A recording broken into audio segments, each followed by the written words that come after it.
Dreamscape presents The Whispered Word by Ellery Adams, narrated by Chris Ducart. To you, reader, because you understand that every book is a journey waiting to be taken, a magic carpet ride. Come along then. Climb aboard. A library of books is the fairest garden in the world, and to walk there is an ecstasy. The Arabian Nights. Chapter 1. Hide until everybody goes home. Hide until everybody forgets about you. Hide until everybody dies. Yoko Ono. That girl's got one foot in the grave. Nora Pennington, proprietress of the only bookshop in Miracle Springs, North Carolina, glanced from her friend to the empty chair, where she expected to find the pale-faced slip of a girl who'd hidden in the stacks until past closing time. The girl wasn't there. Recalling the hospital ID bracelet encircling the girl's bony wrist, Nora turned her attention back to her friend. "June, did she say anything to you, or to Hester or Estella?" June grunted. "Oh, sure, she told the three of us her whole life story. Yes, ma'am, she donated a kidney to the love of her life, and the surgery took place without a hitch. But when the sweethearts woke up, Miss Skinny as a broom handle found out that Mr. Right was Mr. Seriously Wrong. According to a news report, he was an escaped serial killer." No, that wasn't it. June frowned. "He ran a cult. Yeah, one of those brainwashing cults with a male leader and lots of female disciples. When our girl found out, she bolted from the hospital when the nurses weren't watching, snatched a house dress from a clothesline, and hopped a train to Miracle Springs." Behind June, a woman issued a throaty chuckle. "June Dixon, I believe you could write fiction if you were so inclined," said Estella Sadler in an exaggerated southern drawl. She languidly rose from her chair and jerked a thumb toward the back of the bookstore. "Since you're perfectly capable of evicting your bubble wrap refugee, Nora, I'm calling it a night. I don't need beauty sleep, but I'll take it all the same. Sweet dreams, ladies." After Estella sauntered out, Nora turned to Hester Winthrop, the fourth member of the secret Book and Scone Society. "Bubble wrap refugee? You'll see," Hester said, picking up her handbag. "I need to get going too. The bread won't knead itself at 5 in the morning, and I have to bake extra loaves for our secret kindness bags." June shook her head. "I don't know many people who can wake up when the stars are still shining and buzz around all day like a bee on crack. But you do it. With your freckles and energy. You remind me of Pippi Longstocking." Hester shook her head. "Estella's the redhead, not me." "Estella's not that kind of book character," June said. "She's far more cat-like. Who does she remind me of?" She looked thoughtful and then slapped her hands together. "Shere Khan, the tiger from the Jungle Book. That's Estella's literary double." "And what book character are you?" Nora asked. Though she wanted to check on the strange girl, she was too intrigued by the conversation to move. June put her hand over her heart. "When I worked at the nursing home, one of my favorite patients called me a Black Mary Poppins. I'm older, darker, and my hair is way curlier than Mary's, but that's what she called me." Seeing the shock on Hester's face, June burst into laughter. "Honey, it was meant as a compliment. That lady knew how much I tried to put a little magic into the residents' lives." Hester gestured in the direction of Nora's small stockroom. "I don't think there's been any magic in her life lately. What'll you do about her, Nora? She seems fragile." Nora frowned. She'd moved to Miracle Springs in search of peace and privacy. She hadn't wanted a single responsibility beyond her tiny house and her bookstore. She hadn't wanted pets or close friends. She hadn't wanted a lover. She refused to join a place of worship or participate in charity events. She didn't sponsor children's athletic teams, enter bake-offs, or take sides in local politics. She didn't seek anyone's company. Despite this, people sought hers. They came looking for her. People with different backgrounds, different skin colors, and different accents. People from all over the globe brought her their stories. They all carried a burden they couldn't put down, no matter how much they wanted to be free from its weight. These weary souls came to her, the bookseller known to the locals as the beautiful burned woman, or the bibliotherapist with the scars, in search of relief.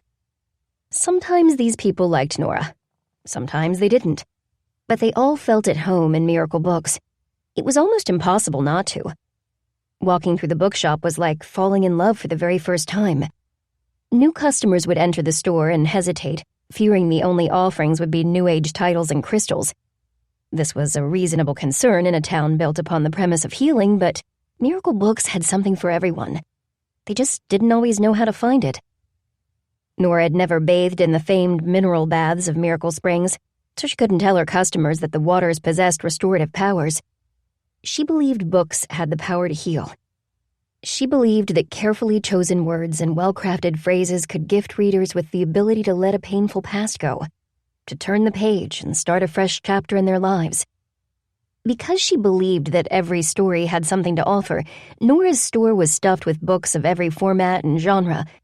The latest best-selling novels in their glossy dust jackets shared shelf space with dog-eared paperbacks. Other shelves held rare first editions, coveted signed editions, and antique leather-bound books. There were books in all conditions, books for all ages, books to satisfy every need, every wish.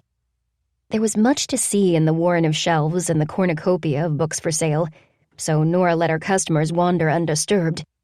In fact, she encouraged them to become lost in the labyrinth of colorful spines, to pull down books and read blurbs, to touch one of the many shelf enhancers. Nora had dubbed these knickknacks shelf enhancers before Miracle Books was up and running.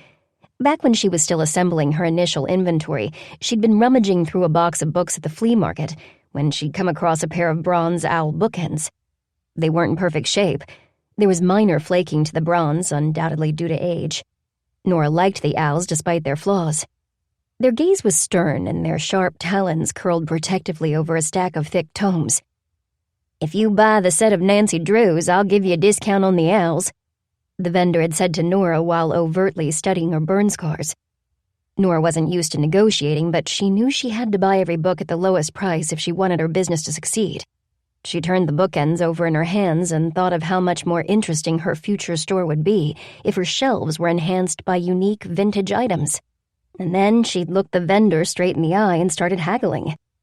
The shelf enhancers were impulse buys for locals and visitors alike. As Nora moved deeper into the stacks, heading for the stockroom, she noticed some of her recent additions. She walked by a wooden mortar filled with crushed lavender, a marble and brass letter holder, a picture frame in pink lucite, a Victorian child's porcelain tea set, and an Art Nouveau trumpet vase. Those were just the treasures in the contemporary romance section. Nora rounded the corner of a bookcase crammed with pulp fiction novels and heard the loud clang of brass bells smacking wood. The bells, which had once been attached to a horse harness, now hung from a strip of leather behind Nora's front door. The clanging sound meant that her friends had left Miracle Books. Nora was alone with her books and the strange girl. She found the girl curled among layers of bubble wrap and packing paper. She looked like an undernourished Goldilocks who'd passed out after partying too hard. Nora studied the stranger in the dim light of the stockroom's single bulb. Though her slim figure and pallid skin made her seem childlike, Nora guessed that she was closer to 20 than 10. "What am I supposed to do with you?" she murmured under her breath. Despite Nora's intention to live an uncomplicated life in Miracle Springs, she'd recently become friends with 3 remarkable women. Together, they'd formed the secret Book and Scone Society. In the middle of their investigation into the murder of a visiting businessman, Estella, June, and Hester had all shared their deepest secrets with Nora, and eventually she'd entrusted them with hers. The terrible truth behind the jellyfish burn scar swimming up her right arm, and the pod of bubbly octopi scars floating up her shoulder and neck to caress her cheek with their puckered tentacles. "I've already risked enough," Nora thought, staring down at the sleeping girl. Though the investigation was over, the abrupt closure of the community bank had left Miracle Springs reeling. Dozens of people had lost their jobs, others had been jailed. The town needed to recover. So did Nora. Recovery meant peace and calm. Strange girls sleeping in her storeroom did not make Nora feel peaceful or calm. She was torn. Part of her wanted to shake the girl awake and tell her to move on. This is a bookstore, not a hotel. she could hear herself saying. But another part remembered how the girl had caressed the book spines when she thought no one was watching. There had been such tenderness in that touch, such longing. There'd been pain, too. At that moment, Nora had seen herself in the girl, had seen her own need for stories, for escape, reflected in the girl's hungry eyes and desperate fingers. It was this tenuous connection that had Nora striding to one of the shop's reading nooks, grabbing the throw blanket from the back of the fainting couch and returning to the stockroom to drape the length of soft cotton over the slumbering girl. I wish I could sleep that soundly, Nora thought. She changed her mind almost before this thought was completed. The girl's hospital bracelet and ill-fitting clothing hinted at sleep that was anything but sound. Her sleep was probably deep because she was bone-weary.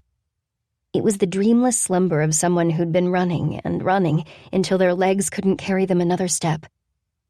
Nora lingered long enough to wonder why a person would run away from a hospital, but she didn't want to know the answer to that question. She didn't want to get involved. She'd give the girl food and shelter, that was all. After writing a brief note to the sleeping stranger, Nora locked the girl in the bookstore and went home. The next morning, Nora woke early. She hadn't slept well, and her first cohesive thoughts focused on brewing and drinking plenty of strong, dark coffee. She'd showered, run a brush through her brown hair, dressed in her typical uniform of jeans and a t-shirt, and was well into her second cup of coffee when she remembered her stockroom Goldilocks. Damn it, she muttered and hurriedly made a plate of food for the girl. She walked the short distance from her tiny house, a modified railway car the townsfolk had dubbed the Caboose Cottage, and unlocked the back door to Miracle Books. Nora loved that her bookstore had once been a train station, and that her home had once been a train car. The aura of adventure embedded in every board and bolt was almost tangible. "It's me, Nora," she called out. She didn't want to scare the girl, especially if she was still asleep. However, the stockroom was empty. Nora stood in the doorway and tried to understand what she was seeing, or more accurately, what she wasn't seeing. The room had been completely altered. Every cardboard box had been flattened and lined up along one wall. There wasn't a shred of bubble wrap or packing paper in sight. Moving through the store to the ticket agent's booth, Nora glanced around for signs of life. Had the girl used one of the 100 coffee mugs hanging from the pegboard to make herself a cup of coffee or tea? It didn't look like it. "I have fresh bread. It's toasted and buttered," Nora said, her voice echoing through the stacks. "Hester baked it. You met her last night. She's the one with the freckles and the frizzy blonde hair." Nora continued toward the checkout counter. "I also have blackberries. I picked them yesterday. And farmer's cheese. I could make you a cappuccino or a latte or just a plain coffee. Whatever you feel like." By this time, Nora had reached the register. She put the plate of food on the counter and stopped to listen. The girl was here. She could feel her presence. Why was she hiding? Nora threaded her way to the front of the store and stopped short behind the display window. Something was wrong. The display hadn't looked like this last night. What the? Digging out the skeleton key that unlocked the front door, Nora rushed outside to view the window from the sidewalk. What she saw was magical. She was facing a scene created entirely of packing materials. The central figure was a woman sculpted out of clear packing tape. The female sculpture held a string fastened to a balloon bouquet made of bubble wrap. Both woman and balloons were surrounded by hundreds of origami birds fashioned from white paper. The birds swayed and spun, coaxed into subtle movement by the air exiting a nearby duct. For a moment, Nora felt as if she were in motion. She felt as weightless as the paper birds, like she could float. She almost glanced down, half expecting her feet to be hovering above the sidewalk. This time, when she looked back at the window, she saw the books. Books with blue covers, and only blue covers, dangled from the ceiling. White string was wedged in their gutters, forcing the books to spread open and creating an illusion of wings.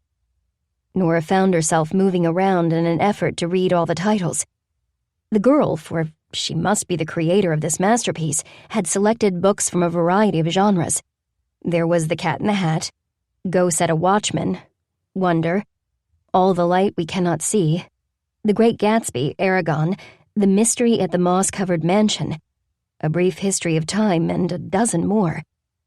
On the bottom of the window, a series of cardboard letters spelled out the phrase, "My Blue Heaven." Nora re-entered the store and found the girl standing next to the plate of food. She hadn't touched it, but was leaning so close to it that her hunger was almost palpable. "It's beautiful." Nora gestured at the window behind her. "Did you spend all night making that?" The girl took a long time to reply.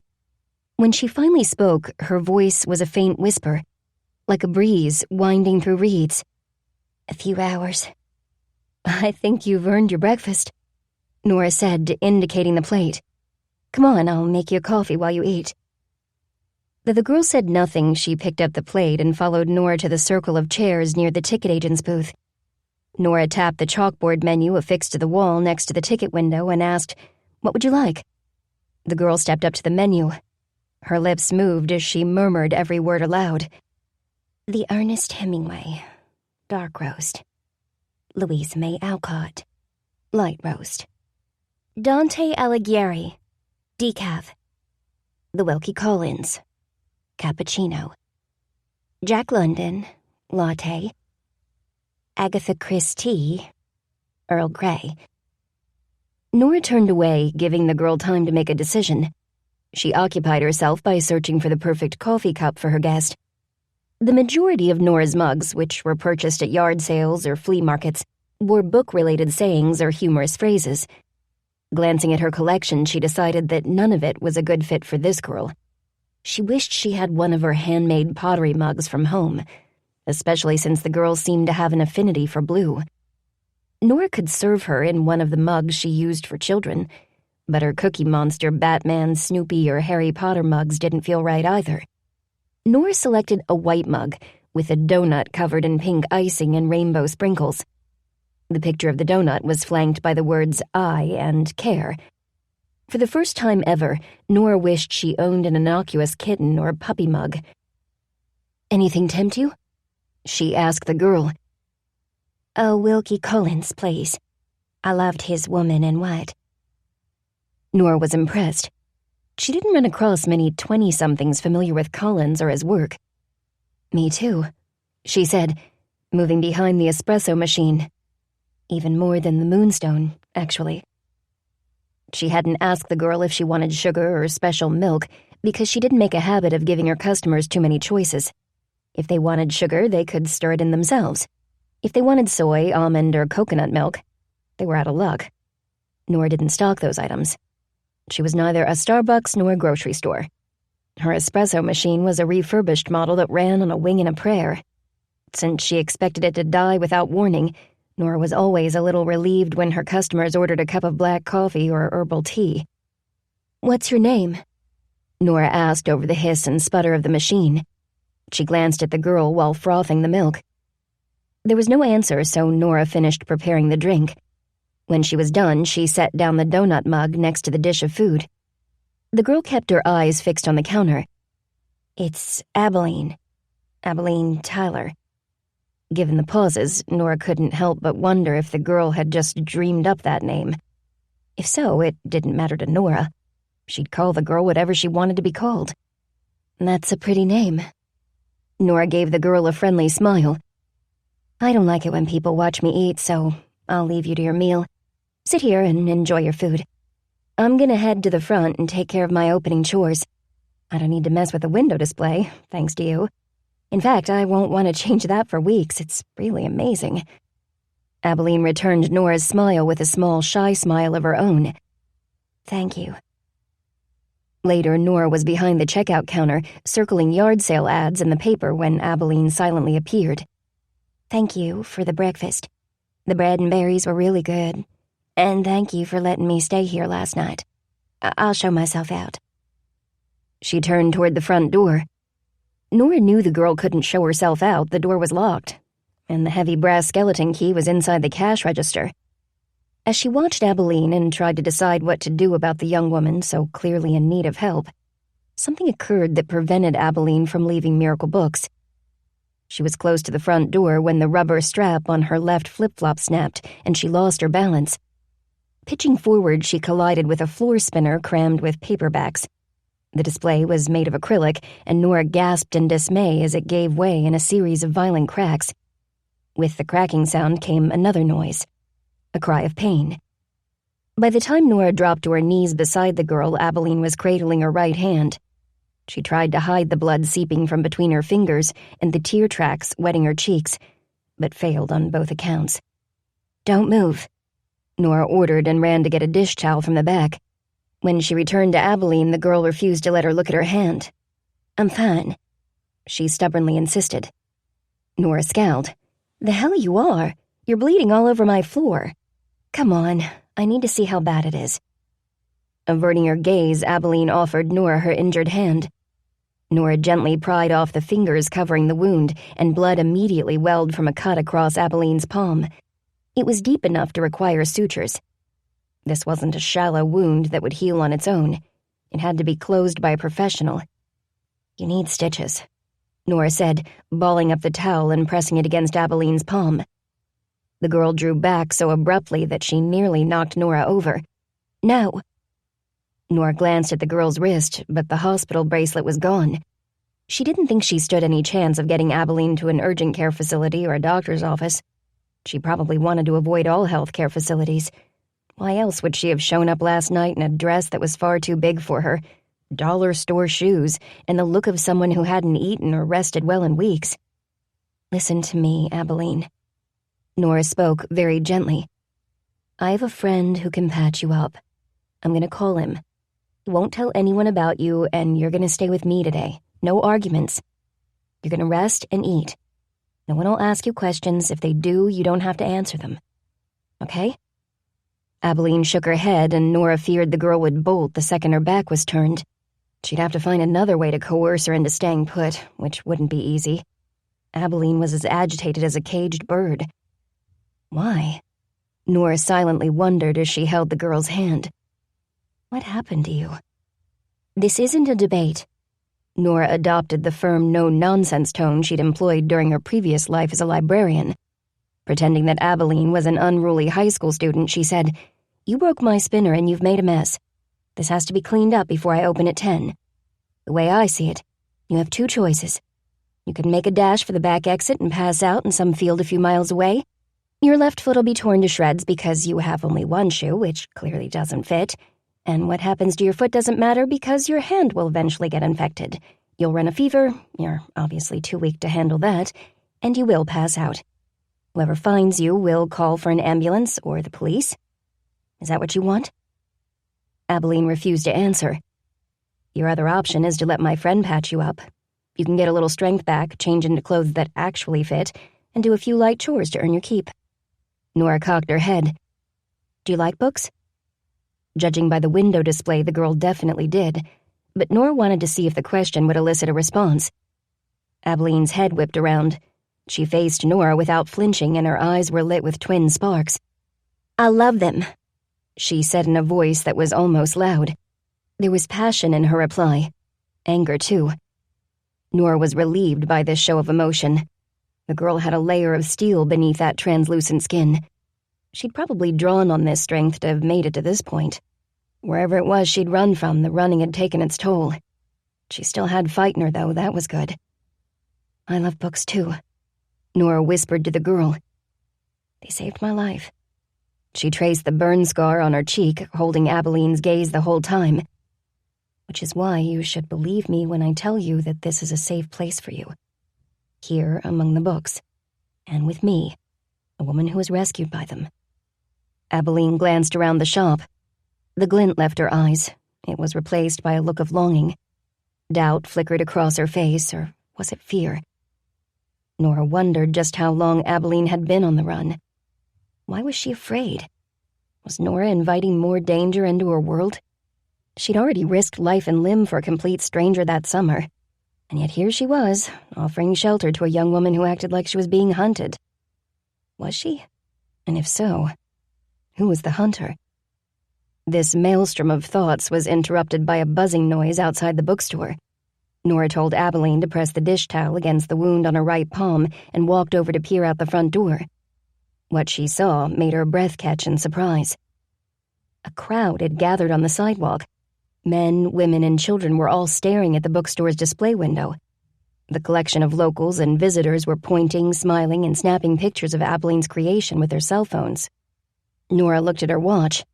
It was 9:30, which meant the trolley from Miracle Springs Lodge had arrived early and delivered Nora's favorite kind of customers, the wealthy kind. "There's a group of people out on the sidewalk admiring your work," Nora told Abalene. "Apparently I'm not the only one who thinks you can make magic." The compliment brought a rush of color to Abalene's cheeks, and she glowed with delight. The reaction was so powerful that Nora sensed her guest was unaccustomed to praise. "So, should we see to that hand?" Nora asked. After a brief hesitation, Abalene reached out with her index finger and held it over Nora's pinky knuckle, over the empty space where the rest of her finger should have been. "When did the books save you? After the fire?" she asked in a timid whisper. Nora snatched her hand away. "We all have a story. We all have secrets. But we don't have to share them." Someone knocked on the front door and Abalene gave a start. Since she didn't recognize the man, Nora walked over to the door and pointed at the sign indicating the business hours. He'd have to wait until she opened at 10, because she had to clean up the broken spinner and figure out what to do with Abalene. She muttered a line of poetry to herself.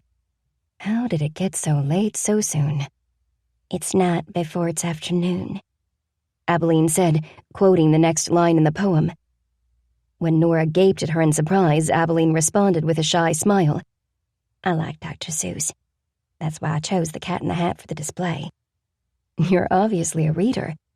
Nora waved her arm, indicating the shelves behind them. "This is where you belong." Abalene slowly got to her feet. Facing Nora, she took a deep and steadying breath. "I'd like to stay. For a little while. With you and the books. All of these wonderful, wonderful books." Chapter 2. He feels himself buried in those two infinities, the ocean and the sky, at one and the same time. The one is a tomb. The other is a shroud. Victor Hugo. Jedediah Craig accepted a mug of black coffee with a frown. Normally, the text on a black mug covered with white paw prints, "The only vicious thing about my dog is its gas," would have elicited a grin from the handsome paramedic. Not today. "What's her story?" Jed asked and then held up his hand. "Forget I asked. You don't know her story, and I don't think she's gonna give it to you. She's not in very good shape, Nora. And she's obviously hiding something. She's too banged up not to be keeping secrets." "I don't need medical training to see that," Nora replied irritably. She was instantly contrite. It wasn't Jed's fault that Abalene had decided to pick Miracle Books as her stowaway spot. "I'm sorry. I really appreciate your taking care of her, but I can handle things from this point, I think. At the very least, I can get some food in her and give her a place to rest. Beyond that," she shrugged. Jed gestured at his medical kit. "You might have to change your bandage tonight. I left supplies in your kitchen. She wouldn't tell me what her pain level is. She wouldn't even take a sip of water. She just stared out the window and went away someplace in her mind. I've seen patients do that. It's a coping mechanism." "Maybe she froze because you're a man," Nora said, feeling guilty that she'd left Abalene alone with Jed so she could clean up the broken spinner rack. "Was she afraid of you?" Jed considered this for a moment. "Not afraid. Uneasy. She couldn't wait for me to leave." He took another sip of his coffee and handed the mug back to Nora. "Thanks for that. You brew a mean bean." Nora walked him to the front door. On the opposite side, customers were lined up, eagerly waiting to gain entrance to the bookstore. "Are you having a major sale, or has another national network plugged the badass bookstore bibliotherapist from Miracle Springs?" Though Nora was relieved by the reappearance of Jed's humor, she was too distracted to think of a witty response. "I guess they're here for the bubble wrap," was the best she could manage. When Jed looked confused, she directed his attention to the display window. He whistled. "I had no idea you could do that with backing tape. That's amazing." Abalene created this scene last night. I thought she was in the storeroom sleeping. I guess she was trying to thank me for letting her crash here."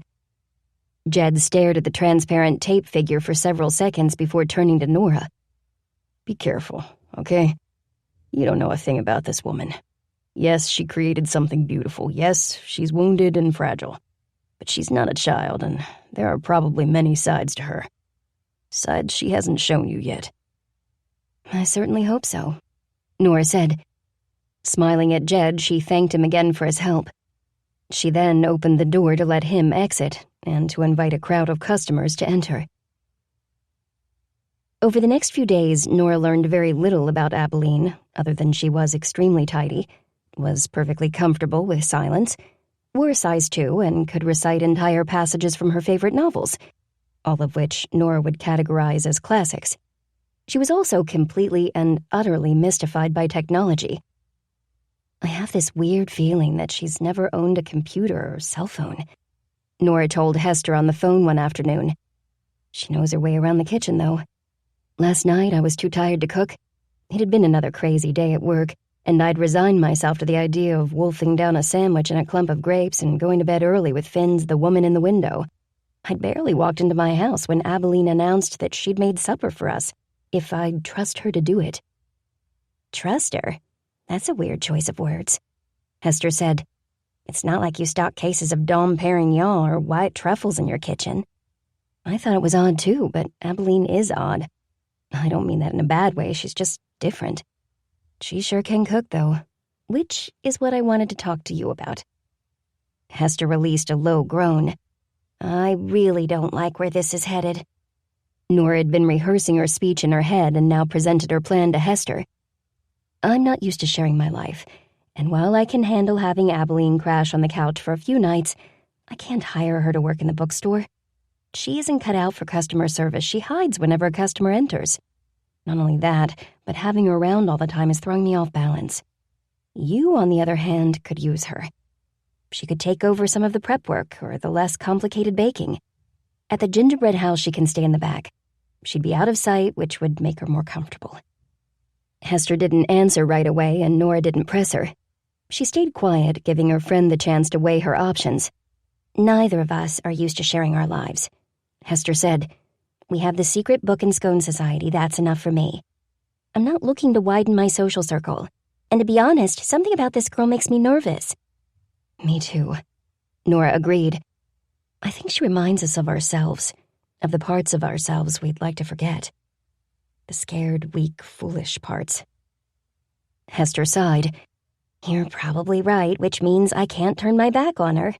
I just hope she can handle the gingerbread house.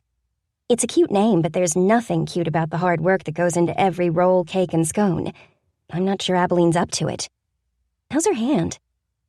"Of all her wounds, whatever they are, the one on her hand will probably heal the cleanest," Nora said.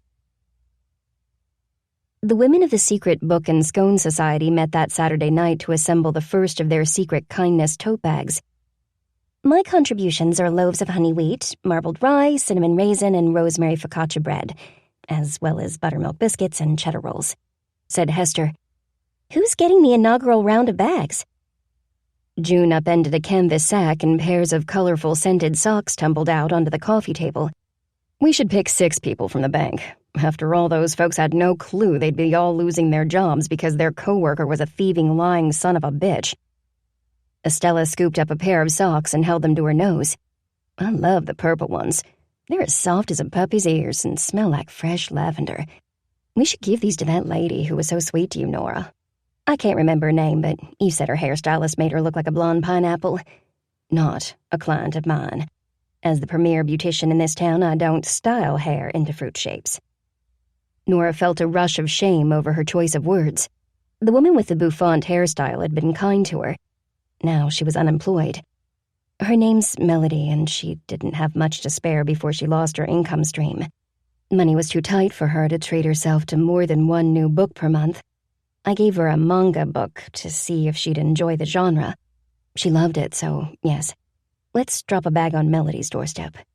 I'll give her a Sailor Moon adventure, and I bet she'd love that loaf of cinnamon bread, Hester." Nora pointed at the mound of socks. "The fuchsia socks? What's their scent? Pink grapefruit. Perfect, Nora said, and Hester put the socks next to the loaf of cinnamon raisin bread. Estella picked up a pair of gray socks. Are these for a man? June nodded. I assumed we'd be spreading kindness to both genders, so I learned to knit heavier socks. The kind guys wear, with work boots or what have you. They're unscented. She studied Estella. Do you have something for the men? I'm not sure they'll understand if they find a Magnolia Day Spa sampler kit complete with candles and a face mask on their doormat. Estella rolled her eyes. When will you give me credit for having beauty and brains? Of course I have something for the guys. It's pretty cool, too. Check it out. Reaching into a paper grocery bag, Estella pulled out a cigar box and opened the lid. She'd artistically arranged a bar of soap, a tube of shaving cream, disposable razors, washcloth, and a roll of breath mints inside the box. Nice, June said. So that's it. I guess we're ready to assemble bags and make our first delivery.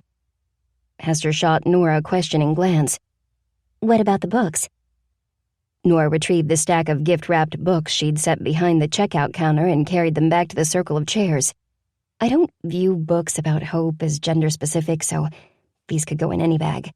For this round, I selected A Prayer for Owen Meany, A Country Doctor's Notebook, Odes to Common Things, Kite Runner, and All the Light We Cannot See. I believe the right book will end up in the right hands. Also, I'd like to add Amanda Fry to our list of recipients. Estella, who'd been in the middle of piling spa samplers and cigar boxes on the coffee table, stopped what she was doing. Seriously? You don't even like her. Nora thought back to the last time Amanda, a notoriously difficult customer, had shopped at Miracle Books. Nora knew more about Amanda's personal life than she cared to because Amanda was one of those people who overshared. Minutes after meeting her, Nora learned that Amanda was a widow whose husband had died while still in his prime. He'd made no financial arrangements for her, and her bitterness over his lack of foresight practically eked out of her every pore. As for her only son, he lived in Chicago, and never called. Never. With all the sacrifices I made for those men, you'd think they'd have treated me better, was one of Amanda's oft-repeated lines. Amanda Fry typically spent over an hour in Miracle Books. She'd read Nora's books and replace them on the shelf when she was done. She was manically particular about the condition of the books she actually purchased. From the outset, she argued with Nora that a new book wasn't worth its full purchase price unless it was in pristine condition, and she'd yet to find a book in pristine condition. I think you should knock $1 off. Someone folded this corner, she'd say, showing Nora the offending page. Nora, who suspected Amanda of having done the folding in hopes of a discount, would refuse. That hardback was released 2 weeks ago. She'd explain. I can't reduce the price for such a minor flaw. Minor? It belongs in the used book section in this condition, Amanda would grumble. Later, after reading the books she bought, Amanda would expect Nora to buy them back at a reasonable price. She was never satisfied with what Nora offered. One day, a few weeks before the unexpected closure of the Madison County Community Bank, Nora had lost patience with Amanda Fry. Amanda had approached the checkout counter and, without bothering to say hello, had unceremoniously dumped a pile of used paperbacks on top of the newspaper Nora was reading. After launching into a litany of complaints on how she hated the summer because the heat and humidity made her glasses turn foggy, her clothes stick to her skin, and her feet swell, she dropped a paper bag on the counter next to the paperbacks. I figure you don't need to ring me up, she'd said to Nora. I'm swapping 12 used books for another 12 used books. Nora's last customer had just left with a pair of teenage girls who'd tried to take a picture of her hamburger helper face before their mother noticed and shooed them out of the store. The mother had dumped the armload of books she'd planned on purchasing on a nearby chair before making her hasty exit. Between the loss of the sale and the rudeness of the teen girls, Nora was in no mood for Amanda Fry. This is a bookstore, not a lending library, Nora had told Amanda as she pulled the newspaper out from under the bag of books and gave it an angry rustle. This is my living. I work very hard 6 days a week to earn a meager profit. I won't be retiring in 10 years to a charming villa in Tuscany like the one in Where Angels Fear to Tread. I won't end up begging on the street corner because I gave away my inventory either. I'll gladly look at your paperbacks and offer you a fair price for them. You can accept or reject my offer, but I am not, nor will I ever be, open to negotiation." Amanda had not responded well to Nora's speech. Mumbling that she'd never been so insulted in all her days, she scooped up her books and left the store. Nora hadn't seen her since. "No, I'm not her biggest fan," she said to Estella now. "And though none of us have been living high on the hog, I get the impression that Amanda had nothing to spare. Whatever little she had is probably gone. Like so many, I'm sure she lost everything when the bank went under. She trusted that institution to keep her money safe. When the bank went belly up, our terrified neighbors waited in line for hours to take out money that was no longer there. Amanda was one of those people in line. I saw her when I rode by on my bike." Estella raised both hands. "You don't have to tell me. I have a list of clients who can't afford my services anymore because they lost their life savings. It makes me sick." Hester opened empty grocery bags and placed a book at the bottom of each bag. "Speaking of sick, have you seen Abalene? She looks better, less gaunt." "That's good. But does she talk to you?" June asked as she dropped a pair of socks into a bag. "Nora hasn't gotten a thing out of her." Nora shrugged. "I haven't pushed you hard, either. If she isn't ready to talk, she'll just lie to get me to stop asking questions." "You're probably right." Estella shooed June away from the bags. "The socks have to go in after the spa baskets. Come on, you're in management now. Don't you know how to organize things?" "I have people to do this kind of stuff for me. My peeps at the thermal pools take care of all the menial tasks." June flounced into a chair and struck a regal pose. "Want to give me a foot rub when you're done?" Estella pretended to be insulted. "No, give me your heaviest book. I want to throw it at June's head." The women finished assembling the bags, talking and kidding around as they worked. Though their friendship was still new, it was a welcome change from the lonely existence they'd chosen for themselves. Previously, they'd been secretive, distrustful people. Such people often found themselves alone. "We shared our secrets," Nora thought, gazing at her friends. "Our stories are now knit together like a pair of June's socks." Hester folded the top of each paper bag multiple times, punched a hole through the folds, and wove an aubergine-colored ribbon through the hole. "This is our signature color," she'd said, referring to the bookmarks Nora had given to the members of the secret Book and Scone Society. The bookmarks were made of aubergine satin ribbon and had a tiny brass key affixed to the bottom. The key opened a secret compartment concealed inside the coffee table, positioned in the middle of their circle of chairs. The table's hidden nook was currently empty, but Nora had invited her friends to use the space whenever the need arose. "Should we write a message on the bags?" Nora asked, observing Hester's ribbon handiwork with approval. Nothing tried. These people don't need motivational poster quotes. Lord, that brings back bad memories. Estella grimaced. My high school guidance counselor had an office filled with those stupid posters. She had a hang in there with a kitten dangling from a ledge and Some Bunny Cares with a baby rabbit staring out at you with giant creepy eyes. Do people really think baby animals and cheesy expressions help when your life is in the toilet? Hester shook her head. If you're a little kid, maybe. None of these people are kids, though. Let's just write from a friend. The other women agreed and took turns penning the message. When the bags were ready, they loaded them into June's Bronco and headed out for their first stop.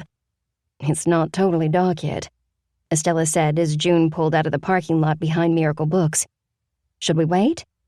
It'll be dark by the time we get to Amanda Fry's house, June said. There's a pig roast at the fire station, so traffic will be backed up from here to the county line. However, the road was clear. June reached Amanda's rural address in 15 minutes. After slowing to a stop by a mailbox pitted with rust holes, she stared down the length of the narrow gravel driveway. I think that pig roast is next week, Nora said, following June's gaze. But we're here now, so let's drop off the bag. We don't have to ring the doorbell and run away like teenagers pulling a prank. We'll just leave it on the stoop. I don't know. June was doubtful. We're out in the country. All kinds of critters could gobble up Hester's bread before Amanda has the chance to find it. Raccoons, possums, foxes. The animals aren't shy in these parts. I work with a guy who lives near here. He said that the deer in these parts are hungry enough to eat right out of a person's hand. That's sad. Hester glanced at the shadowy woods surrounding Amanda's property. Nature should be allowed to be wild. Animals shouldn't have to live off our leftovers because we've destroyed their habitat. You have the right idea, Nora. Your tiny house has a humble footprint. I wish I could be like that, but I can't part with my vintage kitchen collectibles. Stuff isn't supposed to make you happy, but my stuff does. Estella, who was sitting in the back seat with Hester, smiled and said, "My beauty products make me happy. I love all the colors and glitter and what my pretty things can do to transform a girl's mood. So, let's not feel guilty over our things. Didn't some famous writer say that rolling in the muck isn't the best way to get clean?" Noah turned around to face Estella. "You never cease to surprise me. That's from Brave New World, the line—" Something caught Nora's eye. There was an object floating in the pond off to the side of Amanda's house. The pond was far too small for a boat, and no one would enter the algae-covered water to cool off. Still, the shape looked eerily human. If the human in question was partially submerged, that is. "What's wrong?" June asked Nora. "It feels like there's a spider crawling up the back of my neck, and I don't even know why." The space where the rest of Nora's pinky finger once was tingled. This sensation had happened before, and recently too. In that instance, the tingling had foretold a death. A terrible death. "Out of the car," she commanded. To their credit, her friends didn't hesitate. They exited the car to a chorus of wild barking coming from the neighbor's backyard. There were 3 dogs, big black and brown dogs. Too big for the tiny fenced area they'd been given. They sounded agitated, frenzied, their barks rising in pitch until they were almost baying. Nora was glad of the fence. "I think someone's fallen in," she yelled. After pointing at the pond, she broke into a run. Hester, who was younger and faster than the rest of the women, reached the pond's edge first. "Oh!" She cried out in horror and immediately backpedaled. When Nora took in the full scene, she understood why Hester had felt compelled to retreat. There was a body in the pond. Judging by the floral print dress, it was a woman's body. She was floating face down, her hair forming a murky cloud around her head. Her limbs were partially hidden by electric green pond scum. Insects hovered over her. Buzzing flies. A billow of persistent gnats, ravenous mosquitoes. Some of the bugs gravitated toward the living women. "I'm not getting any bars," June said. Her voice was low and hoarse. "We'll have to use Amanda's landline to call for help." Hester shook her head violently. Her face was ashen. "No, we have to pull her out. What if she just fell in? What if she's drowning right now and we're just standing here, letting her die?" Estella, who'd maintained a distance from the pond, swatted at a fly before reaching out for Hester. "Honey, that poor woman isn't dying. She's already moved on. All we can do now is see that she's treated with dignity. Let's get away from this disgusting pond. No one in their right mind should be within inches of that petri dish. Maybe Amanda wasn't in her right mind." Wordlessly, Hester turned her back on the dead woman, the bugs, and the stagnant water. June offered to call the authorities. Nora thought Hester might volunteer, seeing as she and Deputy Andrews were practically dating. But as soon as Hester entered the house, she dropped into a chair in Amanda's living room and stared at the floor. Nora disliked being in Amanda's home without her permission. She knew there was no other choice, and that no one was home, but it still felt wrong. Her friends were clearly uncomfortable, too. After finishing her call, June paced back and forth near the front door, while Estella took up a sentry position by the living room window. From this vantage point, she could watch for the sheriff's department cruisers. Nora felt a pull from the opposite side of the room, from the bookcases. She wandered over to them and silently examined Amanda's collection. Amanda's books were neatly arranged in a series of wooden packing crates that had been nailed together by an unskilled hand. Despite the crudeness of the shelving, Nora approached the books with reverence. They were all hardbacks, and the dust jacket of each book was meticulously covered in a protective layer of plastic. Some of the books were contemporary fiction, while others were old leather-bound volumes. After glancing around the rest of the room, which consisted of the sagging recliner Hester occupied, an equally droopy couch, and a television set that was state-of-the-art 2 decades ago, it was clear that Amanda's books were her greatest treasures. Without touching anything, Nora moved through the living room into the kitchen. The room was small and dated, but pin-neat, which is why the book and pill bottle on the counter looked completely out of place. She felt a hand on her shoulder and flinched in surprise. "Sorry, I didn't mean to spook you," June whispered. "Help will be here in a few minutes. They're wrapping up a call where the trail crosses the highway." June was referring to the Appalachian Trail, which curved around Miracle Springs for several miles and was another natural revenue stream for the town. Each day, dozens of hikers patronized the local businesses. Unlike other nearby towns, the merchants of Miracle Springs welcomed hikers into their shops. Some had even created storage areas for their packs or offered hikers the use of their hoses or spigots. On occasion, conflict arose between individual hikers or between hikers and townies. These conflicts usually involved petty theft, trespassing, or violence brought on by too much alcohol, and were swiftly dealt with by the Miracle Springs Sheriff's Department. "I'm glad they're close," said Nora. "I hate leaving her out in that water." "You think that's Amanda out there?"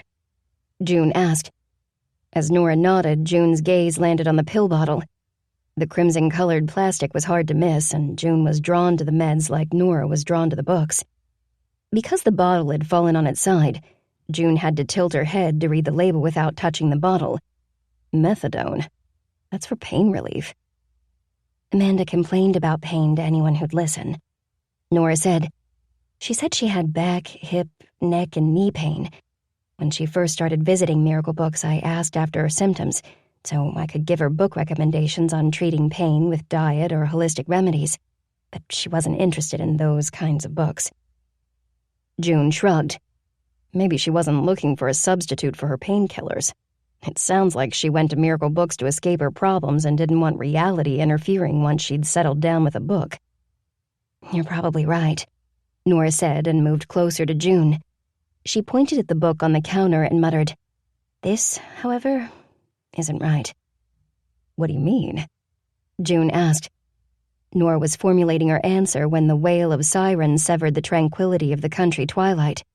Next door, the dogs commenced another round of frantic barking. She and June returned to the living room to find Hester standing near the front door. She looked scared. "Should we even be in here?" she asked. "Will we get in trouble?" Estella took Hester's hand. "We had to call for help from this phone, remember? If it'd make you feel better, we can go outside and put ourselves at the mercy of those thirsty mosquitoes. They seem to like my jasmine perfume." Hester practically pushed Estella through the doorway. June and Nora followed. By the time the sheriff's cruisers pulled to a stop, all 4 women were lined up in front of Amanda's stoop. They stood with their hands clasped like naughty children awaiting a reprimand. The new sheriff, whom they'd all seen around town but had yet to meet, was the first to approach them. Originally from Raleigh, Grant McCabe was serving as the interim sheriff until the next election. The sheriff was of average height and build and walked with a brisk, confident stride. When he drew up to the members of the secret Book and Scone Society, he immediately doffed his hat to reveal a receding hairline and a pair of dark brown eyes. His gaze was both patient and intelligent. Deputy Andrews, who was in his late 30s but had the slim figure and smooth complexion of a man 10 years younger, stood next to his boss. He tried to give off an air of professional detachment, but he kept shooting quick glances of concern at Hester. A second deputy waited by the cars. "Good evening, ladies," said the new sheriff. "I'm Sheriff Grant McCabe. I understand you reported the finding of a body. Could you take me to the lady?" Estella pointed at the pond. "She's floating in the middle of that scummy water. You can't miss her. I'm sure you don't want us back over there. We might trample a clue or something." "Thank you for your consideration, ma'am." The sheriff replaced his hat and touched the brim in deference.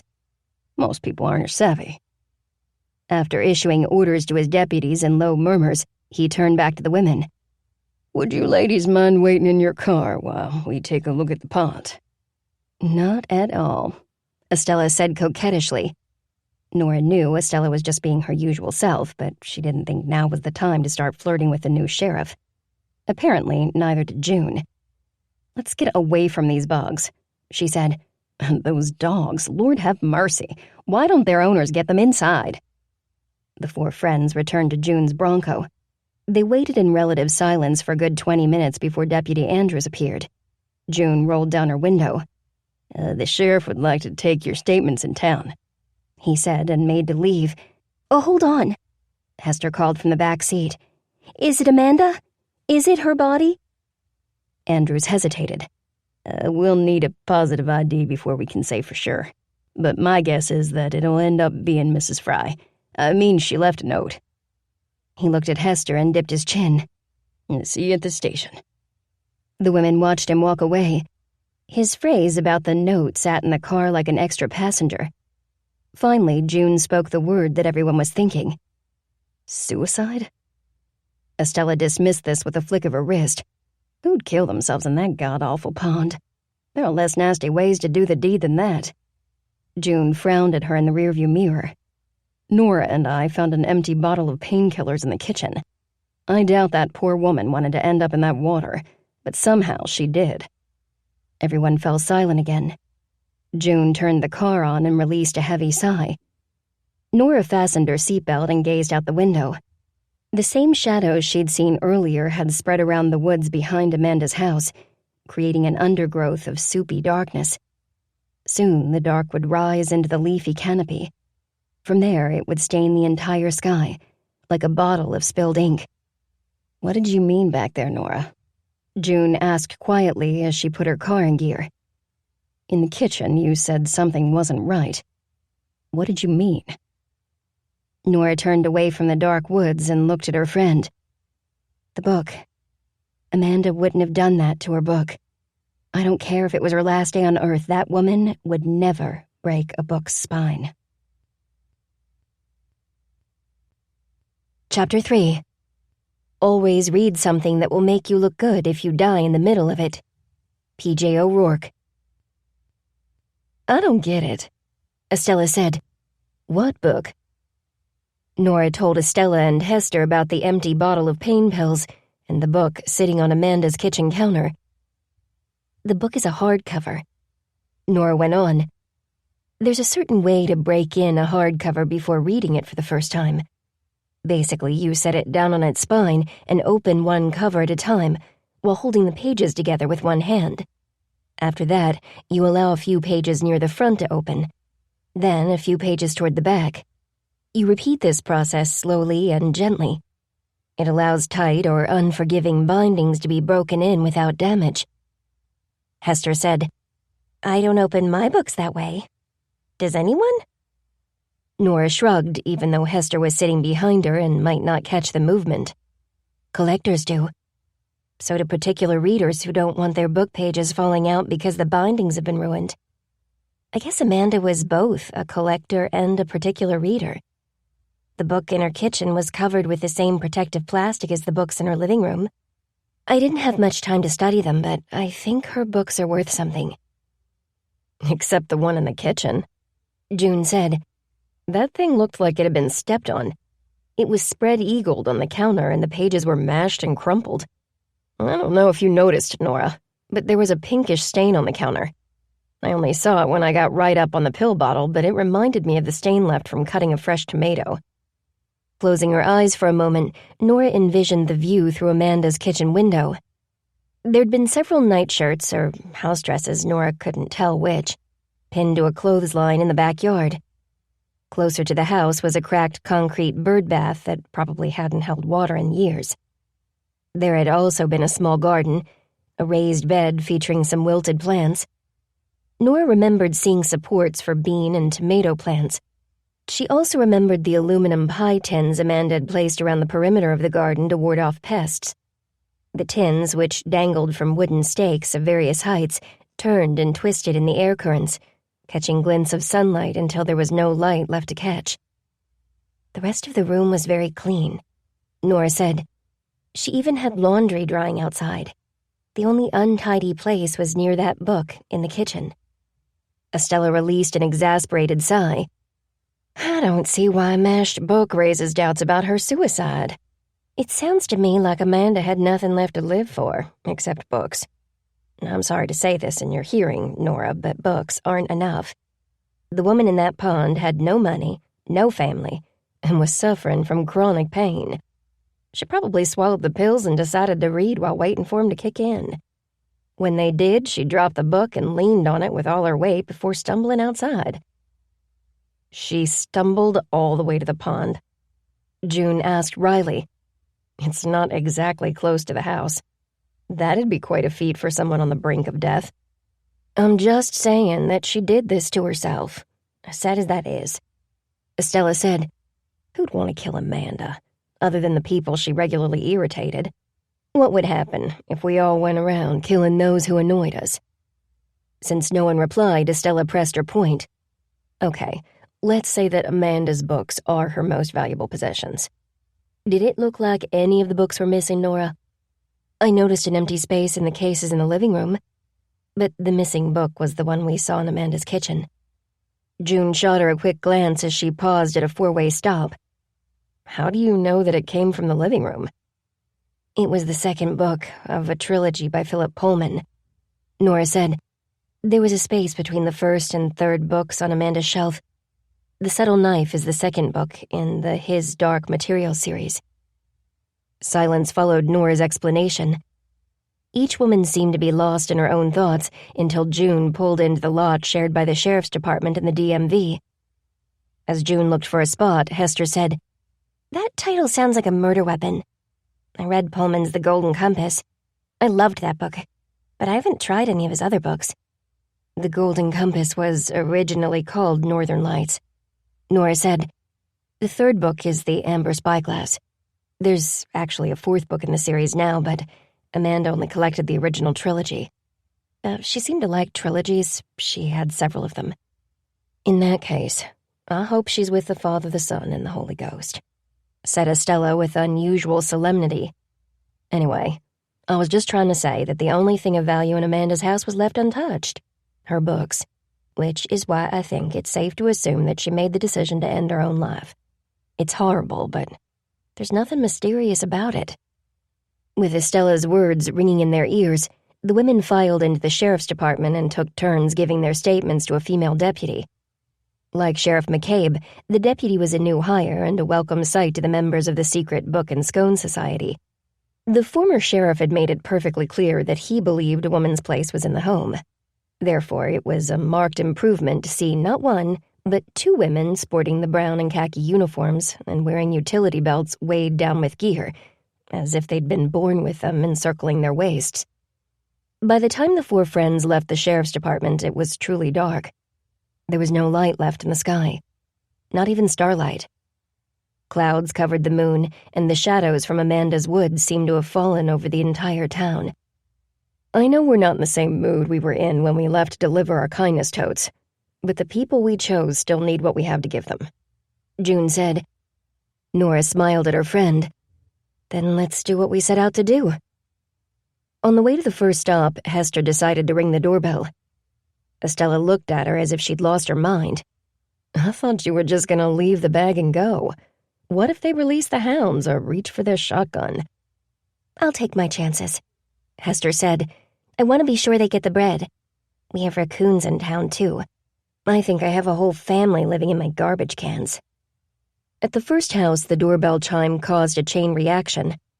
On the other side of the door, a little dog started yipping, and the porch lights came on before Hester had a chance to jump back into the Bronco. Hurry! Estella cried. The second Hester was back in the truck, June pressed her foot to the gas pedal and the Bronco peeled out, leaving rubber tire marks on the asphalt. The four friends chortled with relief. The rest of the stops were uneventful. There were no dogs, and the other recipients responded to the doorbell at a much slower pace. They're probably loading their shotguns, Hester said, examining a fresh constellation of bug bites on her arm.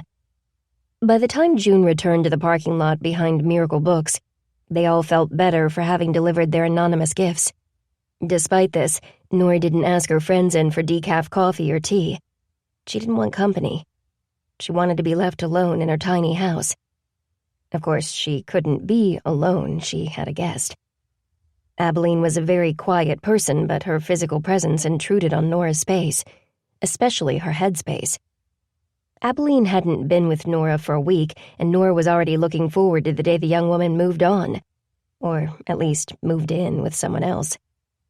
When Nora entered the tiny living room of Caboose Cottage, she saw its tiny cast-iron wood stove, the coffee table with built-in storage, and the sliding bookshelves that concealed her television. She didn't see Abalene.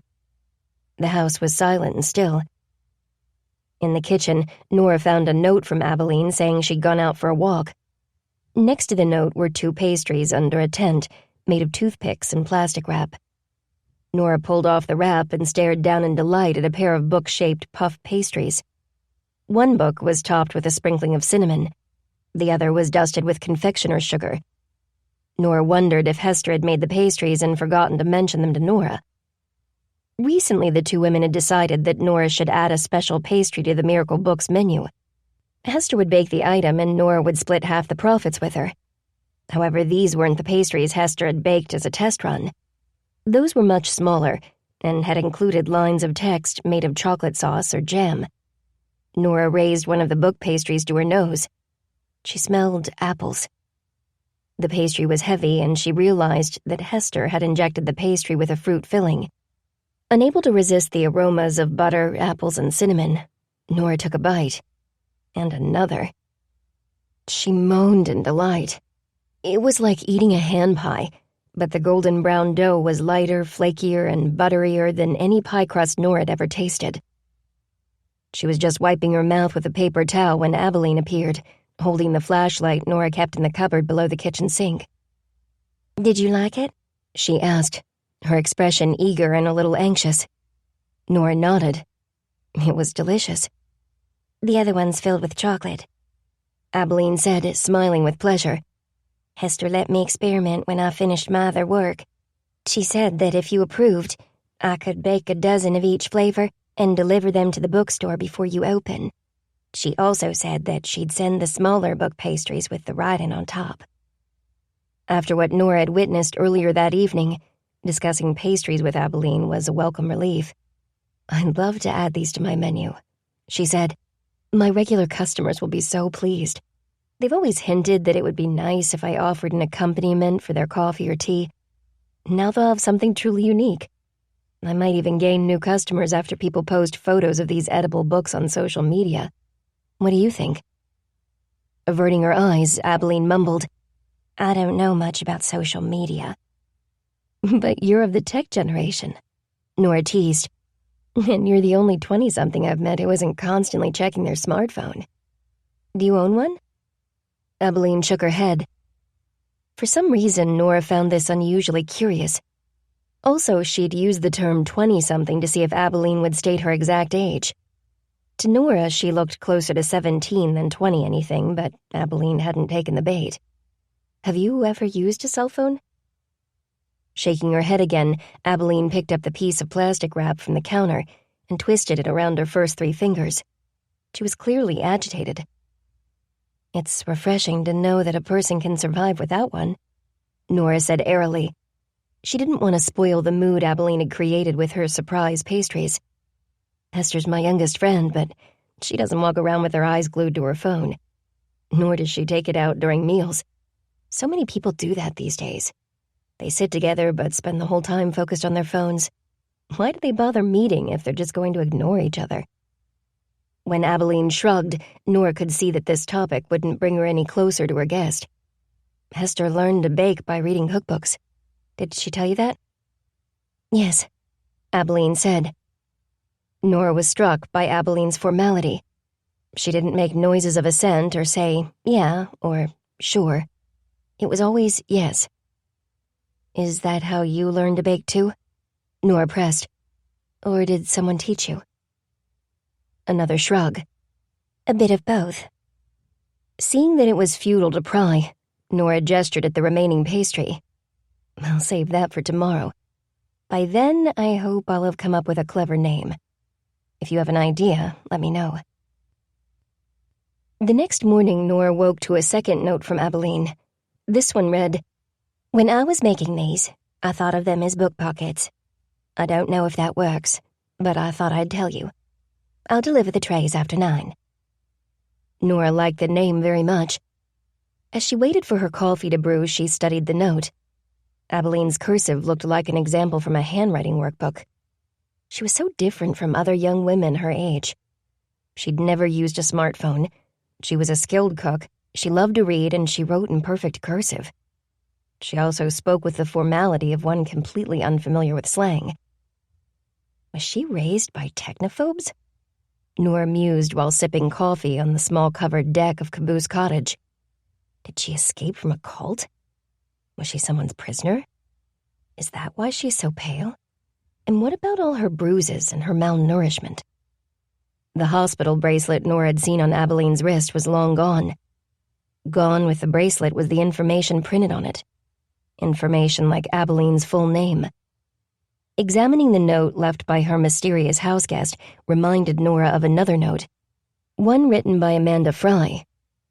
I know a certain deputy who drops by a certain bakery for breakfast, she said to Hester later that morning.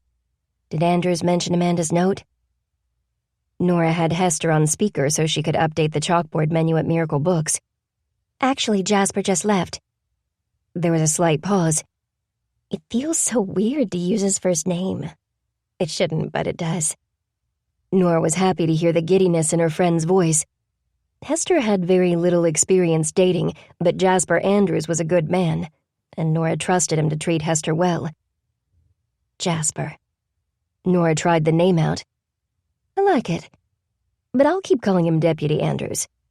So, did he say anything about the note? He told me exactly what it said. Hester sounded sad. I have nothing left to live for. That's all she wrote. Nora rolled the stick of chalk between her thumb and index finger. A powdery film turned her skin ghost white. She looked out the ticket agent's window at the bookshelves and thought about what Amanda had written. Could a person's existence be reduced to a single line? Amanda Fry, who'd always had so much to say, had reduced her entire vocabulary into a sentence of 7 sorrowful words. The note's brevity made Nora feel mournful. I expected more detail, Nora said. Though she couldn't shake the feeling that something was off about Amanda's death, she pushed the thought aside. She didn't know Amanda intimately. She'd been a customer, that's all. Seeing her twice a month hardly made Nora an expert on the woman. But the book, a nagging voice in Nora's head whispered. Where was the note found? Nora asked Hester. It was in the kitchen, inside the front cover of the book. Hester said. That's all Jasper told me. Other than Mrs. Fry's son is on a flight from Chicago. He's coming to identify her body. Didn't you say that she complained about her son? That he never visited or contacted her? Her son's lack of communication had been one of Amanda's constant gripes. Yes, she said she made every sacrifice a mother could make for his benefit, and that he repaid her by moving away as soon as he graduated from high school. He never returned. Not for holidays, not for illnesses, not for any reason. Nora had heard the complaints about Amanda's son so often that she could repeat them verbatim. She also said that he made really good money, but even though he knew she didn't have $1 to spare, he never gave her a cent. She was angry at him, she was disappointed in him, but she obviously missed him being in her life, too. It sounds like Amanda was really lonely, Hester said. But like Estella said last night, her struggles are over. Wherever she is now, I hope she has company. If there's a heaven, it has to be a place where no one's lonely, and you can eat whatever you want and read books all day. Speaking of heaven, let's talk about those book pockets, Nora said. Hester informed Nora that Abalene would be swinging by in a few minutes to deliver the inaugural batch. It would make Abalene happy if they sell, Hester said. She puts her heart into her work. I can see it. I've never hired an assistant because no one bakes to my standards. Except Abalene. Having her here first thing in the morning is turning out to be a good thing for both of us. I'm glad. I wish I could say the same, Nora said. I like Abalene, but if she stays in Miracle Springs much longer, she'll have to find another couch to crash on. My tiny house is just too tiny for us both. I have the solution to your problem, Estella announced that afternoon. Following a last-minute cancellation, she'd decided to walk over to Miracle Books for a cappuccino and a chat. Buy a book pocket, too? Nora said. Abalene made them, and I'd like to be able to tell her that we sold out of her first batch. I have a few chocolate ones left. The apples are all gone." Estella touched her flat belly and appeared to engage in a brief internal debate. "Oh, fine," she said, taking out her money. "Twist my arm. Can you warm it up? I like everything a little toasty." Nora popped the pastry into the microwave and made the cappuccino. After serving Estella, Nora asked her to explain what problem she'd found a solution for. "You know that expression about guests," said Estella as she got comfortable in a reading chair. "They're like fish. After 3 days, they start to stink." Nora frowned. "Abalene barely makes a peep. She cooks me dinner and she invented the pastry you're devouring. She's a nice person. The real problem is me. I don't want a roommate. If I'd wanted a roommate, I'd have a cat. A fat, lazy cat to keep my feet warm in the winter. That's what men are for, honey." Nora spread her hands. "What's your solution?" Estella took a folded sheet of paper out of her handbag and passed it to Nora. "A new business is opening in town, and I think it has the power to grant all of your wishes." Unable to comprehend Estella's words or her ridiculous brow wiggling, Nora examined the glossy flyer. "Need cash fast. Your clutter is another's treasure. Let us sell it for you. Virtual genie. We turn wishes into reality. Quick payment, low seller's fee. Come to our appraisal fair Wednesday 10 a.m. to 6 p.m. Exchange collectibles for cash." Nora glanced from the flyer to Estella. "I don't see how this helps me." Estella's mouth split into her cat-got-the-cream grin. "I got this from the new owner. He was outside his shop overseeing the placement of his new son. It's tasteful, by the way. Just a brass lamp, like the one from Aladdin, with a plume of purplish smoke embellished with sparkling lights. The owner is also quite lovely to look at. He has dark hair, dark eyes, and gorgeous hands. I could just imagine those long fingers. He's good-looking. I get it," Nora said, interrupting Estella before she could get too graphic. "You still haven't said how the arrival of this virtual genie solves my problems. I certainly don't have collectibles to sell other than the ones I intend to sell in my own shop. If you let me finish, I'd explain that Mr. Kingsley, he's the proprietor, plans to rent out the studio above the store. Because it's in need of lots of TLC, and he doesn't plan on investing in it, he's looking to rent it out cheaply." Nora had to admit that this was intriguing news. But before she could get too excited, she realized that the idea was unlikely to see fruition. Abalene would have to provide personal information. She can't even rent a post office box without completing paperwork and having a picture ID of some kind. Estella gazed into her mug. "That's true. Abalene will have to decide if she'd prefer to keep running or trust us to help her stay in Miracle Springs. If she decides to move on, the least we can do is get her some sneakers. That outfit she was wearing the night we met her, the house dress and the flip-flops, weren't even close to her size. Do you think she stole that stuff?" "Maybe. Or else they were given to her by another woman who was willing to help her without asking questions. Or Abalene asked one too many and had to run after getting the clothes," Estella said. "But she can't live the rest of her life in fear. Eventually she has to face her demons. Better to do that while she has other people around than facing them out there." She pointed toward the front of the store. "All alone." Nora recalled Jed's warning. For those of us in the secret book and scone society, the demons we needed to face were in here. She touched her temple. And in here. She moved her hand to her heart. What if Abalene's are made of flesh and blood? Estella stood up and put her empty mug on the ticket agent counter. Some of us have been cut on the inside, clawed at by a person we were foolish enough to trust. Or to love. She gently rested her fingertips on Nora's scarred forearm. "I bet these healed faster than your internal scars. Some wounds never close." Nora waved her free arm, encompassing the whole bookstore in the gesture. "Which is why we need places like this. Places where we can connect with other people. Places where we can sit quietly, read, and drink a cup of coffee while the rain falls. Small sanctuaries disguised as bookstores." Shouldering her purse, Estella pointed at the flyer. "Show that to Abalene and give her choice. She can become like us, strong, scarred, wise, and wonderful." Or she can keep running from her secret. You and I both know that it'll come out eventually. Secrets always find a way of surfacing. Nora wondered if Estella had been thinking of Amanda when she'd made that remark. Nora had, and the image of the body in the pond haunted her for the rest of the day. That night, Nora took the empty book pocket tray home to Abalene. People love them, she told her. You should be proud. Abalene's face glowed. Even though Nora had already washed the tray, Abalene washed it again. I learned to cook out of necessity, she said as she dried the tray with a dish towel, rubbing it until the steel shone like glass. My parents were missionaries. When I was very young, they went on a mission trip and never came back. I was sent to live with my mother's second cousin. He was a very demanding man who didn't like children. This was the most Abalene had ever shared, and Nora waited a long moment before responding. She wanted to say the right thing, to keep the conversation going. You don't ever have to see him again, she assured Abalene. Not ever. You're not a little girl anymore. He has no power over you. You're in charge of your fate. Abalene shook her head, silently conveying the message that Nora didn't understand the situation. This was true. Nora didn't understand. But she knew enough to recognize that Abalene was afraid of this man. Her fear was a tangible thing.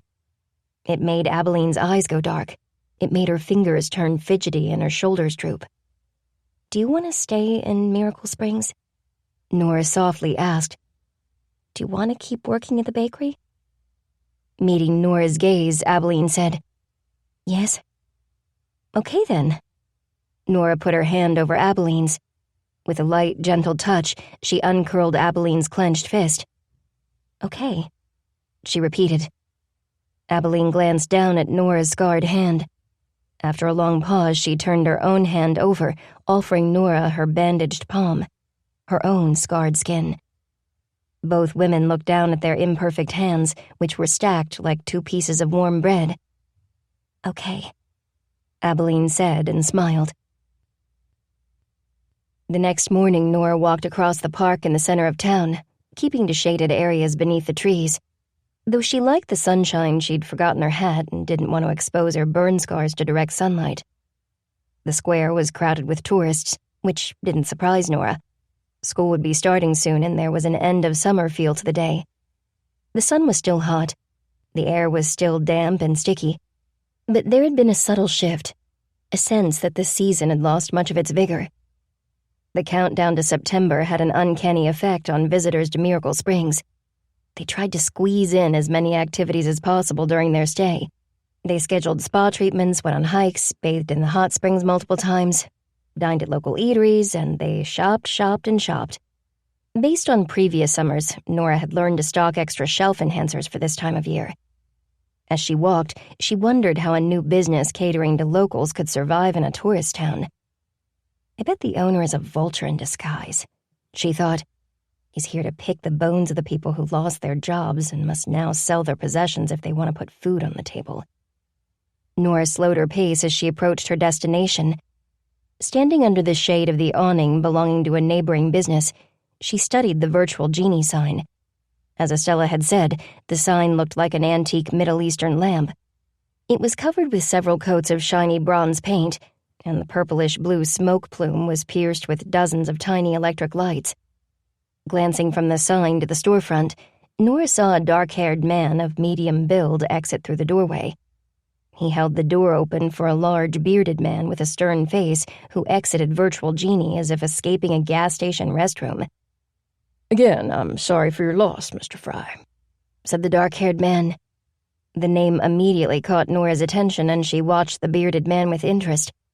She assumed she was witnessing an interaction between Amanda Fry's son and Mr. Kingsley, the owner of Virtual Genie.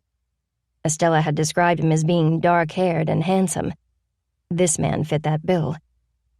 Everyone says that when a person dies, said Mr. Fry. But can I tell you something that might surprise you? Mr. Kingsley spread his hands in invitation. Please do. What fun would life be without surprises? Mr. Fry hesitated a moment before continuing in a hostile tone. I'm not sorry. My mother is dead, but it wasn't a loss for me. He held out a finger to forestall the other man from interrupting, even though it was clear by Mr. Kingsley's expression that he was too shocked to respond. I'm sure that sounds cold to you, but you don't know the whole story. You don't know the half of it.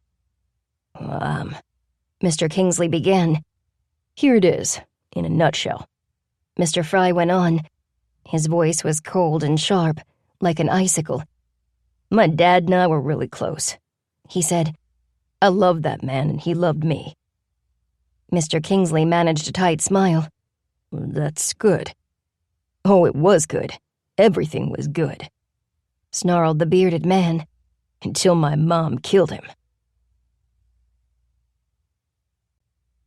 Chapter 4. Great books help you understand, and they help you feel understood. John Green. Having issued this shocking statement, Amanda Fry's son walked away without so much as a goodbye. He stepped out into the street, blatantly putting himself in the path of an oncoming car. Nora tensed and waited for a horn blare or the shriek of brakes, but Fry simply held out his arm like he was a traffic cop and sauntered to the opposite side of the street as if he owned the town. He then squeezed his oversized frame into the driver's seat of a yellow Mazda Miata. He barely fit in the small convertible and looked like a cartoon figure as he pulled into traffic, cutting off a driver and forcing him to swerve into the other lane. The driver honked in indignation, and Fry responded by flipping him the bird. Watching this scene, Nora was reminded of Bluto, the villain from the Popeye comic books. She found the comparison between Fry and the famous bully amusing. A lovely smile for a lovely morning, said a voice. Nora turned to find Mr. Kingsley standing next to her. Not for him, apparently. She pointed at the Mazda seconds before it rounded the block and disappeared from view. Mr. Kingsley quietly surveyed the passers-by for a moment. People have different ways of processing grief. Anger is a typical response, and a natural one as well. Looking at Nora, he continued.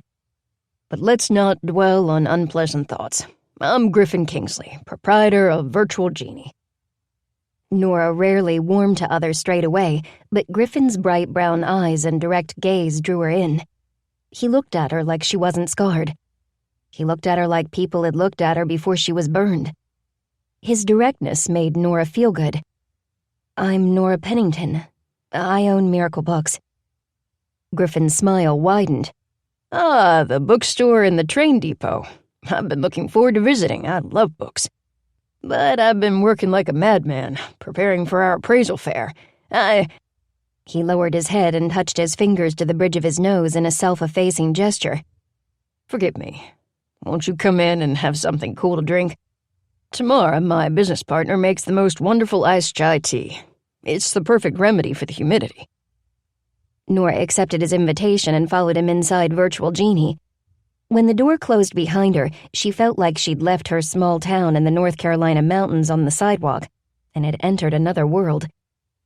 She stood in a large, open space that might have been transported from a medieval sheik's palace. There were gilded bird cages, opulent divans, carved desks and chairs, brass light fixtures, and a dozen exotic plants and pots embellished with mosaic tiles. The hardwood floors were completely covered by Persian rugs, and the walls had been draped with multiple layers of colorful silks. Over the silks, Griffin had hung poster-sized quotes from the Arabian Nights. Each quote, printed in a stylized font with lots of graceful curls, was encased in a gilt frame. Griffin clearly enjoyed witnessing Nora's reaction. His eyes danced as he led her to a pair of chairs covered in crimson velvet. It's hard to believe this was once a candle shop, Nora said in amazement. The transformation is magical. Griffin waited for Nora to be seated before sitting in the chair opposite her. People often have a hard time naming their favorite book. I don't have that problem. Nora laughed. I think I know which one made a serious impression on you. And why not? What wonderful stories. When did you first read it? My mother read it to me when I was very young, Griffin said. She had a beautiful voice. I imagine part of the reason Scheherazade was such a skilled storyteller was that she was also gifted with a melodious voice. He pointed at the framed quotes. Did you know that The Arabian Nights is not the book's original title? Arabian Nights comes from the later version, the English edition. The original title is 1001 Nights. You should prepare yourself. People might ask if those quotes are from Aladdin, or they might wonder why you don't have a blue genie coming out of the lamp outside. Griffin raised a finger and made an imaginary check in the air. There's a woman in her 80s, a grandmother to 12 who's seen the Disney movie at least 20 times. She asked me both of those questions. Are you talking about that sweet lady from Atlanta, the one who took care of her daughter's kids all day so she could go back to school? Asked a woman who'd suddenly appeared from an opening in the silk. Nora saw a doorway concealed behind the fabric. Griffin got to his feet. I had the good fortune of running into Miss Pennington on the sidewalk. She owns Miracle Books.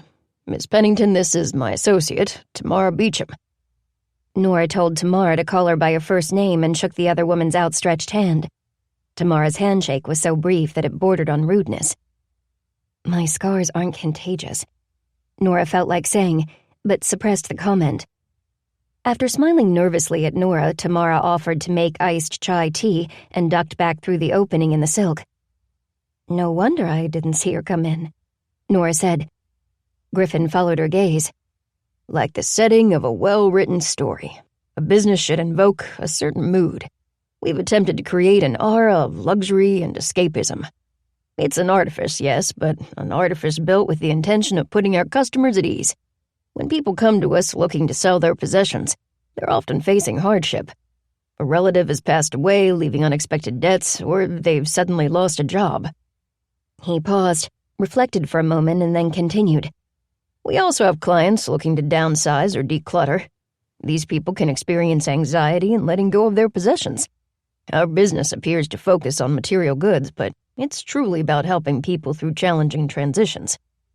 Griffin went on to ask about Miracle Books, and since the shop was Nora's favorite subject, she was able to exchange innocuous small talk until Tamara re-emerged from the back room carrying a silver serving tray. She placed the tray on the table between Griffin and Nora and touched the gold box in the center of it. Please, help yourself to Belgian chocolate, she said, and if you don't care for the drink, I'd be glad to make you something else. Nora, who considered the thought of iced chai rather distasteful, changed her mind after one sip. It's the fresh cinnamon and cardamom, Griffin said, reading Nora's expression of surprise. We've turned Hell's Angels bikers and French-pressed coffee snobs into fans of this tea. People have emailed Tamara in hopes of obtaining a recipe, but she never gives it to them. It's a trade secret. Though Nora liked Griffin and she didn't want to ruin her chance of relocating Abalene, she couldn't stop from asking the question that had been on her mind since she'd first heard of Virtual Genie. Does your business follow financial fallouts? Like the dissolution of the Madison County Community Bank? Or the bankruptcy of the Meadows, the town's biggest real estate development? Griffin's reaction to such a blunt question was a slight tensing of his shoulders. That was all. We did read about the unfortunate events in this community, and yes, those events influenced our decision to open in Miracle Springs over another town. But it wasn't ambulance chasing alone that led us here. I visited a lifetime ago with my parents and had very fond memories of our trip. Even as a boy, I felt the town's peaceful vibe. I hated to know that a scandal had disrupted that peace, so here we are. This is a business, and I want to make a profit, but I also want to help restore balance to a place that gifted me with good memories. Nora was unaccustomed to such transparency. She decided it was only fair to repay Griffin's honesty with honesty. I stopped by because I was curious about Virtual Genie, but my main reason for being here is to inquire about the room for rent. Griffin looked aggrieved. It's not an attractive space, I'm afraid. Not for a lady. He added, I assume we'll rent it to a man who can easily ignore the peeling paint or rust stains. With the appraisal fair coming up, finding a tenant is low on my list. There are women who can't afford attractive spaces, Nora said flatly, and peeled paint can be fixed. Will you show me the apartment? Griffin set his cup of tea aside and laced his fingers. As if she'd heard a silent call, Tamara emerged from the other room and smiled at Nora. I'll show it to you, she said. Griffin has so much to do right now. Nora thanked Griffin for his hospitality and followed Tamara through the opening in the curtains. The difference between Virtual Genie's public and work areas was marked. While the main room was a show of exotic opulence, the back room was utterly Spartan. Nora saw folding tables and chairs, racks of steel shelving, and a photography nook. With the hard cement floors and unadorned walls, the workroom was a stark contrast to the vibrancy of the public space. Tamara led Nora through a doorway and into a vestibule lined with cardboard boxes of various sizes and shapes. Ahead of them was the rear exit. On the opposite wall, there was a narrow, dimly lit staircase. I should tell you that I'm not looking at this for myself, but for a young woman in need, Nora said as she and Tamara ascended the stairs. Abalene works part-time at the Gingerbread House, our local bakery. I don't know what you're charging for rent, but my friend is on a very tight budget. She's at the bakery right now, which is why I'm looking at the apartment for her. The space is in rough shape, but I heard what you said to Griffin. Tamara took out a key ring and unlocked the deadbolt. And you're right. Some people aren't in a position to afford anything other than rough, regardless of their gender. Tamara opened the door and flicked on the lights, illuminating a dingy room with a galley kitchen and a living sleeping area with a futon. A moth-eaten curtain separated the main room from a bathroom. Nora peeked in at the sink and shower stall, both of which were stained with rust, mold, and lime deposits. The linoleum was cracked and curling, and there were thick layers of dust coating the blinds. In the main room, the pine flooring was scarred with scratches and dents, and the kitchen cabinets were just as rough. The two appliances, an oven and a refrigerator, were old enough to qualify as vintage. We just don't have the time or the capital to make improvements, Tamara said, a note of apology in her tone. Nora considered how to use the apartment's dilapidated state to Abalene's advantage. Would you let my friend make improvements if she became your tenant? Paint the walls and jettison the blinds and futon, for example? Of course, Tamara answered. When Nora suggested they return to the main floor to discuss terms, Tamara was even more surprised. Won't your friend want to see the apartment first? She's entrusted this task to me, Nora said. If the rent is doable, I'll take the paperwork back to her to fill out. If you want to meet Abalene in person, I should warn you that she's extremely shy. She keeps to herself. That's probably a good thing. The studio isn't a great space for entertaining. Also, your friend will have to access the apartment through the back door, which means coming and going using the alley access. I like the idea of a quiet, shy baker living above our business. I'm sure Griffin will feel the same. We store the items we sell in the back room until they can be shipped, so a trustworthy tenant is a must. The two women returned to the ground floor and sat at Tamara's desk. She gave Nora what she vowed was their rock-bottom rent rate and promised to email her a standard lease agreement. Nora thanked Tamara for her time and left Virtual Genie. As she crossed the park toward Miracle Books, she thought about what Tamara had said about having a trustworthy tenant. Damn it, she thought. They're going to run a background check on Abalene. When they do, what will they learn? She found Deputy Andrews waiting for her at the bookstore. Good morning, Deputy, Nora said, noting the speckles of confectioner's sugar on his uniform shirt. She guessed that the lawman had just come from the Gingerbread House, which meant he probably hadn't dropped by the bookstore to pick up another Orson Scott Card novel. Andrews returned Nora's greeting before gesturing at the display window. Hester told me that the woman who designed this just started working for her. I haven't met her yet. Her name's Abalene, and you might not meet her. For a while, she's extremely shy. Unlocking the front door, Nora waited for the clanging of the sleigh bells to subside before she asked the deputy if he'd stopped by to browse. He cast a longing glance toward the science fiction section. I wish I could, but duty calls. I'm here to ask you a question about Mrs. Fry's books. After dumping her keys and handbag on the checkout counter, Nora gave the deputy her full attention. The collection in her living room? Yep. Do you have any idea how much they're worth? When Nora didn't answer right away, Andrews added, I know you weren't in her house long, but you're a bookseller, Miss Pennington, so I'm sure you checked out her books. I just want to know if you looked at them long enough to be able to estimate their value. I can't give you a dollar amount, Nora said, not without examining each book and searching online for its current market value. When she saw the deputy's face fall, she added, However, Amanda's collection is valuable. Why are you asking? Why are her books important? Andrew shot a glance at the surrounding shelves, his expression inscrutable. The sheriff is just being thorough. Mrs. Fry left her books to a former neighbor, someone from another state, and her son isn't too happy about it. I don't blame him.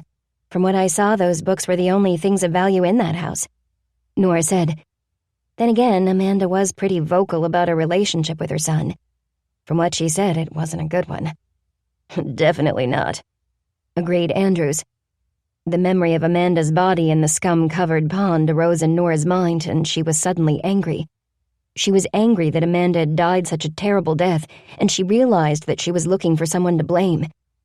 The son who'd abandoned her, the husband who'd left her without any money, or the bibliotherapist who'd failed to establish a relationship with a customer so clearly in need of healing.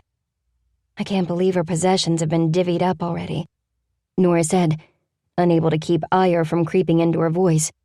For Christ's sake, doesn't there have to be a minimal amount of investigation before the vultures swoop in, or an official cause of death given? Andrew shifted his utility belt higher on his waist. We're not taking shortcuts, Miss Pennington. Mrs. Fry's son found a copy of her will after he identified her body. The bank owns her house and her car, and there's no savings to speak of. In fact, there's nothing for the vultures to swoop in and take. I overheard an exchange between Fry and the owner of Virtual Genie, that new business. Nora waited for Andrews to indicate that he'd heard about Virtual Genie before continuing. I caught only the tail end of their conversation, but Amanda's son made a pretty startling remark. She repeated the bearded giant's line about his mother killing his father. Mr. Fry told us the same thing, but he didn't mean it literally, Andrews explained. He blames his mama for driving his daddy to an early grave. He said that she never stopped nagging him and never stopped telling him how much she'd sacrificed for the men in her life. Mr. Fry told us that he and his daddy heard this every day of their lives. He went on and on about how his mama was a bitter, sullen woman who was never happy, not for one day. Nora's curiosity about the bearded man deepened. I guess that's why he cut her out of his life, because he blamed his mother for the loss of his father. Andrew shrugged in a way that suggested he wasn't going to share any more information. I wonder if Mr. Fry went to Virtual Genie because he suspected his mother's book collection is worth something.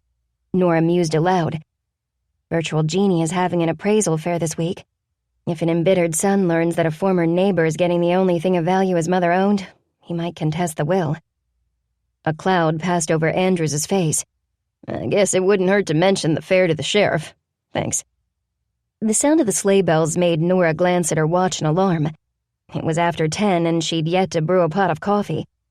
A pair of women in their mid-30s who were so similar-looking that they had to be related entered Miracle Books. Nora smiled at them in greeting. Already turning toward the back of the store, she tossed out a final remark to Deputy Andrews. If you need someone to take a closer look at Amanda's books, you know where to find me. Andrews nodded, tipped his hat at the visitors, and left the bookshop.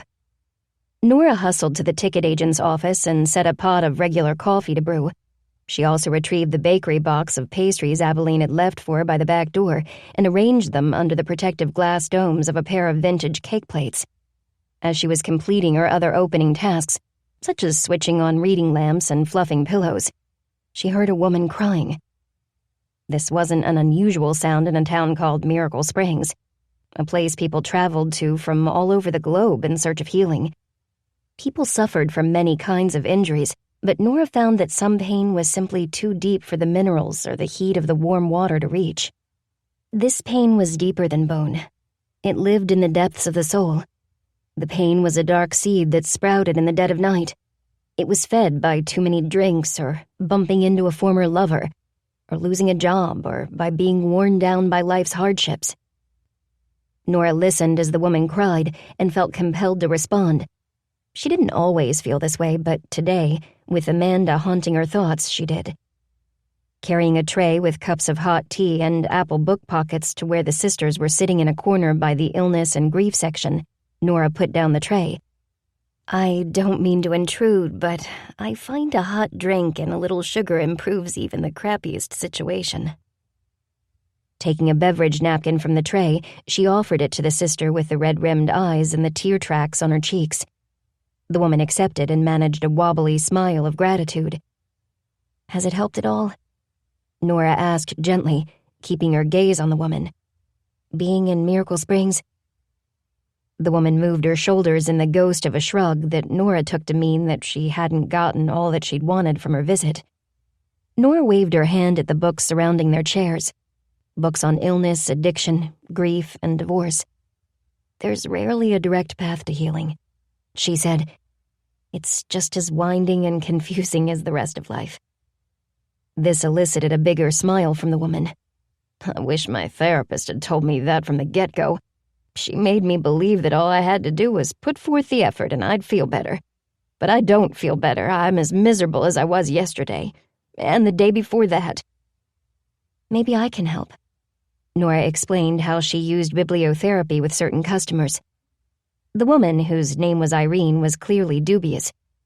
Despite her misgivings, she told Nora how she'd been dumped by her partner of 11 years. He didn't leave me for another woman, Irene said. That would have hurt, but in a weird way it would have made our breakup easier. How things ended is almost worse than another person coming between us. Max just fell out of love with me. That's what he claims, at least. He woke up one morning, looked at me over the rim of his coffee cup, and decided that he couldn't spend another day with someone he didn't love. That was it. I was perfectly content, so this was a serious punch in the gut. I loved him. I still love him. I don't know why things changed. Irene began to cry again. Her sister, who introduced herself as Iris, pressed the teacup into Irene's hand and begged her to drink. Max has moved on.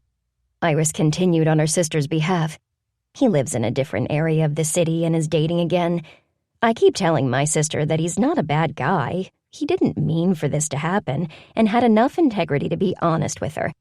And for the record, I think he's pretty unhappy. His smiling pics on Facebook mean nothing. He's just as lost and lonely as my sister. He's just lost in wine bars with a different woman every weekend. Irene seemed to shrink following this remark. You're going to be okay, Nora told Irene. There's something missing in Max, not you. He ended your relationship so he could go out and search for it. Unfortunately, he took part of you with him when he left. Don't be ashamed of your pain. You feel it because you loved him. But you need to heal that hole in your heart enough to move forward with your own life. I think I can help you do that. Will you give my method a shot? You'll have to read a handful of books. Yes, Irene whispered. Leaving the sisters to their tea and pastries, Nora moved among the bookshelves collecting titles. She made a stack of books at the checkout counter. When the sisters were ready, she totaled and bagged a graphic novel called Heart in a Box, Greg Barron's It's Called a Breakup Because It's Broken, Bridget Jones's Diary, Nora Ephron's Heartburn, and Porn for Women by Cambridge Women's Pornography Cooperative. Irene raised her brows at this last title. Nora caught the look and grinned. It's not what you think. The images are PG-rated. There's a photo of a hot guy vacuuming, for example. In fact, there are several photos of hot guys cleaning. Iris craned her neck to catch a glimpse of the cover. Do you have another copy? While Nora fetched the last copy and made a note to order a replacement, Iris selected a shelf enhancer for her sister as a gift. She had Nora ring up a vintage picture frame made of sterling silver and tortoiseshell. Immediately after paying for it, she presented the frame to Irene.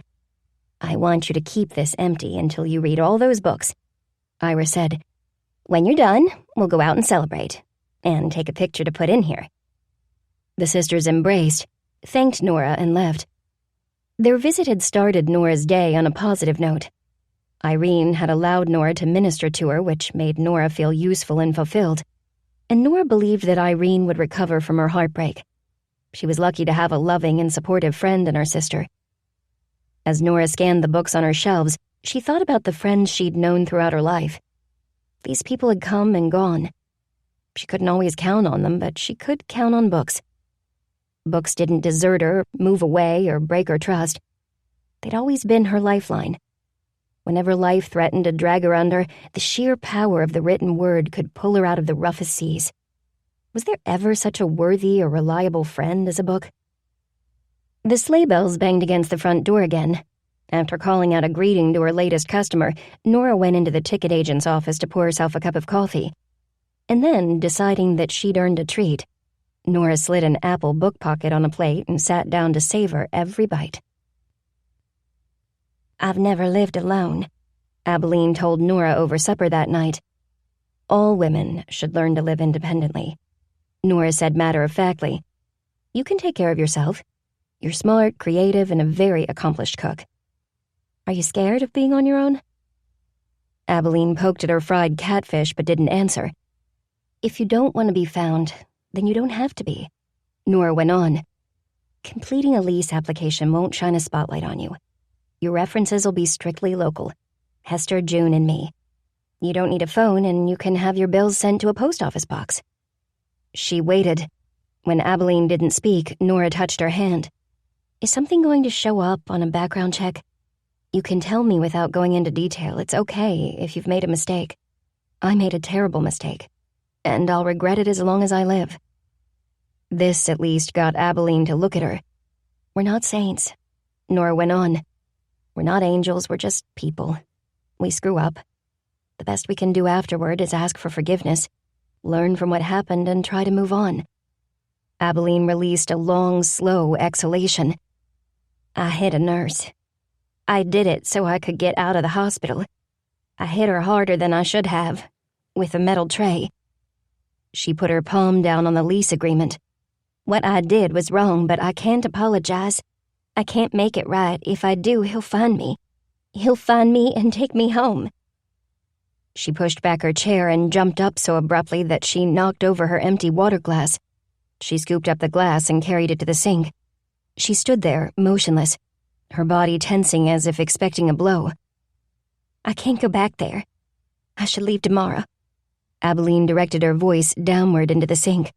She spoke quickly. Her words sounded like running water. Nora got to her feet and said, "No." Shocked, Abalene turned to face her. Nora beckoned her outside. Leaning over the deck railing, she pointed down the steep slope toward the railroad tracks. Every day, a train pulls into the Miracle Spring station. Every day, a new crowd of hopefuls spills onto the platform. The people of this crowd hope and pray that the water, the yoga, the massages, the therapy, the kale smoothies, or the fresh mountain air will heal them. It may be the beauty of this place that restores the soul. It may be its tranquility, I don't know. But many of those people leave Miracle Springs feeling restored. Despite the peace strangers have found here, a local woman drowned in a pond on her property.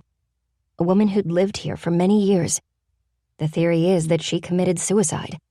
That she took a bunch of painkillers and left a note. Abalene blanched, but Nora ignored her reaction and went on. "Do you want to end up floating in a backyard pond? Because even in this haven, a woman grew so lonely that she didn't want to live anymore. What do you think will happen to you if you strike out on your own?" Nora asked. "Yes, you could run tomorrow. Or you could stay here, with a group of women who will stand by you." Hugging herself, Abalene watched the haphazard flight of a lightning bug until it disappeared behind a copse of trees. "What would I have to do?" she whispered, "to be able to stay?" "You'll have to be brave," said Nora. "Brave enough to share your story." "Share my secrets, you mean?" Nora gazed up at the stars. "Your story, your secrets, aren't they one and the same?" Chapter 5. There are perhaps no days of our childhood we lived so fully as those we spent with a favorite book. Marcel Proust. Abalene typically left for the bakery before Nora was even out of bed. When Nora woke the next morning, she wasn't sure if Abalene had left for work or just left. When she showed up at Miracle Books with a fresh batch of book pockets and an expression of resolve, Nora was surprised by how happy she was to see her. That evening, while Nora set the table for supper, Abalene announced that she'd be moving into the apartment over Virtual Genie the following day. Nora was stunned. "What about the lease application? And is there a security deposit?" "I don't need to fill out any paperwork, and Mr. Kingsley didn't ask for a deposit. He and I came to an understanding," Abalene said. She was heating baked beans in a saucepan and refused to meet Nora's gaze. Nora put her hands on her hips and stared at Abalene. "An understanding?" That sounds like a line from a Victorian novel. One of those novels featuring a penniless girl who offers her body in exchange for a favor from the aristocratic gentleman. Abalene's cheeks flushed and she backed away from the stove. She turned a pair of angry, glittering eyes on Nora. "It's not like that at all. I'm not like that." She ran out of the tiny house and into the August evening. 2 minutes later, the oven timer beeped, and Nora opened the door to find 2 perfectly cooked pork chops. She left the hot tray on the cooktop and went outside to call Abalene. The moment she stepped onto the deck, she sensed an emptiness. There were night noises. The insects sawed and small animals rustled in the undergrowth in the woods bordering the train tracks. But there was a lack of human presence. Abalene was gone. Nora called her name anyway, twice. When no one responded, she went back inside and waited at the table. After an hour passed, she wrapped up the pork chops and beans, put them in the fridge, and ate a bowl of cereal for supper. She sat on the sofa in her cozy little living room and tried to read, but the words wouldn't stick. They slipped out of Nora's head, and by the time she gave up on the book, night had fallen around Caboose Cottage. Downtown Miracle Springs would be hopping, Nora knew. The street lamps would be aglow, eateries would be serving patrons, and music would fill side streets and alleyways. She could almost hear the instrumental melodies from the vegan restaurant, the bluegrass from Pink Lady Grill, and the classic rock from the bar on the edge of town. Abalene wouldn't go to any of these places, so Nora waited up for her. She turned on a television show that failed to capture her attention and drifted off in the middle of it. When she woke, hours later, an infomercial for a skincare line was playing. Nora looked at her watch. It was after midnight. Grabbing her phone and a flashlight, she left her house and started walking.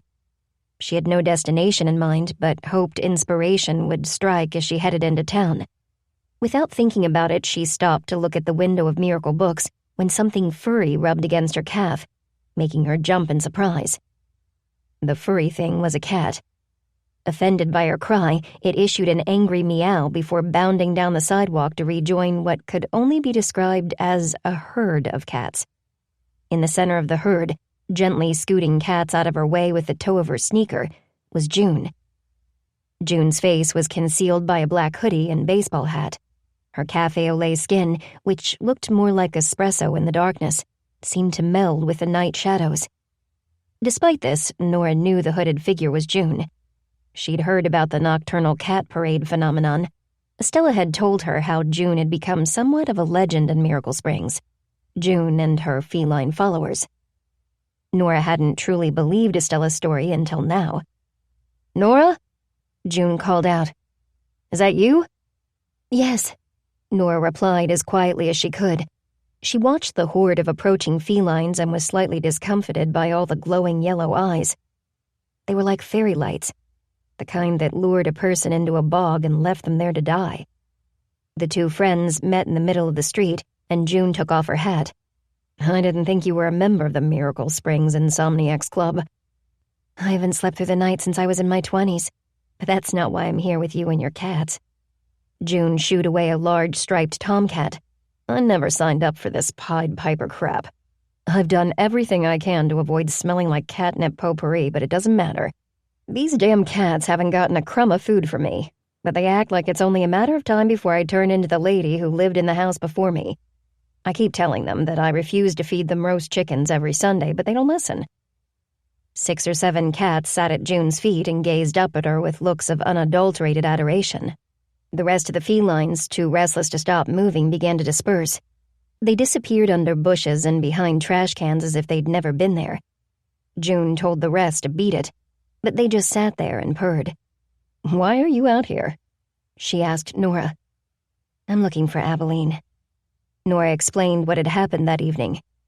"She probably crashed at Hester's place," June said. "Swing by the bakery tomorrow, and Abalene will be there. I wouldn't worry too much about it." Nora had her doubts. What if she's not at Hester's? Then she and her secret are moving on, and there isn't a damn thing we can do about it. June's tone was grim. "I hope she didn't make that choice, because you and I both know that her secret will weigh her down. It'll sink her. And without people like us to pull her out of the water, that girl is gonna drown." When Hester finally responded to Nora's repeated thumping on the bakery's back door the next morning, the first thing she did was assure her that Abalene was all right. She's not working for me today. She borrowed some supplies and went off to clean her apartment. She won't be back today. A timer beeped from somewhere in the kitchen, and Hester beckoned Nora to follow her inside the gingerbread house. Nora watched Hester remove a pair of oversized muffin trays from the oven. The scent of warm blueberries and cinnamon crumble wafted into the air. How do you know she won't be back? She said she'll be working with Mr. Kingsley every day as part of their lease agreement. After she cleans the apartment and moves in, which should take 2 minutes considering she has 1 garbage bag's worth of possessions, she'll start work at Virtual Genie. Hester glanced at the muffin tray. I'm glad she found a place, but I hope she comes back here tomorrow. I like having her around. Hester dropped one of the hot blueberry muffins into a bag and handed it to Nora. She told her to come back in an hour to collect the day's book pockets, and then turned to slide another batch of muffins into the oven. Instead of riding home, Nora pedaled to Water Street. Jedediah Craig's Chevy Blazer was parked in front of a dove-gray cottage. The front windows were cracked, and Nora could hear music playing from inside the house. She hesitated on the sidewalk, wondering how Jed would react to her dropping by. Jed had never invited her to his place. In fact, he'd made it clear that his home was in no shape to receive visitors, as his rooms were still crowded with unpacked boxes. He'd recently moved to Miracle Springs from somewhere on the coast, and claimed that he worked too much to bother organizing his living space. What am I doing here? Suddenly deciding that this was a mistake, Nora began to turn around. Jed's front door opened and he stepped onto the porch, coffee cup in hand, and looked right at her. He smiled warmly, leaned against his porch post, and called, "Are you stalking me?" I was just riding by, getting my daily dose of vitamin D, when I got this powerful feeling that someone in the vicinity had just finished brewing coffee. Was that you?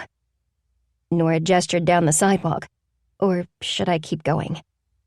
It depends what you have inside that white bag, Jed said.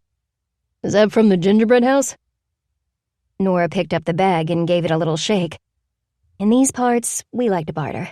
I have a fresh-from-the-oven blueberry streusel muffin to offer. What do you have? Coffee, and anything else your heart desires, Jed said with a playful smile. Nora parked her bike alongside Jed's truck. If people see my bike here, they're going to talk. Jed pretended to be dismayed. Mabel Pickett is sure to notice. I believe she has me lined up as husband number 4. Nora laughed.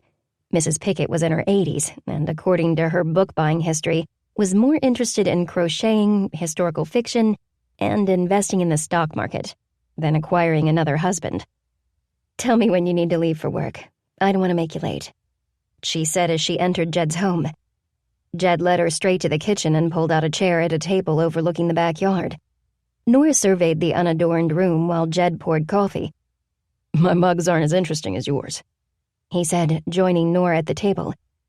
For every mug that ended up on the pegboard in Miracle Books, I rejected hundreds of others. Nora picked up the plain white mug Jed had given her.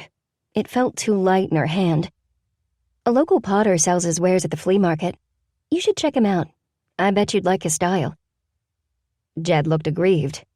I'm sure I would, but my budget is pretty tight these days. Detecting she'd hit on a sensitive subject, Nora asked after Jed's dog. His Rhodesian Ridgeback was still at the coast, living with his mother, and Nora knew that the dog suffered from anxiety. He's doing better since my mom made changes to his diet. I miss that big slobbery bugger. Henry, that is, my mom doesn't slobber. Jed's expression turned wistful. Me and Henry Higgins have been through so much together. Strike 2, Nora thought.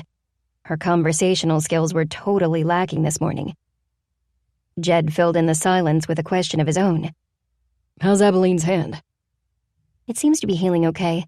You'll have to track her down at the bakery or at her new apartment above Virtual Genie when it's time to remove the sutures. She isn't staying with me anymore. Jed cocked his head. Is that a good thing? Her moving out? You've been to Caboose Cottage. I don't have room for extra things, let alone an extra person. Nora sipped her coffee before adding, So yes, it's a good thing. They chatted for a few more minutes, but the sidewalk flirtation had fizzled from the moment Nora had entered the house. so she told Jed that she needed to pick up her book pockets and get to the shop. He didn't entreat her to stay, and she was surprised by the strength of her disappointment. As she made her way to the front door, Nora shot a quick glance into the living room. There were no stacks of boxes. There was no mess. There wasn't a stick of furniture to be seen. The entire space was empty. Nora couldn't understand why Jed had lied to her, but she suspected it had something to do with the tight budget he'd mentioned. She knew that he regularly sent money home to his mother and felt that he owed his mother a great deal. Judging by his living room and his ill-equipped kitchen, Jed was sending everything he could spare to his mom. Maybe even more than he could spare. As Nora rode away from Jed's house, she thought of how he'd sat vigil by her hospital bed for countless hours. It hadn't been that long since the sensitive and sexy paramedic had made it clear that he had feelings for her. Does he regret telling me how much he cares for me? Nora wondered. And what do I feel? I haven't had the headspace to think about Jed since I found Abalene hiding in my bookstore. Stopping for a red light, Nora caught sight of her reflection in the window of a parked car. She saw a woman with full lips and a graceful jawline. Her hair was unbound and fell from under her baseball cap in a shiny brown curtain. The cap's brim cast a shadow over the burn scar on her right cheek, and her pale blue cotton blouse hid the scars on her arm. For just a second, Nora saw her old self, the pre-burned self. The abrupt blast of a car horn made her jump. She whipped her head around, fully prepared to glower at the impatient driver.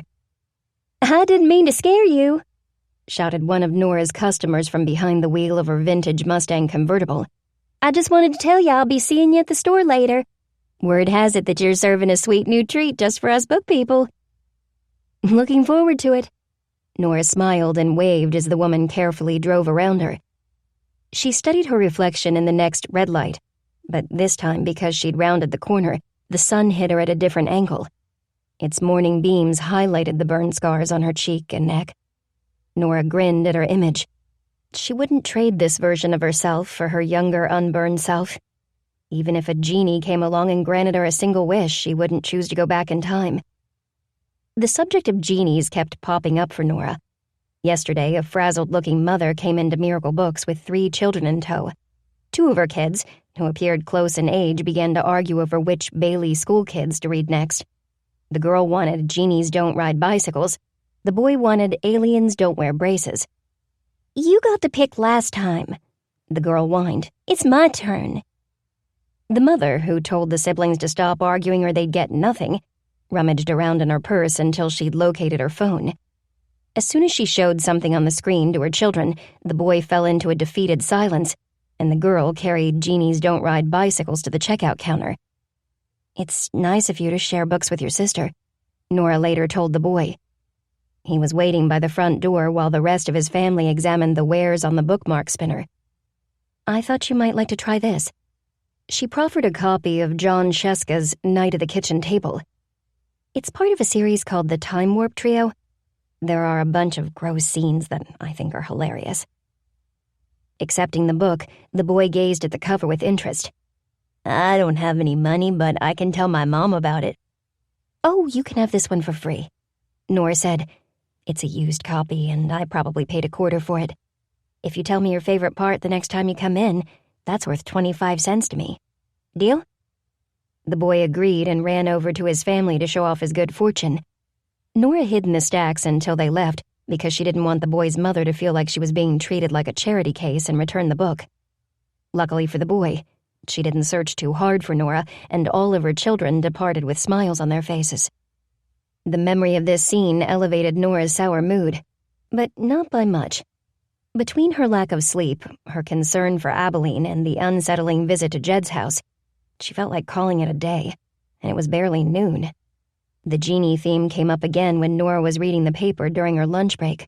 Several customers were wandering throughout the store, but after calling out a friendly greeting from the ticket agent's booth, Nora let them browse undisturbed.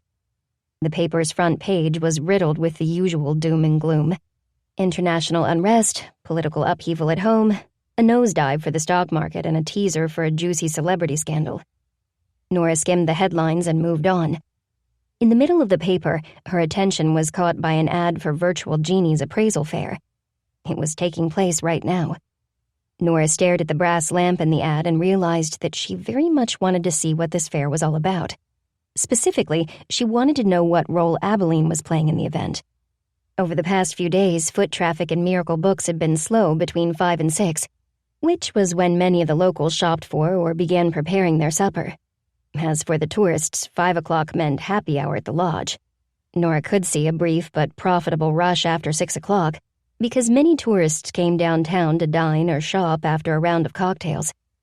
Since she hadn't had a customer since 4:45, Nora locked the cash register, propped a note on the checkout counter, and left the shop. Crossing through the park, she noticed that every parking spot in the vicinity had been taken. When Nora drew closer to Virtual Genie, she saw why. A line of people stretched from their front door to the hardware store, which was 2 blocks away. Each person was carrying a collectible in their arms, which they shifted around or briefly rested on the ground until the line moved again. The people waiting for their appraisal appeared tired and anxious, but those exiting Virtual Genie looked totally transformed. Their faces were radiant with hope, and they walked with a renewed vigor. Nora wondered exactly what promises Griffin Kingsley had made to these people. She headed to the front of the line, politely responding to the friendly greetings of her fellow townsfolk. As she walked, she took note of the treasures in people's arms. She saw a pewter teapot, a guitar, a Shirley Temple doll, an antique coffee grinder, a toy train set loaded into a Red Ryder wagon, a Tiffany-style lamp, and a wedding ring quilt. Her experience in purchasing vintage items for the bookstore had taught her to develop an eye for such things, and she guessed that 1/3 of the items she'd seen were worth a few $100s at most. And that's before the genie takes his commission, she thought. When she reached the front of the line, she told the man with a wheeled suitcase that she hadn't come to participate in the appraisal fair. He nodded in acceptance and opened the door for her. Inside, Nora was immediately enveloped by an aura of peace. She guessed it was a combination of the cool air, the luxe decor, and the soothing string music. But there was more to it than that. There was a sense of deep calm in this space, of being able to truly take one's time. That was a rare gift these days, and Nora could see that the ability to simply sit and relax for a moment was greatly cherished by all those who entered. Nora recognized most of the people contentedly settled on chairs or divans. They were all sipping iced chai tea or selecting pieces of Belgian chocolate from the gold box in the center of a silver tray. Both Virtual Genie partners were busy. Tamara was seated behind her desk, showing a client an image of a Yadro figurine on her computer.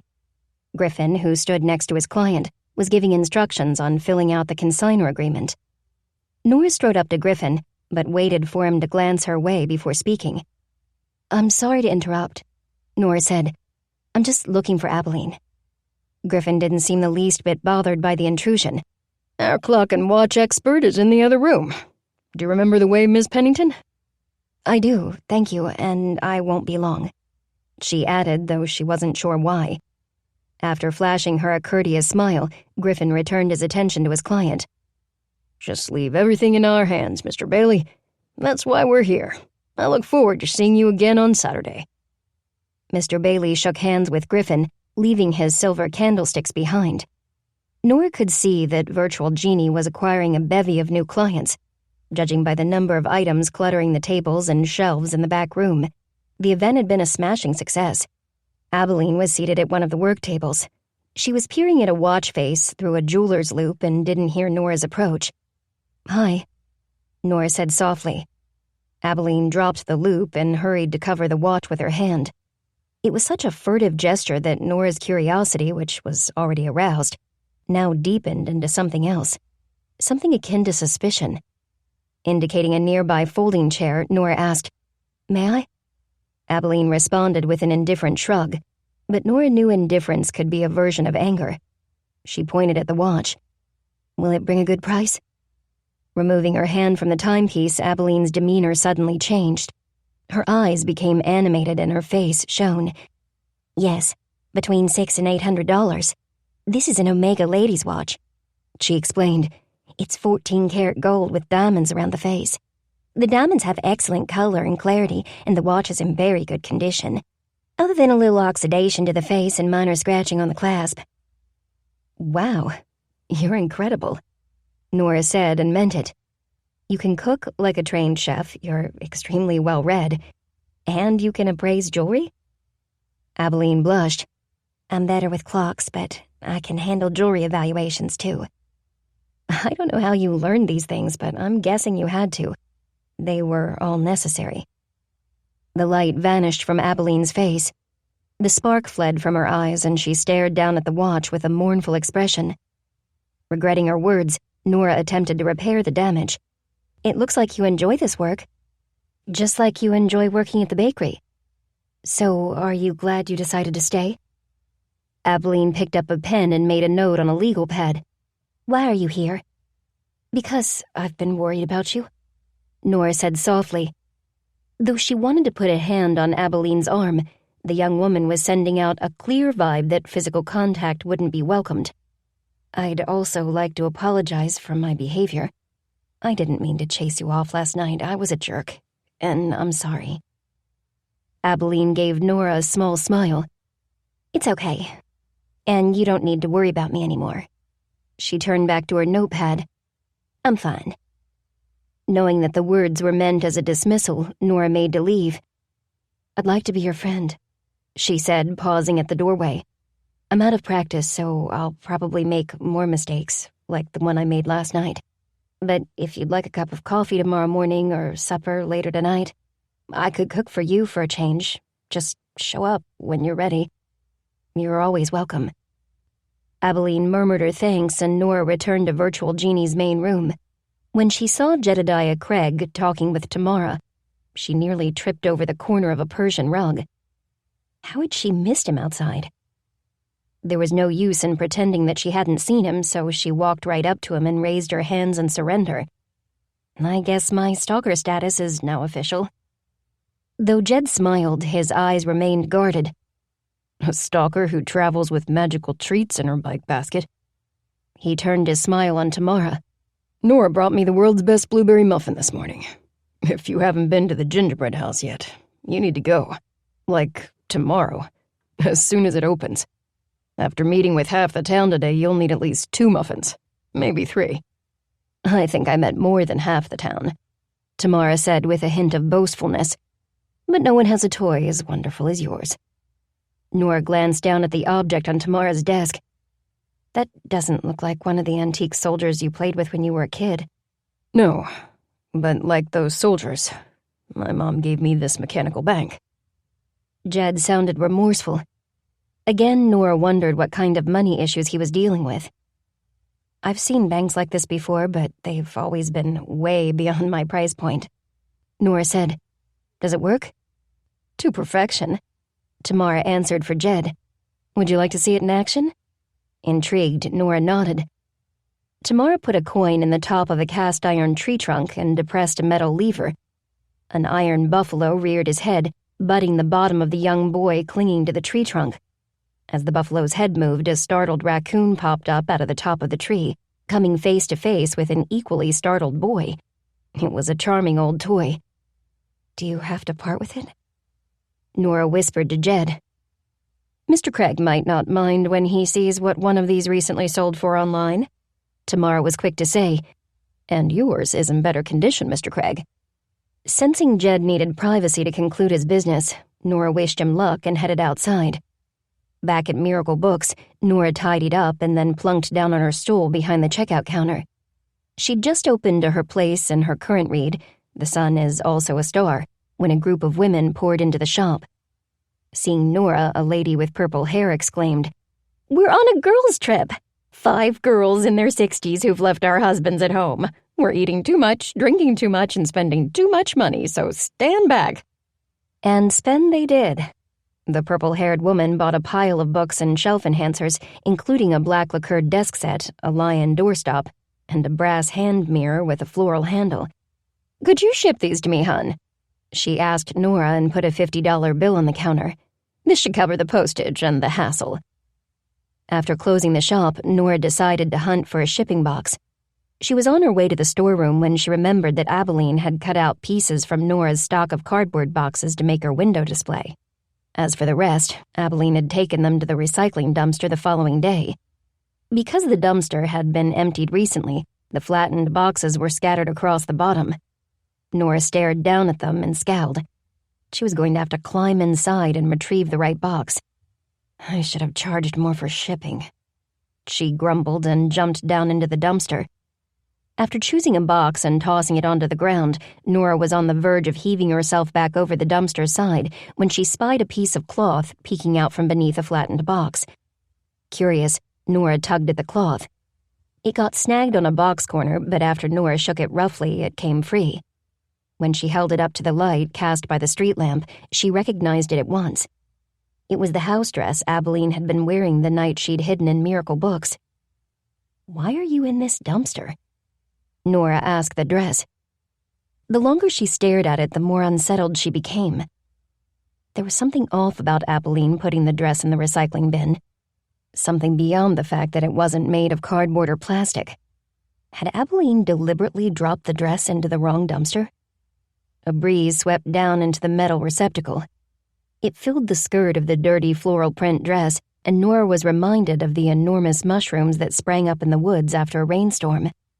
The space where Nora's pinky finger used to be tingled. Ignoring the sensation, she tried to concentrate on another tingle, a mental one. Nora felt the dress was familiar, like she'd seen it somewhere before. How could it be familiar? No one I know has ever worn a dress like this. Her voice bounced off the metal walls. When it came back to her, it sounded foreign, strange. Far off in the distance, Nora heard the lonely whistle of a train. She looked back at the dress as if it were a living thing. "I think I know where you came from." Chapter 6. Beware the man of one book. Latin proverb. When the ringing of Nora's phone jarred her awake, she was overcome by a feeling of déjà vu. It wasn't a good feeling. It was a feeling of dread.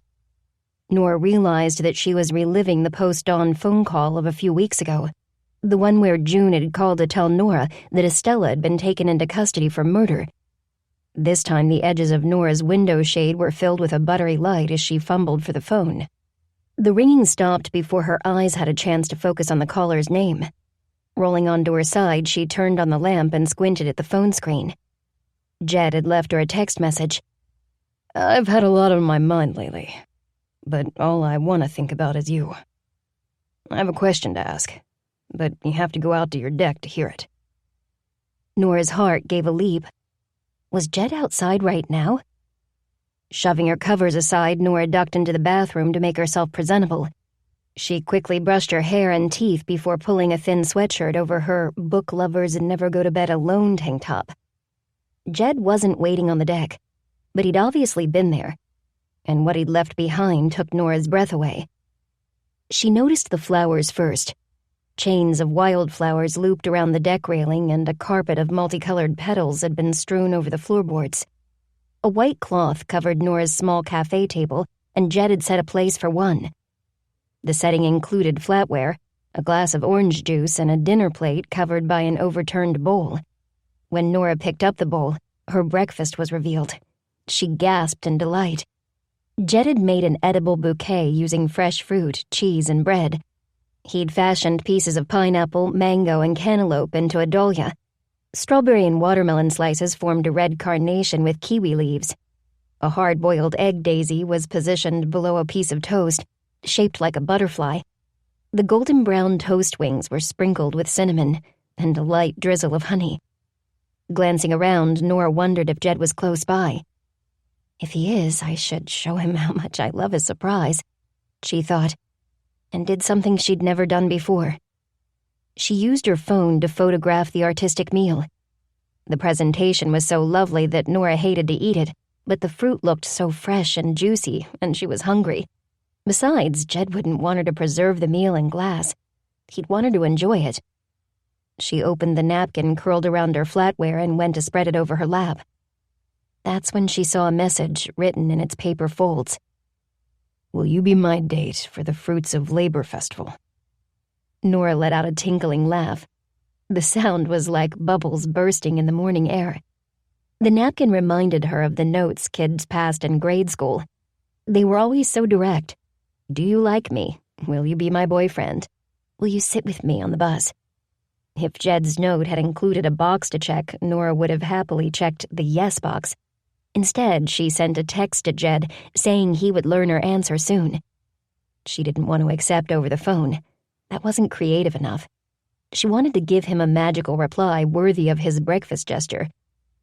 Magical and fruity, she joked aloud, smiling at her own corniness. She speared a strawberry slice with her fork. No one had done anything like this for Nora before.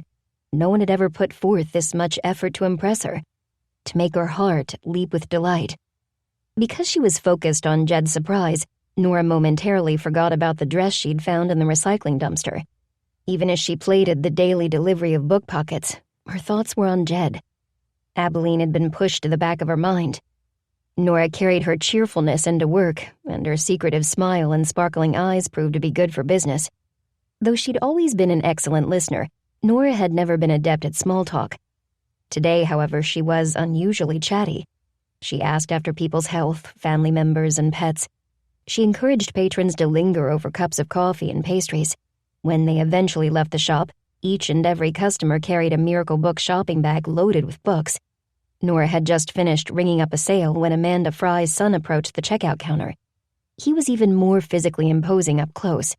When Nora had seen him speaking with Griffin Kingsley in front of Virtual Genie, she didn't fully appreciate his size. Again, she thought of Popeye's Bluto. The main difference between the two men was their clothing. Bluto wore a shirt and pants, while Fry's massive torso was stuffed into a suit jacket. The jacket looked expensive, but it didn't fit Fry's wide chest or thick arms well. If he twisted too far in one direction, Nora was sure the jacket would rip apart, with the violence of Bruce Banner turning into the Incredible Hulk. Fry's face was marked by dissatisfaction. Deep ruts traversed his forehead, and even deeper frown lines bracketed his mouth. His lack of crow's feet proved how seldom he smiled, but the grooves between his brows were evidence of consistent anger. Nora didn't know if she could reach past so much anger and disappointment, but she'd try. She greeted him with a friendly smile. "Good morning." Fry, who was just about to set a plastic bag on the counter, abruptly froze. The bag dangled in the air, and he gazed at Nora's face with the unapologetic stare of a small child. Children could be excused for such behavior, as their curiosity was free of judgment. Fry was no child, though, and there was no excuse for his open-mouthed gawking or the way his lips curled in disgust. "Why not take a picture? It'll last longer." Nora turned, giving him a clearer view of her scars. "What the hell happened to you, lady?" Fry asked. He had yet to blink. Nora stared back at him. "I used to be a circus performer, a sword swallower, actually. For my finale, I'd always set my blades on fire. The crowd would get so quiet, waiting for me to swallow the fiery metal." Her mouth curved into a maniacal grin.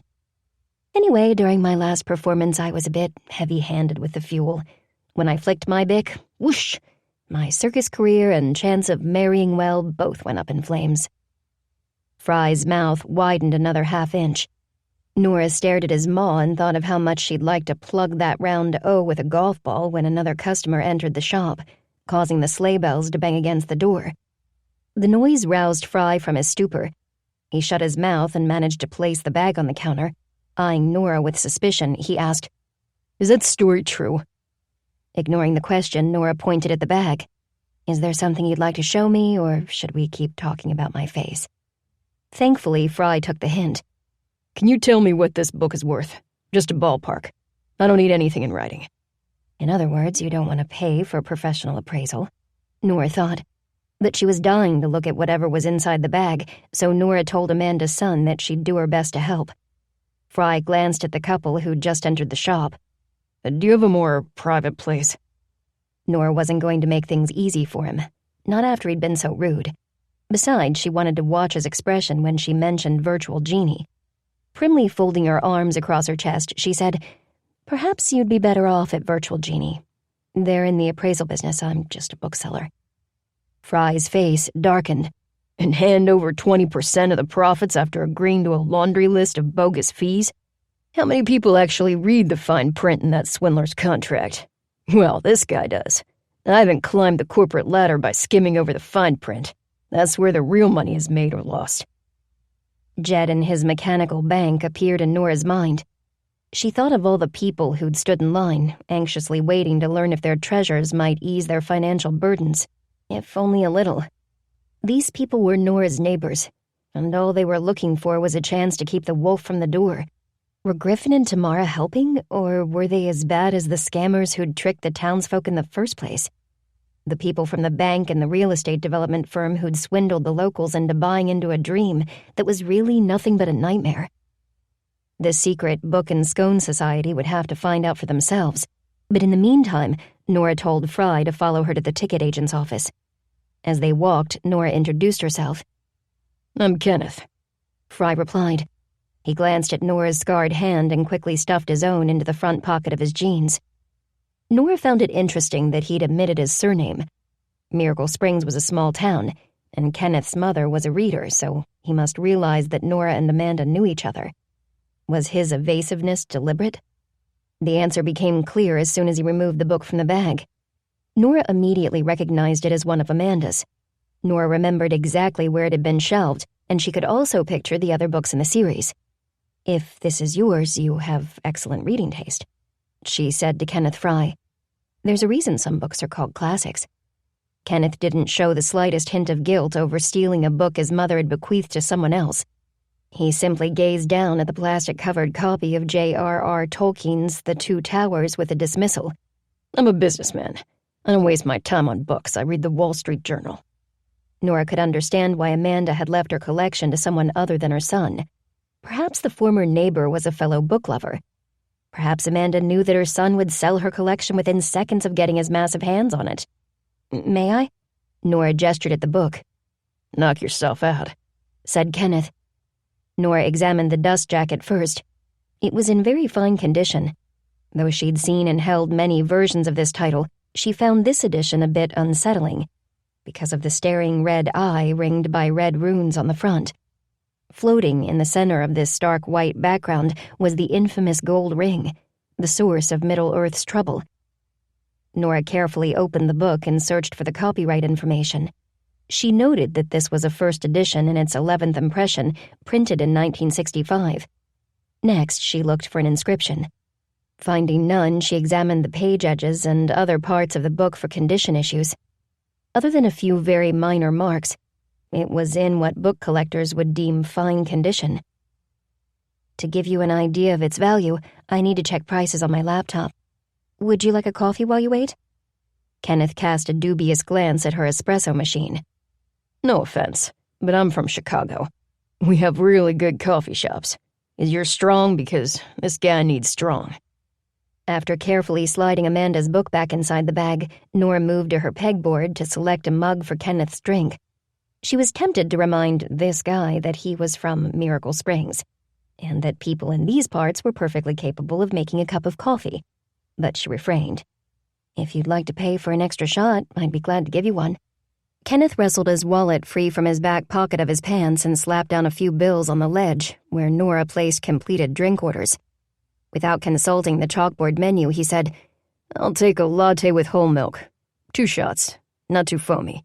I don't like foam on my mustache. The foam reference reminded Nora of Kenneth's mother, a woman who'd been found floating in her foamy green pond. Nora thought of how lovingly Amanda had wrapped her books in plastic and displayed them in her living room.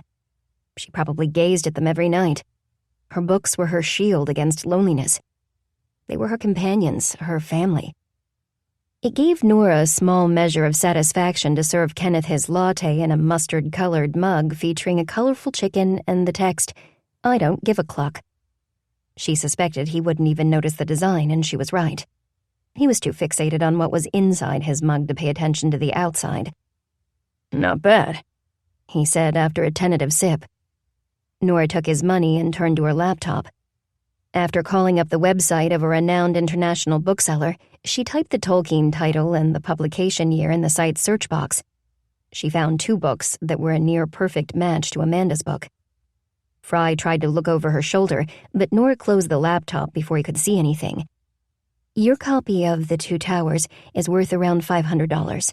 However, if you had the other books in the trilogy, The Fellowship of the Ring and The Return of the King. This set would be worth even more. Watching Kenneth carefully, she asked, "Do you own the other 2 books?" "I might," Kenneth said cagily. "If I did, where would I sell them? Who'd get me the most money?" Nora shook her head. "I couldn't say. As you can see, I deal in new, used, and a few collectible books. My most expensive books cost much less than the one you carried in, so I'm not the person to advise you on selling your, collection. Or is it just a handful of titles?" Instead of answering her questions, Kenneth put his empty mug on the coffee table and gave Nora a wave. "I've got it from here, thanks for your help. It's nice to meet a decent person in this crap town."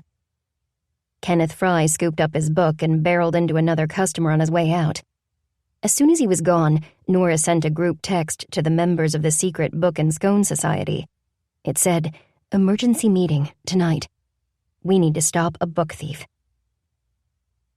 Nora could hear her friends before she saw them. They entered through the back door and appeared by the circle of chairs. They were all carrying covered dishes and had bags dangling from the crooks of their elbows. "We should eat while this is still hot," June said, setting a casserole dish down on a pot holder in the center of the coffee table. Nora sniffed the air. "What's that amazing smell?" June whipped the lid off her casserole dish. "Get ready for your daily serving of dairy, ladies. And then some. This is my famous mac and cheese recipe. I'll share 2 of the 3 secret ingredients, Munster cheese and eggs."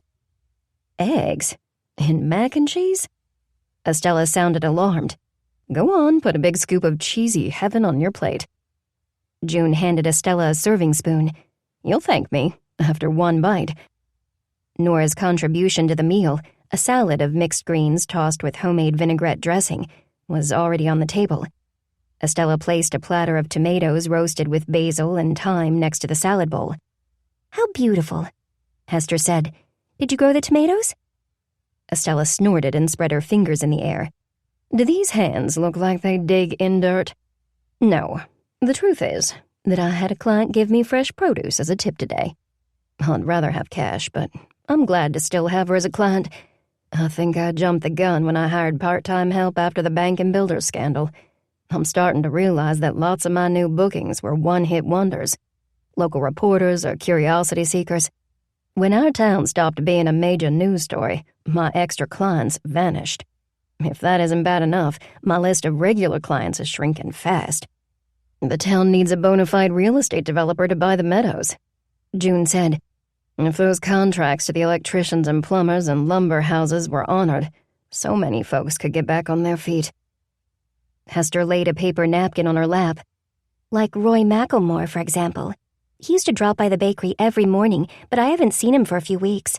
He stopped by yesterday to do maintenance on my air conditioning unit before heading over to Virtual Genie to get his grandmother's cameo pin appraised. He looked totally heartbroken about it, too. It's his only heirloom, and he's going to be a dad in November. He needs money for when the baby comes." Nora served herself a scoop of mac and cheese, unintentionally leaving cheese strings hanging like tight ropes from the edge of her plate to the edge of the casserole dish. June severed the cheese strings with her fork.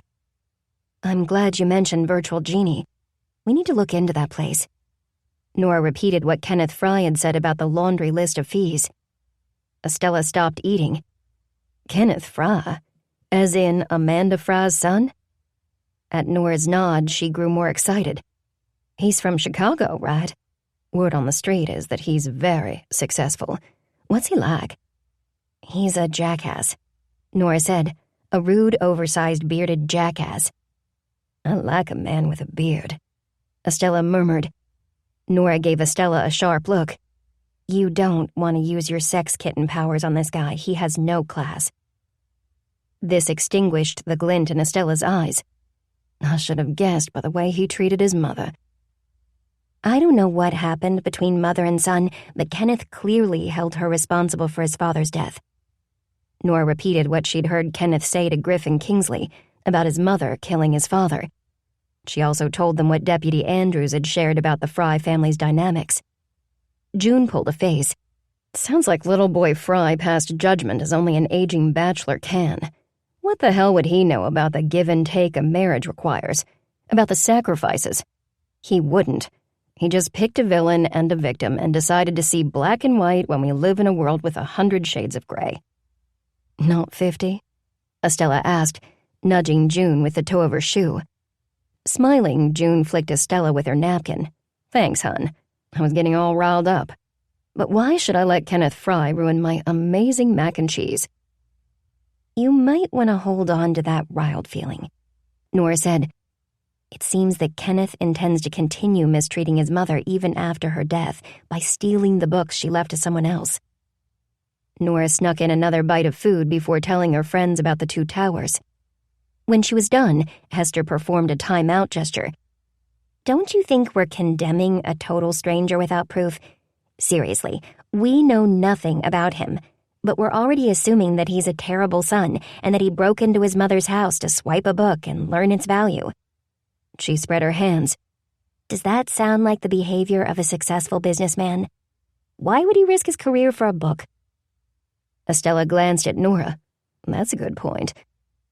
Selling those books might not have anything to do with money. June said, it might be about the anger Kenneth feels towards his mama. Anger that he didn't have the chance to express to her before she died.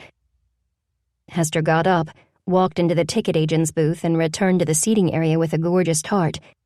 Pear slices peeked through a thin, flaky crust, and Nora, who thought she might be too full for dessert, knew she'd find room for a slice. Brown butter roasted pear tart in a shortbread crust. Hester began cutting the dessert into even slices. Let's say you're right, June. How can we prove the book is missing in the first place? Easy, Nora said, eagerly accepting a plate from Hester. We go to Amanda's house. We can combine it with another round of secret kindness bag deliveries. It sounds like Roy McElmore could use a lift. I'm game, said June, but don't you rush my dessert. I plan to savor every bite. Hester, Hester, Hester, your baking is good for my soul, but it is not good for my hips. Estella waved off her comment. What are you worried about? You'll walk that off with your cats 4 or 5 hours from now. A mischievous gleam surfaced in her eyes. It's too bad that you can't find a way to harness that kitty energy. You'd be a rich woman. Who says my aim in life is to be rich? June retorted. You know what I'd like? I'd like my socks to cover the world's cold, tired feet. That's what I'd like. I love to take care of folks. It's what I was born to do. Nora opened 5 shopping bags and lined them up on the floor. Okay then, let's decide where we're going tonight. We'll get to the world later, June. For now, we have plenty of tired feet in our own backyard. The secret Book and Scone Society members were much calmer during their second round of deliveries than they'd been for the first. Few people were quick to respond to a ringing doorbell after dark, which gave Hester plenty of time to return to June's car without having to run. June learned that she didn't have to peel away so violently that she scored the asphalt with tire marks. She crept forward slowly, keeping her headlights off until the targeted house was out of sight. After the 5 secret kindness bags were delivered without incident, June drove to Amanda's house. Unlike the other homes on the street, her house sat in a pool of darkness. There wasn't even a porch light or electric bug zapper to keep the night at bay. June hesitated at the top of the gravel driveway. Are you sure about this, Nora? She asked in a quiet voice. I'll just be a minute. Nora tried not to stare at the surrounding woods. For some reason, the trees felt closer and taller. They seemed to loom over the open spaces of Amanda's yard, reclaiming it whenever there were no humans to witness their movement. No one else has to get out of the car. June made the turn and eased down the driveway, the gravel crunching beneath her tires. She came to a stop at an angle in front of the house, her headlights illuminating the sagging stoop and collection of massive cobwebs. You better duck when you go up those stairs, Estella whispered. Nora didn't even have to look at her to know that she was shrinking into her seat in revulsion. Estella was not a fan of spiders. Nora grabbed her flashlight and exited the car, shutting the passenger door behind her. She listened for the neighbors' dogs and said a silent prayer of thanks when no frenzied barks pierced the quiet of the night.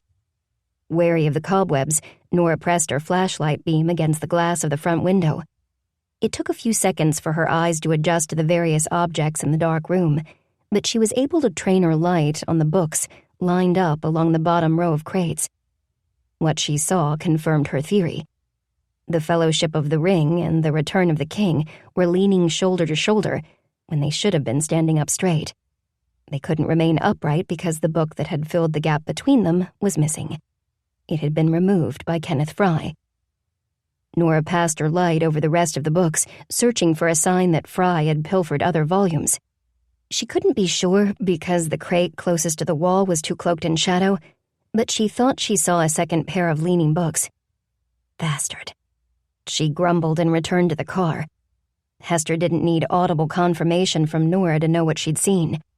Nora's anger spread through the car like a thundercloud. "Are you going to report him?" she asked. "I'll call Andrews in the morning," Nora said. "I don't want anything to happen to those books.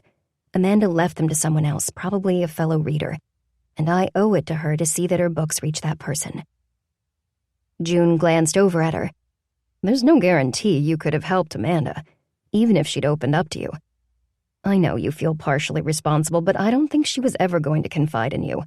You said it yourself, she came to Miracle Books in search of escape. Why would she want to drag her hard, ugly reality into her beautiful, warm, cozy escape place?" "I would have liked to try to combine the two," Nora said, smiling at her friend. "The unique and magical nature of books is their ability to grant us temporary escape from our reality, while also providing ways to cope with that reality when we're forced to return to it." "I think book people do that too," Estella said. "Isn't that the real reason people go to book groups? Sure, they want to talk about the book, but they're looking for so much more than that. They want to be a part of a community of like-minded people, of people who will accept them as they are. Book people will do that for each other." June grunted as a way of acknowledging Estella before directing a warning finger at Nora. "The cops need to bust Amanda's boy now, before he jets back to Chicago with a suitcase stuffed with books. Once the Fruits of Labor Festival starts, the lawmen and law ladies will be too busy breaking up fistfights and tossing people in the drunk tank to give you the time of day." "Don't worry. I'll call as soon as I've had my first cup of coffee," Nora promised. Estella tapped June's shoulder. "Can you back out of this driveway now? I feel like a million eyes are watching us." "That's because every spider has 8, June said, putting the car in reverse. She knew Estella had an aversion to bugs and enjoyed teasing her about them. Estella glared at June's headrest. "At times I really do not like you, June Dixon." After Nora said goodnight to her friends, she popped back inside Miracle Books to clean up the ticket agent's booth. While she tidied, she tried to think about how she'd reply to Jed's question. She needed to send a response in the morning, or he might come to the conclusion that she didn't want to go to the festival with him. And though she wasn't sure if pursuing a relationship with Jedediah Craig was a good idea, she was going to do it anyway. Whenever she ran into him or heard his voice, common sense and logic fled and other parts of her took over. Parts that wanted to laugh too loud. Parts that wanted to get lost in a long kiss in the rain. Parts that remembered the pleasure of a supper-time conversation, of movie nights and weekend hikes. She wanted all of these things. She wanted new experiences, too, and she wanted to have them with Jed. As she tried to come up with a creative and memorable way to say yes to Jed, she spied Estella's tomato platter next to the espresso machine. Nora decided to wash it and leave it under the checkout register until Estella could pick it up. Nora turned on the tap water and picked up the platter. The white porcelain was marked by a pinkish stain. The same stain June had seen on Amanda's counter. Instantly, Nora was transported back to that day. She could see every detail of Amanda's kitchen as if she weren't standing at her sink in Miracle Books, but at Amanda's sink. She also remembered the view through the window. She saw the garden, the overgrown grass, and the house dresses hanging from the clothesline. At the time, Nora hadn't known if they were nightgowns or house dresses, but she now knew that they were house dresses. She was sure of this fact because she'd seen another dress just like those hanging from Amanda Fry's clothesline. Only this dress had been hanging off the malnourished frame of a mysterious young woman. Nora stared at the steam rising from the sink. She felt hypnotized. Unable to move, she stood in a state of total confusion as a name echoed over and over inside her head. Abalene, Abalene, Abalene. Chapter 7. A book is the only place in which you can examine a fragile thought without breaking it. Edward P. Morgan. Nora had aspired to a more creative response to Jed's beautiful breakfast, but with her mind divided between Amanda's books and Abalene's dress, she had to make do. So she rode to the grocery store at 6:30, filled her bike basket with fresh fruit, and pedaled to Jed's house. Tiptoeing up to his front porch with the bags of fruit in hand, Nora fashioned the letter Y out of bananas and the letter E from limes. She made a curvy S using oranges. Nora had deliberately chosen those three fruits because she could use them to create end-of-summer mocktails. Having recently fallen off the wagon after years of sobriety, Nora distrusted her relationship with alcohol. For now, she decided it was best not to have it at all. After finishing her produce-themed reply without being spotted by Jed or his neighbors, she headed to the gingerbread house. "You're too early," Hester protested when she answered Nora's knock on the back door. "The book pockets are still in the oven." "That's okay," Nora said. "Can I come in and wait?" Hester studied Nora for a moment before stepping aside. "Sure. Have you had coffee?" "No, but I'd kill for a cup," Nora said. "I was at the grocery store at 6:30 this morning." Hester raised a brow. "If you skipped coffee, it must have been an emergency." "It was for a good cause, which I'll tell you about in a minute, but first." "Coffee," said Hester with a smile. Hester served Nora a mug covered with pastel macaron designs. Nora poured half and half into her coffee and watched the white curlicues blend into the dark brown liquid. Abalene, who'd been arranging cinnamon twists in the display cases in the front room, came into the kitchen and froze when she saw Nora. Nora raised her cup in greeting. "Good morning." "Good morning," Abalene replied and began kneading a ball of dough resting on the flour-dusted work table. In the warm light of the bakery's kitchen, Abalene looked markedly different from the pale, skinny, and frightened girl who'd cowered in the stacks of miracle books not too long ago. In a week's time, her sickly look had vanished. Her cheeks were rosier, her hair was shinier, and though she was still painfully thin, she wasn't gaunt. After 7 days in Miracle Springs, she was blooming like a late summer flower. If Nora was startled by how quickly Abalene had adapted to her new life, she was even more shocked by how the rest of the women in the secret book and scone society had accepted her into the fold. Hester re-emerged from the walk-in carrying a pound of butter and a carton of eggs. Catching sight of Nora's expression, she asked, "So, tell me what's going on. Is this about last night?" When Nora didn't answer right away, Hester put the food on her butcher block and retied her cherry print apron. She then repeatedly smoothed the apron despite its lack of wrinkles. This behavior was a sign of anxiety. Though Nora disliked being the source of that anxiety, she had to proceed. "Can Abalene take a quick break? I need to ask her something." Hester was clearly confused but gave her assent with a nod. As for Abalene, she kept her eyes on the dough. "We can talk while I work," she said. "No, we can't." Nora's tone was gentle but firm. "I want us to look at each other while we talk."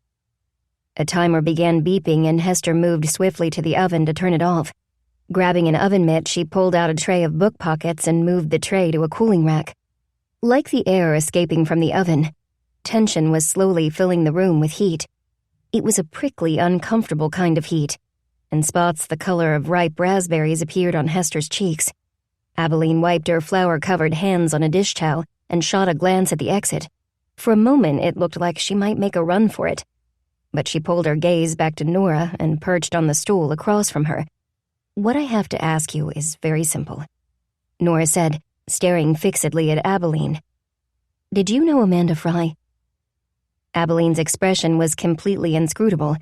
It was as if she'd gone to another place inside her mind. "No," she said. Nora decided to rephrase her question.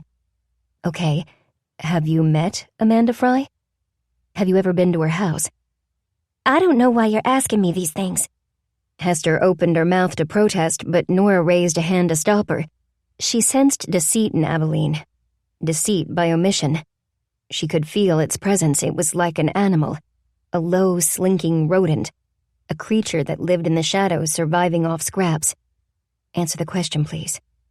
Nora's eyes never left Abalene's. Keeping her tone conversational, she went on. It's just one question. Have you ever been to Amanda Fry's house? Abalene turned to Hester. I don't understand. Don't do that. Nora interrupted. She was losing patience. Don't try to deflect. Don't you realize that your unwillingness to answer this question makes me wonder what else you're hiding? Considering Amanda died recently, it's alarming that you can't give a straight answer when asked if you've ever been to her house. Folding her arms across her chest and glaring like a defiant child, Abalene spat out the words. I've never been to her house. May I go back to work now? Hester couldn't contain herself any longer. Okay, Nora, she gave you an answer. Are you going to tell me what this is about? If the work is going to come to a dead stop in my bakery, I have a right to know why. Looking at her friend, Nora was suddenly overcome with doubt. What if Abalene was telling the truth? What if the dress she'd hidden in the dumpster hadn't belonged to Amanda Fry? But Nora's instincts were screaming that Abalene was putting on an act. She'd probably become accustomed to acting, to putting on different faces as a means of self-preservation. But Nora suspected there was more to it than that. I wish I could explain everything, but I can't, she said to Hester. Only Abalene can tell us where she got the dress she was wearing the night we found her in Miracle Books. The defiance in Abalene's eyes winked out. In its stead, Nora saw fear. Quick as a lightning flash, Abalene looked away, hiding the fear. But it was too late. Nora had seen it. So had Hester. She rushed to put an arm around Abalene. It's okay, she whispered. You're safe, it's okay. Abalene didn't respond. She stared down at her lap and pulled herself inward, as if trying to make herself smaller. The weighted silence in the kitchen was abruptly disturbed by the beeping of the second oven's timer. That's the rest of your book pockets. Hester cast an accusatory glance at Nora. I'll let them cool for a minute before boxing them. After that, you should probably go. Having been given her marching orders, Nora waited outside until Hester handed over the box of warm pastries. I have no idea what's gotten into you, Nora, or why you're doing this to Abalene. We're supposed to be helping her, not harassing her. We've stood where she's standing, remember? In that isolated, scary, horrible place? The cliff's edge? Nora was about to share her theory about the dress when a loud crash came from inside the kitchen. Sorry, Abalene called out, and then, nothing's broken. Hester was already turning toward her protege, so Nora let her go. As soon as she entered the bookstore, she dropped the pastries in the ticket agent's booth and called Deputy Andrews. I've had 2 visitors asking about Amanda Fry's books in 2 days, she said when Andrews got on the line. Don't you think that's a little odd? And yes, you were one of the 2. There was a pause as Andrew processed what Nora had said. Who was the second? Kenneth Fry. He wanted me to appraise a book he'd stolen from his mother's house. Stolen? That's... Nora didn't let him finish. Would you take me to Amanda's? I can prove the theft. I still have a good hour before I have to open the shop. Why do I feel like I'm being manipulated, Miss Pennington? Andrews asked without ire. Nora shoved Abalene's dress into her handbag and said, You're not. I promise that I'm trying to help. I don't even need to handle Amanda's books. If you open to the copyright page, I can compare 2 of the books in her home with the book Mr. Fry showed me. That way I can confirm that the book he had is from Amanda's collection. Andrews made a contemplative noise. All right, Miss Pennington. I have my own reasons for revisiting the premises, so you might as well tag along. I'll be in front of Miracle Books in 5 minutes. Andrews was a man of his word. Nora had time to arrange the book pockets on a platter, cover them in plastic wrap, and print out a description of the 2 towers Kenneth Fry had shown her by the time the young deputy pulled up to the curb. Every able-bodied law enforcement officer in the county is gearing up for this weekend's festival, except for me. I'm going to look at books. Deputy Andrews smiled at Nora as she slipped into the passenger seat. Trust me, you didn't draw the short stick. Time spent in the company of books is time well spent. Besides, I think Amanda's collection is worth a closer look. Nora told him the estimated worth of her Fellowship of the Ring trilogy. Andrews whistled. Didn't she have like 100 books in her collection? Whatever the number, they don't belong to her son. He's contesting the will, Andrews said with a frown. He let us know that he hired a lawyer and told us to stay out of his mother's house. But the house doesn't belong to him, and the sheriff hasn't closed Mrs. Fry's case, which is why we're going in. Andrews drove through town. As the shopping and business district fell away to the sun-dappled woods, rolling hills and verdant fields of the countryside spread out all around, Nora thought of how Tolkien's hobbits would have loved this part of North Carolina. His dwarves and elves would have felt at home, too. Most of this region was still pristine land unblemished by interstates, strip malls, and cookie-cutter housing developments. It was this untainted beauty that drew the hikers, artists, tourists, and those searching for healing to Miracle Springs. Recalling another series in Amanda Fry's collection, Nora reflected on Philip Pullman's characters. They wouldn't care for Miracle Springs, and would likely try to escape a town supporting a local government and multiple places of worship, just as Lyra Silvertongue had escaped in the Golden Compass. From the recesses of her memory, Nora recalled Pullman's description of Lyra. She was thin, with dirty blonde hair and pale blue eyes. Like Abalene. Nora hugged her handbag and glanced at Andrews. Is the sheriff viewing Amanda's death as a suicide? I know it was written up in the paper as an accidental death, but I assume tests have been run since that piece was printed. I saw the bottle of painkillers in Amanda's kitchen. Did Amanda swallow those pills before wandering outside to drown in that horrible pond? Because that seems pretty far-fetched to me. Andrews set his jaw. I can't discuss that with you, Miss Pennington. Since Nora wanted to maintain a positive relationship with the young deputy, she didn't press him. At Amanda's house, Nora stood to the side as Andrews unlocked the door. She felt a twinge of doubt. The feeling wasn't unlike the doubt she'd experienced interrogating Abalene at the bakery. What if Kenneth had already returned the 2 towers? If he had, Nora would lose her credibility with Andrews. She'd also lose her chance to learn more about the woman they knew as Abalene Tyler. Andrews held the door open for Nora. She entered the living room and spotted the space between the Tolkien books. She sighed in relief, and Andrews stared at her in confusion. I was doubting myself, she explained. It's a little messed up to be relieved when you confirm another person's crime. But the gap between books proves that I'm not crazy. Taking the printout out of her bag, she handed it to Andrews before squatting next to the other Tolkien novels. Please don't touch anything, he warned. Pointing at the other 2 books in the series, she said, If you could compare the copyright information on the printout to what's on the copyright pages of each of these volumes, I think we'll be able to conclude that Kenneth has the missing book from this series in his possession. Andrews gestured toward the driveway. I'll just grab my kit from the car. Nora stood up. Is it okay if I use the bathroom? I had a really big cup of coffee this morning. Sure. Andrews said and hurried outside. Nora hustled back to Amanda's bedroom. She used a tissue to open the pocket door of Amanda's closet and reached for a dress, triggering a burst of fresh scent from a sachet with a frayed purple ribbon. Nora, who'd never been fond of the smell of lavender, wrinkled her nose and retreated from the closet, dress in hand. She carried it over to the window to examine the label. After replacing the dress exactly where she'd found it, Nora looked at 3 more dresses. Amanda wore a size 14 and had a preference for cotton blends. She also liked pastel floral patterns. All of her house dresses were made by the same brand, a company called Casual Her. Nora heard Andrews moving around in the living room, so she slid the closet door shut and tiptoed into the bathroom. She ran the sink water for several seconds while pulling out the dress she'd stuffed into her handbag. Like the others in Amanda's closet, it was a size 14 and had been made by Casual Her. Nora stared at the dress. Though she had no idea what to make of it, she felt suddenly repelled by it. She didn't want to touch it. She stood in Amanda's bathroom, furious with Abalene for lying to her, and gazed at the dead woman's angel soap dish until she'd calmed down enough to rejoin Andrews. When she re-entered the living room, he showed her the copyright page of The Return of the King. Is this from the same series as the book Mr. Fry asked you to appraise? After inspecting the page, Nora said, Yes. Andrews tried to suppress his excitement but failed. Though he kept his voice under control, his eyes were shining.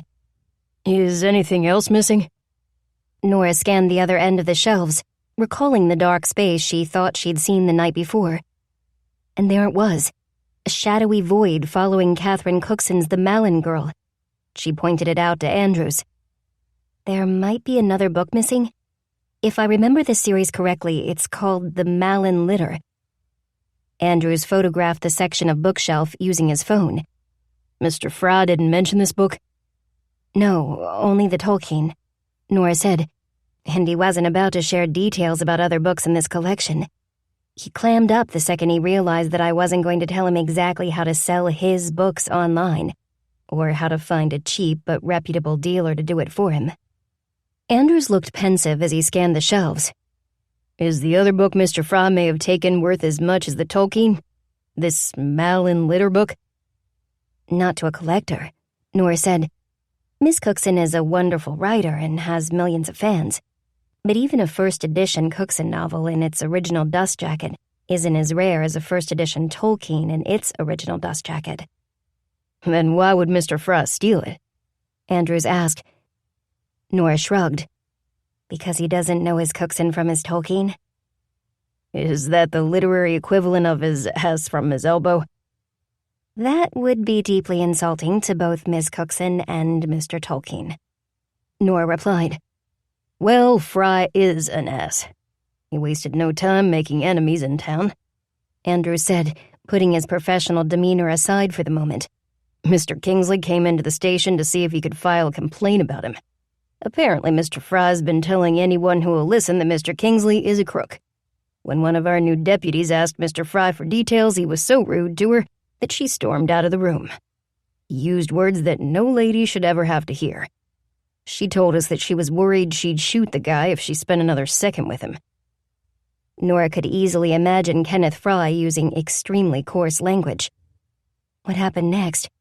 Mr. Fry left, but the sheriff wasn't going to stand for anyone speaking to one of his deputies like that, so he drove out to Mr. Fry's hotel to have a few words with him. Jenny Pugh runs the front desk and is dating Deputy Fuentes, and she told Fuentes that Mr. Fry didn't enjoy his visit from Sheriff McCabe. Their conversation took place in Mr. Fry's hotel room, but Fry yelled loud enough to shake a candy bar loose from the lobby vending machine. Andrews removed his gloves and turned off the light in the living room. It was time to go. The sheriff never raised his voice. He continued the story as he locked the front door. That's not his way, and I know he'll be interested to hear that Mr. Fry's been helping himself to his mother's books without waiting for an official ruling on her will. Thanks for letting me know about this, Miss Pennington. Just doing my civic duty, Deputy. Nora smiled at Andrews before getting in his car. She could feel the pull of the pond from across the yard and didn't want to look in its direction. On the ride back to town, Andrews and Nora were lost in their own thoughts. Nora fixed her gaze out of the window and wondered what, if anything, her discovery about Amanda's dress proved. The questions she had about Abalene and about Amanda's death had only increased. The major difference was that the two disparate subjects now seemed to be connected. Nora had muted her phone during her time with Deputy Andrews, so she hadn't known that Jed had texted her twice in the last 15 minutes. She waited until she was inside Miracle Books to check her phone. Jed's messages made her grin, but neither his witty humor nor his flirtatious tone could distract her from her obsessive thoughts. She had to share what she'd learned with the only people she trusted, because this secret was too convoluted for her to handle on her own. I'm sorry, ladies, I could not meet in the bookstore again, Estella said as she slid into a booth at the Pink Lady Grill. There are times when a woman wants to be seen, especially when she's just done her hair and nails. I mean, look at me. I can't waste this artistry on just you three. Nora did as she was told and looked. Estella was beautifully coiffed, as always. Tonight, however, her red hair was even glossier. Her nails were a bright shade of apple red, and her makeup was so skillfully applied that she could pass for a woman a decade younger. Why are you so dolled up? Are you hanging out at the lodge this evening in hopes of hooking up with a rich tourist? June was clearly poking fun at Estella, but when Estella averted her gaze, June's smile turned into a frown. Good Lord, Didn't you learn your lesson after your last conquest tried to choke the life out of you? He tried, but he failed. I'm sure you remember.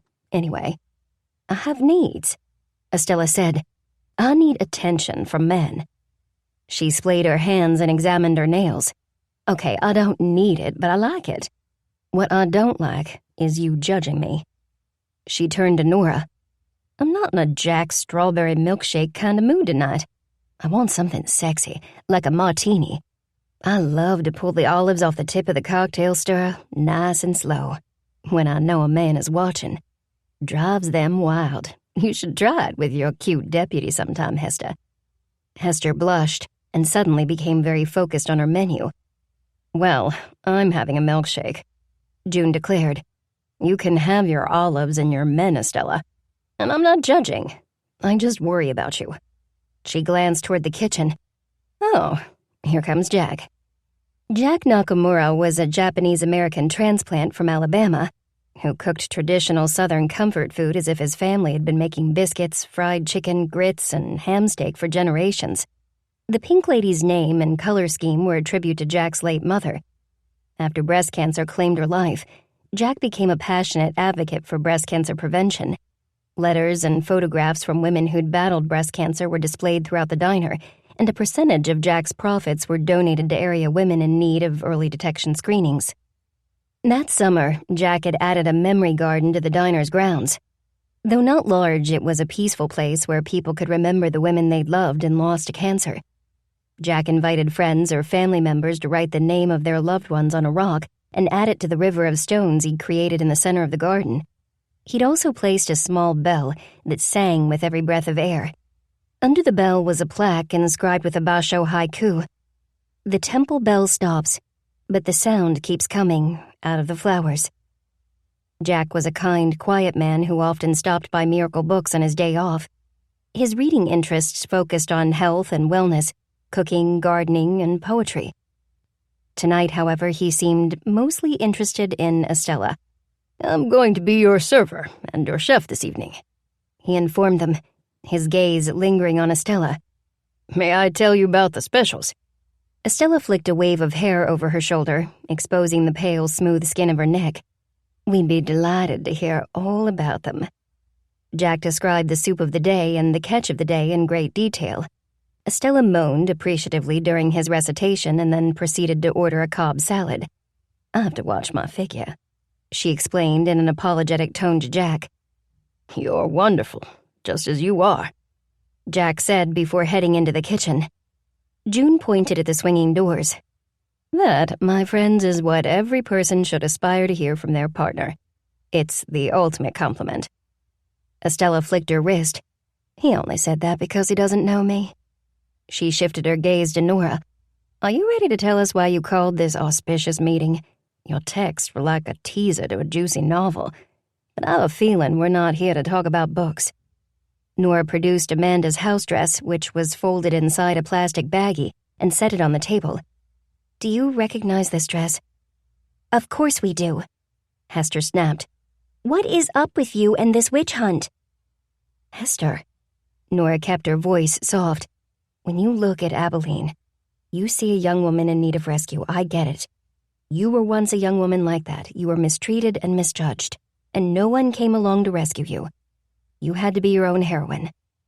Seeing the anger flare in Hester's eyes, Nora spoke even faster. I need you to stop seeing yourself in Abalene. She isn't you. She's a stranger, and she might be dangerous. June held out a finger. Come on now. Abalene and dangerous aren't PB&J. They do not go together. Where is this coming from? Is this because she tossed that moo-moo in the wrong dumpster? Estella asked Nora. Remind me to keep you away from my recycling. I don't always remember to rinse my milk cartons. Nora was about to tell Estella to shut up when a waitress appeared with their drink orders. She distributed the drinks and then cheerfully informed them that their food would be out shortly. I believe this dress belonged to Amanda Fry, Nora said after taking a sip of sparkling water to calm herself. She then went on to tell her friends about how she and Andrews had visited Amanda's house. When she finished her story, Hester pointed at the dress and shrugged. How many women own this same brand? Abalene could have gotten that dress anywhere. Maybe. Nora conceded. She was also wearing flip-flops the night we met. They were size 9. Way too big on her.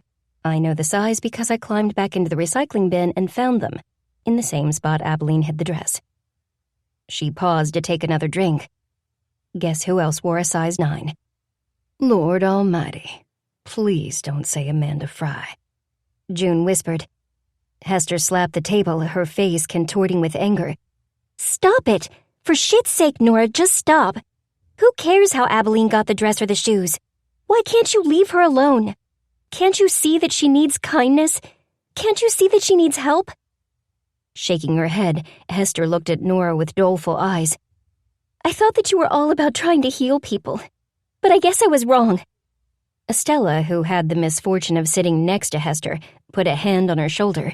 Hester swatted her hand away. Let me out, she cried, and gave Estella a fierce shove. Hester had the powerful arms of a baker, and Estella had to jump out of the booth or risk being pushed out. Hester, don't go running off, June called out. Ignoring her, Hester ran past a couple ambling toward the exit. Veering abruptly to avoid her, they barreled into Jack, or more specifically, into the tray balanced on Jack's shoulder. The tray tilted and a trio of white platters crashed against the floor, fracturing into pieces. Food skittered across the polished tiles. A woman shrieked in surprise. What the hell was that? Estella asked, staring at the mess. Our dinner, June grumbled. Nora gazed out the window. No, that was our friend, coming undone. Chapter 8. The mysterious magnet is either there, buried somewhere deep behind the sternum, or it is not. Elizabeth Gilbert. You two stay here, June said. I'm going after her. I'll call you later if I can. June picked her way over the broken china and exited the diner. Nora watched her go. Right now, all I want is a giant glass of wine, which is how I know I have an alcohol problem. That's not an alcohol problem. There are just times when strawberry milkshakes just don't cut it. This is one of those times. Estella said, Do you realize that we now have 2 things to investigate? We need to learn the story behind Abalene's dress, and we also need to find out if Virtual Genie is committing highway robbery. Half the town is hawking stuff with them, and though Kenneth Fry is a total jackass, even jackasses tell the truth once in a while. Jed took an antique bank to the Virtual Genie appraisal fair. I don't know if he committed to selling it, but I think he's having financial problems. Estella wagged a finger. Don't ask him about it. Nothing'll kill passion quicker than money talk. Leave that alone for now. You two haven't even worked up a decent sweat yet, so you hardly need to compare bank account balances. I can't imagine anything that would make his noodle go limp faster than... I get the picture. Nora interrupted. I don't have anything to sell, which makes it hard to find out if Virtual Genie's doing things by the book. The pieces I buy for Miracle Books are wonderful, but they're not expensive. What about you? Estella shook her head. I invest every penny back into my business. It's my greatest asset, besides my looks, and we both know which will stand the test of time. Their conversation was curtailed by the arrival of a waitress. After presenting each of them with a complimentary order of spicy chicken dumplings, she promised that their meals would be out shortly. I've never had these before. Estella gave the dumplings a wary look. I don't normally go for spicy things.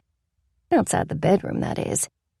Nora noticed the artistic sprinkle of sesame seeds and the garnish of scallion sprigs over the soy ginger chili sauce before spearing a dumpling with her fork and popping it into her mouth. She loved spicy food. Delicious. She motioned for Estella to try hers. A few minutes later, Jack delivered their entrees. His white chef's coat was a painter's palette of fresh stains, and he was clearly distressed by the empty places at their table. I'm sorry about the delay. Did your friends leave? It's not your fault, Estella said with a kind smile. Hester acted like she was in the running of the bulls, which is why you're wearing our food. Red is a very nice shade for you, by the way. June went after Hester. Nora added, seeing the look of confusion on Jack's face. They won't be back. We'll pay for their meals." Jack wouldn't hear of it. Not only did he refuse payment, but he also surprised Nora and Estella by asking if he could have a word in private when they were finished eating. The women readily agreed, and when Jack had seen to the rest of his customers, he signaled for Nora and Estella to follow him outside to the garden. "You're both savvy businesswomen, so I thought you could advise me," Jack began. "I was thinking of selling an item through Virtual Genie, but I've heard rumors about them. I don't usually pay attention to rumors, but I'm going to donate the money from the sale of this item to a person who needs medical treatment. I want to get every dollar of this item's worth. No one on my staff has any experience with Virtual Genie. Have either of you?" "Yes," Nora said. She shared her favorable impression of Griffin Kingsley as well as Kenneth Fry's conviction that the Virtual Genie contract was padded with unnecessary fees. When she was done, Jack laced his hands together and gazed at the river of memorial stones. After a moment of silent contemplation, he turned back to Nora and Estella. "I'm going to take my item to them. They should have a chance to prove themselves. But if Mr. Fry is correct, something should be done about it," Estella said with feeling.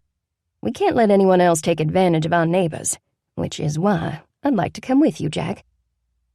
Jack's face shone like a lighthouse beacon. "You would?" "Yes. Many of my clients are selling things through Virtual Genie. Someone should be looking out for them." Estella pulled up the calendar app on her phone. "I have a full day tomorrow, what with the festival and all, but could we find an hour to run over to Virtual Genie?" Jack nodded. Yes, we could." After the pair had settled on a time, Estella asked, "What are you selling?" "A cloisonné box," Jack said. "It's old, from the Meiji period." Seeing the blank looks on the women's faces, he elaborated. "The box was made by a Japanese artist named Kyoto in the second half of the 19th century.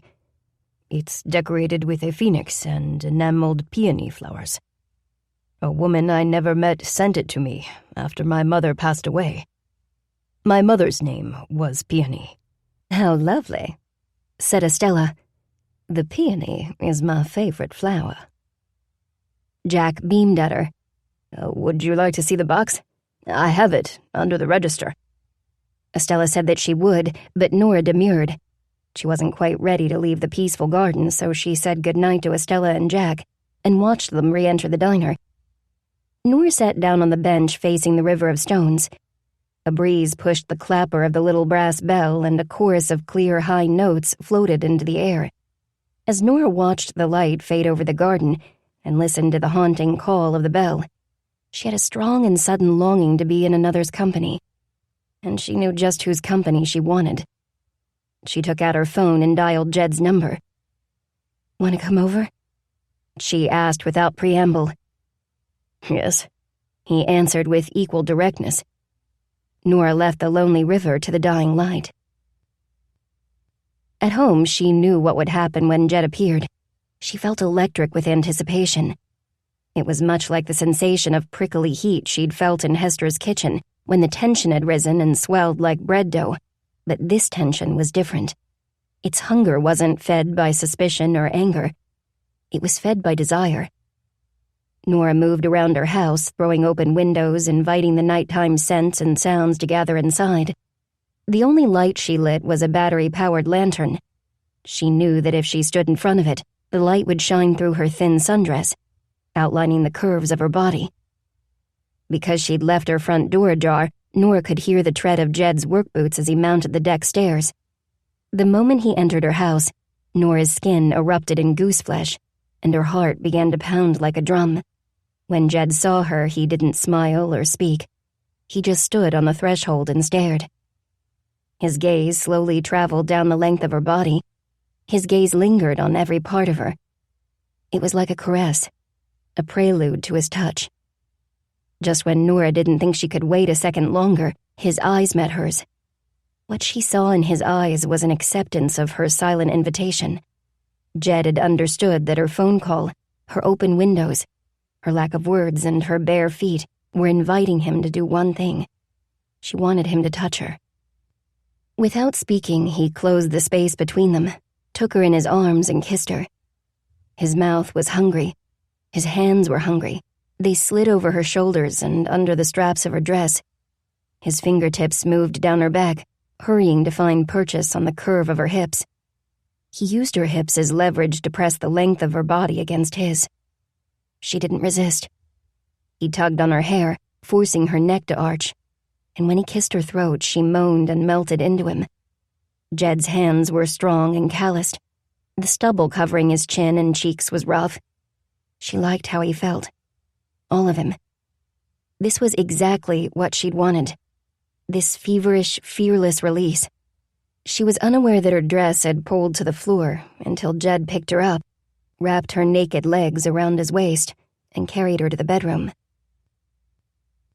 Later, as they lay tangled together in her dark room, Nora spoke for the first time since Jed had walked into her house. "Any chance you brought that fruit I left on your porch?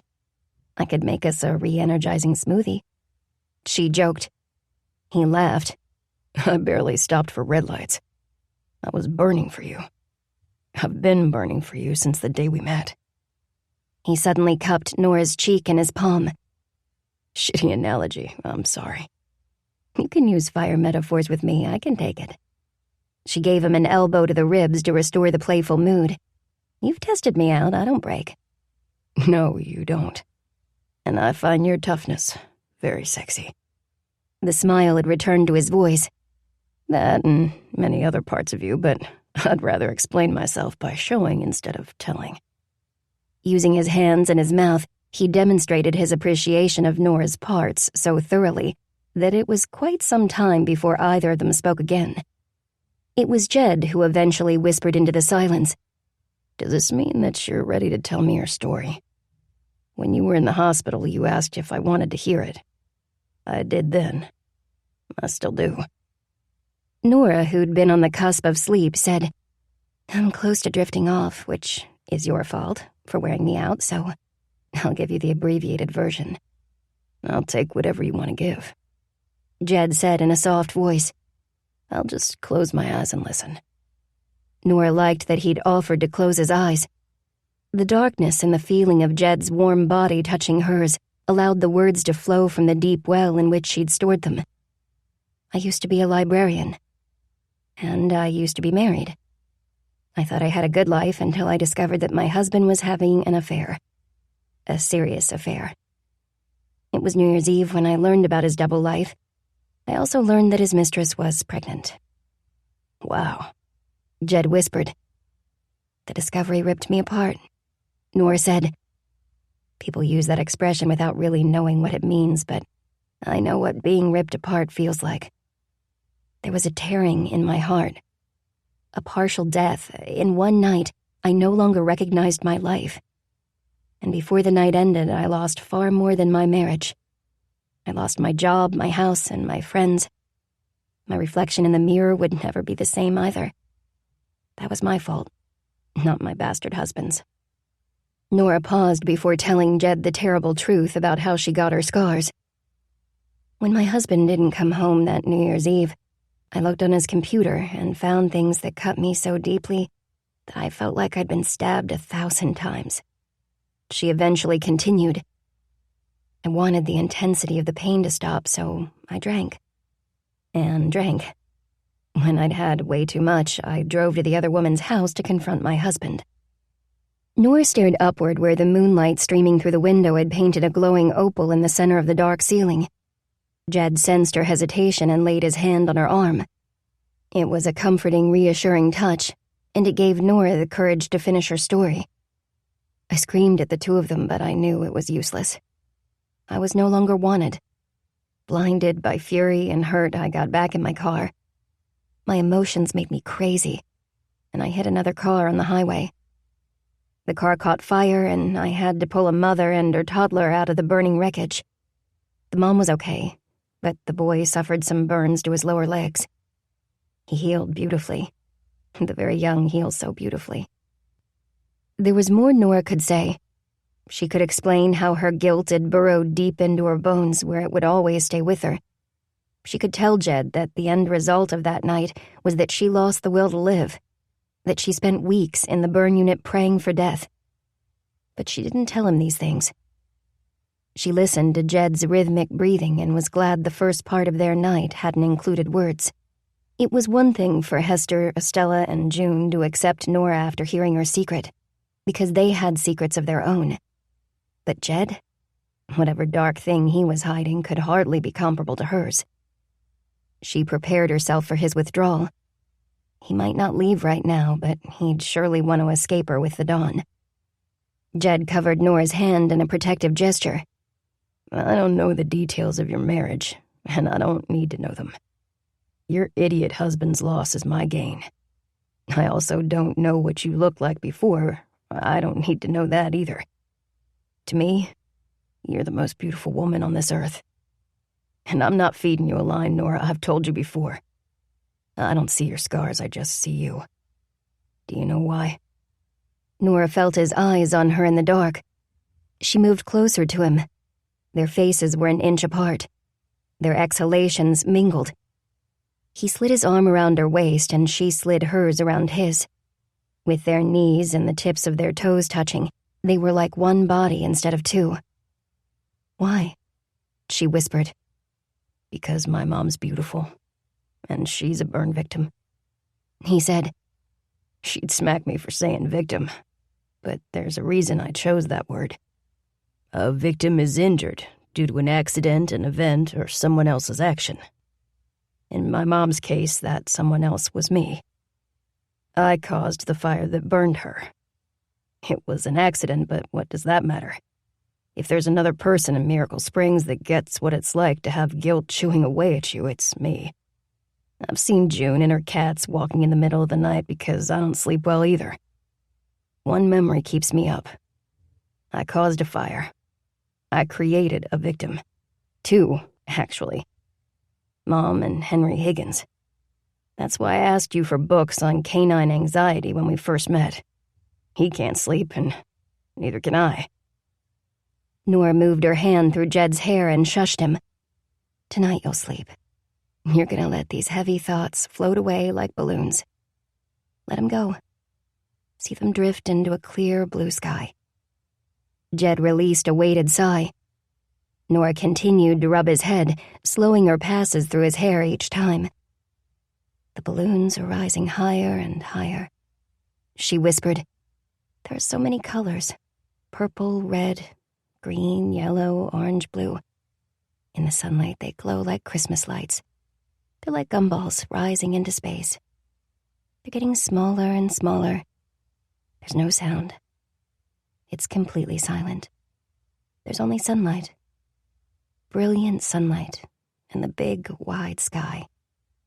Jed was asleep before she finished speaking, and Nora hoped that he would wander in a lovely dream until morning. She didn't anticipate a restful night for herself. It had been years since she'd shared a bed with a man, and there was a huge difference between rolling around in the sheets with someone and sleeping through the night next to someone. Nora was accustomed to flopping on her belly, stretching one leg over the edge of her bed, and curling an arm under her pillow.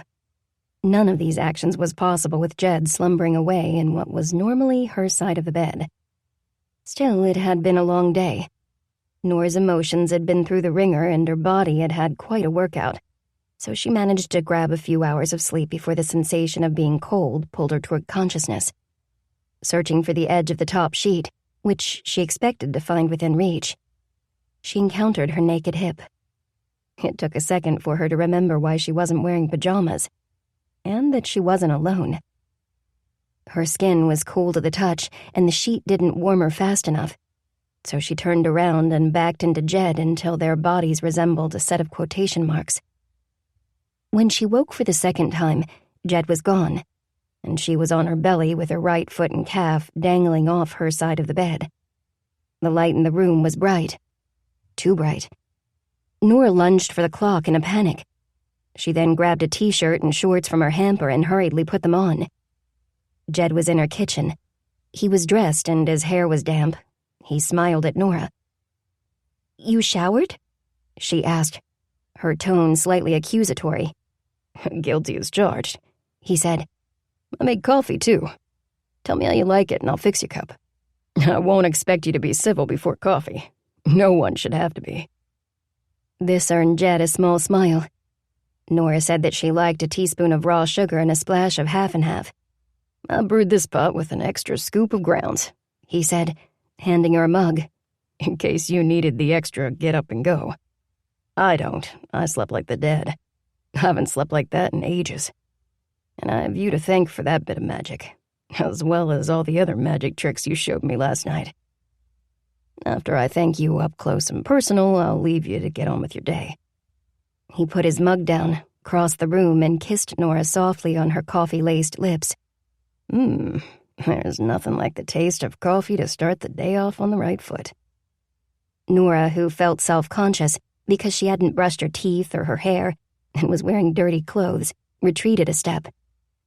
To be continued at the festival tonight? Jed grinned. I can't wait. Nora watched him walk to the door. He opened it, paused, and turned back to face her. You're beautiful. Every bit of you. Your scars, your messy hair, your painful past, your wrinkled t-shirt, your bare feet, your fiery eyes, your perfect mouth. All of you. You are so damned beautiful. With a final wave, Jed left. Nora stood in the kitchen, cradling her coffee mug. No one had ever spoken to her like that. No one had ever looked at her like that or touched her the way Jed had last night. It was unnerving, frightening, and exhilarating. She wanted to throw up. She wanted to break into song. She wanted to hide. That afternoon, June poked her head around the corner of the mystery section shelves and said hello, causing Nora to startle. Who put the twinkle in your star? June asked. What do you mean? Nora fixed her gaze on the back cover of a Louise Penny mystery. June put a hand on her hip. You can't fool me. I've been watching you from my favorite purple chair for the past 15 minutes, and I can tell there's something up with you. I actually think I heard you hum. I'm not important right now. Hester is. Nora gestured at the purple chair, and June resumed her seat. After giving Nora an assessing stare, she shrugged and reached behind her to fluff the throw pillow imprinted with the text, Warm tea, good books, soft pillows, good company. When Hester let me inside her house last night, I thought everything would turn out okay. It didn't, June said, settling deeper into the chair cushion. She thinks we're jumping to conclusions about Abalene without a lick of proof. I can see her side of things, Nora. We have some oddball coincidences, but no proof. None of us believe in coincidence. Nora sat in the crimson velvet chair next to June. I don't pretend to understand any of this, but there's a reason Abalene won't tell us how she came by that dress. There's a reason Deputy Andrews wouldn't discuss the cause behind Amanda's death. I asked him point blank if she swallowed those pills from the bottle you and I saw on her kitchen counter, but he refused to answer. Lastly, there's a reason Kenneth Fry hired an attorney to contest his mother's will. He wants her book collection, and I think he wanted it before he understood its worth. Everything seems to come back to Amanda. June held up a finger. Abalene is only connected if she was wearing Amanda's dress. But how could we ever be sure of such a thing? I'm going to ask for help, Nora said. Like Jack asked for Estella's help last night? June chuckled. I know you were there too, but Estella isn't one to share a man's attention. Nora leaned closer to June. Did she call you? No, I bumped into them as they were leaving Virtual Genie. I didn't have to work at the pools today, so I did some errands around town. If I had something to sell, I could have investigated Virtual Genie myself, but I put everything I have into my house or a savings account for my son. He's never made a withdrawal, but this mama keeps hoping. The laughter immediately left June's eyes, and Nora responded with a sympathetic nod. She couldn't think of anything else to do. What comfort could she, a childless woman, offer a mother who'd trade everything she owned for a single word from her child? Though June had been estranged from Tyson for well over a decade, she never stopped trying to reconnect with him. She wrote him letters and mailed him birthday and Christmas gifts. More often than not, these packages came back unopened. But June vowed to continue sending them.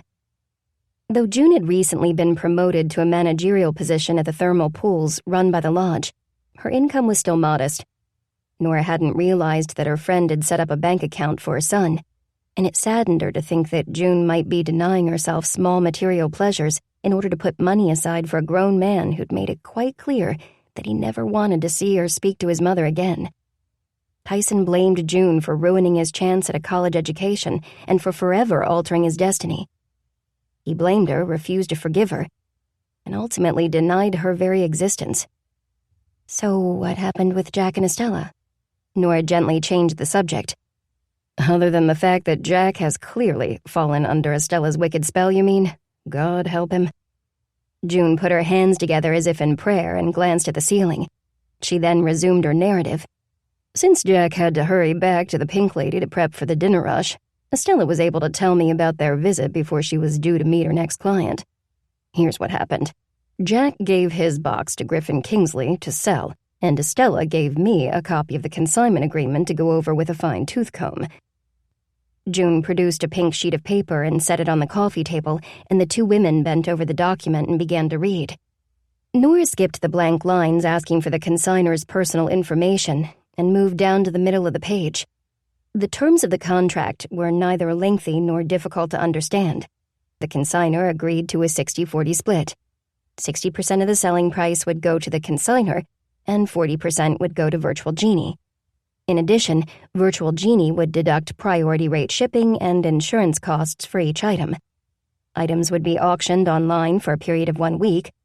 If unsold, they'd be relisted at a slightly lower price. If after 4 relistings the item remained unsold, the consignor would be contacted to reclaim the item or have Virtual Genie lower the price even more. This seems reasonable to me, Nora said when she'd finished reading. The only additional fees I saw other than the shipping costs are here. She pointed at the bottom of the page. If a consignor cancels an ongoing auction, they have to pay an early termination fee of 5% of the item's list price. That might seem harsh, but I suppose it makes Virtual Genie look bad when an ongoing auction item is canceled, especially if the item already has bids. June grunted. So far, this seems legit. There's more on the back. The flip side contained a paragraph of legalese stating that Virtual Genie did not guarantee the safety of the consignor's items. The company carried only fire and liability insurance, and the fine print on the reverse made it quite clear that they were not responsible for the loss of an item due to theft, flood, or a natural disaster. While not reassuring, it's also not surprising. Nora said, Imagine the insurance premiums if Virtual Genie had to provide coverage for every treasure they agreed to sell until it was shipped out. After reading this, I think we can confirm that Virtual Genie is playing fair. Kenneth Fry's a jackass. Abalene remains a total mystery, and your twinkle can only be the result of one thing. Nora was spared from having to respond because a customer stepped up to the ticket agent's booth with the intention of ordering a beverage. After taking her drink order, Nora asked the woman, "Would you like to try a book pocket to accompany your Dante Alighieri?" "No, thank you," the woman answered, "unless they happen to be gluten-free." Suddenly realizing that she'd never ridden to the gingerbread house to collect pastries that morning, Nora told the woman that she didn't carry any gluten-free treats. "That's okay," the woman said. "I had a huge lunch at the lodge. Not that my full tummy stops me from wanting all of your gorgeous cookbooks. I'm a self-professed cookbook hoarder. I don't cook, I just like looking at photos of food." "You're into food porn," Nora said. The woman frowned. "I'm not a fan of that term. Porn objectifies people, mostly women, while food is nourishing. It doesn't seem right to combine the two terms." No one had ever commented on the phrase before, but Nora found herself agreeing with the woman. "Do you like food fetish better?" she teased, sensing that her customer wished to linger over the topic a little while longer. The woman laughed. "You remind me of my ex's mom. She enjoyed coming up with alternative names for my addiction. She also had a great sense of humor. In fact, I got along better with her than I did with her son. Guess that's why he's my ex." She accepted her decaf coffee with one hand and raised a warning finger at Nora with her other. "Never date a guy who's looking for his mom in younger form. It's a giant red flag, and somehow I missed it." "I won't," Nora said before quickly turning away. Is that why Jed was so attracted to her? Because she reminded him of his mother? Because she and his mother had both been burned? Out by the circle of chairs, June and the woman customer had fallen into conversation. Their voices, The woman's flute-like soprano and June's honeyed alto rolled into the ticket agent's booth like the comforting current of a woodland stream. Nora thought of pouring a cup of coffee and joining them, but when her gaze fell on the mug hanging closest to her on the pegboard, which was embellished with the text, "Go away, I'm on a date with my book boyfriend," she sat down inside the booth instead. She sat there, thinking about questions that had no answers, until her coffee went cold. Chapter 9. Are We Not Like Two Volumes of One Book? Marceline de Bourg-Velmort. The Fruits of Labor Festival was one of the town's most anticipated events. It was wildly popular with both the locals and the hundreds of tourists who flocked to Miracle Springs to experience an event with real Southern flair. Once upon a time, the festival had been a harvest celebration. Farmers had carted their end-of-summer bounty to the center of town in hopes of winning a prize in perfect potato, amazing apple, terrific tomato, super squash, or the watermelon way-off category. There'd been livestock awards and bake-offs. There'd been cake, pie, and preserved food competitions.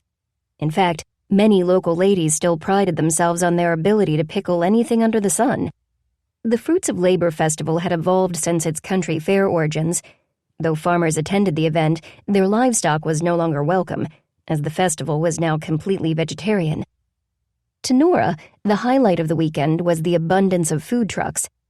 Vendors from all over traveled to Miracle Springs to delight the inhabitants with their unique eats, and Nora remembered how tight her jeans were after last year's event. Still, she didn't plan on holding back just because she was on a date. Nora waited for Jed in front of Miracle Books. As soon as he saw her, he quickened his step.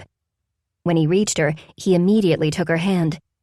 They crossed the street and entered the park, their gait matching the lively fiddle music coming from the bandstand. As they joined the ticket line, Jed glanced at the throngs of people moving among the food trucks. Looking at Nora, he said, "Since you're the veteran festival goer, why don't you tell me how this works?" Nora pointed at the ticket stand.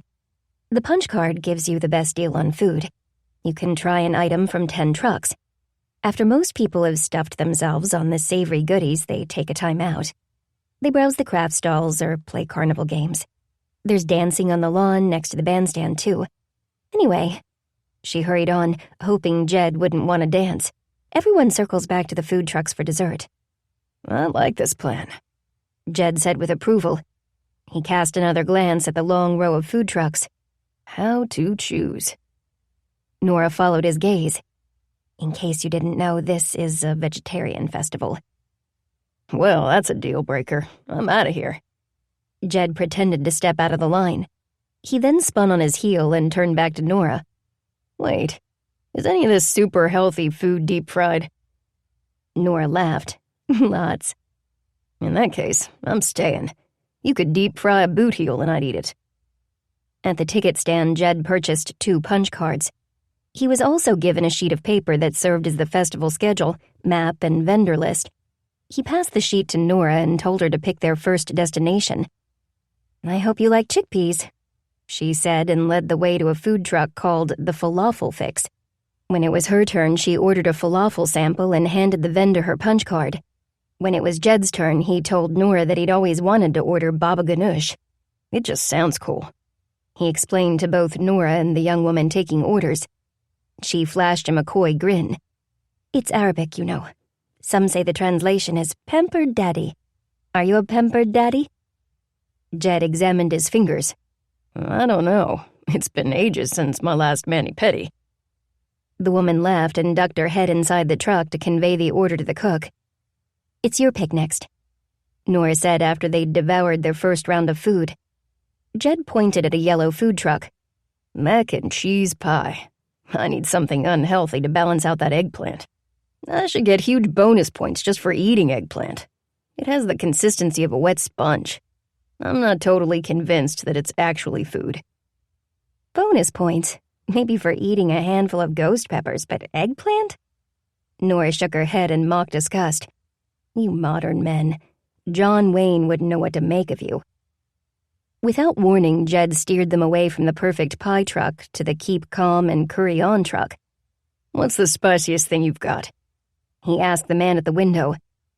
The man gave Jed the once-over and said, "We can make anything as spicy as you like, but our paneer wrap has jalapenos and curry. We usually serve it mild, but you can ask to dial up the heat if you want." "Oh, I want. Dial my heat up all the way, my good sir." Nora couldn't stop grinning as she ordered a vegetable samosa. She also requested a small container of raita in case Jed needed to quench the fire he was about to ignite in his mouth. He ate his wrap in 3 bites, declared that he barely felt any heat, and was already looking down the row of food trucks for his next sample when tiny dewdrops of sweat sprouted across his forehead. "Delayed reaction?" Nora asked, trying not to laugh. Jed nodded and wiped his forehead with a napkin. Turning away from Nora, he pressed the napkin to his tongue.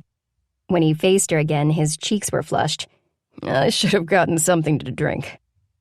Nora handed him the container of raita. "Eat this yogurt sauce. It'll help neutralize the spices."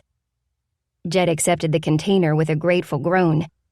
Tilting his head back, he let the sauce coat his tongue. He swallowed, waited a moment, and smiled at her. "You're a genius." "Not at all," she said. "I used to live really close to a restaurant that served authentic Indian food. I ate there once a week." Nora immediately focused on the map in her hands, shocked that she'd mentioned her former life. She never spoke of it, not to anyone outside the secret Book and Scone Society. "Do you ever miss it?" Jed asked. "The place you used to live." Nora shook her head and pointed at the all-fried-up food truck near the end of the row. "Let's go there. Maybe they'll have those fried boot heels you were looking for." 10 minutes later, Jed and Nora sat down at a picnic table with samples of Cajun fried mushrooms, fried pickles with Buffalo Ranch dipping sauce, and bottled water. "Is there an antacid food truck?" Jed joked. He'd finished his food and was watching Nora dip a fried pickle in the spicy ranch. The smile faded from his face, and his eyes turned solemn. "Look, I'll never bring up what you shared with me last night. Your past belongs to you. As far as my story goes, I only told you part of it. It was really late, but not telling you the rest would feel like a cop-out. Whenever you want to hear it, just ask." Nora gazed at the crowd milling around a wood-fired pizza truck. The night was buzzing with noise, aromas, and energy. "Let's not talk about heavy stuff tonight. Let's just have fun." After a pause, she added, "I've never been good at fun. I'm good at work, but I'm trying to change." Jed grinned. "I can help." He swiped the map from Nora and ran his finger down the list of vendors. "Okay, this is it. Finish your pickles, book lady, because we're heading to a libation station." Suppressing a bolt of panic, Nora asked, "Which one?" Jed refused to answer, and when Nora tried to reclaim the map, he held it out of reach. "You'll have to take this back by force," he teased. "Don't tempt me," she said, smiling to cover her nervousness. Suddenly, a shadow fell across their table. "Is there a problem here, folks?" It was Deputy Andrews. He was in uniform and stood with his thumb hooked under his utility belt, and a grin tickled the corners of his mouth. "Would you like a front row seat to an assault and battery?" Nora asked, patting the bench next to her. Andrews shook his head. "A tempting offer, but I'm on my way to judge the Little Miss Honeybee pageant. I tell you, these little girls have to answer some seriously tough questions about sustainable crops, organic food production, and the effect of bees on the food chain." "Asking tough questions is better than having them parade around in pretty dresses, waving and smiling those fake smiles," Nora said.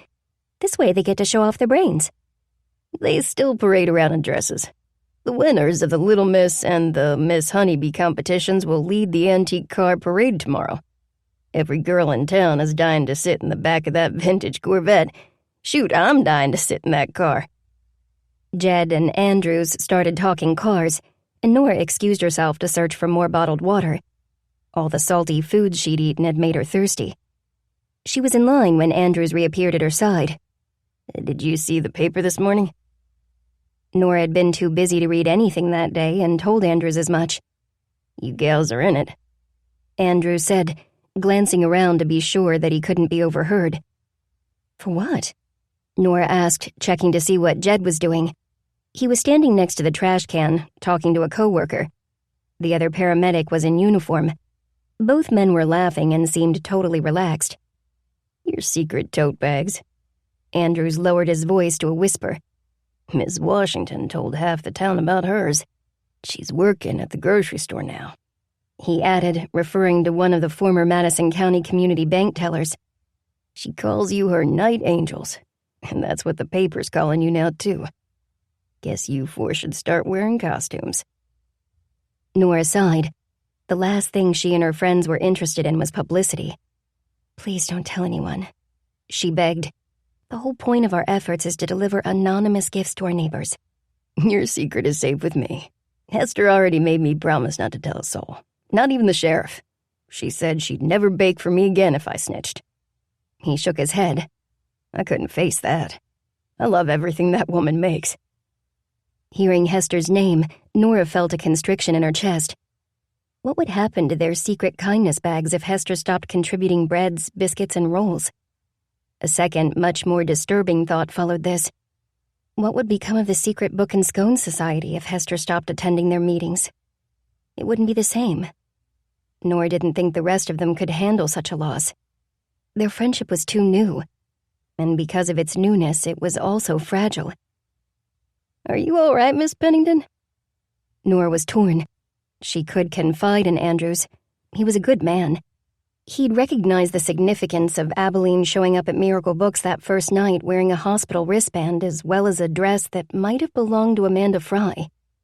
Confiding in Andrews meant going behind Abalene's back, however. For some reason, betraying Abalene felt like a betrayal of Hester. Nora wouldn't do that to her friend. Since Jed was now heading their way, Nora changed the subject. Miss Washington reminds me of someone else with a wagging tongue. You told me that Kenneth Fry has been doing his best to slander Virtual Genie, but I looked at their contract, and his complaints are unfounded. I know. Remember how the sheriff paid Mr. Fry a visit at his hotel? Andrews waited for Nora's nod before continuing. When he was done reading Fry the Riot Act, he went to Virtual Genie and looked them over from top to bottom. Mr. Kingsley and Miss Beecham were helpful and hospitable. The terms and fees are spelled out clear as day in their contract. Sheriff McCabe was so impressed that he's going to use Virtual Genie's services himself. That should help restore their reputation. The sheriff has more influence than some smack-talking outsider. That's true. Nora agreed. Then again, Griffin and Tamara are outsiders too. A person has to live in Miracle Springs for at least a decade to be considered a local. Jed reached them in time to hear Nora's remark. Looking at her, he asked, Does that make you an outsider? Because it seems like you belong here as much as anybody. Nora shrugged. I guess I'm still being vetted. Well, you got that wrong, Miss Pennington. Andrews said, You and your bookstore are part of this town's soul. I've heard folks say as much. He touched the brim of his hat. I'd best be going.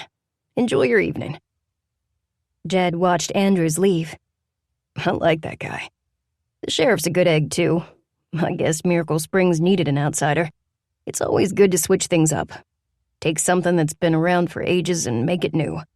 Like cinnamon apple pie moonshine, for example. The comparison was so random that Nora shot Jed a surprised glance. What?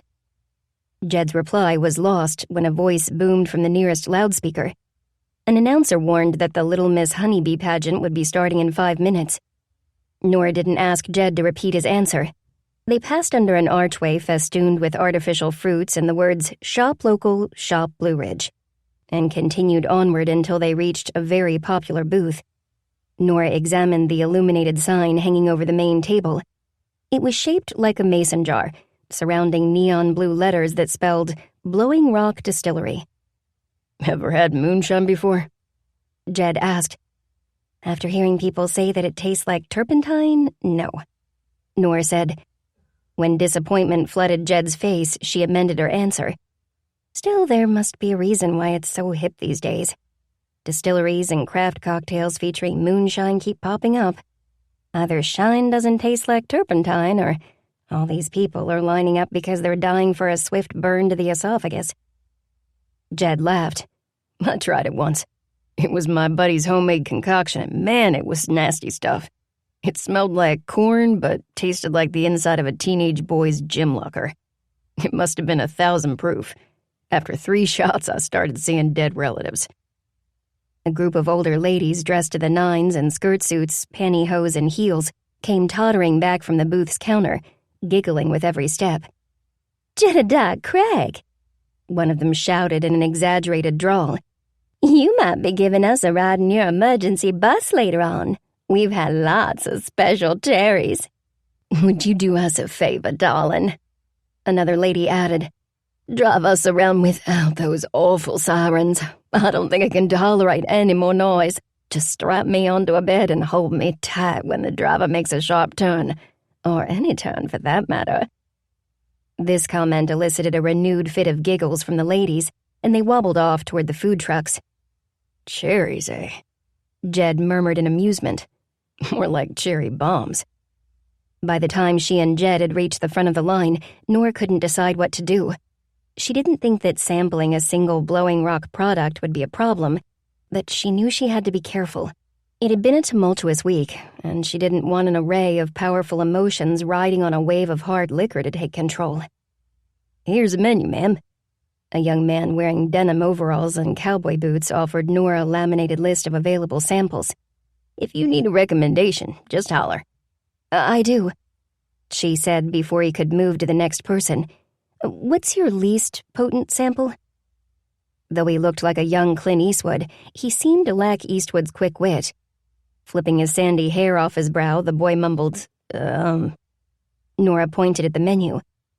"Which one won't burn on the way down?" "Oh." His face brightened in understanding. You want more sweet than heat."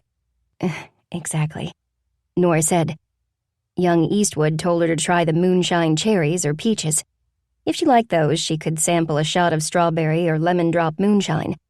But if she was only going to try one thing at their booth, he suggested that she select the distillery's most popular product, the cinnamon apple pie moonshine. "It's amazing," he said. "Most folks go right home, get on their computers and order a case after trying a sample. We have a hell of a time keeping it in stock." Reddening slightly, he added, Excuse my language, ma'am." "I bet you'll hear worse than that before the night's over," Jed said. "Not from me. My mom wouldn't tolerate a foul mouth. But from the people who are sampling from all the 21 and over booths without eating something first." Jed's reference to his mother reminded Nora of the customer she'd had that afternoon, the one who warned her not to get involved with a man searching for a surrogate mother figure.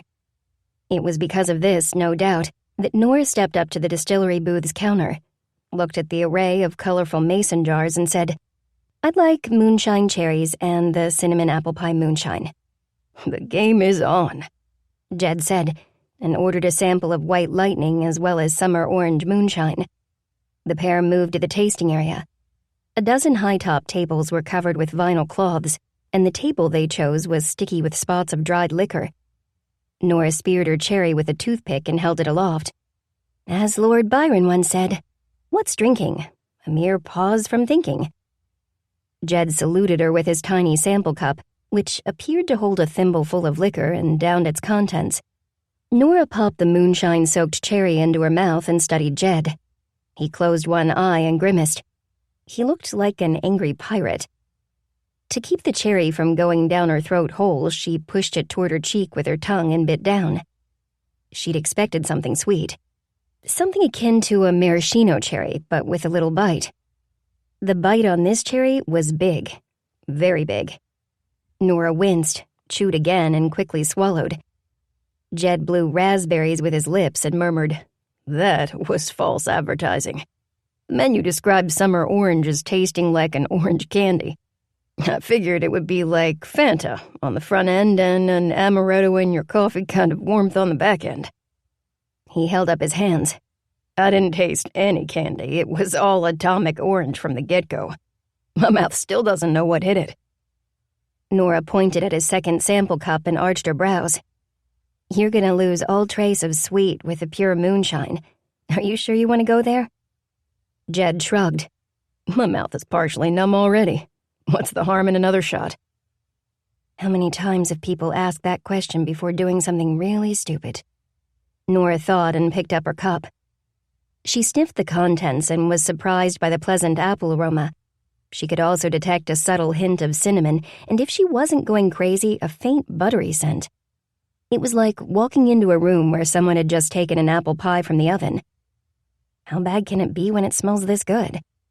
She was about to drink up when Jed held up his hand to stop her. "Another toast," he said. "I like your toasts." Nora tried to think of a second literary toast, but all she could come up with was a quote from F. Scott Fitzgerald. It didn't exactly inspire joviality, but she said it anyway. "Here's to alcohol, the rose-colored glasses of life." They touched rims and Nora knocked back her drink. She tasted apple, cinnamon, and buttery pie crust, but for only a second. The enjoyable tastes were overshadowed by heat. Too much heat. It felt like she'd swallowed a shooting star. Through watering eyes, she could see that Jed was having a similar reaction to his sample. They both started chortling with laughter. "I feel like I just emasculated myself," Jed said after regaining his composure. "I think I should try that again." Nora gestured at the line. "Go right ahead. I'm done with my moonshine tasting experience, so I'll just hang out on that bench by the hard cider booth until you're armed with your second round." She sat on the bench, feeling the apple pie moonshine continue to spread warmth through her upper body. There were no lights shining on her area, which allowed her to watch people from the shadows. It was nice to simply sit, undetected, and look at people. She enjoyed seeing their clothes, their gestures, their expressions, everything. It was a unique kind of voyeurism, but a harmless one. She was watching a gaggle of teenage girls walk toward the food truck row when she heard a man shouting from somewhere behind her bench. If the voice hadn't sounded familiar, she wouldn't have bothered to turn around. Listening to an eruption of hostility and anger, Nora knew that the voice belonged to Kenneth Fry. She couldn't see the person he was yelling at, however, because a thick tree trunk blocked her line of sight. "I already told you, the deal's off. You have nothing to offer me. You failed to do what you promised and we're done." He jabbed his pointer finger toward the unfortunate recipient of his wrath. The movement made him sway unsteadily, but he managed to stay on his feet. "And just so you know, when I find whatever it is you've been pretending not to be looking for, I'm keeping it. It's mine. Now piss off." A beer bottle sailed through the air and crashed somewhere in the darkness. Nora stiffened. A sober Kenneth Fry was bad enough. She couldn't imagine having to face a drunk Kenneth Fry. Alcohol and rage were dangerous bedfellows. No one knew that more acutely than Nora. Still, she wanted to know who Fry had been yelling at. To do this, she needed to move so that the tree was no longer obstructing her view. Before she could stand up, a voice said, "I hope this seat isn't taken." Nora glanced up to find Jed gazing down at her. Even in the relative darkness, his eyes sparkled. "This sample will never be as good as the time I could have spent with you, but I'm determined to restore my manly rep. Are you ready for my poker face?" Jed downed the shot. Other than a telltale clenching of his jaw, he gave no sign that the moonshine had set his mouth or throat on fire. "Your macho-ness is restored," Nora said. "You're almost on par with Ernest Hemingway." "Don't mock me," Jed scolded solemnly. "That guy was a stud. He ran with bulls, hunted big game, drove an ambulance in the Great War, and survived a plane crash." Nora was impressed. "You're a Hemingway fan?" "I wrote a paper about him in high school. I picked Hemingway because he wrote the shortest book on the reading list, The Old Man and the Sea. I hated the book, but I liked the author. The guy was good at so many things." "Except relationships," Nora said, and turned to see if Fry was still there. He wasn't. Nora stared into the shadows, hoping the other person would step into the light. After a moment, it was clear that no one was there. Jed, who hadn't noticed Nora's lapse of attention, kept talking about Hemingway. "I remember him saying that writing was a lonely life. I thought that was strange because he'd been married so many times. So many women wanted to be with him, but he wasn't happy with any of them for long." He paused, and when he spoke again, his voice carried a hint of sadness. "Do you think some people are meant to be alone?" The question brought Amanda Fry to the forefront of Nora's mind. She pictured Amanda's humble house, with its aged appliances and sagging furniture. She saw the row of dresses in her closet, her outdated but tidy kitchen, her wonderful books. And then, though she tried not to, Nora saw Amanda suspended in a pool of green muck. She remembered how the flies had gathered around the dead woman's bloated body. Sorry. Jed waved his hands as if erasing his previous question. No heavy stuff. Tonight's about fun. You pick the next event. He passed the map to Nora. She chose to visit the local beekeeper's booth.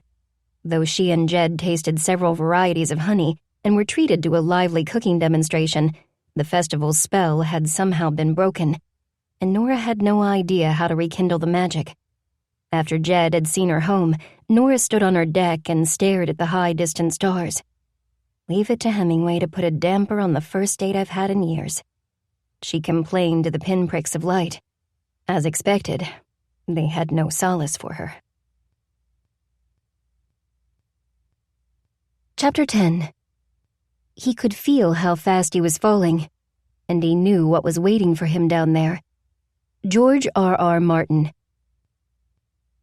Even though it was Saturday, Nora set her alarm for 6:30 because she wanted to hike through the woods before hitting the flea market. As usual, she brewed coffee while getting dressed and drank a cup before heading outside. She also grabbed her trusty walking stick. It would be many weeks before the snakes would slither into their burrows or hollow logs for the winter, and Nora didn't want to step on a copperhead or timber rattler. Nora's walking stick was one of her favorite possessions. It was also one of the few items she'd purchased from the flea market that she hadn't immediately repriced to sell in Miracle Books. Her walking stick was special because of its literary theme. The artist who'd carved the stick was not only well-read, but also incredibly skilled. He'd created a vertical scene showing a fox running through a field of flowers and butterflies. The fox ran from the bottom of the stick to the top, where he was forever captured in the act of leaping over a bubbly stream. When people took a close look at Nora's walking stick, they tended to see the fox, the flowers, and the trees. What they usually failed to spot were the words etched into the tree trunks. The words spelled, "Now here is my secret." A quote, albeit an incomplete one, from The Little Prince. Nora shared the quote in its entirety to anyone expressing curiosity about her stick. The line was simply too important not to share. "And now here is my secret," she'd say. "A very simple secret. It is only with the heart that one can see rightly. What is essential is invisible to the eye." Her walking stick became a topic of conversation only if she paused to enjoy the scenic view from one of the lookouts along the Appalachian Trail, and another hiker climbed up on the cluster of massive boulders. Hikers were a friendly lot, and many tended to travel with sticks of their own. Although Nora wasn't big on talking during a hike, she liked to hear the stories behind other people's sticks. These exchanges were usually brief and interesting, which was how Nora thought all conversation should be. She didn't plan on stopping at the lookout today, however. She had too much to do before opening the shop. By the time she crossed the railroad tracks and entered the woods, it was just shy of 7 o'clock. The forest was filled with nature's white noise. Nora liked these sounds. She found their predictability comforting. As she moved, she was surrounded by the drone of insects, squirrel chatter, and leaf rustle. There had been little rainfall in August, and the leaves were starting to dry out and separate from their branches. They drifted down from the treetops like brown and gold confetti, and every so often, Nora would reach out and catch one. Nora made noise, too. She snapped twigs underfoot and excited the nagging of squirrels. The squirrels, who lined up on the limbs and stared down at Nora, reminded her of a group of old ladies who'd booked their wash and set appointments together so they could gossip for an hour or two. Estella was fond of these women, despite the fact that they whispered about her behind her back. When Nora had asked Estella how she could possibly enjoy the company of such women, she'd said, "It's just what their type does. They're not malicious, but bored. I'm glad I'm not related to any of them, though. The things they say about their family members are the worst. Sometimes having your only relative incarcerated is a good thing. Daddy only knows what I want him to know." Estella's comment reminded Nora of all she hadn't shared with Deputy Andrews last night. She didn't regret her choice, but admitting what she'd admitted meant she'd have to investigate Abalene on her own. Nora walked on until she came to a fork in the trail. As she always did at this spot, she checked her watch. She could continue hiking and spend less time at the flea market, or take the loop that wound around the treehouse cabins and back into town. If she took the loop, she'd have plenty of time to shop for shelf enhancers and still open miracle books by 10. She decided to take the shorter route and made it all the way to the edge of the treehouse cabins property when she realized that she hadn't run into anyone on the trail. This was surprising, especially since the lodge offered daily sunrise hikes, complete with a mountaintop yoga or meditation session. After taking a downhill path from the main trail and stepping into a clearing near the first section of treehouse cabins, Nora quickly understood why her hike had been solitary. Something had happened in one of the smaller cabins, which were grouped together in the center of the property. Through the trees, Nora saw 3 patrol cars with flashing light bars and a parked ambulance. Though its lights were also flashing, its siren was silent. The presence of emergency vehicles inspired dread, but the absence of a siren made it worse. It was as if the lights were repeatedly casting a message into the trees that said, "Too late, too late, too late." Nora had no choice but to walk toward the scene. There was only one path through the rental property, one path and a narrow dirt road. Eventually, the two converged, which put Nora 2 cabins away from where the vehicles were parked. As she proceeded, she saw Sheriff McCabe descend the last 2 stairs of the treehouse cabin and duck under a length of yellow crime scene tape secured to a pair of tree trunks. Nora didn't have a line of sight to the ground below the cabin yet, but the moment she did, her pace slowed so dramatically that the sheriff immediately spotted her. Sheriff McCabe raised his arm, signaling for Nora to stop. She complied, too shocked to do anything else. Her gaze was drawn to the body on the ground below the cabin. She nearly tripped over a root as her mind took in the impossible angles of the dead man's right leg and neck. He didn't look real. He looked like a crash-test dummy jettisoned from a car. "Ms. Pennington?" The sheriff came right up to her, effectively blocking her view of the body. He folded his arms across his chest and gave her a disapproving stare. "Why are you here?" Nora pointed behind her shoulder, hoping one of the deputies had told the new sheriff about the walking path. "I was hiking. This is how I go home." She gestured toward the body. Though she'd caught only a brief glimpse, she thought she recognized the large bearded man. "Is that Kenneth Fry?" The sheriff's look of disapproval morphed into a deep frown. "Do you know him?" "I don't know him, but we've met," Nora said. "He came to my bookstore, looking for a free appraisal." Something changed in the sheriff's face. "Deputy Andrews told me about that meeting. Have you seen Mr. Fry since then?" Nora had to force herself to concentrate on the sheriff's question. She was still trying to absorb the fact that the bent body on the ground was Kenneth Fry. Questions were tripping over each other in her head, and it was hard to focus on just one. "Ms. Pennington." Sheriff McCabe prodded. "I saw him last night," she said, finally gaining command of her thoughts. "At the festival. He was standing behind the hard cider booth, way back behind it, and he was yelling at someone. He sounded drunk and he seemed unsteady on his feet. I couldn't see the other person because a tree blocked my view. I wish I'd looked when I had the chance." Her remorse wasn't feigned. If she could identify the recipient of Fry's wrath, she might be able to help the sheriff understand why his body was splayed like a discarded doll at the base of a treehouse cabin. Could this cabin have been rented by the person he was arguing with? Nora asked, her glance moving upward to the cabin, which was built on a platform 30 feet off the ground. The sheriff shook his head. "Kenneth Fry rented it." This caught Nora off guard. Andrews had told her about the sheriff's visit to Fry's hotel, and none of the locals referred to the treehouse cabins as a hotel. Of all the places to stay around Miracle Springs, the most famous properties were the lodge and the treehouse cabins. There were a few quaint B&Bs and chain hotels too, but there was only one place where people could stay in a log cabin perched in the tree canopy. Kenneth had rented a single-occupancy cabin. These were the least expensive cabins on the property because they had the smallest square footage, but all the cabins included a balcony furnished with 2 chairs and a side table. Nora pointed at the balcony of Fry's cabin. "Did he fall from there?" "Looks like it," Sheriff McCabe said, and turned around to respond to a question from one of his deputies. When he turned, Nora saw Andrews jog down the cabin's wooden stairs.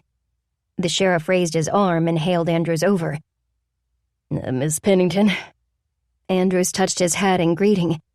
He looked a little peaked, and Nora wondered if he'd been first on the scene. "Would you show Ms. Pennington an image of the book we found in Mr. Fry's cabin?" The sheriff asked his deputy. Andrews produced his phone and scrolled through dozens of photos before passing the device to Nora.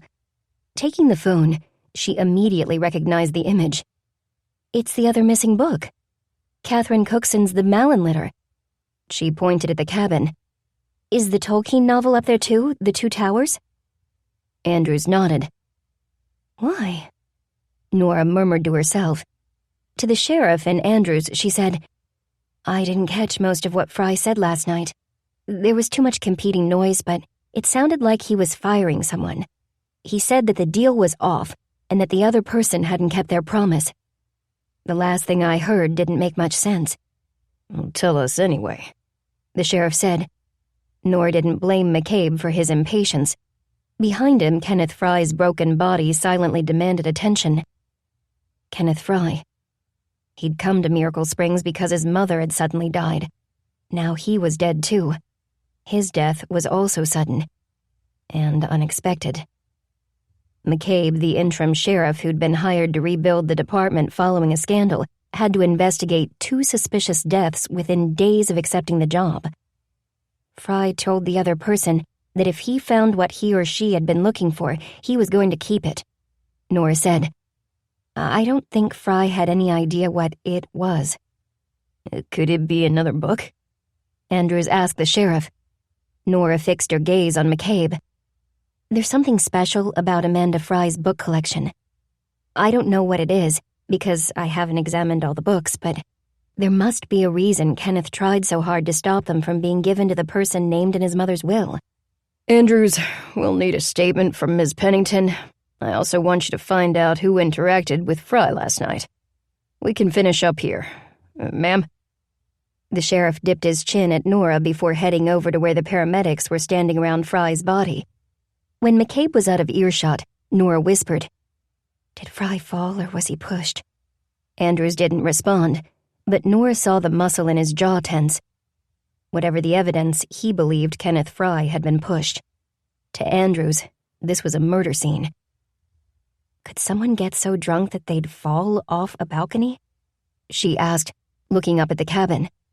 Wishing she could pull the words back into her mouth, she felt a knot of shame form in her throat.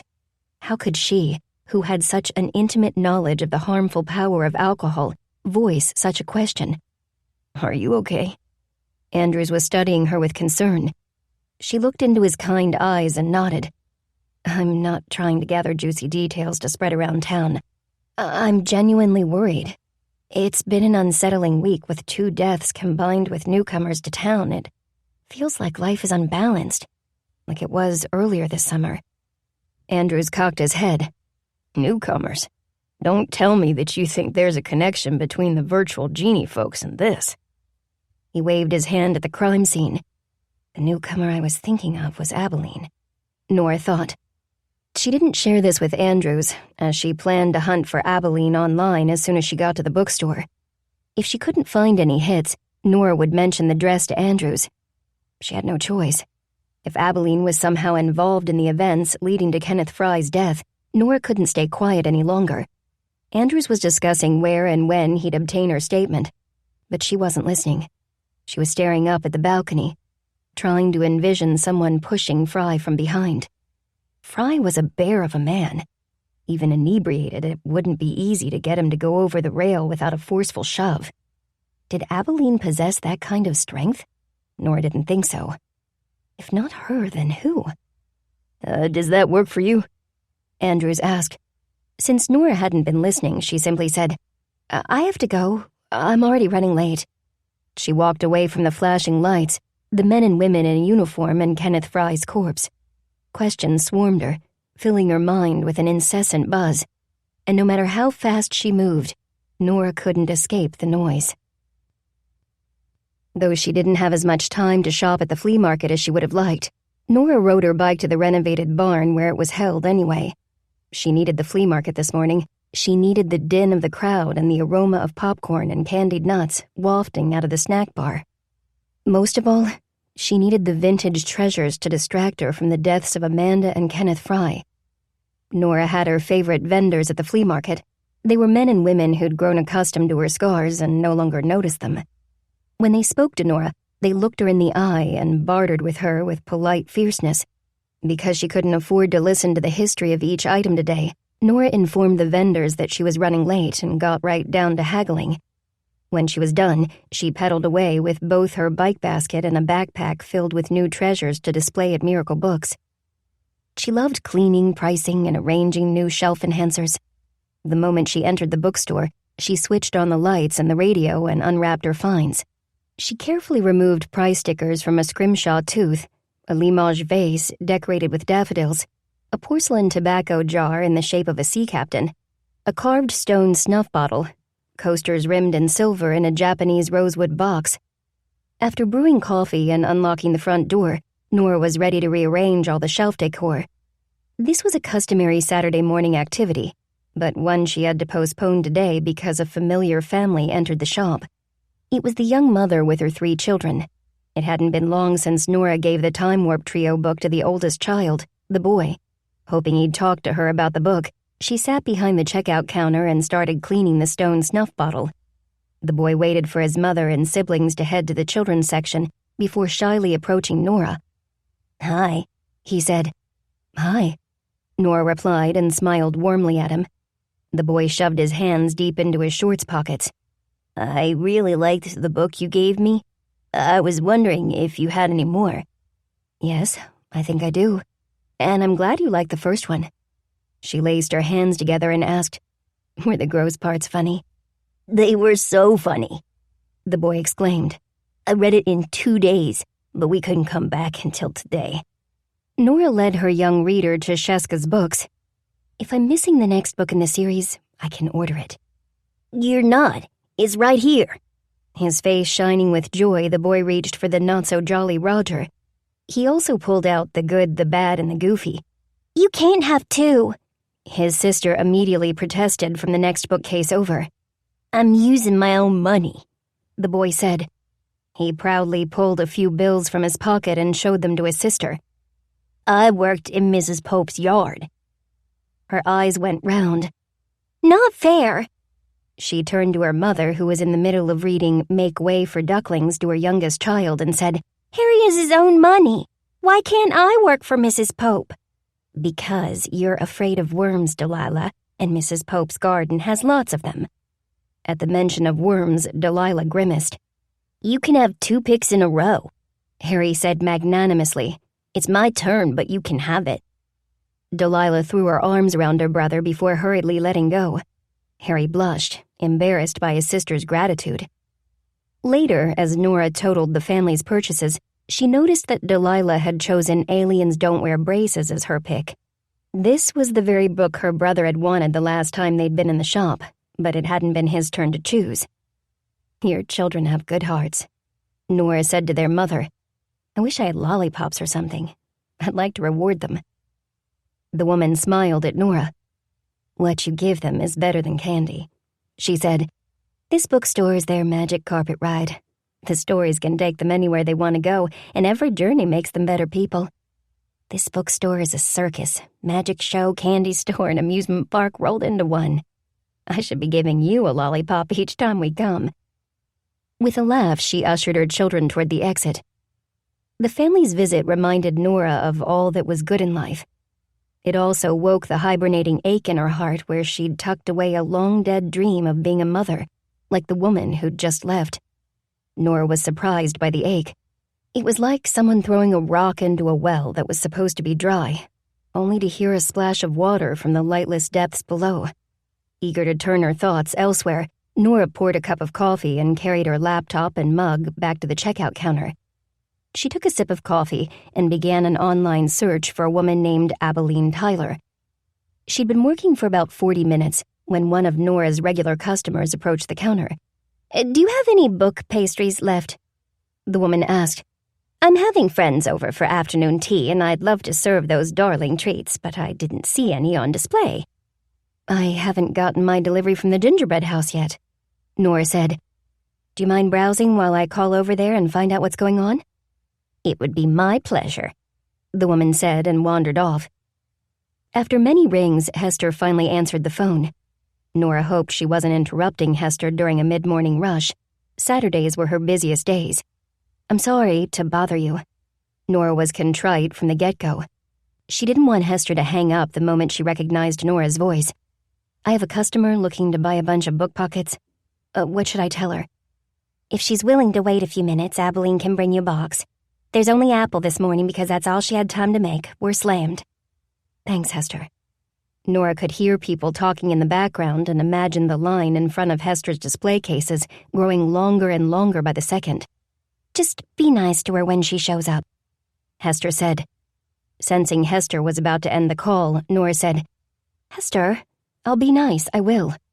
And I know you need to go, but I want to ask you one thing. Have you made her a comfort scone? Not yet, Hester said tersely. Will you make her one today, if you can? Hester didn't reply, and after a few seconds, the line went dead. Nora wanted Hester to bake one of her customized scones because it might allow her to view Abalene in a different light. She might be able to see beyond the young woman in need of shelter and protection. Nora wanted Hester to work the magic only she could work.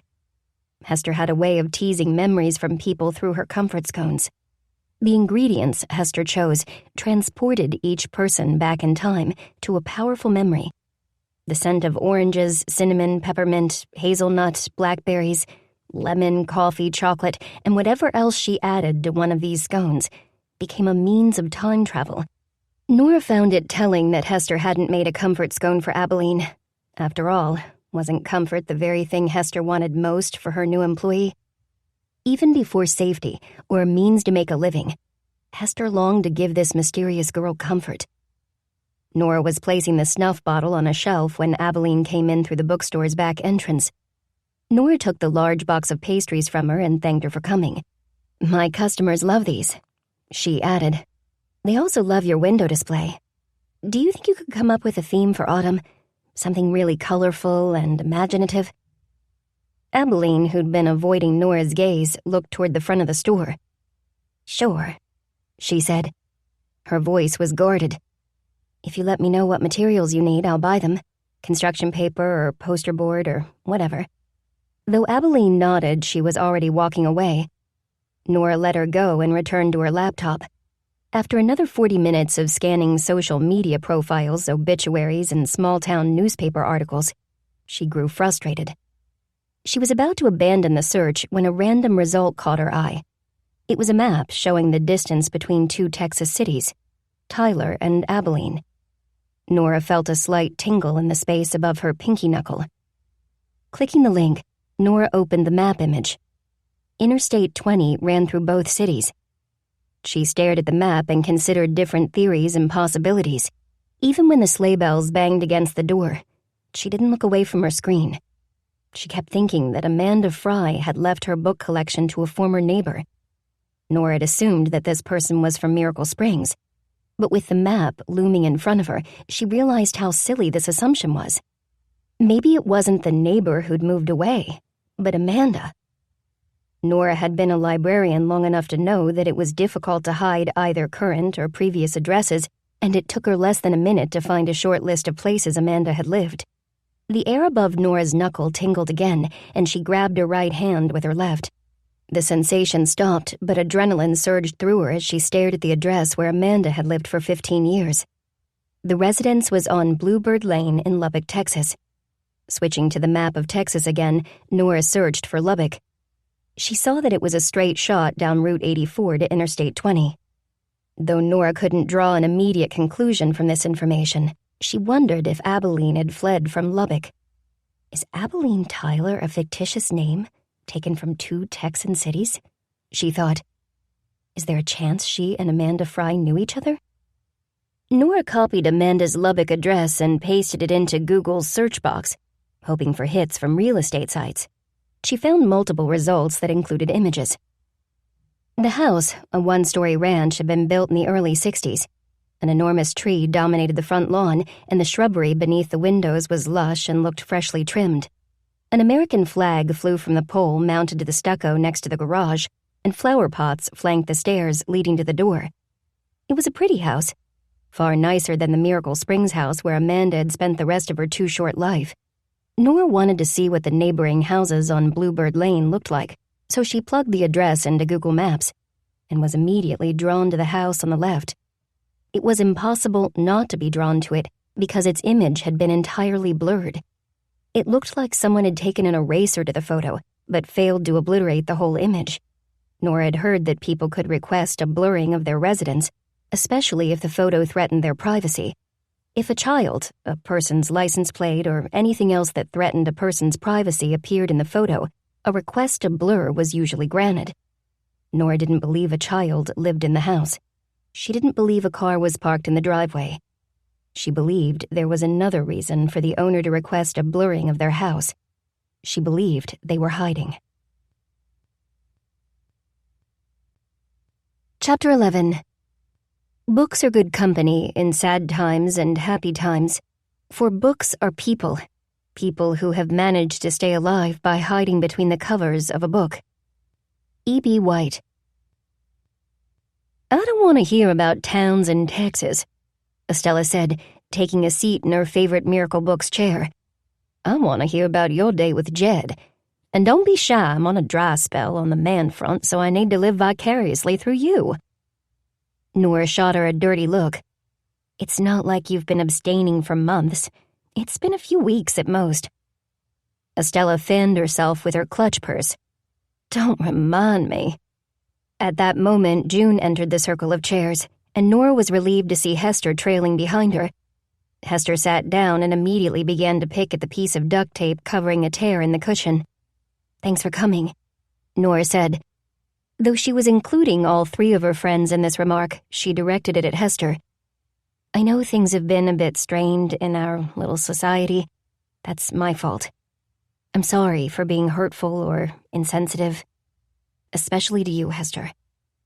Nora waited for Hester to meet her gaze. When she didn't, Nora went on. I feel protective of you in the same way you feel protective of Abalene. I feel like your older sister. I'm not smarter or better than you, just older. I worry about you, Hester. I worry about June and Estella, too. She shrugged. That's what happens when you care. Caring and worrying go hand in hand. When Estella still didn't look at her, Nora glanced between June and Hester, silently asking for help. Estella sighed. I guess you're not going to give us the dirt on your date. Other than that, you have nothing to be sorry for. I feel the same way you do. And Hester? Hester finally looked up to meet Estella's eyes. We don't feel as strongly as you about Abalene. Estella finished. How could we? We don't know her.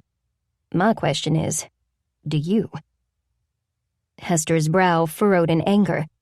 I know she's a good person. Bad people can't bake the way Abalene does. She and I don't just pump out loaves of bread or batches of cookies at the gingerbread house. We put ourselves into everything we bake. Our food would never taste as sweet and light if there was evil in us. Evil? June was nonplussed. No one thinks of her like that, honey. But Estella is asking a bona fide question. Do you know Abalene any better than you did the night she showed up in this bookstore? Hester bolted to her feet. Is this your agenda?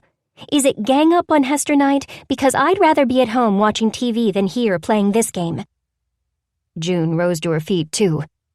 Very gently, she said, We're looking out for you.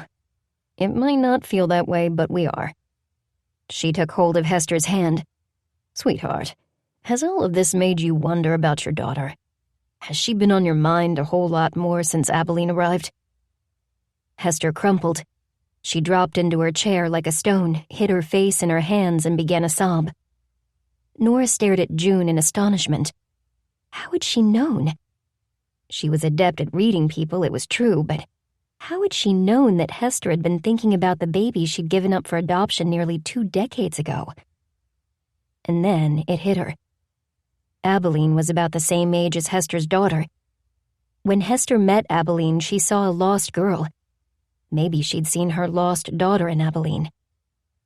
"We can help you find her, if you want," Nora said, kneeling at Hester's side. "I don't know what I want," Hester shouted. The pain in her voice swept over the circle of chairs like a storm surge. Nora could almost imagine the liquid in her coffee mug forming whitecaps and Estella's red hair whipping around her head like a fiery funnel cloud. "That's okay," June soothed. "Listen to me, honey. You don't have to deal with these feelings all by yourself. They're too big. They're mountain-sized. You don't have to deal with this on your own. We're right here. Talk to us." Nora didn't think Hester would respond to June's cajoling, but she did. After accepting a wad of tissues from Estella, she wiped her face and took several deep breaths. "I should be the one apologizing," she said to Nora. "I didn't even know what was going on with me until June put it into words. I mean, I think about my baby all the time, even when I try not to. By this point, she's already lived her whole life without me. Why turn her world upside down?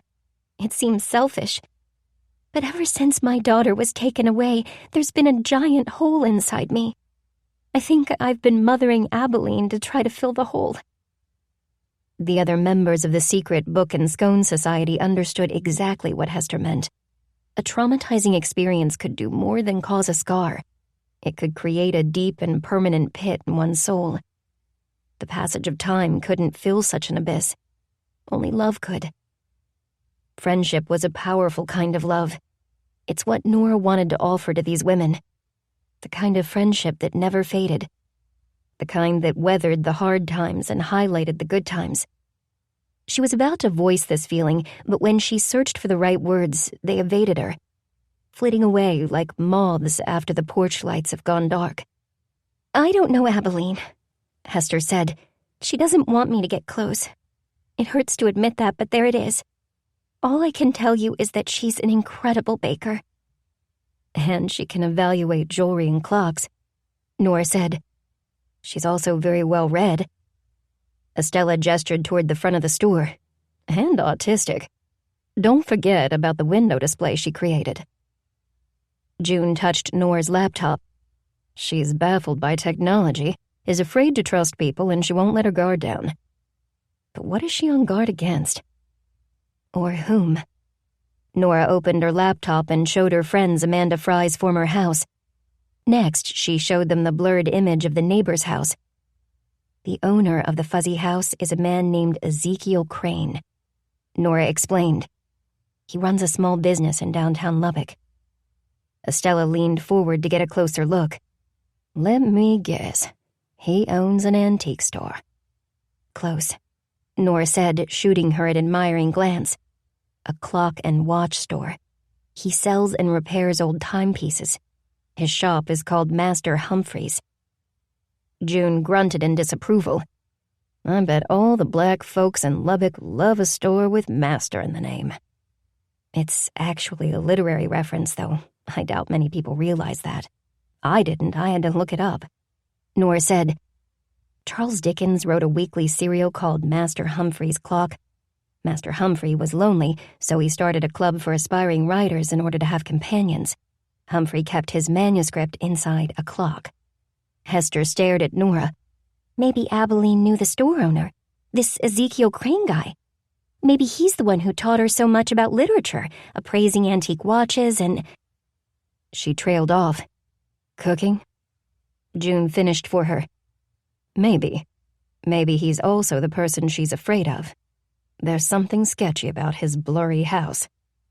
Nora was relieved that her friends were willing to bat around theories about Ezekiel. Crane doesn't seem fond of technology either. He doesn't have a website or an email address for his business, only a landline. No one else was listed as a resident of the blurred house other than Ezekiel Crane. However, I did find a different real estate site showing a street view of his house. Look." Her friends crowded around the laptop. taking in the image on the screen. They studied the massive trees on the front lawn, the overgrown bushes partially obscuring the windows, the drawn blinds, and the high privacy fence enclosing the side and backyards. "I bet there's no welcome mat on that stoop," June said. Estella grimaced. "It wouldn't help. I didn't know it was possible for a ranch house in Texas to look haunted, but this one does. Talk about your lack of curb appeal. The bricks are stained with mold, the landscaping's overgrown, and those blinds." She turned to Nora. "Any interior shots?" "No," said Nora.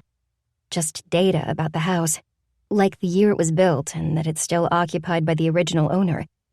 It's also the only house on the street with a basement." A heavy contemplative silence fell among the women. Watching her friends, Nora believed they were arriving at the same disturbing conclusion she'd already drawn. They were thinking about the basement, of Abalene's pallor and thinness, and her hospital bracelet. They were asking themselves if the young woman living in the tiny studio apartment above Virtual Genie had once been imprisoned by a man who used to live next door to Amanda Fry. "Does Ezekiel Crane have a criminal record?" Hester asked. "I'd have to pay for a background check to learn that," Nora said. "Unless we could convince a certain deputy to check for us." Hester shook her head. "He'll want to know why, and we can't go there yet." She looked at Nora. "We need to talk to Abalene first." Though this was the result Nora had been hoping for, she didn't feel the slightest bit triumphant. She was still concerned about Hester and had no idea how to offer her comfort. She'd never been a big hugger. After her accident, she avoided physical contact more than before, unless that contact came from Jed. "I'm gonna bring her here," Hester said, slowly getting to her feet. "Tomorrow night. Does that work for everyone?" Nora and June nodded, but Estella asked, "Why not now?" "Because there's something I need to do first. I need to make Abalene a comfort scone." June's eyes widened. "You have a feeling?" "I knew what I'd make her the night we met," Hester said softly. "I just haven't gone through with it because I think the scone is going to hurt her." Hester spread her hands in a helpless gesture. "You know that my scones don't always carry people back to a pleasant memory. Sometimes the scents and tastes conjure things my customers would rather forget. I try to put positive energy and hope into all my comfort scones, but it's not a science." "That's because it's magic. Culinary magic." June smiled at Hester. "You're a beautiful person, Hester Winthrop, and there's beauty in every crumb of food you make. If one of your scones turns sour in somebody's mouth, it's because that person's darkness is bigger than your brightness. That's on them, not you." Hester returned June's smile, but she couldn't hold on to it, and it changed into a grimace. "If Abalene was involved in Amanda's death, we'll know. We'll know the moment she bites into her comfort scone. If she did something bad, the darkness inside her is going to come out. Here, where we don't hide things from each other." Estella stood up and put her hands on her hips. "We're the Night Angels, remember? We own the dark." The members of the secret Book and Scone Society broke into laughter. The high, bubbly sounds floated up and outward, eventually roosting in the nooks and crevices in the bookshelves. Even after the other women left, Nora could still sense it. Not just the laughter, but the connection between the four of them. It moved through her like a cup of hot, honeyed tea on a cold day. She walked around her beloved bookstore, preparing to turn off overhead lights and reading lamps when she was suddenly overcome with gratitude. This place was hers, this wonderful, enchanting, book-filled haven, as was her tiny house, her perfectly sized parcel of coziness. And now, so unexpectedly, she had these incredible friends, 3 strong, smart, scarred women who accepted her exactly as she was. She turned off every light but one, and the shop was hushed and dark. It was a comfortable darkness, for Nora could feel the presence of the books. In the company of 1,000 stories, of 1,000 voices, she felt at peace. Nora carried that feeling home, where for the first time in a long time, she fell into a deep and dreamless sleep. The local paper didn't have much to say about Kenneth Fry's lethal fall. The sheriff's department issued a vague, open investigation statement, and the manager of the treehouse cabins was questioned, but neither he nor his staff members had much to add. No one had seen Kenneth enter his cabin, and they couldn't say if he'd entertained visitors. I'd have noticed his car if he passed the office. Even at night, you can't miss that shade of yellow, the manager told the reporter. He must have come back on the late side. The manager went on to explain that he stopped manning the front office desk at 9, preferring to be on call from home. Both the office and his residence were in a small cabin built on terra firma, and the living room where the manager spent an hour or two watching television before bed was located at the rear, safely protected from the headlights of approaching cars. Nora didn't expect to learn much from the paper, but she'd hoped for a few kernels of useful information. Hadn't anyone else seen Kenneth at the festival? He'd been in Miracle Springs long enough for the locals to recognize his massive figure and hostile personality. The ladies of the gossip chain will eat this up, Nora thought, staring at the headline. She could picture them streaming out of church sanctuaries into fellowship halls to dissect the news over cups of watery coffee and Lorna Doone cookies. The rest of the chatterboxes would be at the festival, gathering around craft stalls to whisper in mock horror over the death of Amanda Fry's son. Though Nora had the day off, she wasn't interested in church services or festivals. She didn't want company. Not even Jed's. He'd texted several times, she'd sent short replies, but she was too preoccupied by Kenneth's death and the upcoming meeting with Abalene to have a real conversation with him. Because it was her day off, Nora could take advantage of the cool morning and hike to her favorite scenic outlook. This one featured a grassy clearing lined by big, flat-topped boulders. If it was a clear day, a lucky hiker could gaze to the west and see 3 states meeting in the distance. North Carolina, Tennessee, and Virginia came together in a group of blue-smudged mountain peaks.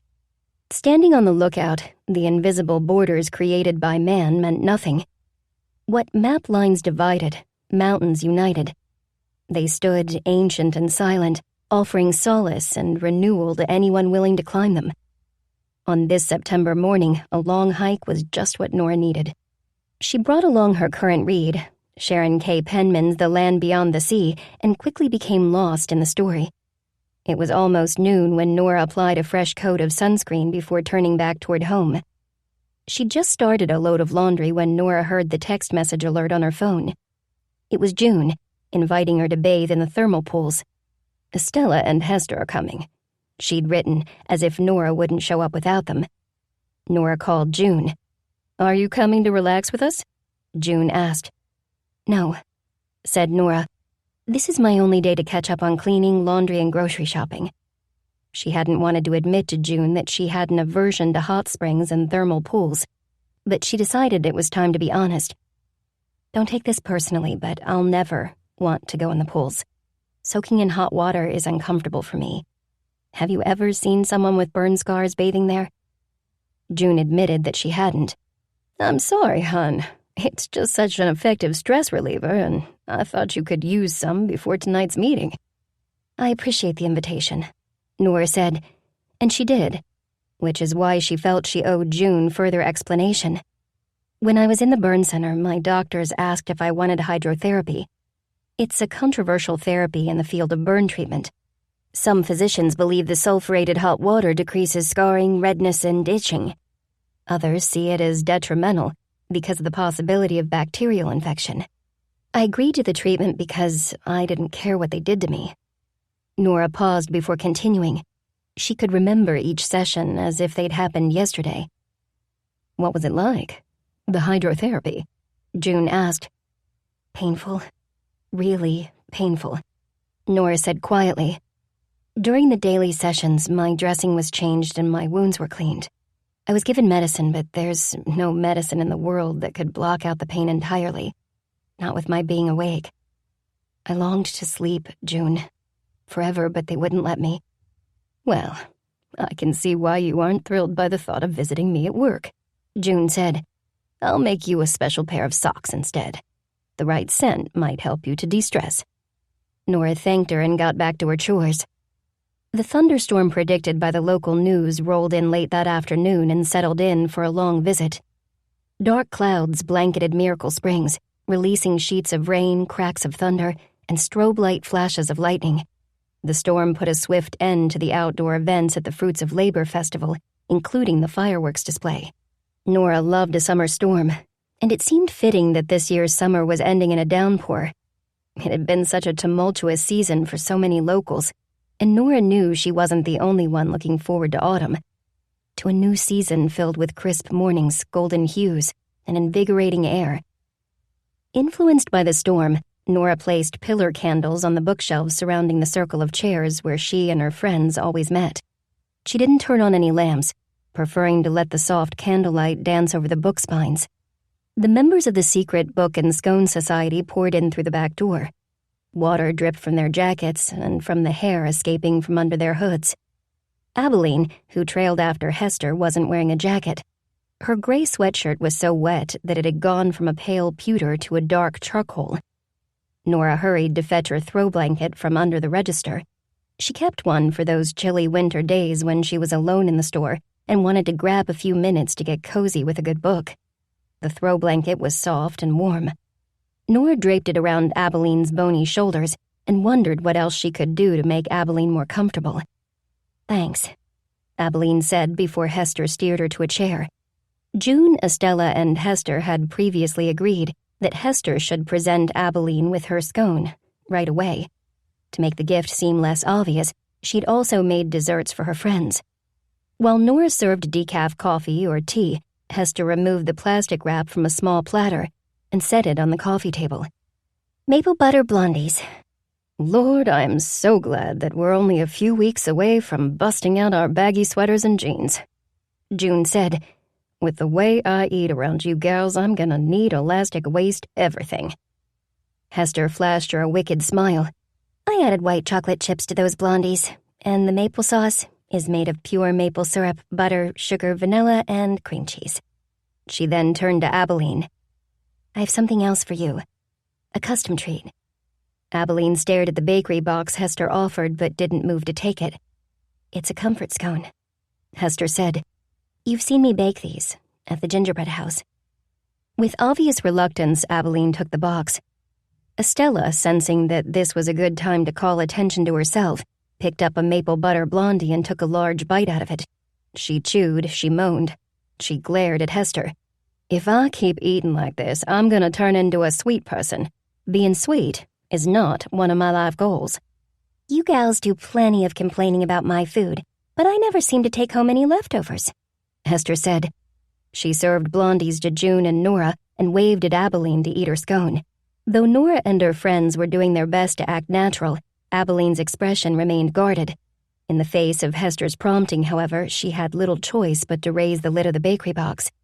Almost against her will, she lowered her face closer to the box. The aroma of the scone wafted over her, and she immediately closed her eyes. When she opened them again, they were glistening with tears. Estella was prattling on about one of her clients to keep the focus off Abalene, but she needn't have bothered. Abalene appeared to be lost in another time and place. She broke off a piece of scone and absently put it into her mouth. An expectant silence swept over the members of the secret Book and Scone Society. No one could speak. They were all hypnotized by the emotions passing over Abalene's face. One emotion came to the forefront, however. Nora recognized it at once. It was pain. The memory Hester's scone had coaxed from Abalene wasn't at all pleasant. Her eyes filled with hurt and her lips quivered. "I'm sorry," Hester said, reaching for Abalene's hand. "It was supposed to bring you comfort." Ignoring Hester's hand, Abalene signaled, "Hold on," with her index finger, and surprisingly took a second bite. A few seconds later, she said, "My mom used to make cookies with chopped dates. This scone made me remember those cookies, and my mom." The women waited for her to continue, but she didn't. She just sat in her chair, cradling the white box as if it were a baby. "Where's your mama now?" June asked. Abalene looked at her. "Dead. My daddy, too. I was really little when it happened. They were in Africa on a church mission trip. I wasn't with them." "But they're with you," June said. Nora would have gone on to ask more questions about Abalene's upbringing, but June was wiser. I bet your mama watches you every day. I bet she wishes she could make those cookies for you. What did they taste like? A tear slipped down Abalene's cheek. They were sweetened with honey. And there was another flavor. Was it ginger? Because I added that to your scone, Hester said. Just a sprinkle. I think that was it, yes. Those cookies were warm and light and sweet, just like my mom. A second tear followed the first as she turned to Hester. Can you miss someone you barely remember? Hester's eyes now grew moist. Yes, you can miss them. With your whole being. Estella gave both women a moment to gather themselves before saying, I have a feeling that the person who raised you was nothing like your mom. She waited for Abalene to shake her head before adding, It was a man, wasn't it? Abalene went very still. Darling, I know what it's like to be mistreated by men. Estella spoke without a trace of emotion.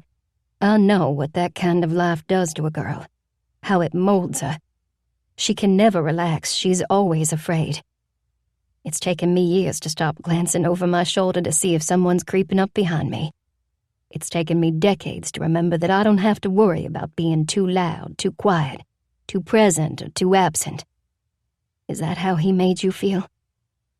Abalene managed another nod. I've been there too. Estella cupped her mug of hot tea with both hands, and Nora pictured the frightened girl Estella must have been. A girl who'd been abandoned by her biological father and beaten by her stepfather. Why does life have to be so hard? Nora thought, her gaze leaving the circle of women to land on the nearest bookshelf. She knew there was no logical answer. Life was hard, but it was also surprisingly beautiful. Nora felt the beauty as she looked back at the other women in the room, at her fellow survivors. I grew up in a basement, Abalene said. She pressed the bakery box against her chest, as if she could somehow drink in the scent of the honey date scone. For her, this was her mother's perfume. No one moved or spoke. They knew Abalene was trying to let her secret out. She was trying to wrench it free from the dark, tangled place where it had been locked. But like all secrets, it wanted to stay hidden. I could only come out to do chores. I cooked, I cleaned my uncle's house, and I washed clothes. I left the basement for 3 hours, every night. When he was at work, I was allowed to read. My uncle chose the books. While we ate supper, I'd have to tell him what I'd learned. She sank back in her chair. Her face was pale and she seemed shrunken, diminished. Nora hated seeing another woman look this way. She hated hearing what Abalene had endured. Did you ever try to escape? She asked. I mean, before this time. Before you succeeded. I haven't. The words were a whisper. They hovered around the circle of chairs for a long moment before being swallowed by shadow. You haven't succeeded? Nora asked, half afraid of the answer. Do you think your uncle's looking for you? Abalene shot a fearful glance toward the front of the store, as if someone was staring at them through the window. I know he is. And when he finds me, he'll kill me. Chapter 12. The caged bird sings with a fearful trill of things unknown, but longed for still. Maya Angelou. In the silence following Abalene's statement, the tempo of the rain increased. It fell harder and faster, hammering the bookstore's roof. A second later, thunder rumbled like an empty stomach. Nora felt chilled, and she hadn't been caught in the storm without a jacket like Abalene had. Without asking, Nora gave Abalene a fresh cup of coffee. She wished she had a cozy sweater for her, but a throw blanket was the best she could do. June was clearly thinking similar thoughts, for she started fussing over the condition of Abalene's wet shoes. Your sneakers are paper thin. And where are your socks? June clucked like a hen and began digging around in her purse. She told Abalene to kick off her shoes, and when she complied, Nora could see angry red welts on the back of Abalene's heels. Nora guessed that Abalene had bought the cheapest sneakers she could find. They obviously weren't a good fit. I made these for Nora, but I'll knit her another pair. June handed Abalene some of her handmade socks. Put these on before you catch a cold. I don't care if modern science says that being soaked to the bone doesn't make you sick. I don't believe their mumbo-jumbo for a second. Hey, those are different, Estella said, pointing at the socks in Abalene's hands. You can make animal designs now? June smiled. Just a few. I added foxes to Nora's socks because they remind me of the fox on her walking stick. She gestured for Abalene to hurry up and don the socks. Go on, honey. We want you to be as dry and comfy as possible. We're going to make you feel better, starting with those feet of yours. Abalene did as she was told. Once she had June's socks on, she reached for a coffee. She cradled the warm mug between her palms while gazing at the bookshelves opposite her. Are you up to telling us more? Hester asked. Reluctantly, Abalene turned away from the books. I thought about killing him, she said in a thin voice. For a long time. It was what I thought about the most. I did all the cooking, so I thought about poisoning his food. But he had me taste everything first. He never turned his back to me. Also, there were cameras mounted all over the house so he could watch me while he was at work or went out to do an errand. The phone and TV were locked in his bedroom. If I broke a rule, I'd have to stay in the basement for days.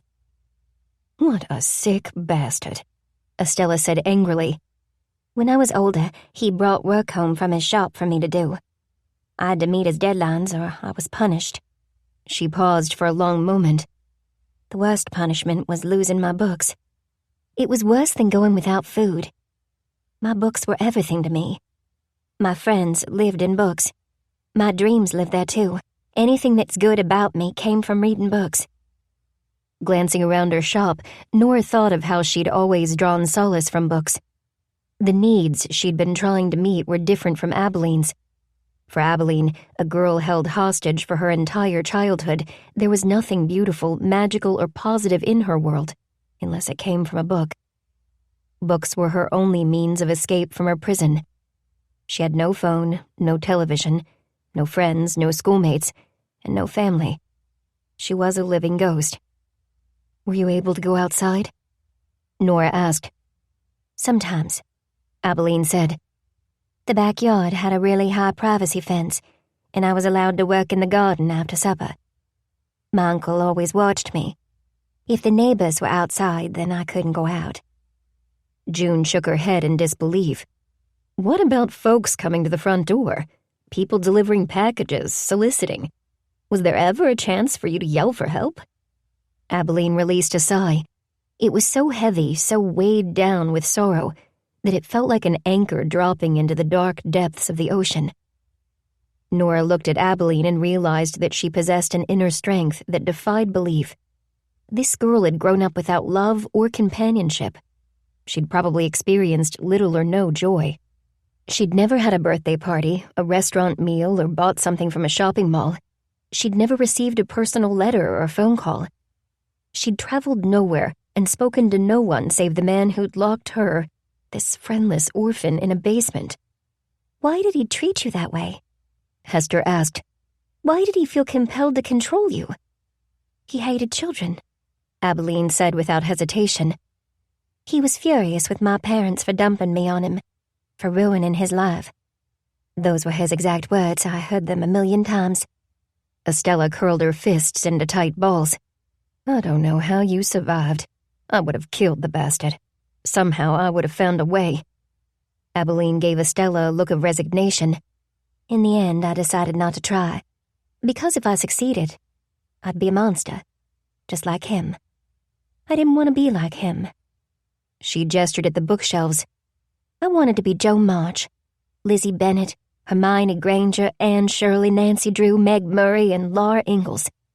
June followed her gaze. Meg Murray? She's the heroine from A Wrinkle in Time. Nora smiled at Abalene. I love that book. Abalene smiled back at her. It was a real smile with no timidity. Abalene became something else when she talked about books. Something bigger than her past. Me too. Did you know that L'Engle described books as stars? as explosive material capable of stirring up fresh life endlessly. That's how I felt. Every book I was lucky enough to read was a star. It was filled with light. I never grew tired of the stories. Every time I reread a favorite book, I'd find something new in it. Not because the story changed, but because I did. The other women in the room nodded in agreement. "How did you finally get away?" June asked. Abalene didn't answer. Instead, she sipped from her coffee cup and kept her gaze lowered. "It's okay. You don't have to talk about it if you don't want to," Hester said. When it was obvious that Abalene wasn't going to respond, Nora said, "There are other things we have to talk about. And the last thing I want to do is pressure you, but you have to tell us about Amanda." There was no movement from Abalene. She was like a rabbit, frozen in fright, and Nora had no idea how to coax the truth from her. Bullying or threatening wouldn't work. Cajoling probably wouldn't help either. Even if Abalene wanted to speak, something was holding her back. Something powerful. Something like fear. Nora stood up and wandered over to a bookshelf. You and Amanda Fry had something in common. Her books were her pride and joy. Stories were her portal to a different life. Her escape hatch. She didn't have money or a career. She didn't have close friends or family. She was alone and isolated. She also didn't have your strength, Abalene, or your determination to believe in a better future. Abalene shifted in her seat, and though Nora waited for her to respond, she said nothing. I guess time and disappointment beat the hope out of Amanda, which is why she swallowed a bottle of painkillers and stumbled into her pond to drown. Nora touched the nearest book. Its title winked, as if the gilt letters were encouraging her to continue. The four of us found her floating in that gross pond. Do you know why? Because her books couldn't save her. In the end, the books failed. "No, they didn't," Abalene said, leaping to the defense of her favorite things. "She died because of me." Hester jumped out of her seat like a spooked cat. Standing by an end cap of books with autumnal covers, she said, "What are you talking about? Amanda committed suicide. According to the paper and to Jasper, that's the official ruling. Once the labs come back confirming the presence of the drugs..." She trailed off and turned to the books on display. It was as if she sought an explanation from Red Leaf, Yellow Leaf, the Cider House Rules, and the Witches of Eastwick. "Anything else you'd like to share with us?" Estella asked Hester. "Something your man might have let slip in a moment of passion, perhaps?" When Hester shook her head, Estella turned to Abalene. "Can you explain what you mean? You've been through hell, lifetimes of it, but you're no killer. If you had that in you, your uncle would already be dead. And he's not dead, is he?" Abalene whispered a barely audible no.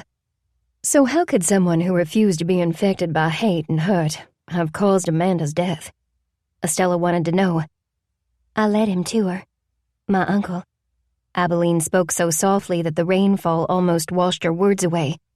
"After the hospital, I had nowhere to go." She shook her head and started again.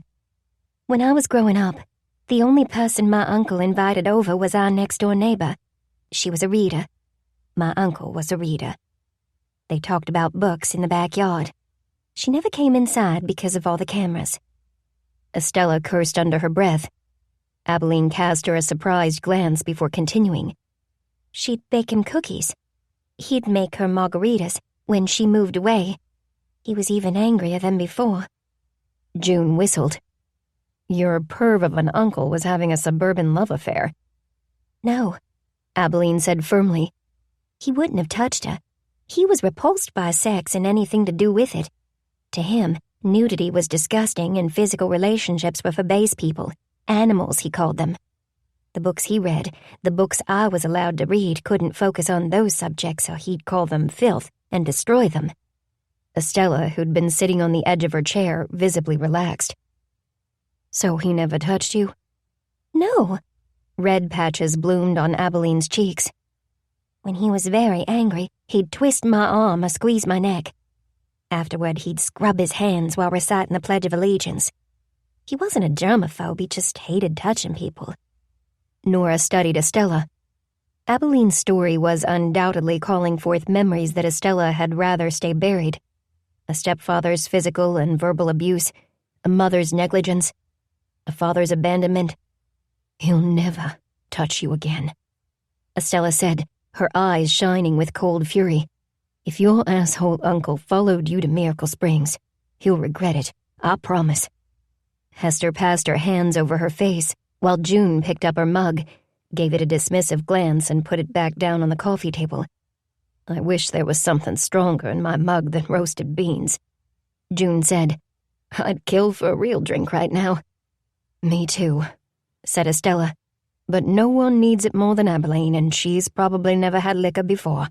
Am I right? Abalene looked embarrassed.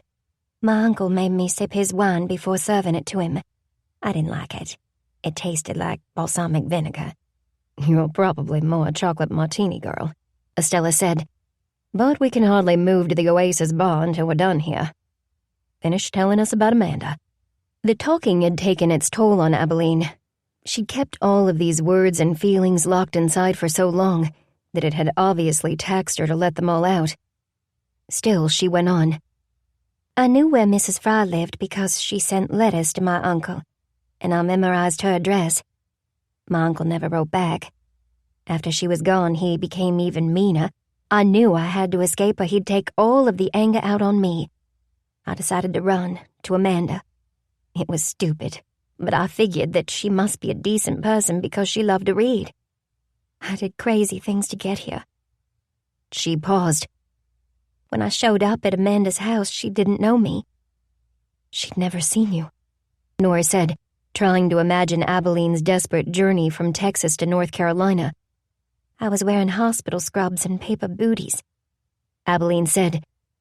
Mrs. Fry wouldn't let me in at first, but I told her enough things about my uncle that she finally believed my story. June grunted. It's a wonder she didn't call your uncle. Fear flitted through Abalene's pale blue eyes. I think she did. I was so tired and hungry that I fell onto the bed in a spare room and slept for 10 hours. Then Mrs. Fry gave me something to eat and we talked a little more. She seemed nervous. Every sound made her jump, and she kept looking out the window. It was scaring me, so I told her I couldn't stay. How did she react? Hester asked. She was relieved. She wanted to give me something to wear, so she took me outside and pulled a clean dress off her clothesline. She just handed it to me, along with a pair of flip-flops, when the neighbor's dogs started barking. All the blood rushed out of Mrs. Fry's face. She gave me a shove and whispered a single word. Nora felt like she was there, standing with Abalene and Amanda. She saw the sun on their shoulders and the breeze rippling the dresses on the line. She smelled the faint scent of laundry detergent and heard the frenzied baying of the dogs. For some reason, the hair on her forearms stood on end. What was the word? Abalene's voice trembled when she said, "Run." Nora knew what had happened next. Abalene had seen terror in Amanda's eyes, and she'd reacted like any true survivor would. She'd run. She ran all the way to town. Nora thought. She ran to the building with books in the window. In the books, she saw sanctuary. She hid among them, taking refuge in the only companion she'd ever known. "You'll never have to run again," Nora said. "You're never going back to that basement, that man, or that life. You have a new home now. You have a new family. And you have 4 big sisters who will protect you." Nora embraced Abalene. Abalene didn't return the gesture, but just as Nora was about to pull away, a pair of thin arms encircled her back. Abalene expelled a honey-scented sigh into Nora's shoulder. "Let's get that drink now," Estella said, reaching for her raincoat. The women piled into June's car and drove to the Miracle Springs Lodge, a sprawling brick structure perched atop a hill. With over 200 guest rooms, multiple gardens, several eateries and cocktail lounges, gazebos for small group meetings and private meditation sessions, and the thermal pools, it was the biggest property in the area. Estella had spent many an evening in the Oasis bar, but tonight she suggested the Bamboo Bistro instead of her regular haunt. The women chose a secluded table near the entrance to the Japanese Zen garden and left the ordering to Estella. She sauntered up to the bar, and a few minutes later a waiter served them drinks in tall glasses, garnished with translucent apple slices. "You're Indian Summers," he said, as he set their drinks down on cocktail napkins embossed with a green bamboo stalk. "Enjoy. This is basically cider, spiked with vodka and elderflower liqueur," Estella explained to Abalene. "It's the perfect refreshment for this between-season time." "To a new season." Hester held her glass out for a toast. Everyone else touched rims with her except for Abalene, who clearly didn't understand the ritual. She raised her glass to her mouth and took a tentative sip. Nora's sip was tentative as well. She was a little worried by how much she was anticipating this drink, and how eager she was to soften the sharp edges of the past 2 weeks. Darkness had settled around the hills. The 5 women were seated under a wide arc of stars. The candle in the center of their table softly flickered. The din of the bistro diners was as gentle as the lull of a moving stream. Hester asked Abalene about the education she'd received in her uncle's house, and Abalene explained that everything she'd learned came from books. When she was old enough, her uncle had taught her to repair clocks and watches. He brought home repairs and had her help with appraisals. Because she needed computer access to determine current market values, he showed her how to navigate the internet. She could use the computer only under her uncle's supervision. "I liked the work, but I loved being in the kitchen. I could make magic there." Abalene looked at Hester. "The things I created were mine.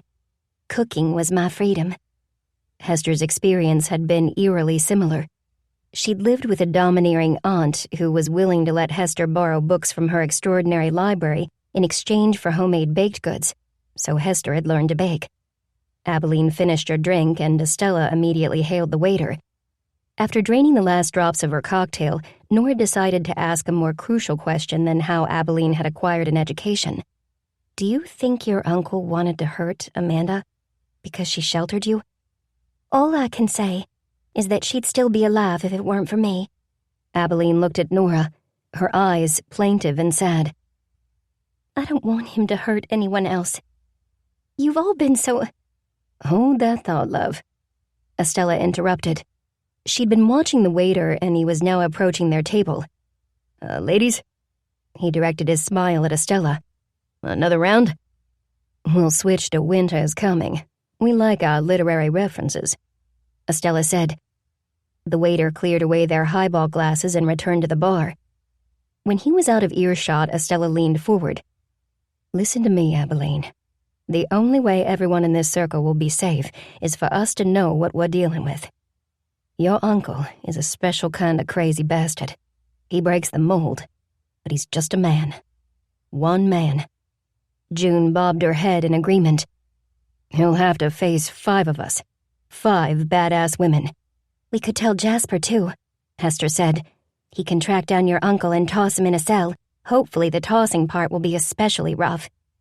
They all went quiet, and Nora assumed her friends were wondering the same thing as her. Could the sheriff's department really help? "Can you prove that your uncle killed Amanda?" Nora asked Abalene. She glanced around the garden as if the man might be hiding behind a potted tree or the row of bushes lining the gravel path. "No," she whispered. "Probably not." The waiter reappeared carrying a tray of martini glasses. "What's this?" June asked Estella. "Milk and cookie time? This is our most popular dessert cocktail," the waiter answered. "Godiva white chocolate liqueur, vanilla vodka, white creme de cacao, half and half, and white sanding sugar. Rich and sweet." Estella reached for her glass. "Just how I like my men." The waiter didn't know how to respond to this, so he smiled awkwardly and went to check on another table. There was something ethereal about the white liquid and the sanding sugar sparkling from the rims of the martini glasses. The drinks looked like they were meant for a fairy queen, not for the odd assemblage that was the secret book and scone society and their young guest. Nora looked at the stars and thought of how Abalene had ended up in a bookstore called Miracle Books. She needs a miracle, Nora thought. She needs to be released from the prison she carries around with her. When she lowered her gaze, her eyes met Abalene's. "Do you want to tell us your real name?" "It's Hannah. Hannah Tupper." Nora stared at her. Were you named after a book character? Yes. Abalene was clearly unhappy to admit this. Nora couldn't understand why Abalene was so wretched. She's a wonderful character. She's smart and kind, a fan of kittens and blueberry cake and... A witch, Abalene said. Estella put her drink down and waved her hands. Wait, what book are you talking about? The Witch of Blackbird Pond, Nora said. And Hannah isn't a witch. She's different from the other villagers because she's a Quaker. She's also the scapegoat for any and all negative occurrences. She befriends a young girl, Kit, and teaches her that the true meaning of home is the love and friendship found within its walls. I need to read that book, June said. I've been called a witch a time or two because of my cat parades. She blew out an exasperated sigh. It's not like I've tried to charm those whiskered catnip addicts. Estella snorted. Other women don't call me a witch because of cats, but I don't care. I've been called worse. People use the word witch when they feel threatened by a woman who is strong, confident, and independent. A woman who's comfortable in her own skin. June said. But would you prefer us to call you Abalene? My parents picked Hannah, she said. They named me, but they didn't raise me. They left me with a couple from their church and headed off to Africa so they could work at an orphanage. They made me an orphan. My church-loving parents left me with the devil. I don't want their name. Nora smiled. It's good to have a new name to complement your new life. Abalene glanced up at the star-speckled sky. Can I do that? Can I get rid of Hannah, like a snake shedding its skin? Hester touched her on the shoulder. More like a butterfly shedding its cocoon. You've never been able to spread your wings. You weren't even allowed to try. I think it's time for that part of your life to be over. It's time for you to fly. Her eyes locked on the glittering canopy overhead. Abalene took Hester's hand and whispered a verse from an Emily Dickinson poem. A power butterfly must be. The aptitude to fly meadows of majesty concedes and easy sweeps of sky. And then she picked up her glass and drank her entire cocktail without pausing for a breath. Chapter 13. My doctor told me to stop having intimate dinners for 4, unless there are 3 other people. Orson Welles. Abalene refused to speak with Deputy Andrews or anyone else from the sheriff's department. Exhausted after so much talking, she asked to be driven straight back to her apartment. Hester walked Abalene into her building. When she returned to the car, her face was tight with concern. We have to do something about that apartment, she said. Abalene didn't want me to come in, and I can see why. She has 1 towel, 2 dishes, and a few sets of plastic cutlery, no doubt taken from the salad bar at the grocery store. She still has nothing to wear. I've given her a couple of things, but they're too big on her. Estella immediately came up with a plan. She'd invite Abalene to the Magnolia Spa for a complimentary shampoo, cut, and style. In the meantime, the other secret Book and Scone Society members would scour the thrift shops for household items. Though none of them had much in the way of extra cash to spare, they all wanted to contribute. I'll check my calendar, said Estella as she alighted from June's Bronco.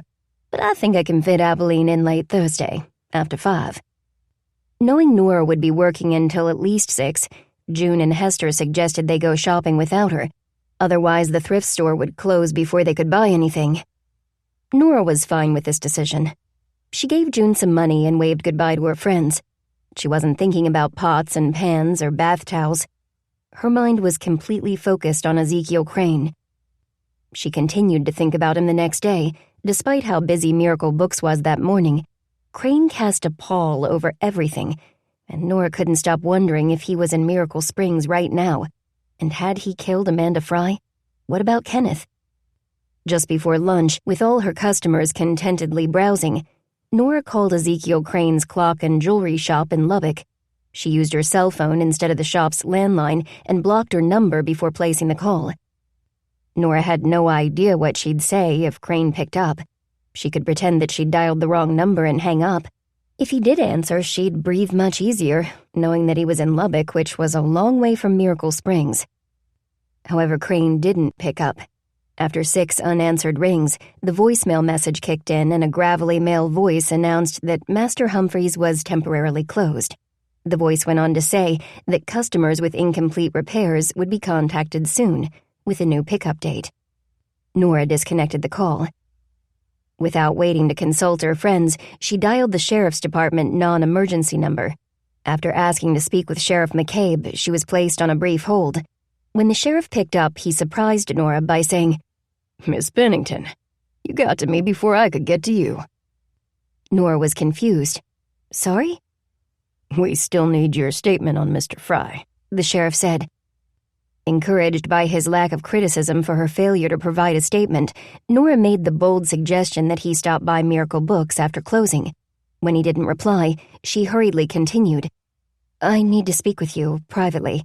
It might be related to your ongoing investigations, but I can't go into details now, and I can't close my business to come to the station. I don't have employees, it's just me, and I need to stay open." The sheriff fell into a contemplative silence. After a moment, he said, "All right, Miss Pennington. I'll drop by this evening, though I don't think your shop is exactly private. The second I park in your lot, people will wonder why I'm visiting after hours. Wouldn't it be better if I picked you up and we drove a train stop or 2 away? We could grab a bite to eat while we talk, if that works for you." Unable to tell if McCabe had an ulterior motive for inviting her to dinner, Nora agreed to his plan. Minutes later, the sleigh bells banged against the back of the door and she glanced up, ready to greet her next customer. There were actually 2 customers, a man and a woman who'd clearly been in the middle of an argument and weren't prepared to stop just because they'd moved from street to store. They continued to exchange a flurry of angry whispers by the bookmark spinner until the woman abruptly turned to leave. Nora heard her hiss, "Don't buy anything, unless you can ingest it. I'm serious, Monroe." Looking chastised, the man named Monroe nodded, and the woman exited the store. Monroe watched the bells bang against the door in her wake and then ambled past the checkout counter. As he walked by, he gave Nora a shy smile and a soft hello. She told him to make himself at home and that he could come find her if he needed any help. "I wish you could help," he said, sounding miserable. "But I think I'm beyond saving at this point." "No one is that far gone," Nora said, and beckoned him to follow her to the ticket agent's window. Pointing at the menu, she suggested he order something, and after she'd prepared his drink, he could share his troubles with her. Brightening a little, Monroe chose a Jack London and a chocolate book pocket. When his order was ready, Nora didn't place it on the sill. Instead, she served it to him where the secret book and scone society met. She then settled in a chair beside him. "The woman you came in with, is she—" Nora trailed off, waiting for Monroe to answer. "My wife?" he said. "I love her to pieces, but no matter how hard I try, I keep disappointing her." He took a sip of his drink and added, "I have an issue with stuff." Nora studied him. He wore jeans and a dark wash, red Converse sneakers and a Cubs baseball shirt. He was clean-shaven with an approachable face and a shy smile. A pair of glasses framed his sad eyes. Nora guessed that he was in his early 30s. "What type of stuff?" she asked. "You name it, I have it. Books of every kind, old magazines, baseball cards, action figures, record albums, trophies, and papers from work, school, and a million other sources. I have bills that I've paid but haven't thrown away. I have coupons that expired years ago. That's my issue. I don't get rid of stuff. I just can't. I just put them in piles, and the piles multiply. My spaces in our house are a mess. My wife, Laurie, is a neat freak. She now has a room I'm not allowed to enter. She calls it her safe place." Nora made a sympathetic noise. "I can see how your different lifestyles might generate conflict." "That's an understatement," Monroe scoffed. "I've tried lots of different tactics to deal with my hoarding. God, I hate that word. And my stuff will be manageable for a while after I implement some new program. But then I'll get stressed about something and I'll start collecting crap all over again. That crap makes me feel secure. My stuff is like a wall of comfort, even though I don't really care about any of it. Even when I'm not stressed, I get stressed. thinking about letting go of my stuff. My house isn't a mess. I am. What strategies have you tried? Nora asked. Monroe seemed reluctant to answer, but eventually he did. I saw a specialist for months. He recommended anti-anxiety meds. Medication might be an option for other people, but it isn't for me. Let's just say that when I was in my early 20s, I got hooked on an addictive product and I never want to go down that road again. I understand. Nora sat back in her chair and allowed the comforting quiet of the bookstore to envelop them. Monroe sipped his coffee, looking more than a little self-conscious, while titles popped up in Nora's mind. However, she remembered Laurie's warning. Monroe was not supposed to buy anything he couldn't ingest. If Nora really wanted to help this couple, she'd have to be a little pushy. May I ask you something personal? Bordering on rude, she asked Monroe. He responded with a nervous nod. During your time as an addict, did you have to live without some or all of your possessions? Monroe stared at Nora as if she knew his secret history in its entirety. I don't know how you guessed that, but I actually lived on the streets for a year or so. All my money went into pills. Booze, too, I lost everything. Nora smiled at him. Until you found your wife. He smiled back, his love for his wife making his face glow like a star. He suddenly looked years younger, and far more carefree. Until I found Laurie, he said. His smile faded. I don't want to keep screwing up with her. I'd trade everything I own to make her happy. I'd toss every scrap of stuff into the trash, but I don't. I can't let it go. I believe you and Laurie can get through this, together, Nora said. And I have a few books that may help. I'll pull them from the shelves and put them at the checkout counter. When you're ready, you can ask your wife to look at them. The key here is to tackle this issue as a team. The Monroe and Laurie team. Monroe thanked her and turned his attention to his book pocket. He wolfed the pastry down in 4 bites and licked dollops of chocolate off his fingers. Man, that was so good, he said. I need to get one for Laurie. His boyish enthusiasm was a delight to behold, and Nora was glad that he'd found his way to Miracle Books. Tell you what, she said. You find your wife and I'll pull titles and heat up another book pocket. By the time you come back, I'll have everything ready. When the couple returned, Monroe led Laurie directly to the ticket agent's window. Nora noticed that they were holding hands. This was a good sign. Nora asked Laurie if she'd care for anything to drink. She ordered a Louisa May Alcott. Nora had chosen Laurie's mug with great care, and as she placed it on the counter, she watched the other woman read the message printed on the light blue ceramic. The hush in the bookstore was abruptly broken by a bark of laughter. What is it? Monroe asked, smiling in anticipation of sharing in the joke.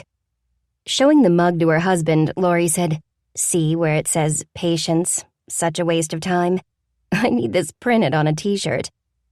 Monroe chuckled, and Nora knew that she'd successfully broken the ice with Laurie. To make her even more amenable, she served her a chocolate book pocket. This is amazing, Laurie exclaimed after one bite and glanced at Monroe. You're right, this place is special. She then turned to Nora. My husband said that he talked to you about our situation. I don't mean to sound doubtful, but we've tried books before and they didn't work. When Nora asked her which books they'd tried, Laurie said that most of the titles had been suggested by therapists and dealt with anxiety. In other words, the focus was solely on your husband. Laurie considered this. Yeah, I guess so. I never thought about it that way, but the books were meant to help him change his behavior. What if you worked on this together? Saw it as a couple's challenge instead of Monroe's issue? Nora asked. People are usually more successful in making changes when they have the support of a loving partner. In this case, you could support each other. Together, you could build the life you want. Monroe reached for Laurie's free hand, and she slid hers into his. To Nora, she said, I'd do anything to support my husband. That's why we came to Miracle Springs. We've done lots of talking, but we've talked about this for years. I'm ready for action. Patience, Nora teased, and both Laurie and Monroe laughed.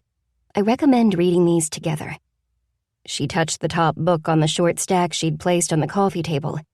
Make the decisions together. Heal together. Change together. And know that nothing can happen overnight. nor will it be easy. Take a look at these, and let me know if you need anything else. I'll be up front." Nora left them to examine Spark Joy, an illustrated masterclass on the art of organizing and tidying up by Marie Kondo, Lisa Jules' The House We Grew Up In, The Little Book of Hugo, Danish Secrets to Happy Living by Mike Viking, and Coming Clean by Kimberly Ray Miller. The list was a mixture of hardship and hope, pain and renewal. It would serve as a recurring reminder that though the past colors our present, it doesn't have to dictate the future. Love and faith can change one's course forever, and that's what Nora wished for Monroe and Laurie. The couple bought all the books and promised to send Nora a postcard a few months down the road, informing her of their progress. Nora told them that she'd like that very much. The couple left, holding the door for another customer on their way out. From then on, a steady flow of customers kept Nora occupied until closing time. When she finally locked up, she was glad that Sheriff McCabe had suggested they grab a bite to eat. Nora's lunch, a turkey sandwich and Honeycrisp apple, felt like a distant memory. "Hungry?" the sheriff asked as he opened his passenger door for Nora. "Famished," she said. McCabe nodded in approval. "Good. I'd feel like a prize pig destroying a big platter of baby back ribs if you just ordered a side salad." "Are we going to a barbecue place?" Nora tried to hide her disappointment. She'd never been a fan of North Carolina barbecue, but was wise enough not to voice her opinion aloud.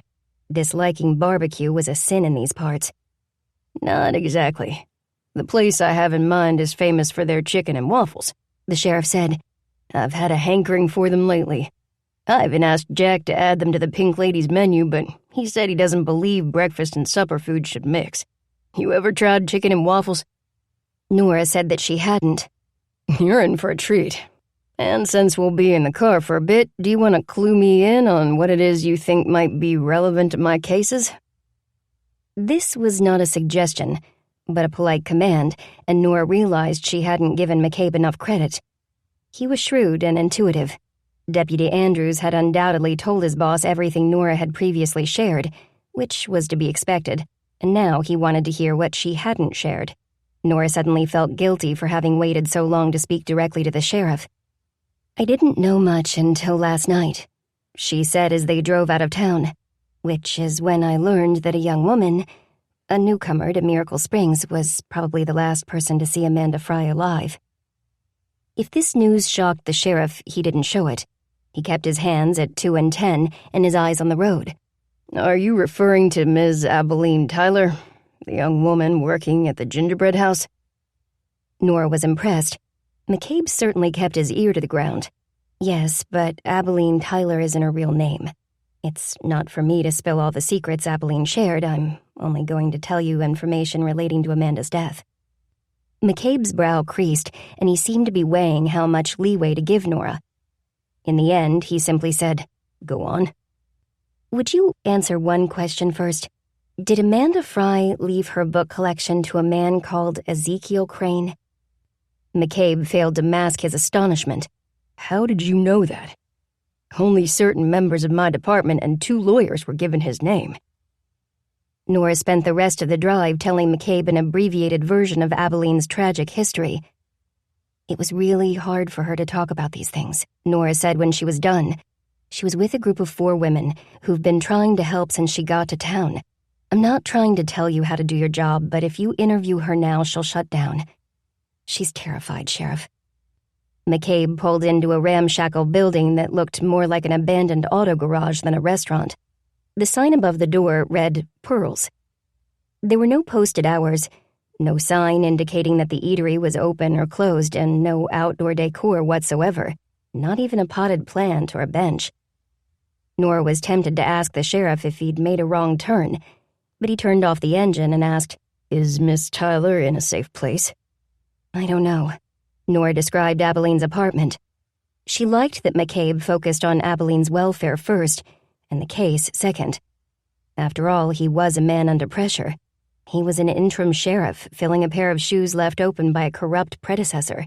Almost immediately after taking the job, McCabe had had to deal with Amanda Fry's sudden death. Days later, he was faced with her son's fatal fall. 2 suspicious deaths were a heavy weight for any small-town sheriff to shoulder, let alone one who'd barely had time to learn street names. McCabe gestured at the building in front of them. "Let's go in. We can keep talking over a basket of homemade sweet potato chips." Nora's stomach issued an audible rumble, and the sheriff smiled.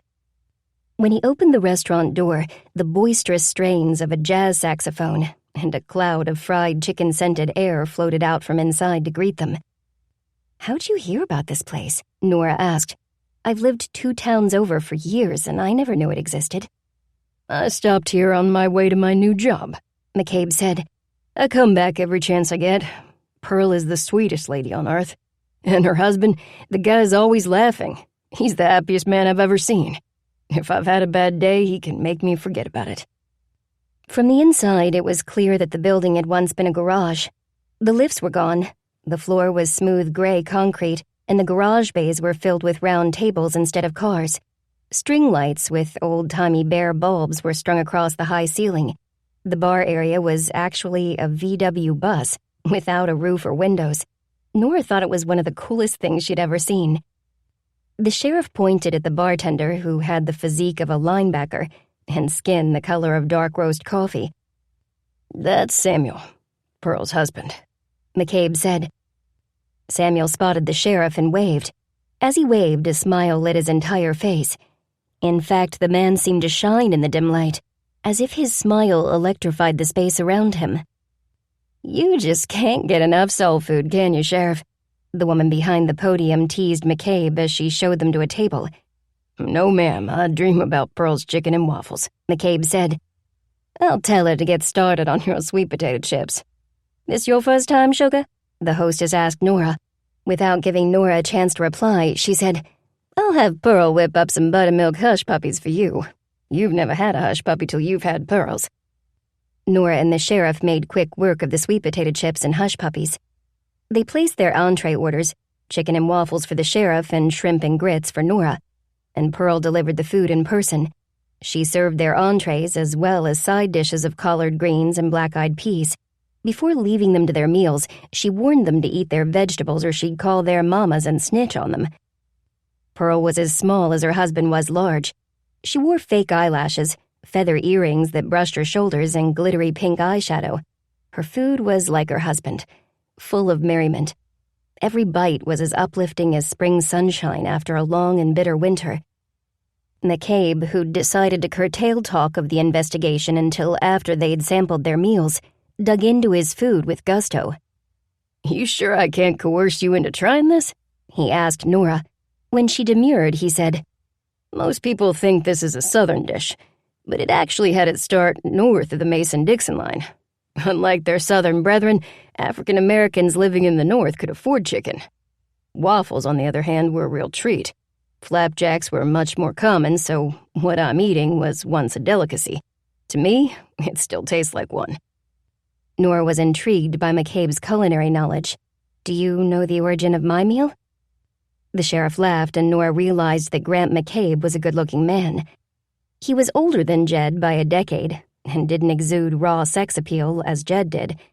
But McCabe's intelligent walnut-brown eyes and rugged face held plenty of allure.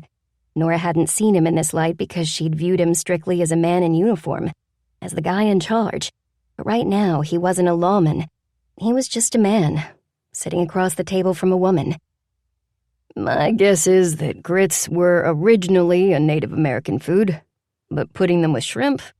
I've no idea who came up with that. If shrimp and grits is your thing, you should try them Cajun style. That's how they're served in New Orleans."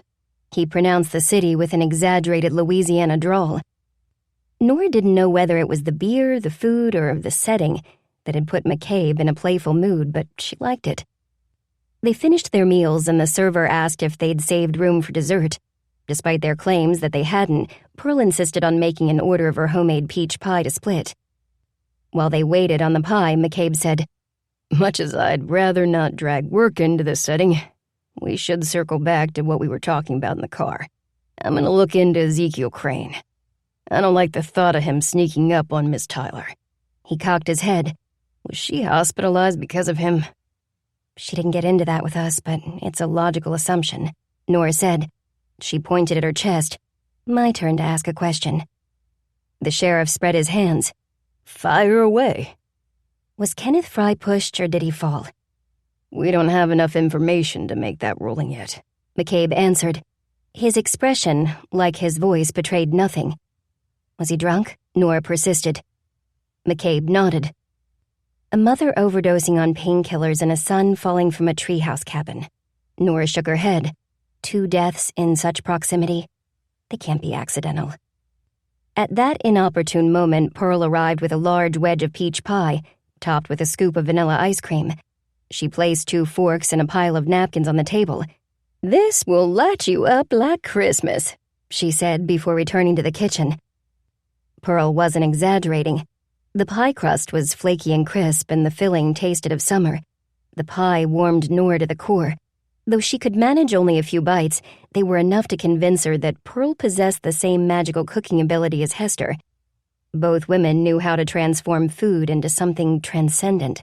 Their creations provided not only nourishment to the body, but to the hungry parts of the soul as well. That's why they call it soul food, McCabe said, as if Nora had spoken aloud.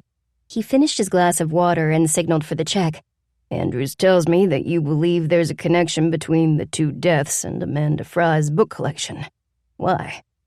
I can't say for certain because I haven't seen the entire collection, Nora said. But those books are the only things that might provide a motive. There must be something about one of the books, or something tucked inside one of them, wanted by the person Kenneth shouted at during the festival.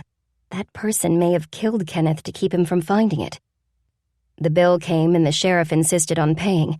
When Nora started to protest, he said, "It's not often that I get the chance to share a meal with such an extraordinary woman. Allow me to treat you." Surprised by the compliment, Nora thanked him for introducing her to Pearls. "I'll have to call you if I want to come back," she joked. "It would take me all day to ride my bike here." "Well, that gives me something to look forward to," McCabe said. He paid the server with cash and picked up his hat. He didn't put it on, but held it in his hands while studying Nora. She had the feeling he was coming to an important decision.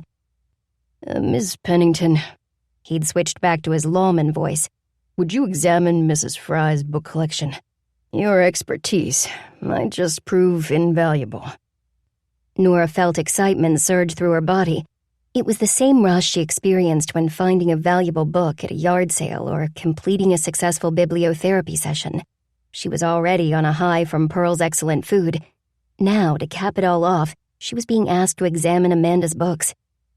"I can do it first thing in the morning," she said, trying to suppress a grin, "on one condition." The sheriff arched his brows. "Which is?" "You call me Nora, from now on. At least when it's just the 2 of us. Seeing as we shared a pie, I think it's fitting." McCabe smiled. "All right, then. Are you ready to go, Nora?" Chapter 14. The greater part of the truth is always hidden. J.R.R. Tolkien. Nora approached Amanda Fry's book collection with a mixture of anxiety and reverence. If a clue wasn't hidden among the books, Nora might never know what they had to do with the unexpected deaths of a mother and son. She stared at the plastic-wrapped spines in their crate displays. To her, it seemed impossible for such beloved books to be connected to such dark deeds. But she knew better. Anything was possible. Nora readjusted the gloves Sheriff McCabe had given her right before he'd unlocked Amanda's house. She didn't like gloves. Many people were surprised by this fact. After all, she could easily conceal her disfigured right hand by slipping on a glove, which is precisely why she didn't. Gloves reminded her of the times she'd tried to hide her scars. Once, she'd worn only long-sleeved shirts paired with light scarves and wide-brimmed hats. And gloves. She'd had cotton, lace, and leather gloves. They all made her hands sweat, which made her skin itch. She also hadn't liked how the top half of the pinky finger would droop with certain gloves. This wet noodle effect made her feel even more freakish. After a year of hiding, she decided to let everyone see her as she was. She donated her gloves to a charity thrift store. McCabe waited until the gloves he'd given her were snugly in place. He then asked Nora if she'd catalog each book after examining it. "I'd like an estimate of the entire collection's worth," he told her. "It doesn't have to be a formal appraisal. I just want to know if these books could be a motive for murder." Nora and McCabe were standing in front of Amanda's makeshift bookcases. The house smelled of rot. Mold, damp wood, and stale air had infested every niche and corner. The sheriff left Nora to her work and walked through the house, opening windows. Nora was grateful for the influx of a grass-scented breeze. She took out a notebook and began to search for and catalog the Catherine Cookson novels. In addition to taking down copyright information, Nora added brief notes on the condition of each book. She also carefully fanned the book pages, hoping to discover a letter or photograph that would answer all the questions Amanda's death had raised. She'd just started on Cornelia Funk's Inkheart series when the sheriff received a phone call. Excusing himself, he moved into the kitchen to take the call. Nora heard phrases like, "We should expand our hotel search," and "Be sure to check with rental car companies," and knew McCabe was referring to Ezekiel Crane. From the sound of it, the sheriff's department had yet to locate him. When McCabe suggested that they also speak with the business's neighboring Crane shop, Nora's suspicion was confirmed. The sheriff returned to the living room to find Nora gazing into the middle distance. "Are the books bringing back memories?" he asked. She gave him a self-conscious smile. They usually do, but not this time. After listening to Abalene's story, it seems unlikely that Crane could have come to Miracle Springs and left her in peace for this long. I mean, he must be furious with her. He had to close his business to hunt for her. His anger must have grown with every day she was gone. "He has to be careful, though," the sheriff said. "He can't be seen approaching her, especially not in a public place." Because her freedom means the end of his freedom. If she were to tell anyone, a member of law enforcement, a healthcare practitioner, a social worker, what that man did to her, he'd be ruined. Sensing that Nora hadn't completed her train of thought, Sheriff McCabe didn't reply. He quietly waited for her to go on. After listening to Abalene, it's clear that impulse control isn't one of Ezekiel Crane's strong points, which makes me wonder about his lack of action. Why hasn't he gone after Abalene when she's alone? Because of these? Nora gestured at the books. The collection would be his in due time.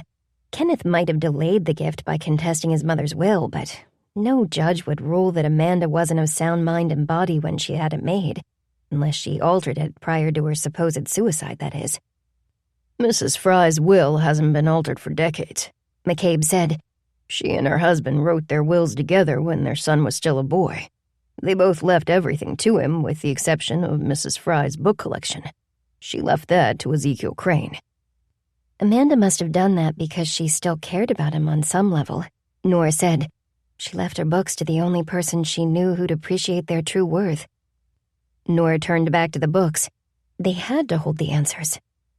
Reaching for Dean Kuntz's Odd Thomas, Nora wondered if her viewpoint was colored because of her unwavering love of books. To her, books held the answer to every question, every problem.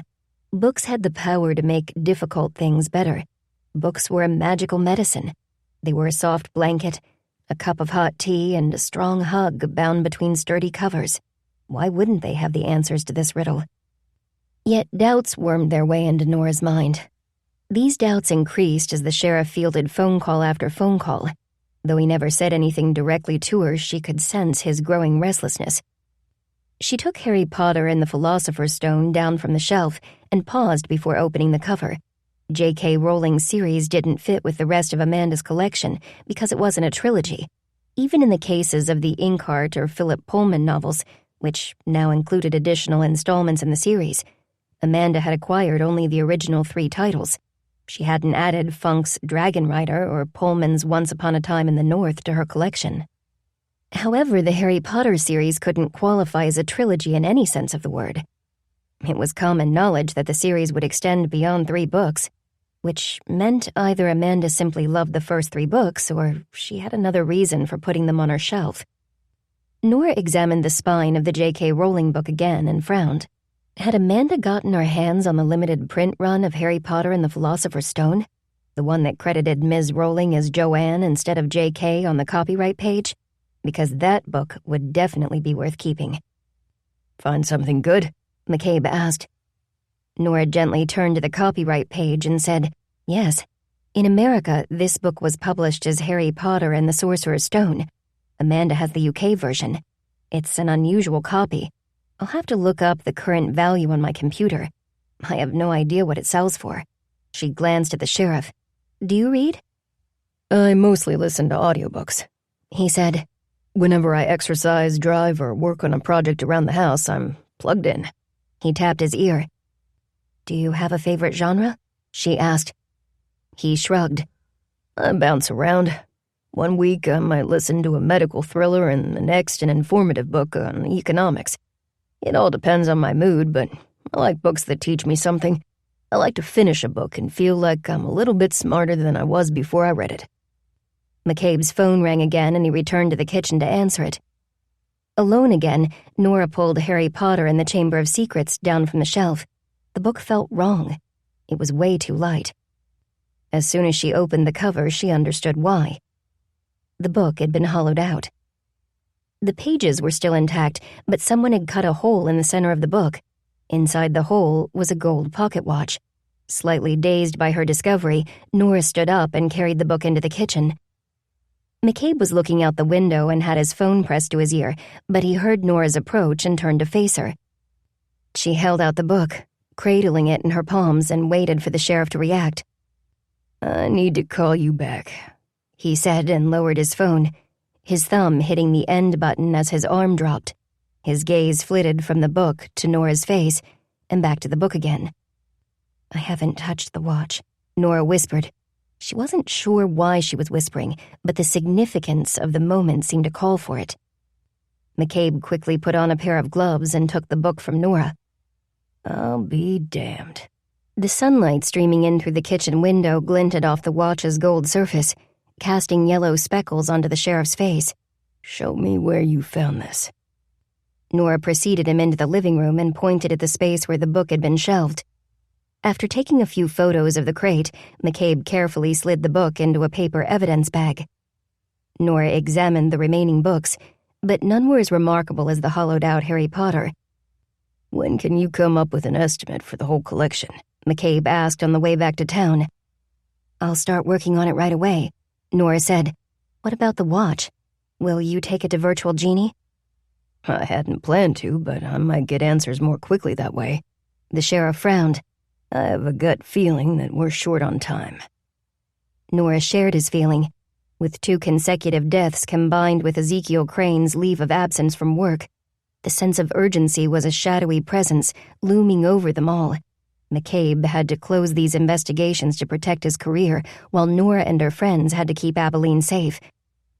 At the railroad tracks, the sheriff stopped for a passing freight train. Drumming the steering wheel in frustration, he repeatedly glanced at his watch as the train chugged by. Nora touched his forearm. "Ezekiel Crane's business is timepieces and jewelry. Do you think he knows about the pocket watch?" "It's possible," the sheriff said and ceased his fidgeting. "Can I tag along when you go to Virtual Genie?" she asked. "I can walk back to Miracle Books from there." McCabe screwed up his lips. "Why do you want to go?" Nora watched the cars clatter past. For a long time, she didn't answer. "Because I let Amanda down," she finally said. "I could have been kinder to her, but I wasn't. I didn't like her, so I didn't try to get to know her. I put more effort into the well-being of complete strangers than I did with Amanda. And she needed help as much as anyone who travels to Miracle Springs in search of healing." "I get that. And while I think you're being too hard on yourself, I have to ask why your history with Amanda is connected to a mysterious pocket watch." Nora threw up her hands in exasperation. It was hard to explain her investment in this case and her need to seek justice for Amanda. Taking a fortifying breath, she tried to find the right words. "I found Amanda. A woman I'd ignored floating in her pond. I saw her book with its broken spine splayed on her kitchen counter. I knew she'd never leave a book like that, not after seeing her collection. If she'd voluntarily taken those pain pills, she wouldn't stand in the kitchen and read one of her first editions while waiting for the drugs to kick in. She wouldn't have gone outside, either. She would have sat in the living room, needing to be close to the only things in the world that brought her comfort, her books. The sheriff nodded to show that he was listening. "I think someone killed her," Nora went on. "After Kenneth asked Griffin Kingsley, and then me, about his mother's books, I started thinking that the motive lay with them. But only one book really matters. The book turned into a safe, the book hiding a pocket watch. And if someone at Virtual Genie can say what's so special about this watch, then I want to hear what it is. I want to represent Amanda's interests in a way I never did when she was alive." The end of the train lumbered past the crossing. Nora was sad to see that there was no caboose. There was just another engine facing backward. It was a story without an ending. "It's like a snake with two heads," McCabe said, his gaze following the receding locomotive.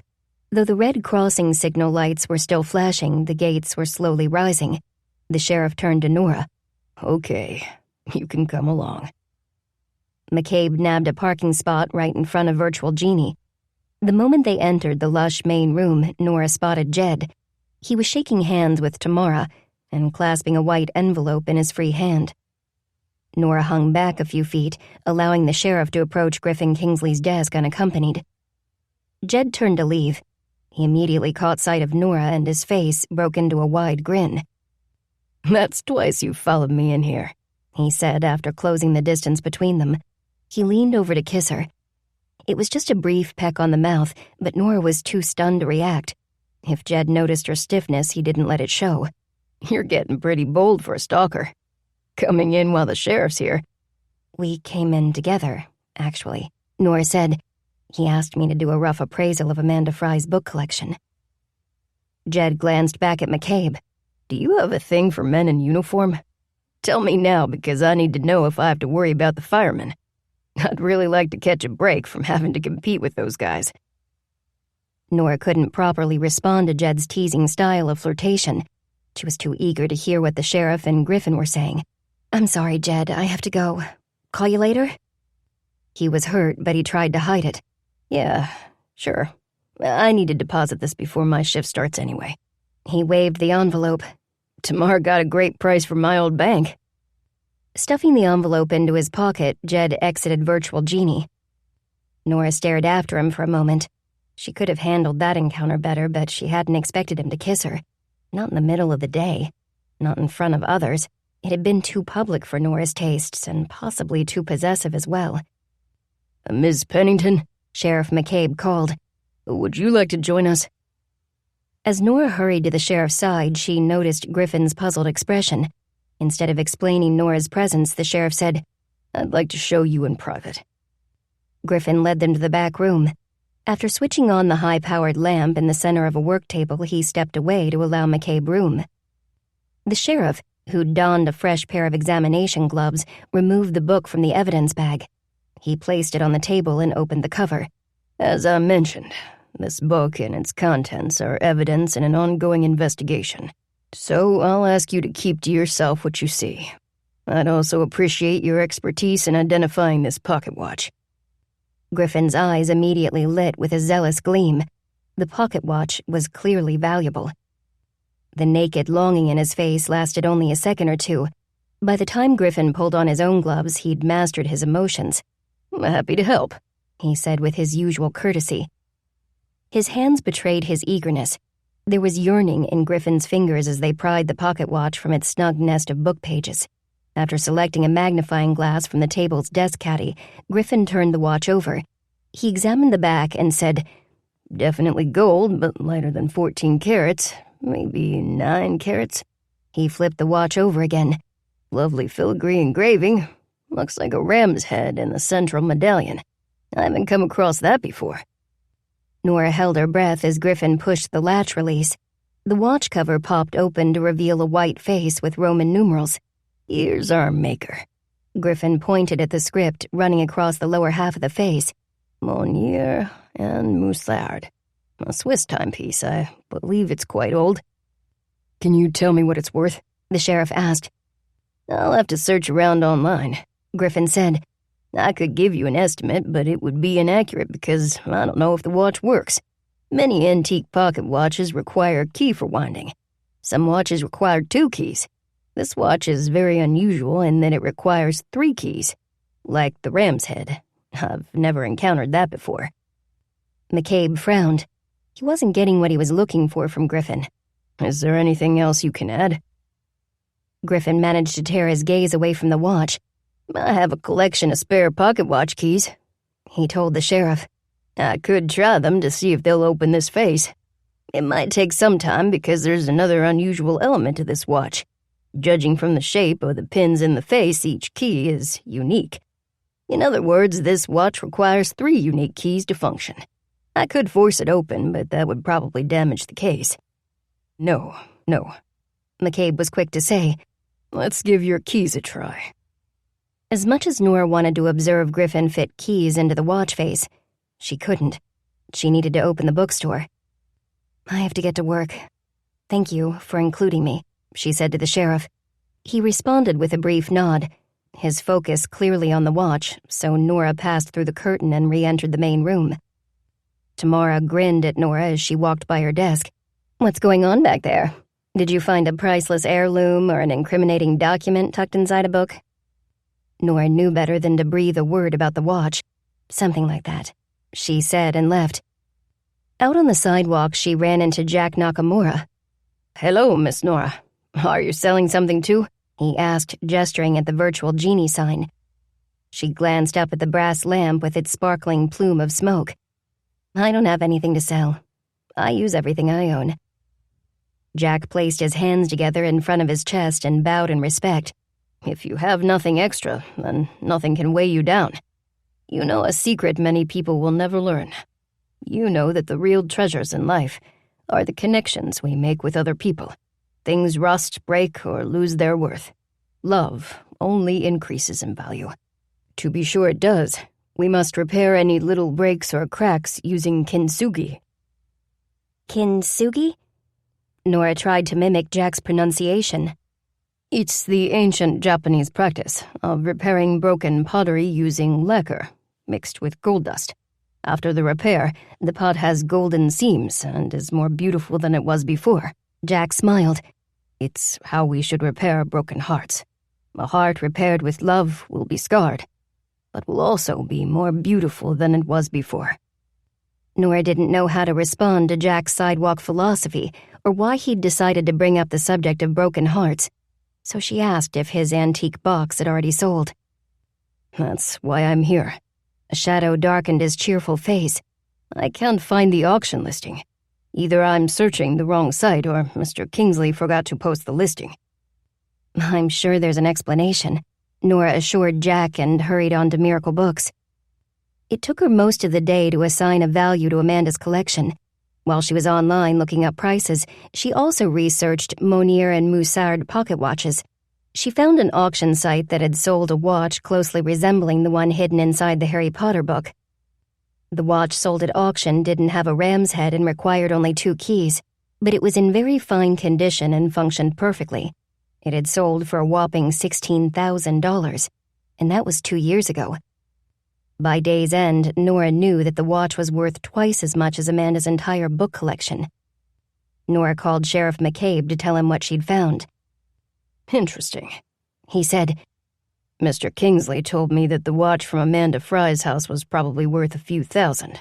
16,000 is more than a few. Though Nora wondered why Griffin had assigned the pocket watch such a low value, she assumed that he placed a great deal of importance on the watch's functionality. Whatever the monetary value, I'd question whether a person would commit 2 murders to get their hands on that watch. But people kill each other over less. We live in that kind of world now, don't we? We also live in a world where people help each other, McCabe said. And I want to thank you for your help, Nora. The sheriff ended the call seconds before a whistle announced the arrival of the afternoon train. This meant an influx of new guests to Miracle Springs and the departure of those whose time in the town had come to an end. It struck Nora that Ezekiel wouldn't need a car if he traveled to Miracle Springs from a town on the same train line. She also realized that she had no idea what he looked like. Though she'd searched for images of him online, she hadn't found any. Another ghost, Nora thought, like Abalene. She was never allowed to exist outside Crane's house. She haunted a few rooms and a twilight garden. In a sense, Nora was a ghost too. She'd completely disappeared from her previous life. To those who once knew her, she was as good as dead. While she was closing the bookstore, Nora decided to surprise Abalene with an offer of dinner at the Pink Lady. Either that or Nora would order takeout and they could eat together at Caboose Cottage. Though it was a little chilly to sit out on the deck, Nora could lend Abalene a sweater. They could eat something warm and comforting, like a chicken pot pie while watching the stars wink into life. Nora was halfway to Abalene's studio apartment when June called. She and Hester were heading to Abalene's to deliver the goodies they'd purchased that afternoon. "I feel like Santa," June said. "I'm not quite as round in the belly yet, but I'm working on it. I do grow the odd white chin hair now and then, so I guess I'm working on the beard, too." She laughed and Nora heard Hester chuckling in the background. "I'm actually walking to Abalene's place right now," Nora said, and shared her idea for taking Abalene to the Pink Lady. "We should eat at her place," June said. "Hester and I bought her dishes, flatware, and glasses. We might have to sit on the floor, but it'll be like an indoor picnic. Hester, call Estella and tell her to get her flat butt over to Abalene's. We're having an impromptu girls' night." Nora quickened her pace because she wanted to see the look on Abalene's face when June and Hester showed up with their gifts. More than that, Nora needed to be reassured that Abalene was okay. Since Ezekiel hadn't been located, he could be anywhere, and anywhere included Abalene's apartment. When she arrived, Nora didn't wait for her friends. She opened the outer door and stepped into the foyer. As the door creaked shut behind her, the space above her missing pinky finger began to tingle. Nora was enveloped by shadows. The lights were all off. There was only the angry red glow cast by the exit sign above the door. She caught a waft of sour, rust-tinged air. The tingling above Nora's pinky intensified. She grabbed her right hand with her left, hoping to make the sensation go away, but it didn't stop. Nora mounted the stairs. She descended 3 steps when the odor assaulted her again. She realized that what she smelled wasn't rust. It was another metallic scent. The scent of blood. Chapter 15. Out of a gap, a million soldiers run. Redcoats, every one. Sylvia Plath. "Abalene?" Nora shouted, taking the steps 2 at a time. "Abalene!" The name soared up the stairwell and bounced off the high ceiling.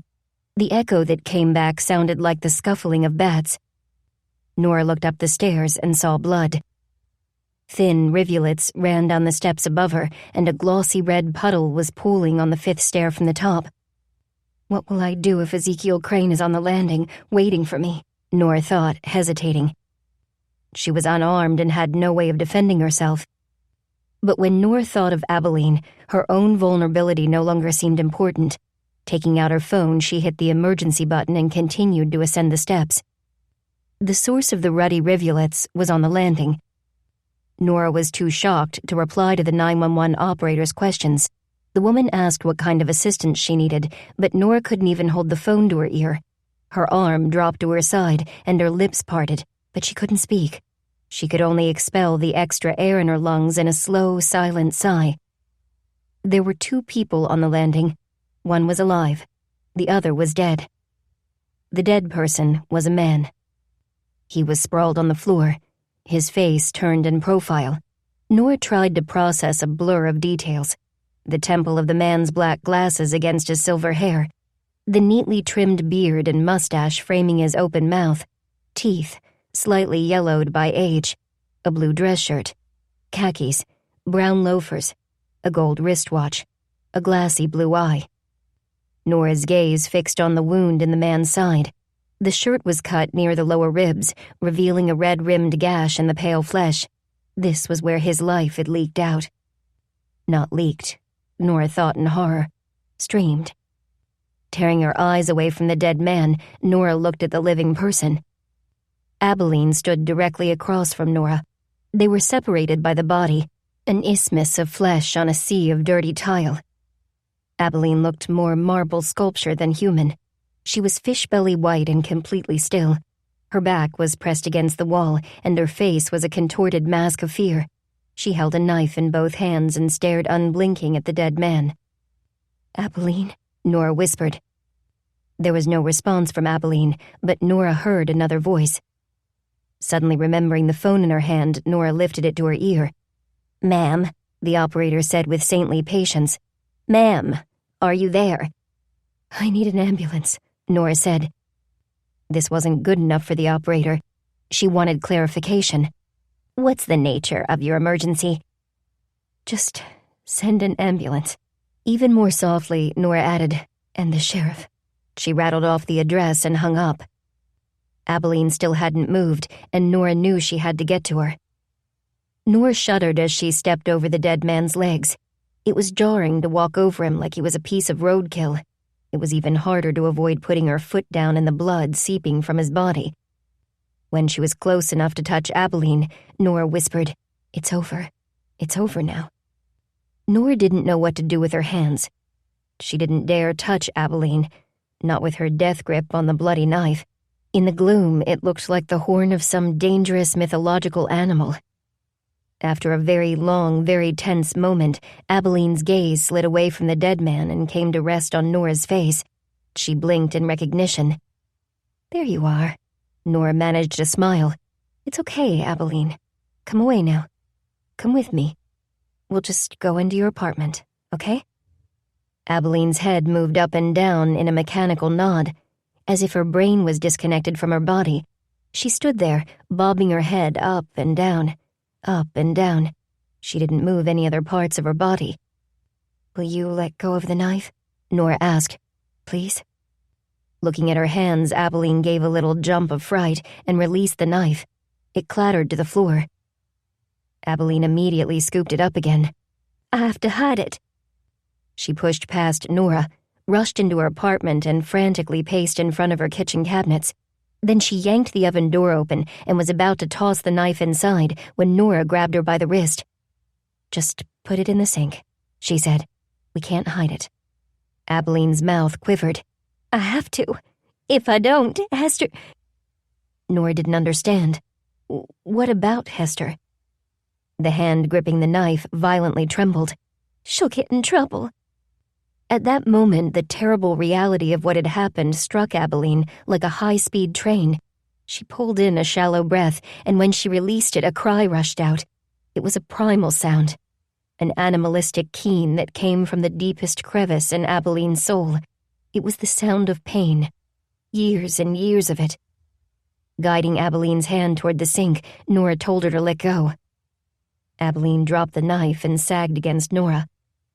Nora put her arms around the young woman, who felt as hollowed out as the book in Amanda's house. Abalene sobbed into Nora's shirt. Her tears dampened the skin of Nora's neck. Nora stroked her hair and murmured that it was all over now. After a time, Abalene grew calmer. "What will happen?" she asked. Nora heard the ambulance sirens. They were close, very close. June and Hester were probably seconds away as well. "Is that your uncle?" Nora pointed toward the landing. She didn't want to speak his name. If that horrible man was dead, then Nora wanted every part of him to be dead. She didn't want to grant him an ounce of power by letting his name enter Abalene's apartment. This was the first and only place she could call her own, and Nora wanted to preserve its sanctity for a little longer. Abalene made a noise that Nora interpreted as a confirmation. "I'm going to take care of everything," Nora said, "starting with you." At that moment, she would have given anything for a blanket and a black coffee, laced with Irish cream. Abalene was nothing but skin, bone, and shivers. She'd stopped crying, but seemed too weak to stand. Nora led her to the futon and had just coaxed her into sitting when she heard a shriek reverberate in the stairwell. "Jesus!" Nora crossed the room and whipped open the door. "Don't come up here!" she shouted down to her friends. Her words ricocheted off the ceiling and walls like gunfire. "Where's that blood coming from?" June yelled back. "What's going on?" Keeping her distance from Crane's head, Nora leaned over the landing railing. She could see her friends standing in the hallway below. Hester had her arm looped through June's and was staring upward with big, frightened eyes. "Is it Abalene?" No. Nora waved her arms back and forth to dispel the idea. "It's her uncle." Further conversation was curtailed by the arrival of 2 paramedics, one of whom was Jed. He saw Nora on the landing and bounded up the stairs. Nora didn't need to warn him about the blood. He came to an abrupt halt before reaching the slick pool on the 5th step. "Are you hurt?" he asked Nora. She pointed down at the dead man. "No, and he's already gone. Abalene's inside. I think she's on the brink of passing out. She needs a blanket." When Jed pivoted to speak with his partner, Nora returned to Abalene's side. "Help is here." She placed her hand over Abalene's. Her skin was cold to the touch. There were noises outside the apartment door, voices and footfalls on the stairs. Nora's time alone with Abalene was almost up. "People are going to ask you questions," she said, giving Abalene's hand a shake to get her to listen. "Lots of questions, but you don't have to answer them. You don't have to talk until you're ready." Abalene didn't seem to hear her. "When they find the knife, they'll take Hester away. It's my fault." Nora didn't understand this until it dawned on her that Abalene couldn't afford such a fine culinary tool. "It's Hester's knife?" "Yes." "And you took it from the bakery?" "No." Abalene's eyes flew open wide. "I'd never take anything from Hester." Nora was really confused now. "Are you saying that you didn't use Hester's knife on your uncle?" Abalene shook her head so violently that her hair stuck to her tear tracks. "Are you telling me that you didn't kill him?" Nora stared at her intently. "No." Abalene's shout came out as a hoarse whisper. Nora didn't think anyone would believe this. She wasn't sure if she did. When she'd come upon Ezekiel Crane, his body was probably still warm. His life was still leaking out, still dripping down the stairs. How could someone else have killed him? There was a forceful knocking on the door and a man's gruff voice. "Sheriff's Department." Nora turned to see a deputy she didn't recognize. "Ma'am, please take a seat next to the other lady." Catching sight of the bloodstains on Abalene's gray sweatshirt, the deputy asked, "Are you hurt?" Abalene gazed at her clasped hands and didn't answer. "She's in shock," Nora said. "She needs a blanket. Could Jedediah, he's one of the paramedics, take care of her? Now?" A crackle of static burst from the lawman's radio, followed by Sheriff McCabe's voice. "Is the room secure, Fuentes?" Fuentes nodded. "Yes, sir." Let your mind drift gently with the melody, as if carried by a soft breeze across a quiet night.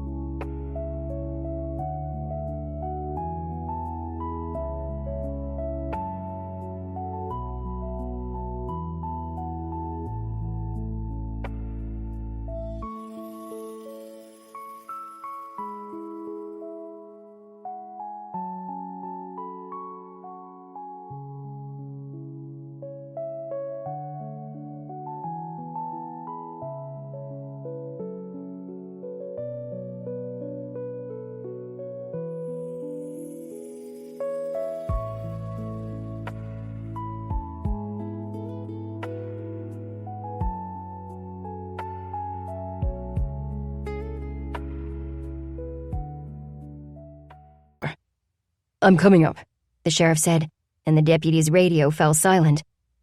2 minutes later, McCabe entered the apartment. He scanned the scene before gesturing to his deputy, and the two men conferred by the door.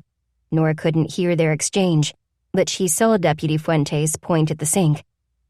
The sheriff walked into the kitchen area, peered into the sink, and passed a hand over his mouth. He then approached the futon. "What happened?" he asked Nora. "I'm not sure," she said. "The man on the landing is her uncle. She says she didn't kill him, and I don't think she can talk right now.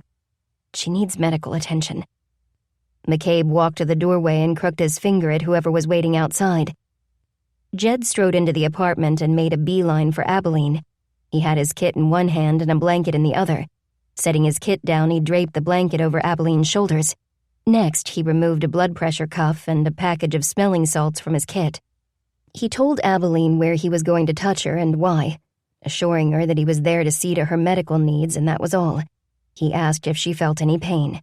She didn't respond. Nora felt a hand on her shoulder. When she turned, Sheriff McCabe gestured at the kitchen area. "Can we talk over there?" Deputy Fuentes was already standing in front of the sink, taking photos of the knife.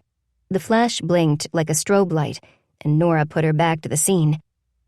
McCabe acted like no one else was in the room. He kept his sharp gaze on Nora's face. "Walk me through what you saw." She told him everything quickly and quietly. When she was done, she said, "I don't think you'll get anything out of her. She's in a deep state of shock. That man was her jailer for her entire life, and now he's dead. Stabbed. He's outside her door, and there's a bloody knife in her sink." McCabe spread his hands. "I have to take her in." "She said the knife belongs to Hester," Nora said. "She also says that she didn't take it from the bakery." When McCabe's brows rose, she couldn't blame him for his disbelief. If Abalene hadn't stolen the knife and used it to kill her uncle, then who had? At that point, Jed came over to update the sheriff on Abalene's condition. "Physically, she's okay," Jed said. He tapped his temple. "But up here, she's checked out. I'm not sure if she can answer questions, let alone understand them." The sheriff glanced at Abalene. His eyes were hard, unyielding. "She'll have to. Did you use the smelling salts?" "No need. She's conscious and alert, but she's in shock. She may need a thermal blanket. She's shivering pretty badly." "Give her the blanket and we'll warm her up at the station." McCabe waited for Jed to move before saying to Nora, "You and Ms. Winthrop need to come too." "You couldn't keep us away," Nora said tersely and hurried over to make promises to Abalene. "You might not see us, but we'll be there. We won't leave you." Abalene didn't react. She just stared at her trembling hands. The blanket hung over her shoulders like a dead animal, and Nora readjusted it so that it covered more of her thin torso. On the landing, 2 deputies had begun processing the scene. The strobe sensation of camera flashes was even more disconcerting in the gloom. Nora tried to put her feet exactly where the deputy wanted her to, but she felt detached from her body, like she was floating above the stairwell, completely disconnected from the madness. "You're doing fine," the deputy said kindly and put his hand under her elbow. The touch brought Nora back to herself, and she completed her descent. Hester, June, and Estella were waiting outside. As soon as they saw Nora, they fired questions at her with the ruthlessness of an invading army. Nora threw up her hands as if she could shield herself from the assault. "Slow down. I know you're all freaking out, but so am I. Get in June's car. I'll tell you everything on the way." "The way where?" Hester asked. Nora looked at her friend. "To the station. The sheriff is going to interview Abalene about the murder of her uncle. We need to be there for her, but we have to make a stop first." Minutes later, the members of the secret Book and Scone Society stood in front of the wooden knife block on the bakery's biggest work table. Hester had turned on every light inside the gingerbread house, as if illuminating the space would reveal all the answers to her questions. She now stood, arms crossed over her chest, glancing from the knife block to Nora. "Do I need a lawyer?" she asked. More questions immediately followed. "Does Abalene? Did you see the knife? Did it have the same black handle as the others? Did you see my initials on the blade? Did you see the HW?" Nora hadn't, but she didn't want to tell Hester that most of the blade had been covered with blood. The handles matched. Nora was sure of this because the knife maker's emblem, 2 white figures enclosed in a red box, were on the end of every handle. There was no doubt in her mind that the knife used to kill Ezekiel Crane had come from the set in Hester's kitchen. The 4 women stared at the empty slot in the knife block. The black gash in the wood spelled serious trouble for Abalene, Hester, or both. "I'm glad that asshole's dead," Estella said, tracing the rounded end of a knife handle with her fingertip. "No matter what, he'll never hurt anyone again." "No matter what?" Hester cried. "The what in this case is prison, for murder." Estella looked at her blandly. "Sometimes you have to put a monster down. Abalene's uncle was just like my stepdaddy. Abuse is abuse. I couldn't fight back. I couldn't run, neither could Abalene. Monsters never leave you. They keep coming." "But we don't want her trading one prison for another," June said to Estella before turning to Hester. "Could she have taken the knife?" Hope flashed in Hester's eyes. "No, she couldn't have. I used it after she'd already left for the day." Confounded, the women glanced around Hester's kitchen as if the spice jars or saucepans could unravel the riddle of the stolen knife. Could someone have acted like they were heading back to the restroom but ducked into the kitchen instead? It's only a doorway, Nora said. Would you have noticed? Hester took a second to consider this. Not in the middle of a rush, like when the afternoon train or the lodge trolley arrives. Bigfoot could be in the kitchen and I'd be totally clueless. That's gotta be it.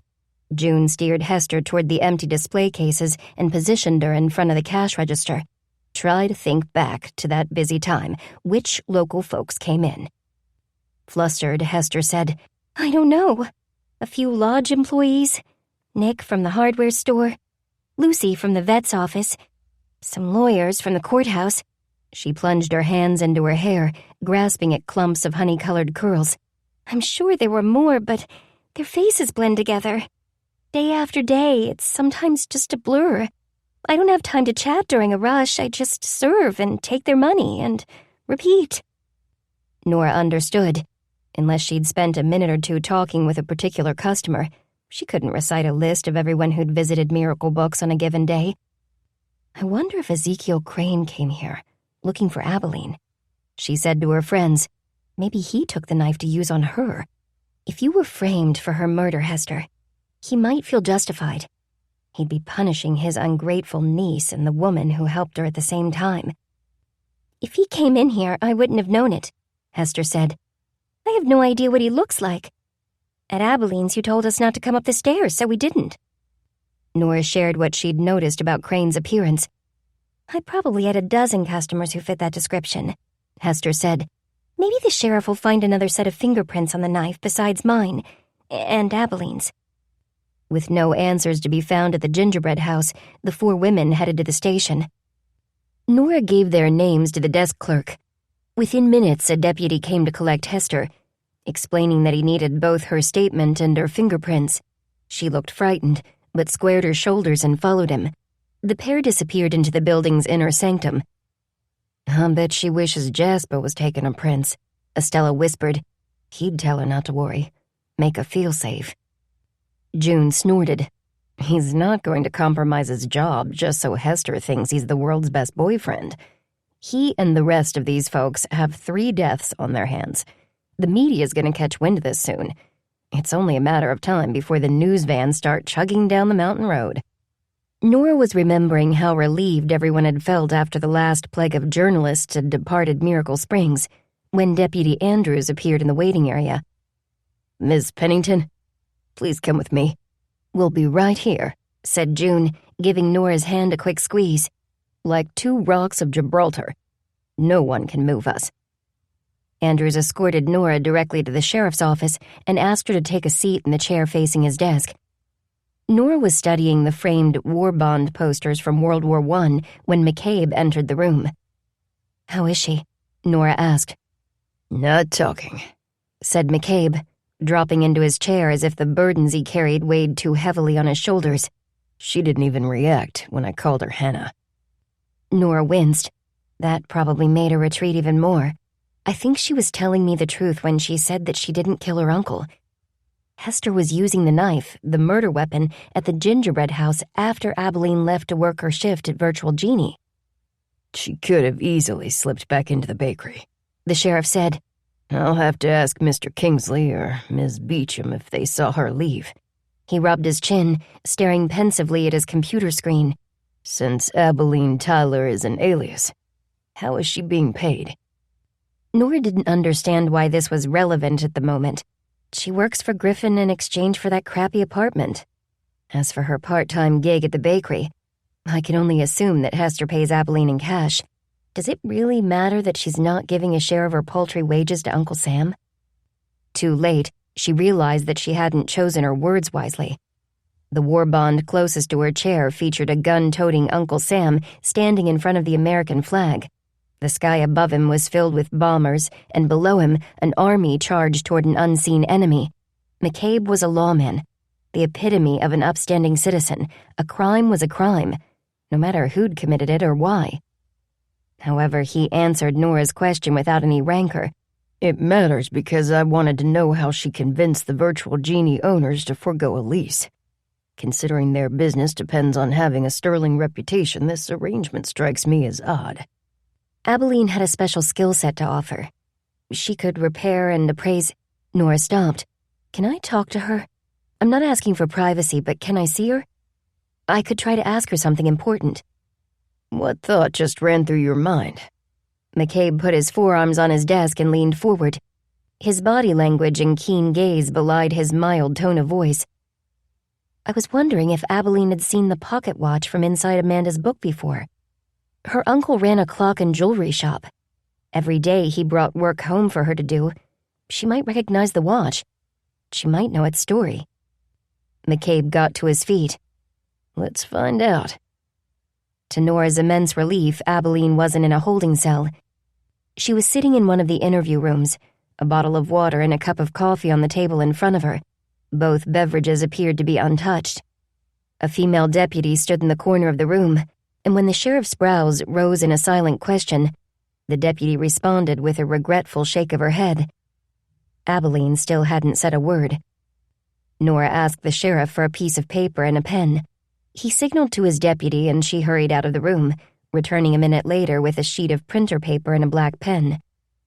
Nora sat next to Abalene and began to draw a crude imitation of the pocket watch case. As she worked, she spoke to the girl beside her. She didn't mention Hester's knife or ask Abalene if she'd left her job at Virtual Genie for even a few minutes that afternoon.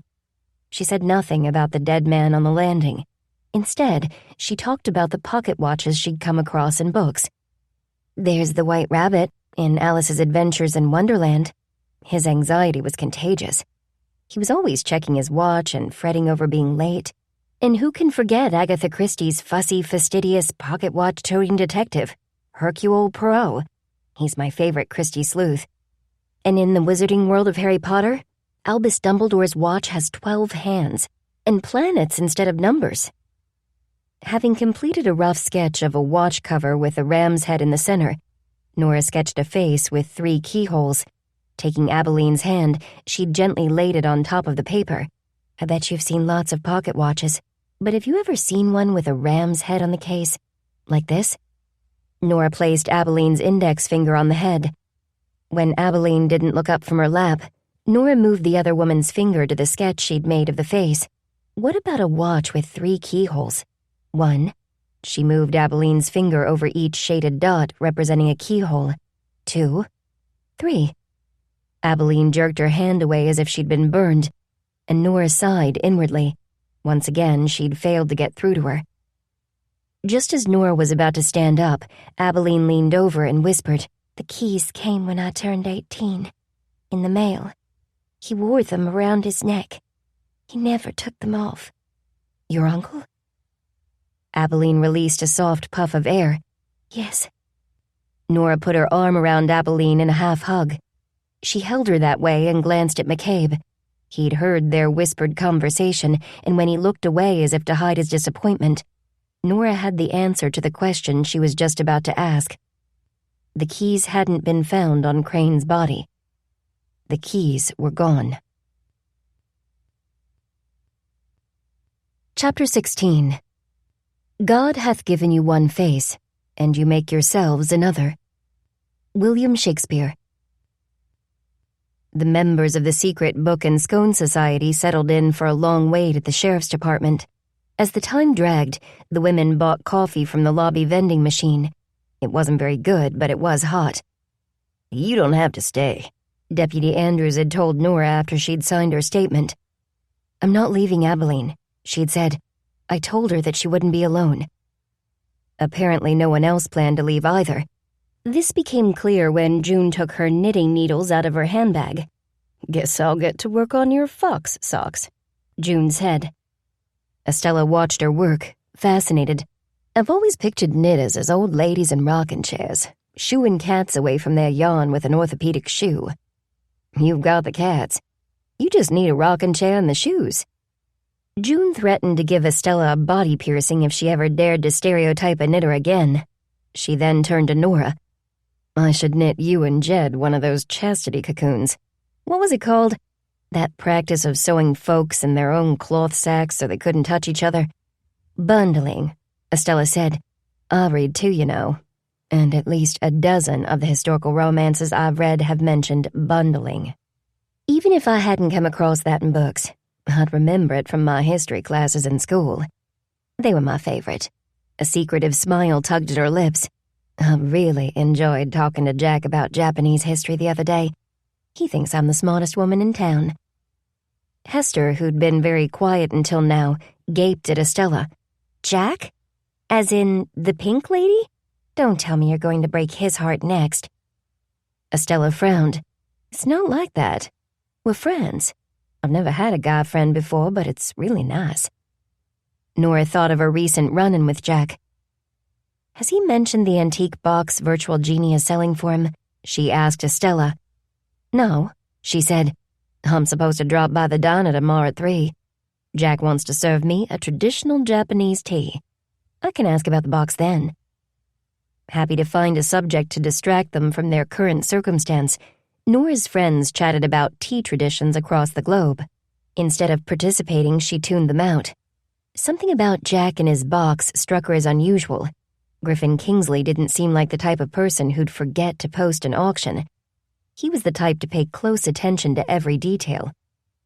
Estella got up and tossed her coffee cup in the trash.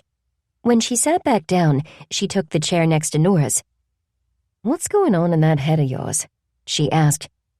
I was thinking about Virtual Genie, Nora said, of that gorgeous main room, of the Belgian chocolate, the iced chai, and the quotes from the Arabian Nights. Estella dug around in her bag for a compact. That reminds me to reapply my powder. She opened the compact and showed it to Nora. Sand dune shimmer. Nora watched Estella dab powder on her smooth skin. Next, she refreshed her lipstick. It was the same shade of red as the fabric covering the walls of Virtual Genie. An illusion, Nora thought. Their decor is like the photoshopped image of a fashion model. It's all smoke and mirrors. The appearance of luxury. Ali Baba's exotic cave. Griffin said that they didn't stay anywhere for long. He admitted that he and Tamara are travelers. Magic carpet riders. Now what are you thinking? Estella asked. I can hear your gears turning. I was thinking about magicians and their use of misdirection. Nora touched her friend's bag. Will you call Jack and ask him what happened with his box? Estella wanted to know why, but Nora waved off her query. She couldn't organize her thoughts into anything cohesive. She felt, without having concrete evidence for feeling the way she did, that Virtual Genie had played a part in recent events. The conversation between Estella and Jack was brief. When it was over, Estella wore a befuddled expression. Tamara decided to delay his listing for a few days, Estella said. Apparently other boxes similar to Jack's were posted to sell, and she didn't want to saturate the market. Nora was disappointed. She thought she'd been on the right track with Jack's box, which was both valuable and portable, an easy thing to throw into one suitcase before hitting the road. That makes sense, she said. Jack doesn't agree. He checked out the auction sites she mentioned, and none of the other boxes could hold a candle to his. If anything, they'd only make his look better.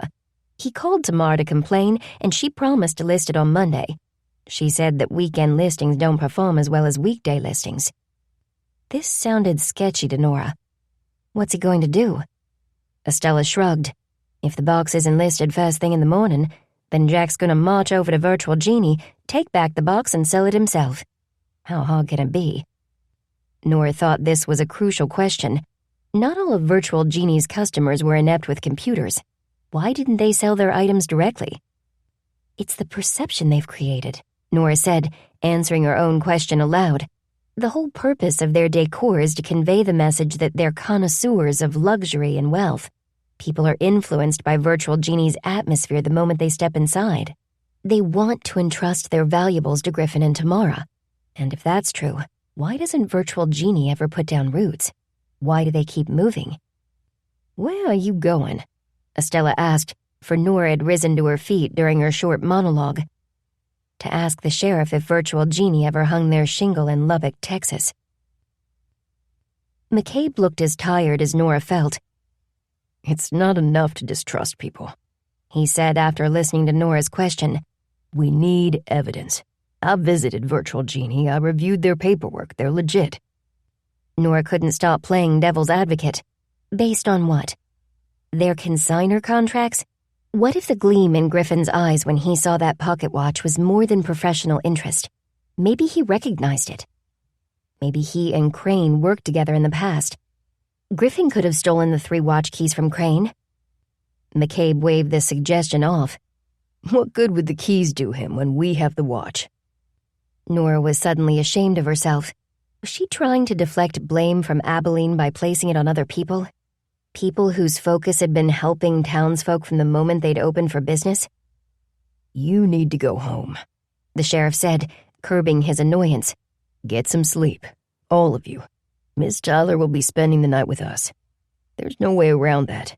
She was found with the murder weapon and she knew the victim intimately. Intimately? Nora's anger flared. Way to put a positive spin on Abalene's imprisonment. A childhood marked with emotional and physical abuse. Is that how you define intimate? Until she came to Miracle Springs, that girl lived in hell. And her only miracle is us. The 4 of us. Nora pointed in the direction where her friends waited. If we leave her alone now, she might never recover. She's already fractured. She's like a cracked egg. If someone doesn't hold her together, she's gonna fall apart. The sheriff held out his hands. What do you want me to do? Put all of you in the cell with her? Nora looked him in the eye and said, Yes. This isn't a hotel. McCabe made it plain that he was losing patience. Okay, I'll commit a crime. That way it'll just be me. No need to book us a suite. How about assaulting an officer? Will that get me thrown in Abalene's cell? McCabe's mouth twitched. I would not advise that course of action. It's been a long night and... Nora slapped his cheek before he could finish. She immediately drew back, stunned by what she'd done. I'm sorry, she whispered. She meant it. She liked Grant McCabe. He wasn't the enemy. All her fear and anger had surged through her. It had taken over just for a few seconds, but they'd been explosive seconds. With incredible self-control, the sheriff got to his feet and took hold of Nora's arm. All right, have it your way. As he marched her out of his office, Nora boldly suggested that someone in the department check to see if Virtual Genie had ever operated in or around Lubbock. McCabe didn't reply. Nora could feel exasperation rolling off him in heated waves. He escorted her down a flight of stairs to the holding cells and left her standing in the hallway as he stepped into a small office and spoke with a stocky, bald man in his late 50s. The office was crammed with papers, buttons and screens displaying security camera feeds. It was a jailer's office. Nora felt a stab of panic. What the hell did I do? She had no time to reflect on her rash behavior, for the bald man exited his office, said goodnight to the sheriff, and grabbed Nora's arm. Seeing the burn scars on the back of her hand, he immediately loosened his grip. Did I hurt you? He asked, casting a worried look at her forearm. Nora was touched by his solicitousness. No, they don't hurt anymore. Satisfied, the man walked her to a cell containing 2 sets of metal bunk beds. Abalene was curled up on the lower bunk. The rest of the beds were unoccupied. These are our group accommodations, the man said. Blankets are folded at the end of the bed. Miss Tyler was seen by our nurse before being turned over to me. I'm Sergeant Whitfield. I'll be looking in on you. The sergeant signaled for Nora to enter the cell. Your personal items will be returned in the morning. The sheriff said you're going home first thing tomorrow. For now, try to get some sleep. What about her? Nora pointed at Abalene, who was curled in the fetal position with her face turned to the wall. The sergeant made it clear he wasn't going to answer any questions, so Nora entered the cell and knelt beside the bony form on the lower bunk. I'm here, she whispered, and laid a hand on Abalene's shoulder. Abalene flinched and rolled over. Nora pushed a strand of hair out of Abalene's eyes. I promised you wouldn't be alone. Without warning, Abalene grabbed Nora's hand and pressed it flat against her chest, directly over her heart. It fluttered like a bird in a trap. Nora covered Abalene's hands with her own and vowed to go to any length to comfort her young friend. When I was little, my mom used to say that even the worst things look a little less horrible in the morning. The dark night is always followed by sunrise. Where is she? Abalene whispered. Your mom. Nora reached for a blanket. After spreading it over Abalene, she grabbed the second blanket from the top bunk. My guess is that she's still where she was 5 years ago, but I couldn't say for sure. You should find her, Abalene said. Nora would never search for her parents, or anyone else from her former life, but she couldn't explain why the person she used to be was now gone. Abalene didn't need to hear about more loss. She needed something to hold on to. Something to get her through the night, to get her to the next sunrise. Want to know a secret? Nora asked as she squeezed in next to Abalene. Abalene took Nora's hand again. Yes. Nora isn't my real name. I didn't like my old one, so I changed it. Just like you. Really? Abalene perked up for the first time since Nora had discovered her on the landing, clutching the bloody knife. A tiny spark ignited in her pupils. Really? Your parents named you after a book character. I picked a book character, too. I chose Nora, after the heroine in Ibsen's A Dollhouse. The spark in Abalene's eyes grew brighter. Nora Helmer? She said. Why her? Because she throws away her old self to become something more. I believe you can do that, too. Abalene stared at the underside of the upper bunk, as if wondering what was possible for her. Before you were Nora, who were you? If you tell me some things, then I'll tell you some things. When Sergeant Whitfield opened the cell door the next morning, Nora was curled up next to Abalene, her arm draped protectively around the younger woman's waist. Nora heard him coming, but she hadn't wanted to move. She'd been surfacing from sleep when the sound of his footfalls had pulled her the rest of the way out. Though tempted to close her eyes and keep reality at bay for a few more minutes, she sat up. Her mouth was filled with sand, her eyes were dry, and she ached everywhere. "Time to go, Miss Pennington." The sergeant didn't bother whispering. Nora shook her head. "What can I do to stay? I'd rather not slap you, so is there a coworker you dislike?"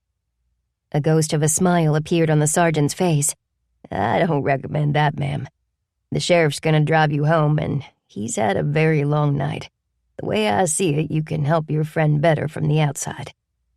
Abalene stirred and sat up.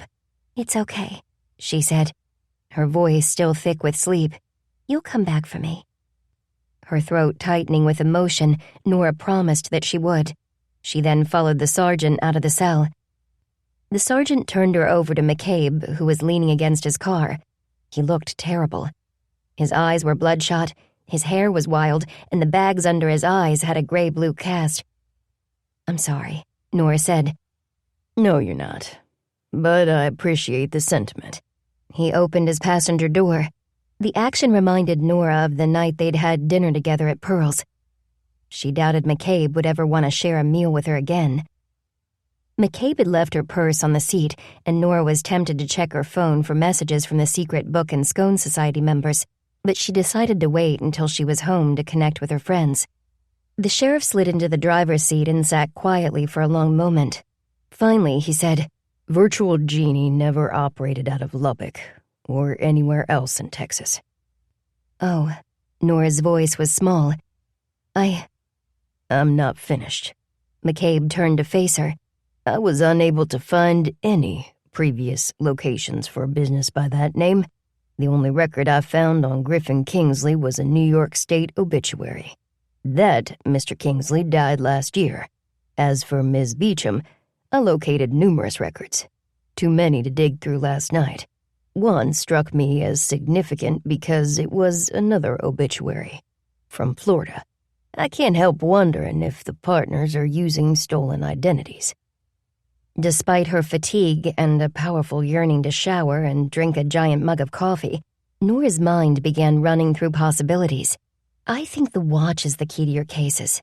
The books were only relevant because the watch was hidden inside a book. Amanda was killed by either Ezekiel Crane or Griffin Kingsley when she refused to turn over the hollowed book. The same man killed Kenneth. The same man was the target of Kenneth's anger at the Fruits of Labor Festival. Considering Ezekiel was just murdered, Griffin gets my vote. I saw his face when you showed him that watch." McCabe put the car in drive and exited the parking lot. "After I drop you off, I'm going to call the owner of that building Virtual Genie is leasing. I want to know every detail about that lease. But don't get your hopes up. Even if Mr. Kingsley and Ms. Beecham have been operating under false pretenses, I can't link them to the murders at this juncture. There's no evidence."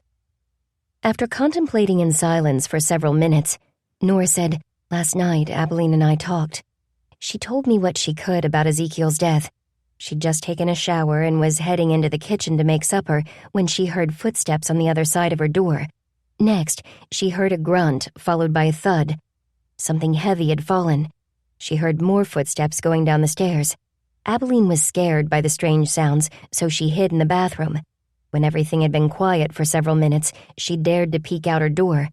She recognized her uncle immediately. She saw the knife sticking out of his back close to his left side. She wasn't sure if he was dead or not." "Maybe she didn't know what dead looked like," McCabe said. Nora realized this was probably true. Most children experience death through the loss of a pet or an elderly family member. This was a difficult milestone. If a child was lucky, he or she received support from parents, teachers, or a mentor. Not Abalene. She had no parents, teachers, or mentors. She had only her uncle. Like most things, she'd undoubtedly learned about death from books, but she'd never seen it up close. Abalene's desire to protect Hester was so powerful that she was able to muster the courage to pull the knife out of her uncle. Nora said, continuing her narrative, "This caused a fresh flow of blood. Abalene had never seen anything like that. It paralyzed her." McCabe shot her a glance. "Anything else?" "If Abalene's story is true, then someone else killed Ezekiel. Someone determined to get that pocket watch." "Which is in our custody," the sheriff said. "It doesn't add up, Nora. The killer would have no hope of obtaining the watch." McCabe stopped the car in the Miracle Books parking lot and kept the engine running. Nora got out, but immediately turned back to face the sheriff. What if you gave him hope? Though McCabe was practically buzzing with impatience, his curiosity convinced him to tarry a few seconds longer. "You have an idea on how that could be accomplished, I take it." Nora managed a tired smile. "I do." Nora's plan required the help of several people. After a shower and a cup of coffee, she was able to put her thoughts down on paper. From that point, she began making phone calls. Every time she enlisted another person, she was assailed by doubt. Not only was she gambling with Abalene's freedom, but she was quite possibly endangering her friends as well. "There's no other choice," Nora told herself en route to Virtual Genie. "If I don't do something now, Abalene will be a prisoner forever. She'll hide so deep inside herself that no one will ever find her again." As Nora walked, she noticed the beauty surrounding her. The morning sun bathed the park, and the maple trees held the golden light captive. Dried leaves skipped over the sidewalks like children heading home from school. The hills encircling the town were a kaleidoscope of squash yellow, pumpkin orange, and apple red. The postcard setting seemed surreal following yesterday's traumatic events, but Nora gathered strength from the colors and the scents of wood fires and dried hay. Like many of the faces she passed on the street, the scents were familiar, comforting. They spoke of home, of the place where she'd found her second chance, and she'd do anything she could to protect it. This meant confronting a murderer. Griffin Kingsley was seated at his massive desk. He had a cell phone pressed to his ear and his gaze fixed on his laptop screen. Nora paused near the door to look at the framed quotes from 1001 Nights. The fabric draping the walls, the glimmering chandelier and the plush sofas and chairs in the sitting area. She thought of Tamara serving exotic drinks and chocolate, and suppressed a grimace. If this was all just an act, then Griffin and Tamara were masters of deception. Nora sat down and waited for Griffin to finish his call, but Tamara came out of the back room, caught sight of her and came over to greet her. "Ms. Pennington." "Hello." Her voice was friendly but strained. Like Sheriff McCabe, Tamara had bags under her eyes. This was hardly surprising, considering the apartment above Virtual Genie was now a murder scene. "Is Abalene—" She stopped and started again. "Have you seen her?" "Yes." The word echoed with weariness. "It's been a long night, but I wanted to drop by and tell you that she won't be back anytime soon. I'm not sure what will happen with her." Tamara shook her head. "She can't have done it, there's no way." "I think she's innocent too," Nora said. Not that the sheriff's department cares what I think. There's too much stacked against her. She's a stranger to Miracle Springs. She knew the dead man and the murder weapon was in her apartment. Tamara's eyes went round. No. Nora stood up. I'll do what I can. And if you and Griffin think of anything that might help exonerate her, please share it. Of course, Tamara said. Speaking of helping, I found a sold listing for a pocket watch similar to the one Sheriff McCabe showed Griffin. Yesterday, before all this craziness happened, I was looking up book values on my favorite auction site, and I decided to see if I could find anything similar to that watch. Tamara was confused. I'm not sure why you're telling me about it. Doesn't the sheriff have the watch? Yes, but he hasn't had time to do any research. Nora made a show of hesitating. I was just hoping, which is probably stupid of me, that the watch could shed a little light on this crime. If Griffin could prove to the sheriff how valuable it is, then McCabe might consider other suspects besides Abalene. If the watch was the motive, that is. I'm not following you, Tamara said. The whole conversation had her flustered. She glanced over at her partner more than once to see if he'd finished his phone call. Griffin won't be long. I'm sure he'll be able to help. I'm sorry, but I need to get back to work. Nora didn't have a chance to reply because a female deputy entered Virtual Genie and strode up to Tamara. Ms. Beecham, I'm Deputy Wilcox. She introduced herself without offering her hand, making it plain that she was there in an official capacity. I need to speak with Mr. Kingsley as soon as possible. Can you ask him to wrap up his call? Tamara didn't have to do anything, however, because as soon as Griffin spotted the deputy, he put his cell phone down. The deputy headed for Griffin's desk, taking a plastic evidence bag from her uniform blouse pocket as she walked. Tamara followed the deputy with her eyes. The front door opened again and Estella breezed in. She wore a dark skirt suit with a white blouse and a string of pearls. Nora thought she looked like the CEO of a Fortune 500 company. Tamara shifted her gaze from the deputy to Estella. She went stiff all over, as if preparing for a fight. Nora knew then that Jack's antique cloisonné box had yet to be listed, and that Tamara assumed Jack and Estella were romantically involved. "Good morning, Miss Sadler." Tamara produced a cool smile. "I was just going to ask Miss Pennington if she'd like anything to drink. I can ask you both now." "It's early, but I wouldn't mind some of your special Belgian chocolates," Estella said in a silky voice. Tamara's forced smile stretched a bit thinner. "Of course. Miss Pennington?" "Nothing for me, thank you." Tamara hurried off to retrieve the chocolates. She'd barely set a silver tray bearing a gold box of chocolates down on the coffee table when Jack walked through the door. He glanced at Tamara before his gaze landed on Estella. His eyes narrowed in indignation. "I thought you came here to find out about my box," Jack said to Estella. "Looks like you're more interested in that box of Belgian chocolate." "Belgian?" Estella spluttered. "This chocolate is not imported. It's drugstore chocolate. The kind you give as a last-minute gift when you've forgotten someone's birthday. See, I have proof." Reaching into her voluminous handbag, Estella pulled out a yellow box with green script. This sampler has the same chocolates as the Belgian box. Estella selected an oval-shaped chocolate from the drugstore box and an identical chocolate from the gold box Tamara had given her. She broke each piece in half and showed Jack and Nora the nougat innards. "Looks the same." She took a nibble from each candy while glaring at Tamara. "Tastes the same." Tamara was nonplussed by the demonstration. "We ran out. The order from our usual vendor was delayed and we didn't want our customers to be disappointed." "You ran out?" Estella held up the yellow box. "Because Virgil's wife is a client of mine. Virgil collects your trash, by the way, and his wife told me that you've thrown out a bunch of these drugstore chocolate boxes." Ignoring Estella, Tamara turned to Jack. "I'm sorry about the slip-up with your listing. Your item is ready to go live at noon today. I know I originally said it would be ready at 9, but we've had a tragedy."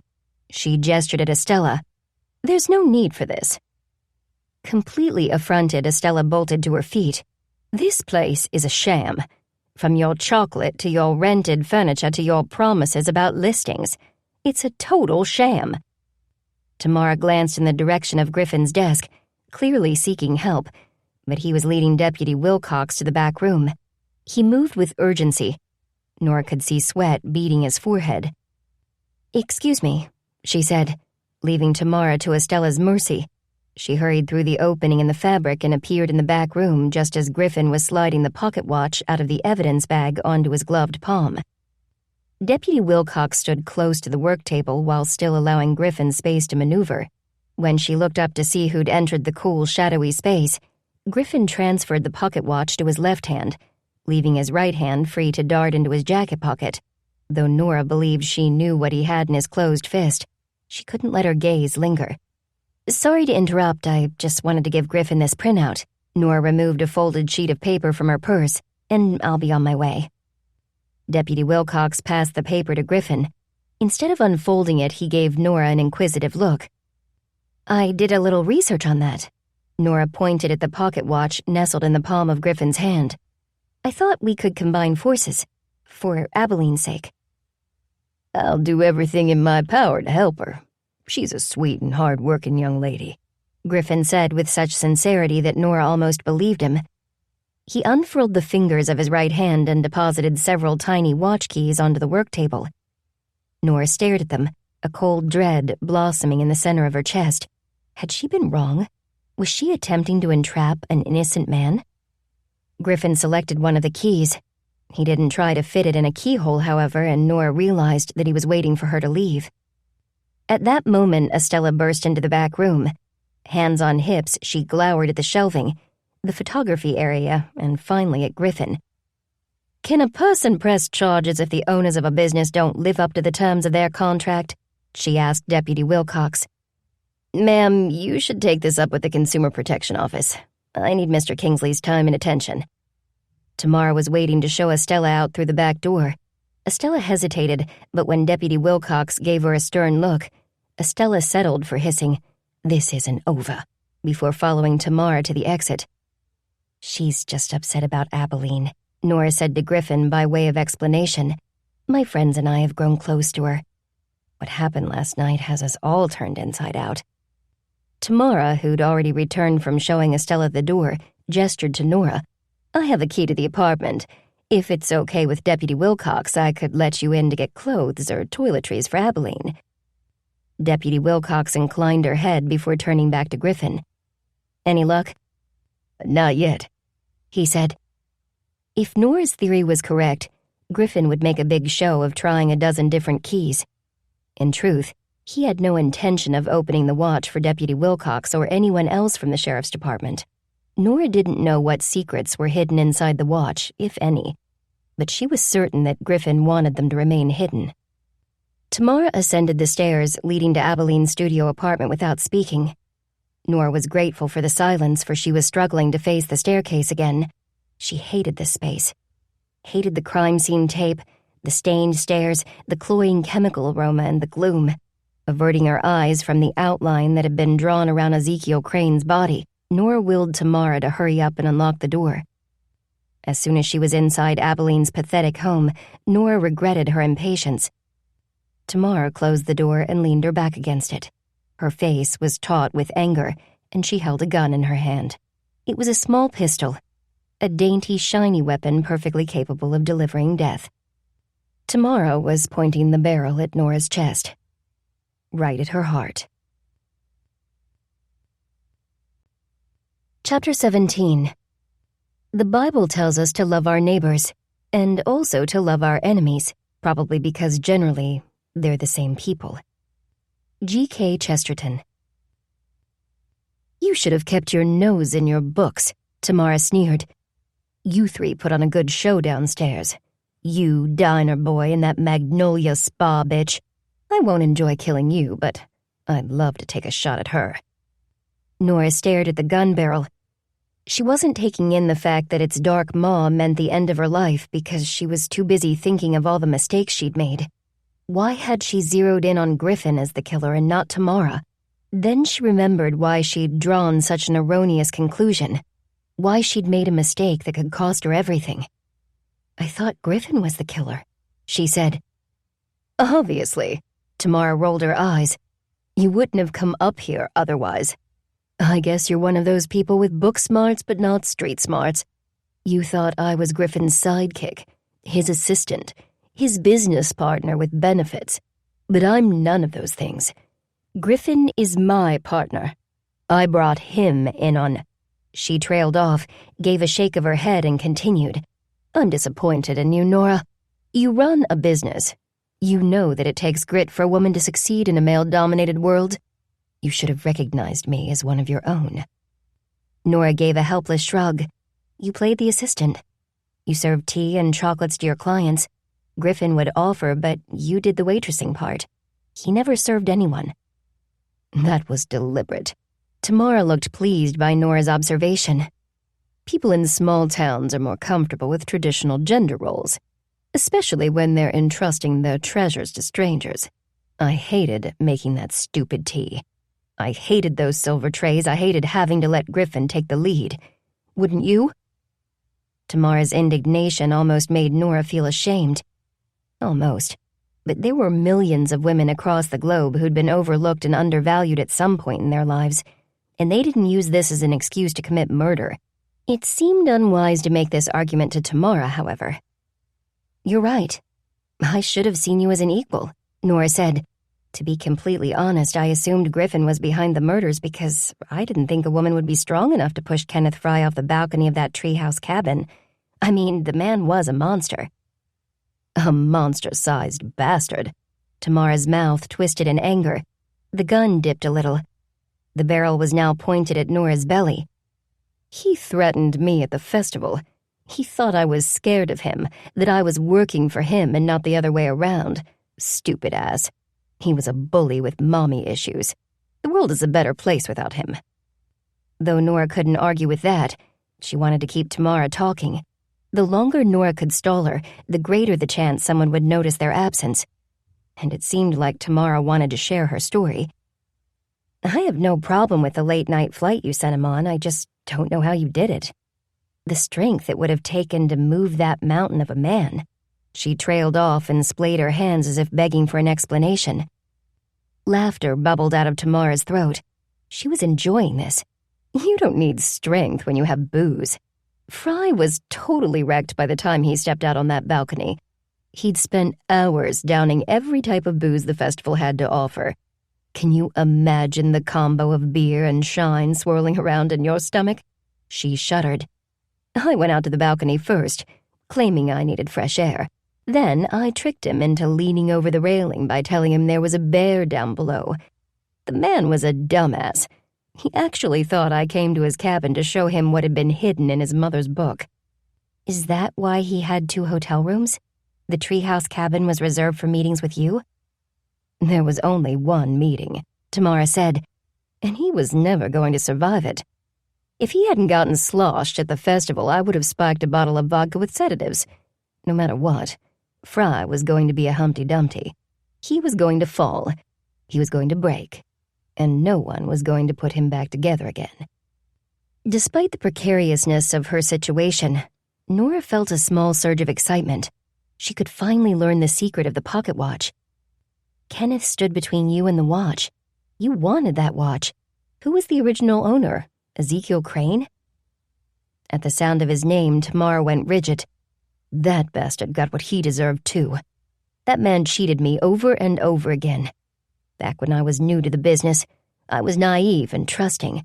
I took jewelry, watches, and clocks to Crane in exchange for commission. He underpaid me from the get-go. "Were they stolen?" Nora asked. Bluntness was a risk, but she sensed that Tamara respected people who spoke their minds. Tamara's eyes narrowed. "Just trinkets from estates. Stuff that old people loved but their kids didn't know or care about. Most of the time, the family would take what they wanted and leave the rest for me to sell. It was hard work, dirty work. Have you ever cleaned out a house where a 90-year-old and her 10 cats lived for decades?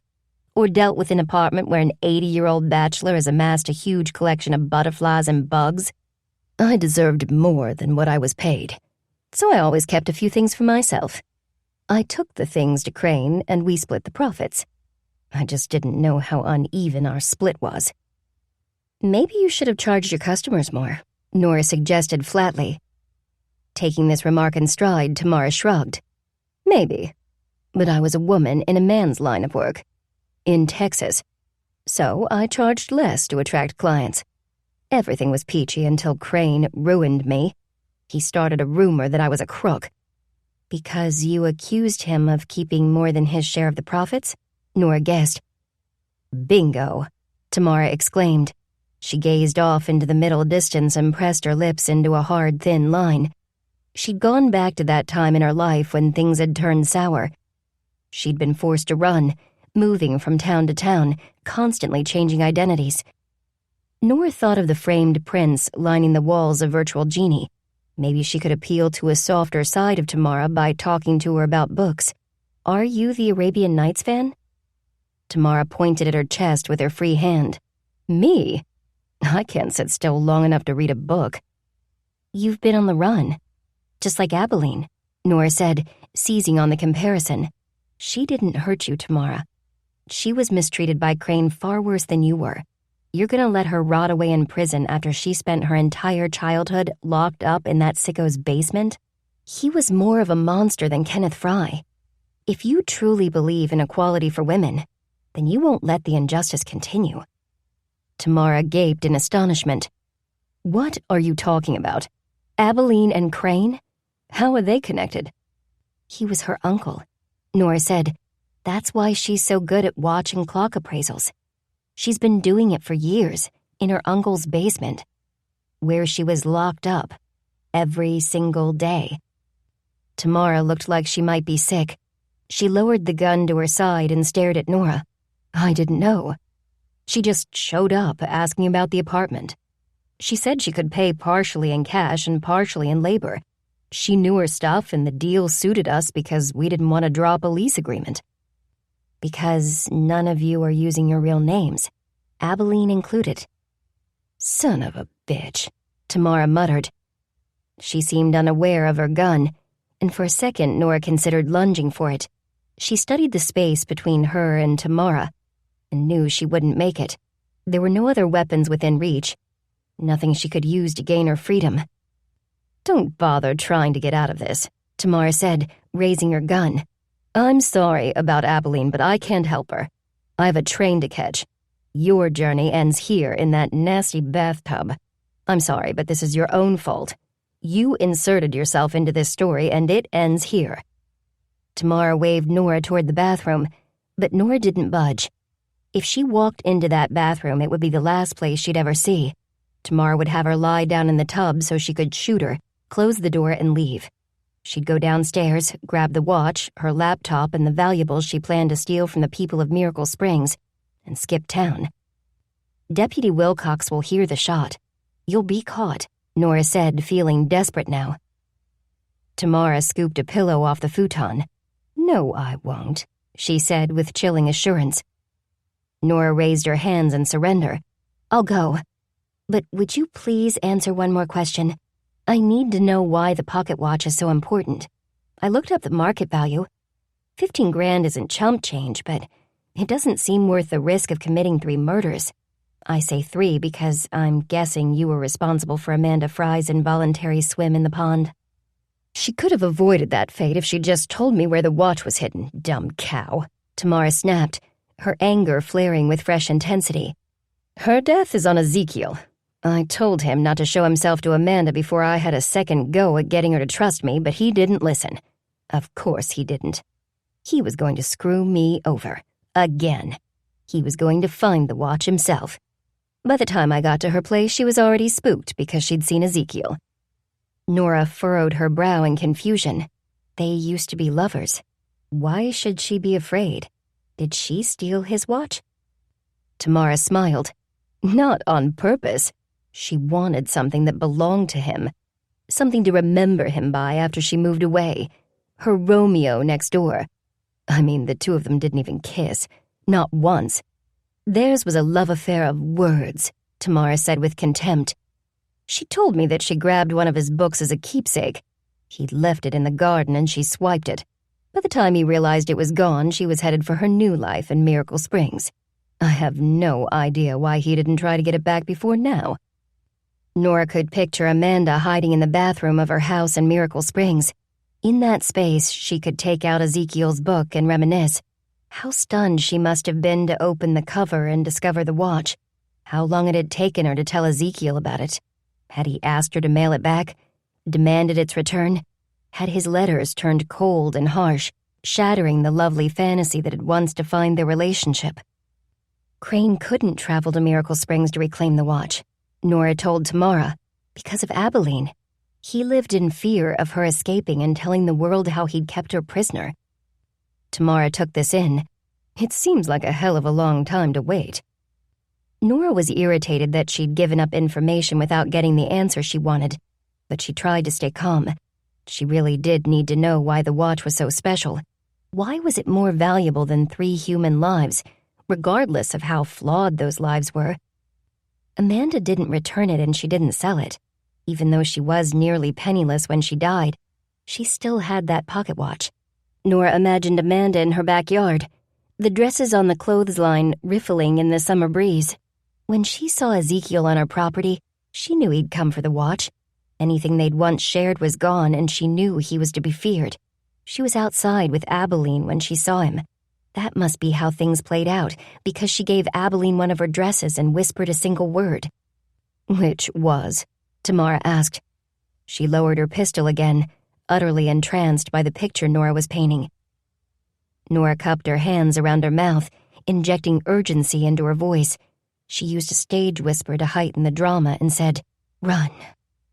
As if compelled by an instinct more powerful than logic, Tamara did exactly as Amanda must have done. She glanced back over her shoulder, looking for the threat. In Tamara's case, the threat wasn't behind her. It was in front of her. Nora reacted without hesitation. She sprang at Tamara and kicked her gun hand with all the force she could muster. Tamara's head whipped around and she cried out in pain and surprise. But she didn't drop the gun. She was raising her right hand to take aim when Nora crashed into her. Tamara fell backward and struck the floor. The gun skittered several feet away. Tamara twisted violently to the side, reaching for the weapon. But Nora drove her fist into her face. There was a crunching noise as Nora's knuckles met Tamara's nose. Tamara shrieked with rage and brought her hands up to Nora's face. Her fingernails bit into the burn scars on Nora's cheek, and her shriek became a growl as she raked her nails through Nora's skin. The pain ripped through Nora. It felt like dozens of white-hot needles had pierced her cheek. For several seconds she couldn't breathe, and she desperately tried to shove Tamara away. Nora couldn't escape the pain, so she used it to channel her anger.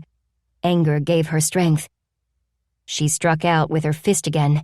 Her vision was clouded by unshed tears, so she didn't know where the blow landed, but Tamara grunted in surprise. She then plunged her nails into Nora's damaged cheek for a second time. The agony nearly blinded Nora. She sensed Tamara scrambling for the gun. She heard furious cursing and felt Tamara squirming out from under her. If Nora didn't stop her, it would be all over. "Fight!" An internal voice screamed at Nora. "Get the gun!"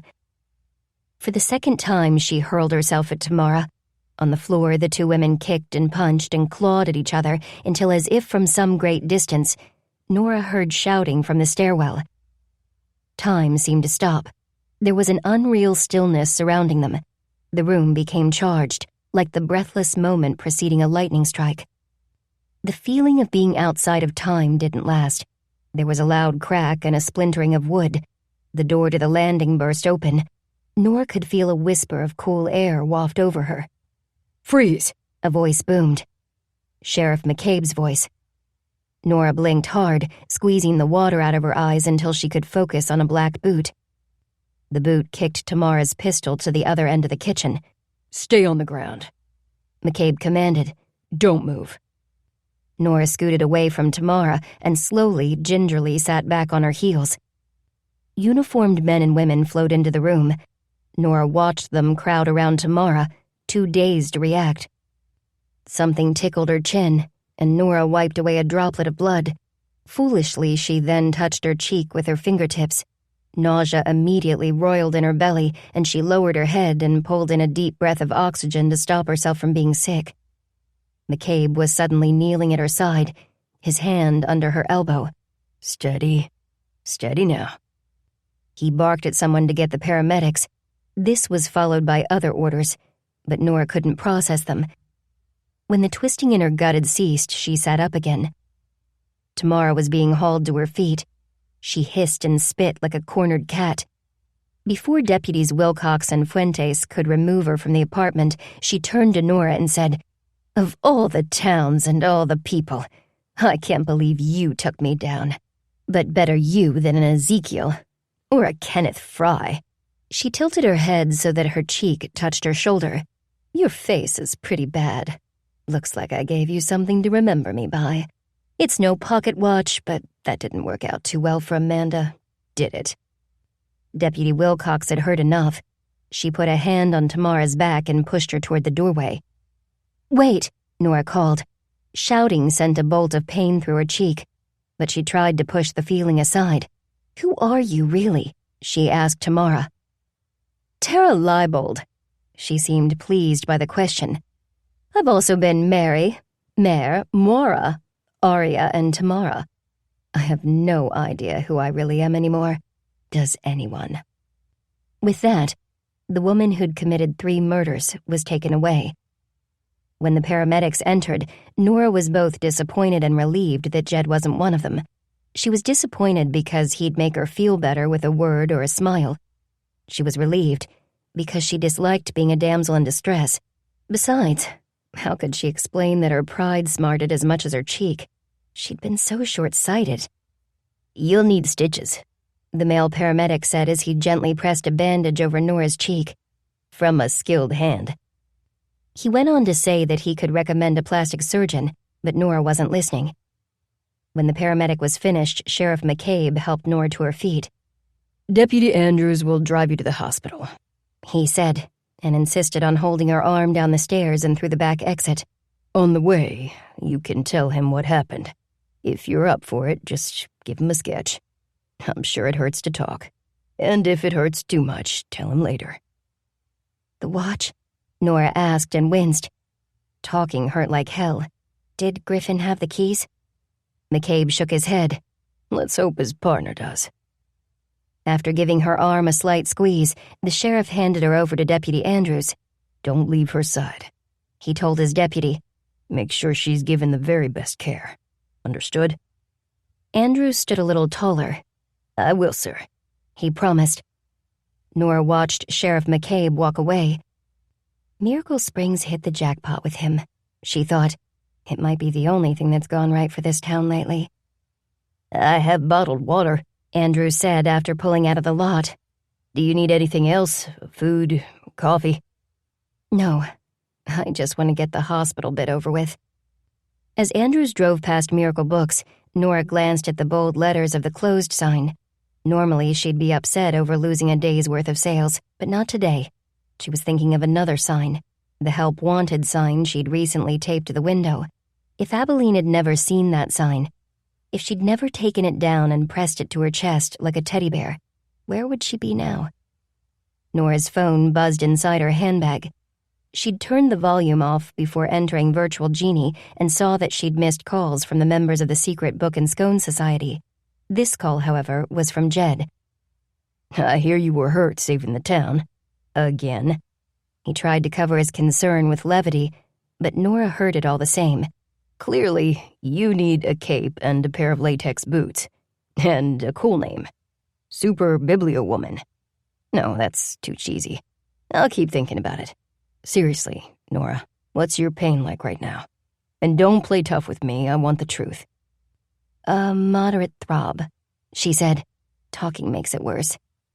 "Okay, don't talk," Jed was quick to say. "I'm gonna meet you at the hospital. I called in a favor from a physician I know. He's the best at what he does. Will you let him treat you?" Nora was touched by Jed's thoughtfulness. "There's no need. My cheek was already scarred." "Which is exactly why this guy should take care of you. Scar tissue is tricky stuff.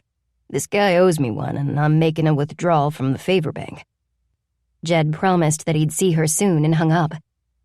Andrew shot a glance at Nora. "I talked to Hester while the paramedics were with you. She said she'd close the bakery if you need her to be with you." Hearing this, Nora's throat tightened with emotion.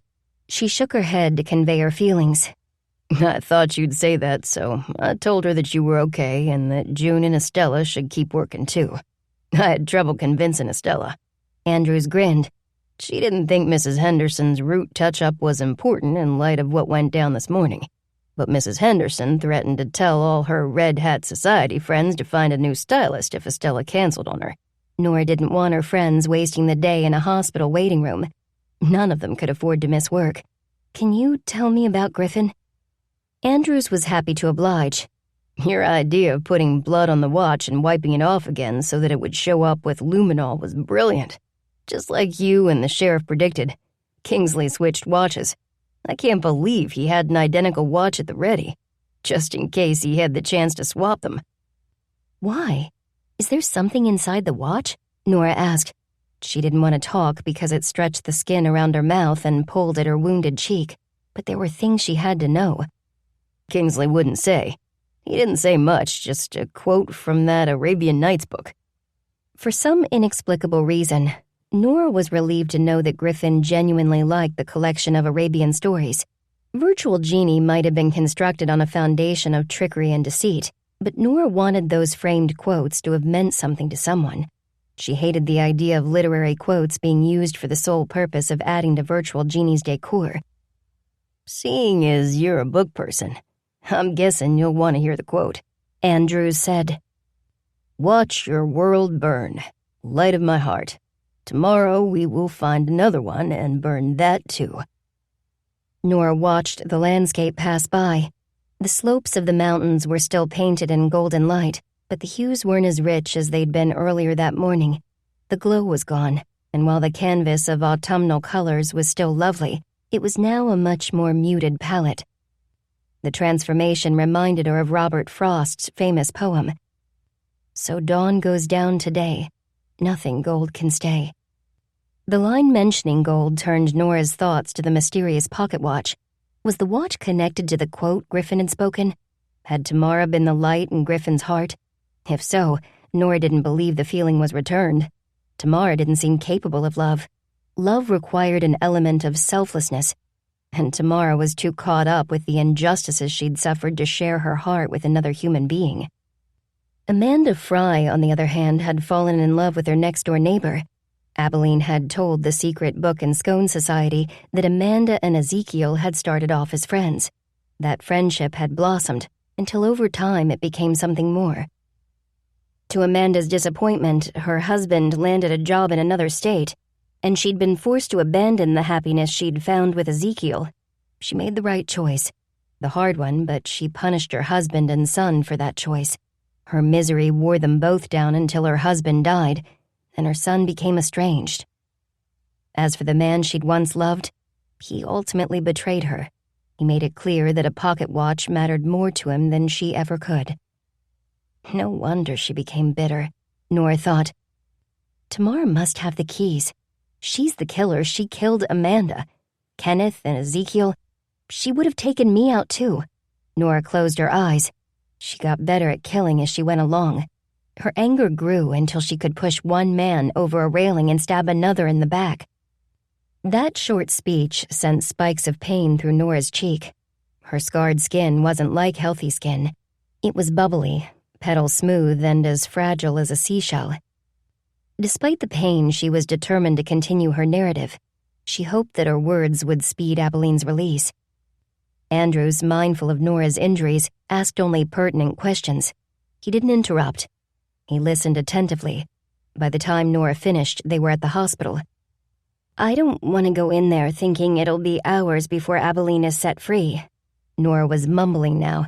Not only was her discomfort acute, but the worry, confusion, and shock from the events of the past few days had completely drained her. Like the book she'd discovered in Amanda's house, she felt hollowed out. Andrews pulled out his phone and showed Nora the screen. Hester had sent him a text saying that she was heading to the station to get Abalene. She planned to take their new friend home and remain with her the rest of the day. "Guess she closed the gingerbread house after all," Andrews said.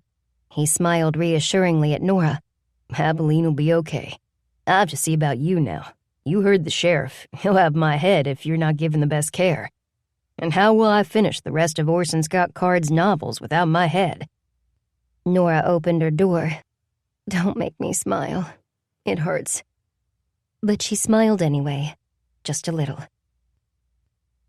Jed found Nora in the emergency waiting area. He tenderly kissed her undamaged cheek and helped her with the admission forms. In the privacy of a consultation room, Jed introduced her to his friend, a tall, debonair Indian man named Dr. David Patel. The doctor told Nora that he specialized in facial reconstruction and was known for his correction of burn scars. He went on to explain that skin grafts didn't produce the best results and that he preferred facial flaps, skin expanders, and laser technology. Perhaps sensing that Nora was having a hard time following him, he put a hand on her shoulder and said, "The long and the short of it is this. You need plastic surgery. I'd like to perform that surgery. I can repair today's damage and improve your old scars. You just need to complete another round of forms, and we can set this in motion." Nora filled out more paperwork. She felt disembodied, weightless. She'd felt that way since entering the hospital. She filled in the information on the form without digesting any of it, and then she was in a hospital gown and Jed was sitting next to her, holding her hand. "I didn't call David because you need to be fixed," he said. "I think every bit of you is beautiful. Every single centimeter." He rubbed her palm with the tip of his thumb. "I called him because only an artist should be allowed to touch your face. No one else but the best. No one else is good enough for you." Later, a nurse injected something into Nora's IV line. The drugs sent a silent invitation to sleep, which she willingly accepted. She couldn't remember the last time she'd been so tired. As the drugs moved through her veins, the noises in the room receded, and the darkness behind Nora's eyelids deepened to the blackness of outer space. Seconds before she drifted off, a line written by Hermann Hesse surfaced in her mind. Some of us think holding on is making us strong, but sometimes it is letting go. With the warmth of Jed's hand on hers, Nora let go. Chapter 18. I must stand on my own 2 feet if I'm to get to know myself and the world outside. That's why I can't stay here with you any longer. Henrik Ibsen. Nora left the hospital with a packet of instructions from Dr. Patel and a reminder that he'd be seeing her again for follow-up procedures. When Nora pointed out that she couldn't afford those procedures, he told her that Jed had once saved his son's life. He'd been looking for a chance to repay him ever since. "Now I have that opportunity," the surgeon had said. After Jed dropped Nora at Caboose Cottage so she could shower and change clothes, she opened the bookstore in hopes of earning a few sales before day's end. She wasn't truly concerned about her business, however. Just as she wasn't concerned about her bandaged face, her only concern was Abalene. Nora had called Hester and was happy to hear that Abalene had returned to work at the gingerbread house. "On the outside, she seems fine," Hester had said. "There's no way she can be fine, but I'm not sure what to do for her. She might need more help than we can offer." To Nora's surprise, Hester had agreed. "I think so too, which is why I asked June to speak with a therapist at the lodge." The sooner the better, Nora thought, gazing at the display in the front window. Abalene had created a transparent girl made of transparent packing tape, a girl holding a transparent bubble-wrap balloon. The only colorful things in the window were the books. It struck Nora that Abalene had made a self-portrait in the bookstore window. The scene was beautiful and ethereal, but there was another side to it as well. Now that Nora knew Abalene's story, she saw acute loneliness in the invisible girl surrounded by books, her only vehicles of escape. The sleigh bells banged, startling Nora out of her reverie. She turned to find Sheriff McCabe standing in the shop's threshold. "I thought I'd drop by for a cup of coffee and a chat," McCabe said. "Is this a good time?" "I'm closing in 10 minutes, so it's perfect." Nora led the sheriff back to the ticket agent's window. He ordered a Dante Alighieri and asked to defer payment until the end of his visit, as he planned on buying a few books. Having missed too many sales yesterday and today, Nora liked the sound of that. She poured decaf coffee into a heavy mug with the text "Law and Order" on one side and "Dun-dun" on the back. Sheriff McCabe barked out a laugh when he saw the back of the mug. He repeated the famous sound effect and told Nora that he'd seen every episode of the famed crime drama. He settled into June's chair and touched his cheek. "How is this feeling?"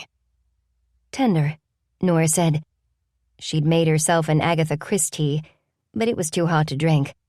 She set it aside and folded her hands on her lap. It's easier to talk than it was yesterday. McCabe smiled. "Good. Let me know if it gets to be too much, all right?" Satisfied by Nora's nod, he went on. "Tamara Beecham, I'm choosing to refer to her by her alias, has confessed to the murders of Amanda Fry, Kenneth Fry, and Ezekiel Crane. It took hours to get her to cave, but she eventually told us everything in hopes of receiving a lighter sentence." "Good luck with that, sister," Nora murmured darkly.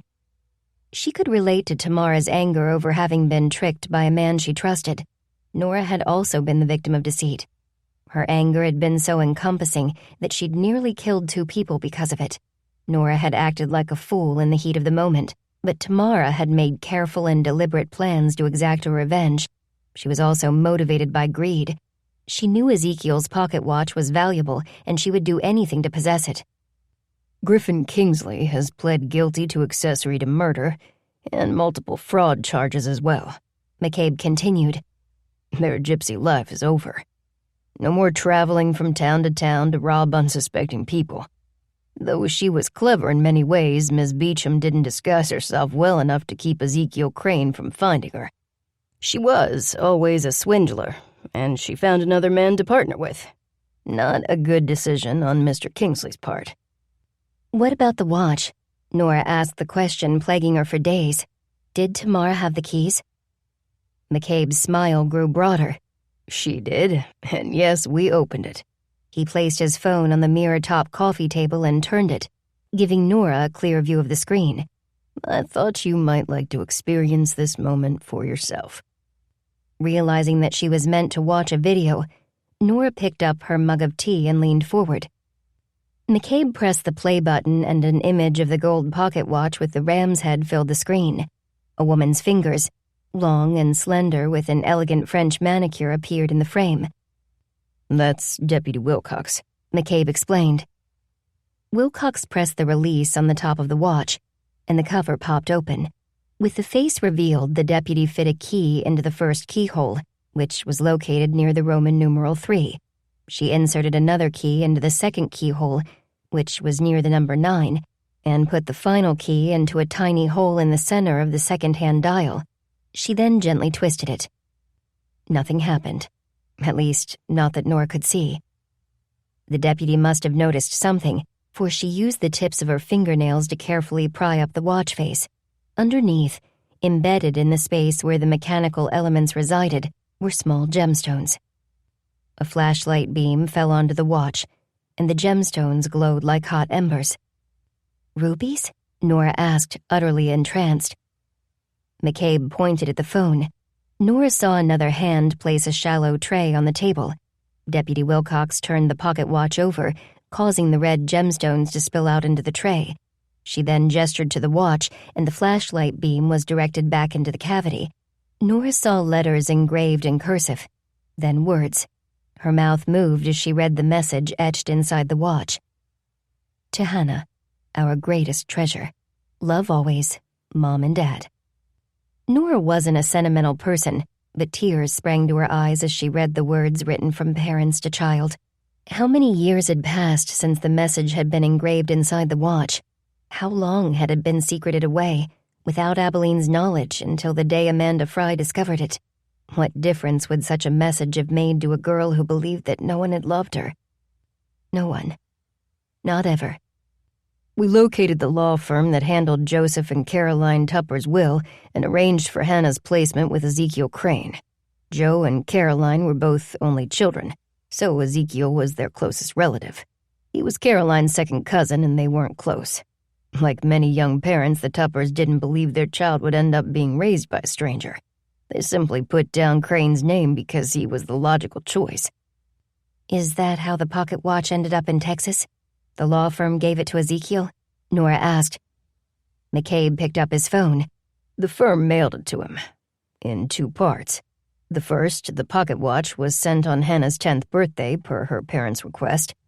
Though the package was addressed to Hannah, we assume Crane opened it. The second mailing, delivered on Hannah's 18th birthday, contained the watch keys.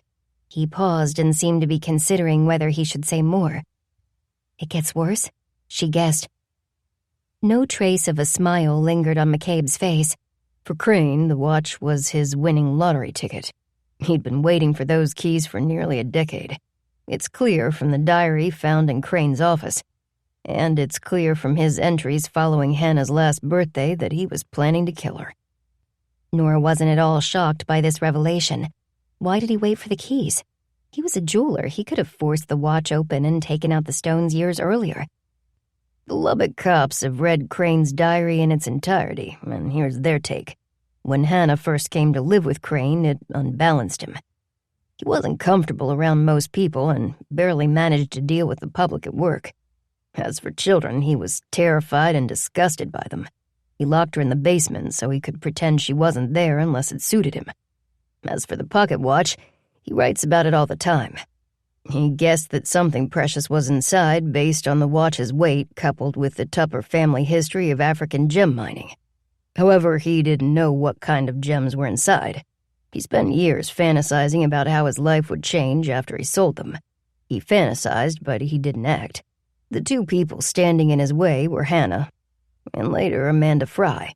In so much as he was capable of it, Crane cared about Mrs. Fry. Though after he learned of her impending move, his journal entries became embittered. He also began to wonder how he could be rid of Hannah. Nora shook her head. It's a wonder she survived as long as she did. McCabe made a noise of agreement. Crane was too scared to kill her until she turned 18. Once emancipated, people wouldn't look for her. Not that they ever had before. Crane never enrolled Hannah in school, and only the legal firm knew where she was being raised. Despite this, Crane lived in terror that someone would drop by to check up on Hannah. He hated the sound of the phone or the doorbell. With every passing day, he became more unstable. And then Amanda swiped the book containing the pocket watch. McCabe sighed. Yes, Crane could have left Abalene in the basement and gone after the book, but like most bullies, he was a coward. After Mrs. Fry's departure, Crane became more reclusive. He bought pieces only from people he knew and trusted. His business was barely limping along.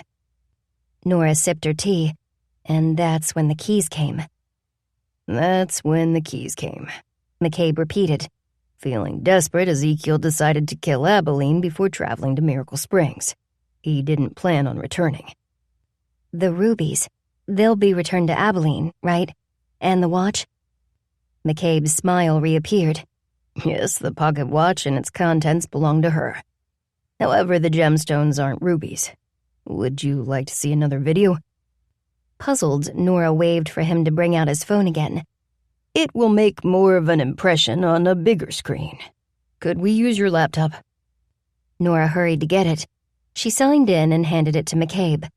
He wouldn't let her see what he typed into Google's search box, but she could tell that he'd found a video on gemstones.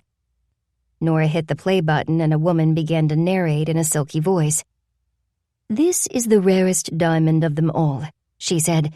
"The fancy red diamond. There are so few natural red diamonds that they are highly desirable. In 1987, a red diamond shattered the records for price per weight, capturing an astonishing $926,000 per carat." Nora hit the pause button. "Are you telling me?" Looking very pleased, McCabe said, "I am. The pocket watch held small red diamonds, worth a not-so-small fortune. Joseph Tupper is a descendant of a South African Tupper who had a significant stake in a diamond mine. Joe didn't care for the stones. He felt they were stolen from the people who rightfully owned the land and, therefore, the diamonds. Having received them from his father, he put them away for his daughter." Too astonished to reply, Nora stared at the computer screen. The frozen image of the red diamond gazed back at her. Once again, Nora was reminded of the glow in the heart of an ember. Does Abalene know? Andrews is at the bakery right now. I thought she could use some good news for a change. I thought you could too. Nora couldn't mimic the sheriff's smile because of her bandaged face, but the joy of this discovery flowed through her with such a powerful warmth that she put down her tea. She didn't need comfort anymore. Abalene was rich. More important, Abalene's parents had reached out from the grave with a message of love. They'd had it engraved in gold. Abalene could read it over and over again for the rest of her days. Our greatest treasure. Turning her damp eyes away from the sheriff, Nora said, I think the message from her parents will mean more to her than a mountain's worth of diamonds. I believe so too, McCabe said. He carried his coffee cup to the ticket agent's window. This wasn't necessary, but he was clearly giving Nora time to collect herself. Andrews has worked tirelessly to find Abalene's hometown. After conversations with her parents' former law firm, he was able to track down their address. He spoke with a dozen neighbors and learned the name of the church the Tuppers attended. Many people remember the family. 2 such people were the couple entrusted with Abalene's care while her parents went on their mission trip. Nora had forgotten about this couple. Why didn't they check on her afterward? Didn't they care that she'd lost her parents? That her world had crumbled and she'd been sent to live with a stranger? They had their own problems, McCabe said. The husband was involved in a car accident. He lost the use of his legs, and because of his disability, lost his job as well. Luckily, folks from their church volunteered to help with meals and transportation. According to what Andrews learned, this couple still receives a great deal of support from the church. It sounds like a special place, Nora said. McCabe nodded. It does. In any case, this couple, the Hubers, are eager to speak with Abalene. They want to tell her how much she was loved by her parents, and they have lots of stories to share with her. He gave Nora a quizzical look. Do you think she'd be up for that? Not at the moment. She needs time to deal with all that's happened to her. She also needs professional help. June is asking around at the lodge, and she'll find the right therapist. Speaking of finding things, which books are you looking for? Abalene suggested I read these. He pulled out a piece of paper and handed it to Nora. She said they were both classics and not to be missed, so I'm taking her advice. Nora read the titles Abalene had written, The Witch of Blackbird Pond and A Doll's House. Torn between smiling and crying, Nora folded the paper in half and gestured for McCabe to follow her to the plays section. I have a few questions about how Tamara was able to pull off these murders, Nora said as they walked among the books. I'll answer if I can, McCabe said. Nora glanced at a cookbook cover featuring an assortment of artisan cheeses and tools with which to serve them. Did she steal the knife from the gingerbread house during business hours? She did. Miss Beecham entered with the busload of guests and waited until Hester began serving these customers before slipping into the kitchen. She didn't care whether Hester or Abalene took the fall for Crane's murder. She didn't give a damn about either one of them. Nora scowled. I see her feminist tendencies apply only to herself. When it comes to supporting the rights and interests of other women, Tamara is an abject failure. She'd throw either gender under the bus to save her own skin. Let's not forget Kingsley either. After years of being in business with the guy, she didn't bat an eyelash over telling us how they went about duping their customers. Together, they've stolen hundreds of valuables. After amassing a nice pile, the partners would pack up and leave. They'd fence the stolen goods and move to a new town featuring residents facing an economic crisis. They were thieves and disaster chasers. That's why Tamara never listed Jack's antique box, Nora cried softly. It was small, portable, and worth several $1,000s. I'm so relieved he has it back. He's going to help someone with that money. They reached the section where Nora shelved plays and other drama and theater materials. I have 2 copies of A Doll's House. Each has a different cover, so I'll let you pick. Ask me another question while I choose, McCabe said. Okay. If what Tamara told me is true, she went to Amanda's under the guise of having a friendly chat. Mentioning Lubbock probably got her through the door. She was obviously hoping to gain Amanda's trust and learn the location of the pocket watch. If she didn't threaten Amanda, then how did she coerce her into writing a suicide note? McCabe chose the Penguin Classics version of Ibsen's play. I asked the same question. And the answer was surprising. The suicide note was actually cut from a letter Mrs. Fry wrote to Crane but never sent. Over cups of herbal tea, Mrs. Fry told Miss Beecham about the relationship. She even mentioned this unsent letter, which was in her nightstand. Later, after the spiked tea hit Mrs. Fry and Miss Beecham pushed her into the pond, she returned to the house and created the suicide scene in the kitchen. And because, you'll probably ask this too, she didn't search the house at the time because the neighbor let his dogs out. Miss Beecham is terrified of dogs. She was bitten when she was very small, and their barking sent her into a panic. Nora stared at the sheriff. Seriously? Is that why she didn't return to the house later? She could have broken in and searched the place until she found the watch. After Mrs. Fry's death, Miss Beecham was afraid of being seen by the neighbors or a member of law enforcement. She needed Mr. Fry to do the searching for her, but she didn't want him to know about the watch. She was afraid he'd keep it, so she told him to get as many books from his mother's place as he could. Mr. Fry grew angry at the festival because he suspected Miss Beecham was lying. There was something more valuable than books in his mother's house. Miss Beecham promised to tell him everything at his cabin that night, and we know how that story ended. Moving toward the fiction section, Nora asked, how did Tamara know about the pocket watch in the first place? She was with Crane when he received it in the mail. He had to sign for the package, which is why the law firm sent it to his shop. He was so worked up after its arrival that she assumed the contents must be very valuable. She didn't know about the gems, but after researching the ram's head, she discovered that it was a Tupper family symbol. When she learned about their connection to a South African diamond mine, she concluded that the watch face must be studded with priceless diamonds. She wasn't far off, Nora said. She didn't like Tamara Beecham, but she could still appreciate the woman's sharp mind. Nora pulled her only copy of The Witch of Blackbird Pond from the shelf and handed it to Sheriff McCabe. He carried his selections to the checkout counter, took out his wallet, and paused. I'd also like to buy a copy of the book Andrews keeps going on about. What is it again? Ender's Game, Nora guessed. McCabe snapped his fingers. That's the one. I hope I find the time to get through these over the next few weeks, but they'll give me something to look forward to at the end of the day. I know you prefer audiobooks, so I appreciate your business. I also appreciate the explanations and answers, Nora said.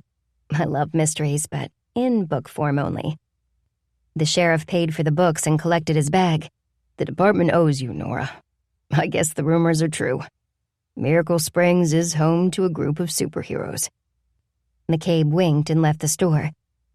Damn, Nora thought, watching the door close behind him. We'll never shake that Night Angel's nickname now. The secret book and scone society gathered at Hester's house to share a hearty meal of lentil chili and cornbread. Nora loved Hester's Victorian-style cottage because it looked like an iced tea cake. The interior was equally charming, and Nora had never seen a cozier kitchen. The butter-yellow walls were covered with vintage tins, muffin pans, and advertising memorabilia spotlighting products from Hershey's ice cream to Ritz crackers.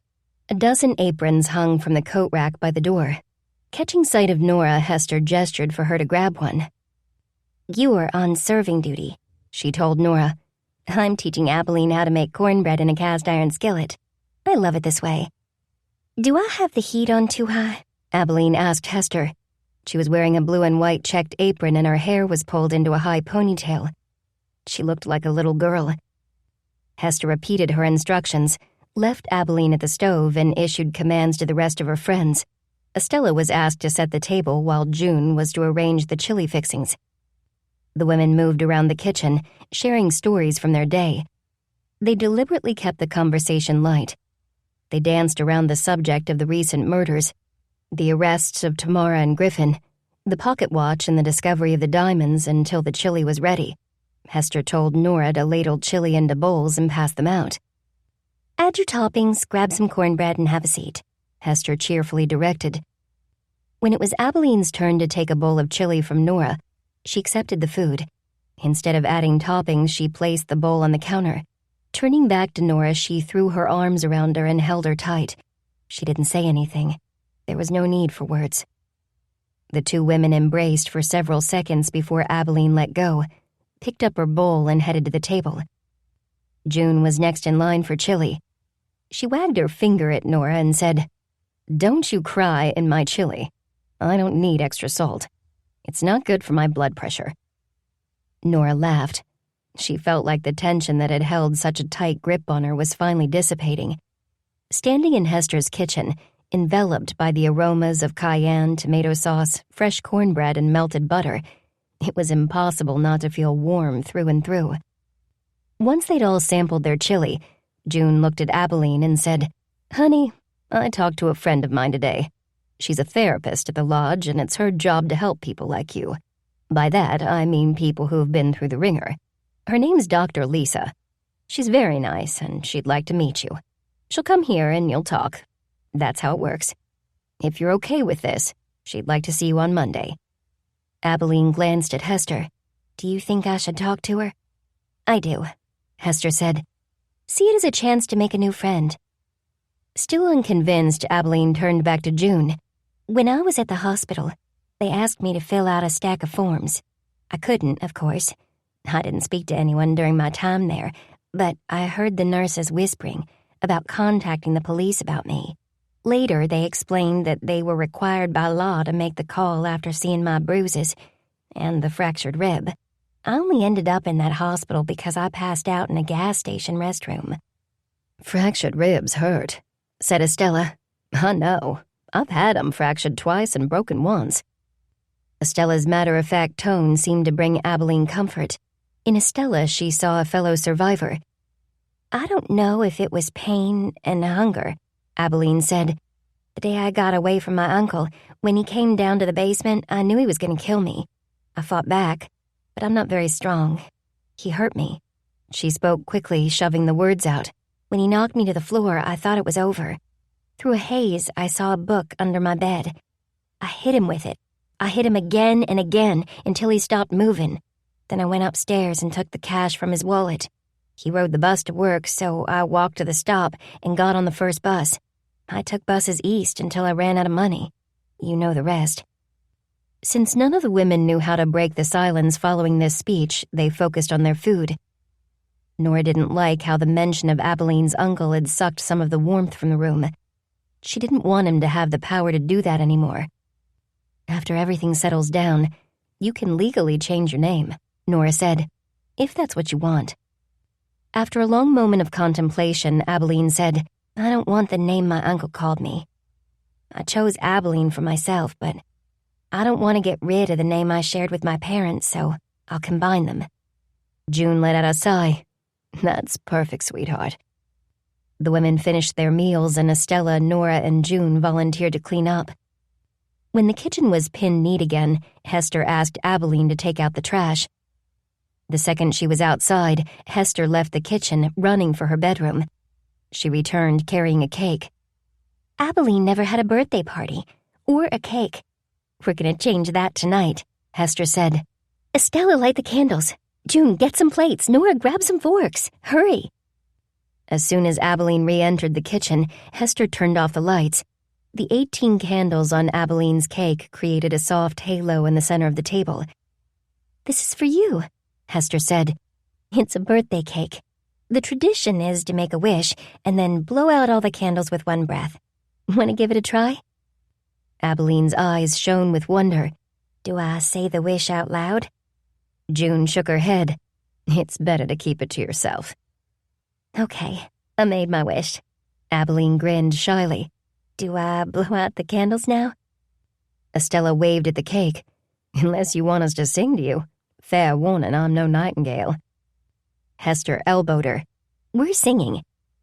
The members of the secret Book and Scone Society sang happy birthday to the girl who'd hidden in a bookstore to be found by 4 women who would quickly become like sisters to her. She blew out all the candles and beamed over the applause that followed. When Hester cut the cake, there was another round of boisterous clapping, for under the layer of vanilla buttercream were layers of colored sponge cake, an entire rainbow of cake divided by thin ribbons of icing. "What's your favorite color?" June asked Abalene. Abalene's gaze turned distant. It used to be blue, because I never saw the sky enough, but now I like a different color. The book under my bed, the one that helped me get away, it was Mrs. Fry's. She lent it to my uncle, but he never saw it. I took it and hid it. What was the name of the book? Nora asked, though she was fairly certain she already knew the answer. The Color Purple, Abalene said. Nora thought of an abused woman escaping captivity, using a book about an abused woman as a weapon. The connection between the two women and the empowerment they both craved made Nora smile. The right book can change your life. The right book at the right time can be your miracle. She reached into her purse and pulled out a gift-wrapped package. Handing it to Abalene, she said, "Here's to your new life, and to all the miracles yet to come."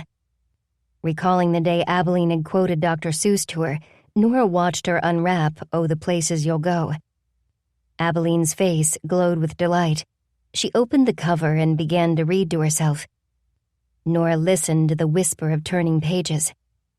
To her, there wasn't a more beautiful sound in the whole world. Afterword. I am a book of snow, a spacious hand, an open meadow, a circle that waits. Pablo Neruda. Nora put the finishing touches on her window display and stood back to admire the book club scene she'd created. The book club members included a plush black bear, a red fox, a barn owl, and a brown rabbit. The animals who'd gathered around a table set for tea were each holding a copy of Philip Pullman's The Golden Compass. Behind the table was a backdrop of birch trees made of cardboard and white glitter. Nora had attached little ledges to each tree, turning them into book displays that sparkled in the light. The trees featured winter-themed books, like Jan Brett's The Mitten, Laura Ingalls Wilder's The Long Winter, Ellen Hildebrand's Winter Storms, Eowyn Ivy's The Snow Child, Gary Paulson's Brian's Winter, Lois Eilhart's Snowballs, and Ezra Jack Keats' The Snowy Day. Nora decided to enclose a photo of the window in her next letter to Abalene, who'd been gone for nearly 5 months now. Nora was surprised by how often she thought of Abalene, of how much she missed her. No one had ever imagined Abalene would leave Miracle Springs so soon, or that her visit to a recovery center in the Poconos would lead to a permanent move. Abalene and Dr. Lisa had been working together for several weeks when Abalene expressed a desire to visit her childhood home. Dr. Lisa wanted her patient to continue her therapy and to have a support system in place during her time in Pennsylvania, so she made arrangements for Abalene to stay at the recovery center. Abalene loved the isolation and quiet beauty of the center. She loved waking up each day to the sight of the snow-covered mountains. She wrote the members of the Secret Book and Scone Society and told them how her childhood memories were beginning to surface, more and more every day.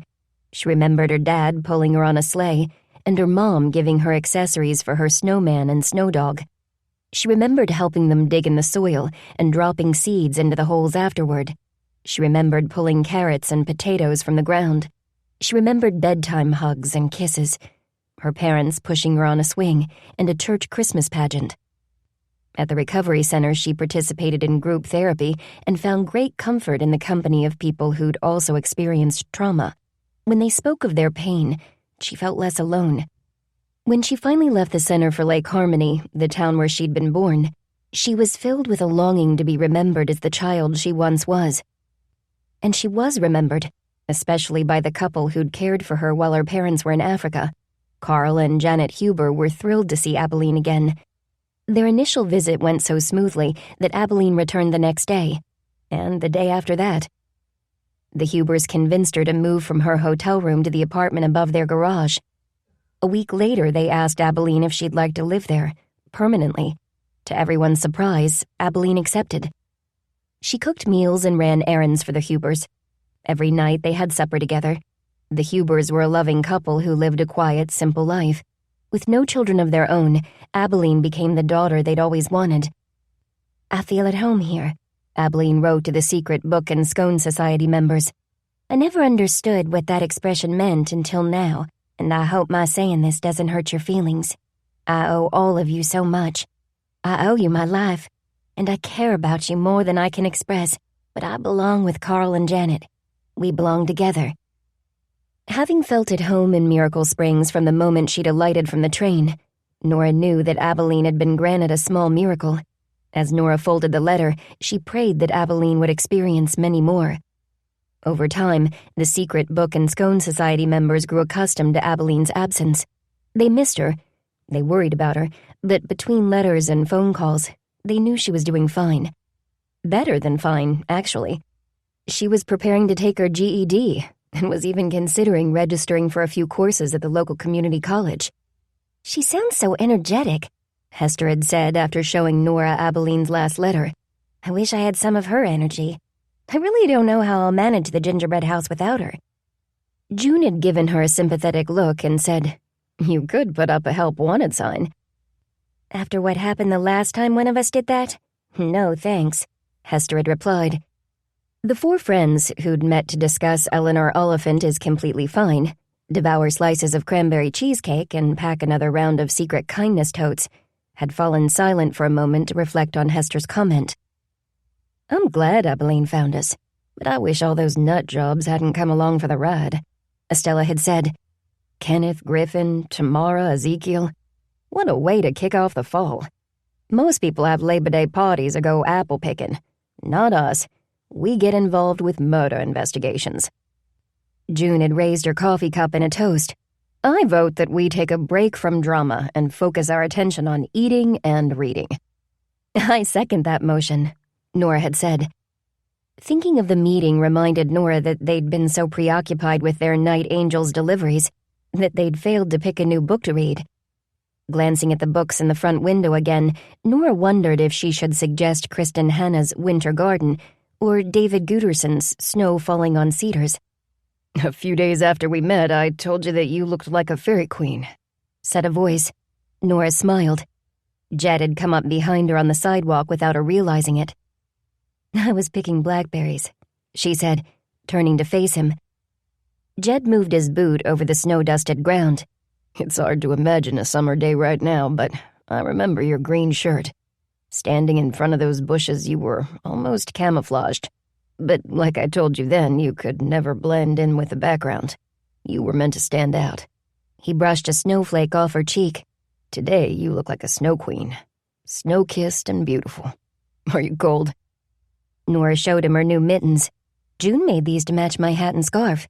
At the rate she's going, I'll be able to stay outside all day." "You'd be too far from your books." Jed gestured at the Miracle Books sign. "Are you ready, or is there something else you need to do inside?" "I'm ready," Nora said. In the car, Jed talked about which dishes he wanted to order. His boyish excitement was contagious, and though Nora was happy to be eating out at a restaurant with him, she felt a little guilty about their going to Pearl's. In her mind, Pearl's belonged to Sheriff McCabe. It was his special place. He and Nora had shared 2 more dinners there since September, and of all the restaurants in the area, Pearl's was where Jed wanted to go tonight. Pearl didn't seem the least bit fazed that Nora wasn't with the sheriff. "Darling!" she cried, hurrying over to Nora's table to give her a hug. No one could refuse Pearl's hugs, just as no one dared to refuse to order dessert. Pearl was the living embodiment of Shakespeare's description of Hermia in A Midsummer Night's Dream. Though she be but little, she is fierce. After Nora waved at Samuel, who stood in his usual position behind the bar, she introduced Pearl to Jed. Pearl flashed him her electric smile and turned back to Nora. "Baby girl, that doctor did a wonderful job. Last time I saw you, you still needed a few procedures. You all done now? Because you look done to me." Nora laughed. The movement no longer caused her pain or tugged at her burn scars. There were no more burn scars on her face. Dr. Patel, one of the country's foremost experts in burn scar repair, had worked miracles on Nora's skin. She wasn't without blemishes. There were still thin surgical scars near her hairline, but they were difficult to see. Her days of being stared at were over. "I'm done," Nora said. "The doctor was incredible. He even offered to treat my arm and hand, but I wouldn't let him. He fixed my face at no charge. That was more than enough." Pearl folded her arms. "Sounds like you found a doctor with skill and heart. The good Lord puts the right people in our path just when we need them the most." "Actually, Jed put him in my path," Nora said. Pearl rolled her eyes. And who do you think put Jed in your path? Beaming at Jed, she said, Okay, you sweet things, tell Pearl what you need to fill up your hungry souls tonight.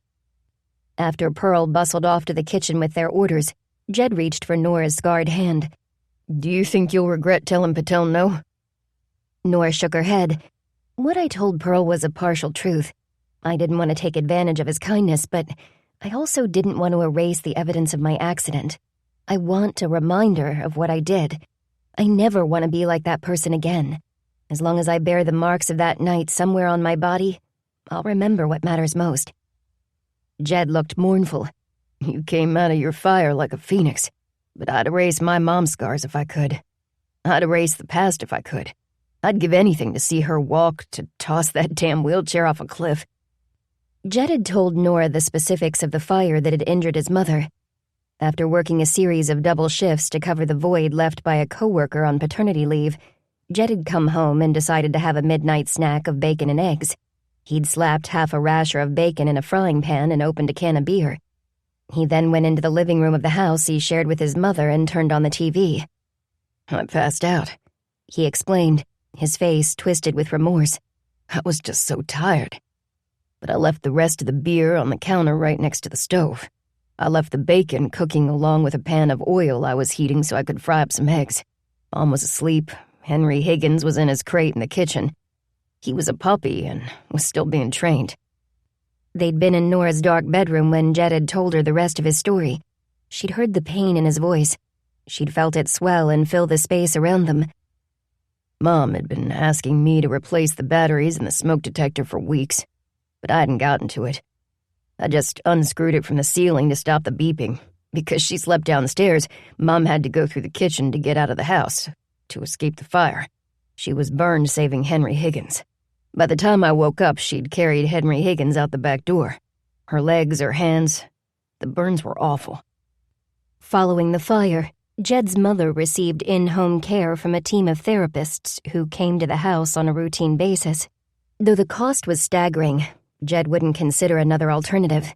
He wanted the best for his mother and he worked as much as he could to get it for her. Though he never said so, Nora guessed that he'd left his job because he was too ashamed to face his coworkers. Instead, he'd moved to the other end of the state where no one knew his history. After he'd shared his story, Nora had comforted him with her body. The next morning, she'd made him blueberry pancakes for breakfast and sent him off to work with a tender kiss. He hadn't mentioned the accident again until tonight. Luckily, Pearl appeared with a basket of her famous hush puppies, and Jed changed the subject by asking after Abalene. She started volunteering at our local library, Nora said, and went on to describe how much Abalene loved the experience. She's handling returns, shelving, and other circulation-related tasks. She doesn't have to interact with the public unless she wants to. But according to her letters, she wants to. She loves being around book people. She also likes the hushed atmosphere. I can see her as a librarian. Jed plucked another hush puppy from the basket. Smiling coyly at Nora, he said, I know this really sexy woman who used to be a librarian. I fantasize about her telling me to shush before pulling me behind the reference desk for a... Just then, their waitress showed up at their table to top off their water glasses. She asked if she could get either of them something other than water to drink. No, thank you, Nora said. When the waitress left, Nora looked at Jed. For once, I'm going to refuse Pearl when she tries to force dessert on us. Tonight, I want to have dessert at home.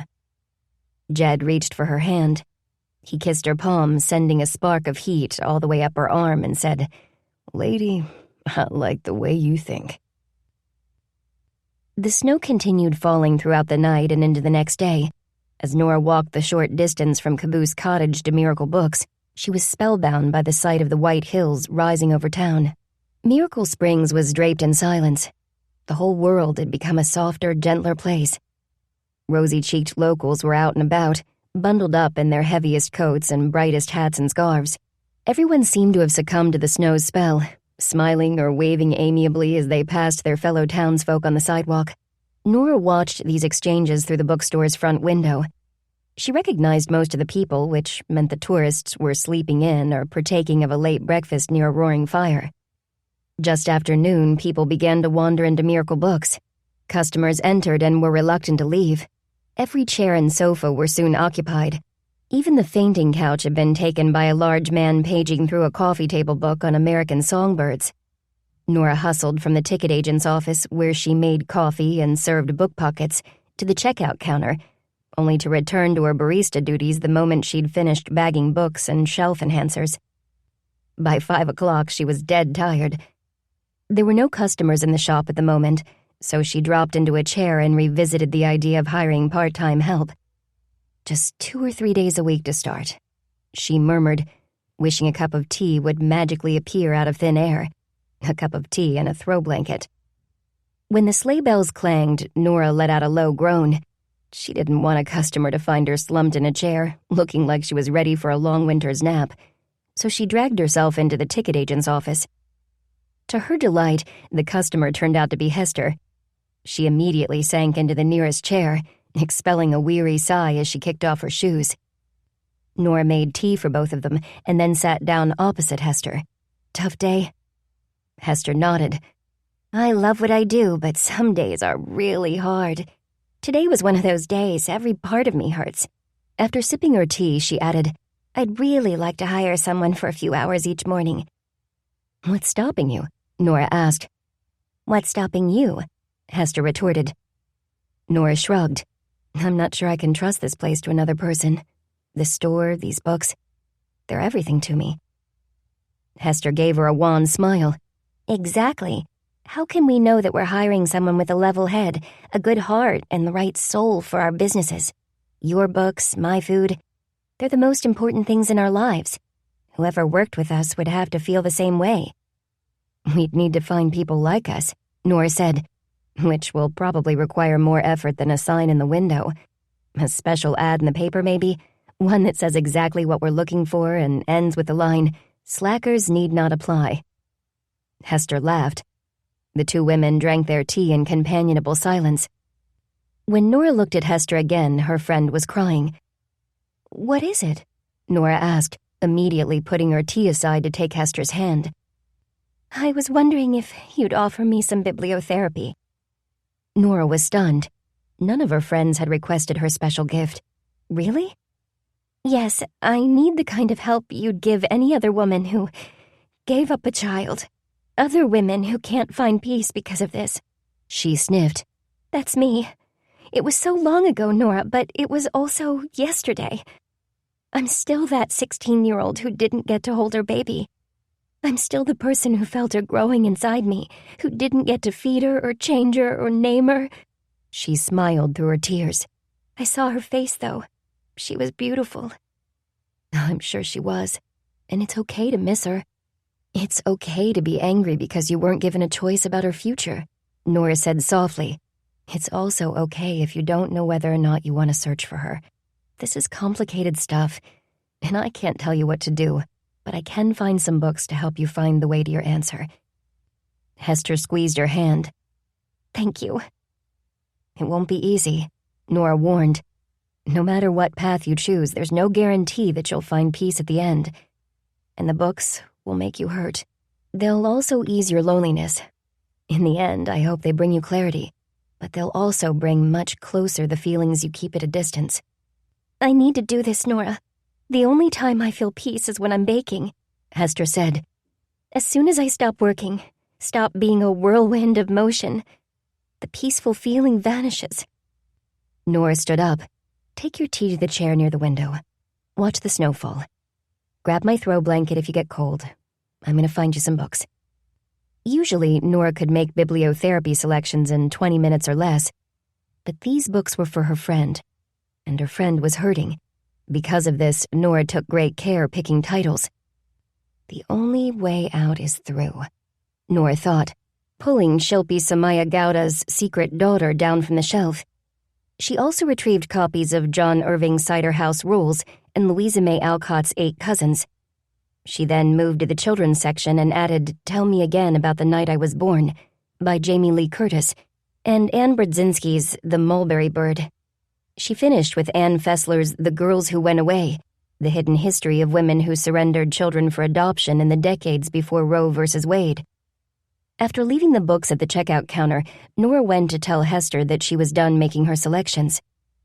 Hester was asleep in her chair. the hand holding her empty mug hovering inches off the floor. Nora gently pried the mug loose and carried it back to the ticket agent's office, leaving Hester to doze for a little while longer. However, it seemed that rest wasn't in either woman's future, for the sleigh bells clanged and the high, bubbly sound of children's laughter floated into Miracle Books. Delilah's face appeared on the other side of the ticket agent's window. "Guess what, Miss Pennington?" The girl's cheeks were pink, and her cornflower blue pom-pom hat was speckled with snow. "What?" Nora asked. The girl bounced on the balls of her feet. She was practically humming with excitement. "Harry made you a present." Delilah's mother came up behind her daughter. She put a gloved hand on Delilah's shoulder and said, "Let's give Harry some space, okay?" At first, it looked like Delilah might argue, but when her little brother raced ahead to the children's section, Delilah smiled and hurried after him. Nora watched them.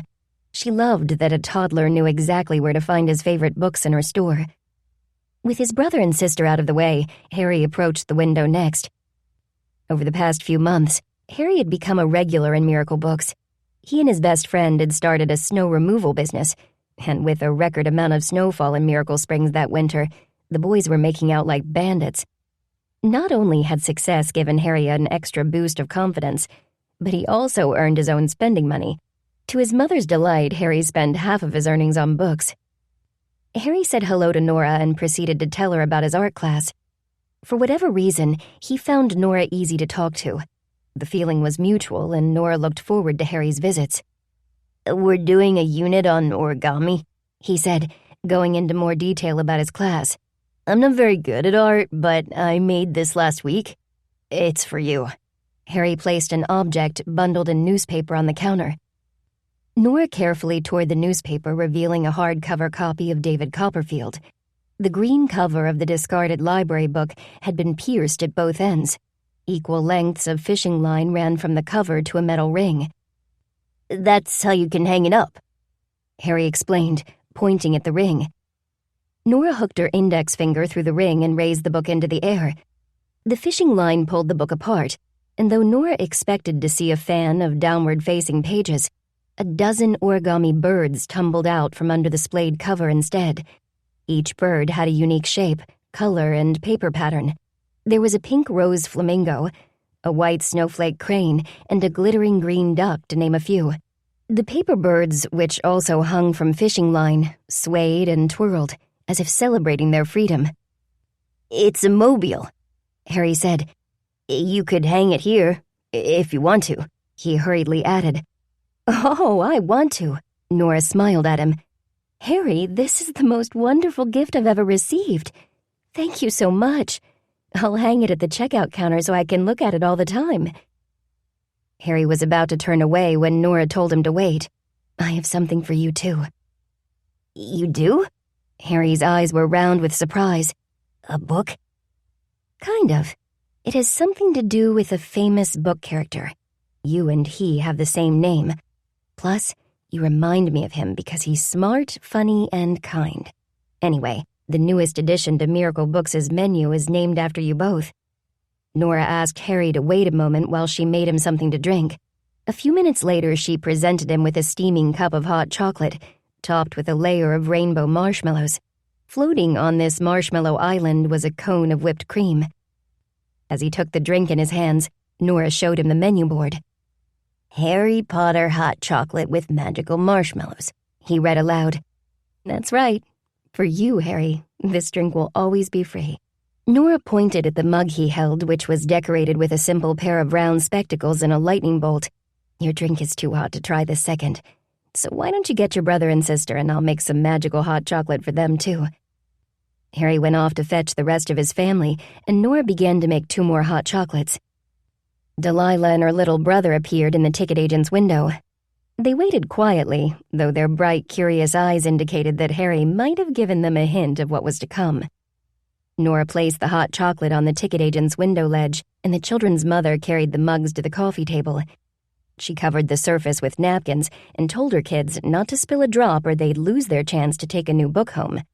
She winked at Nora over the heads of her children, signaling that her words were an empty threat.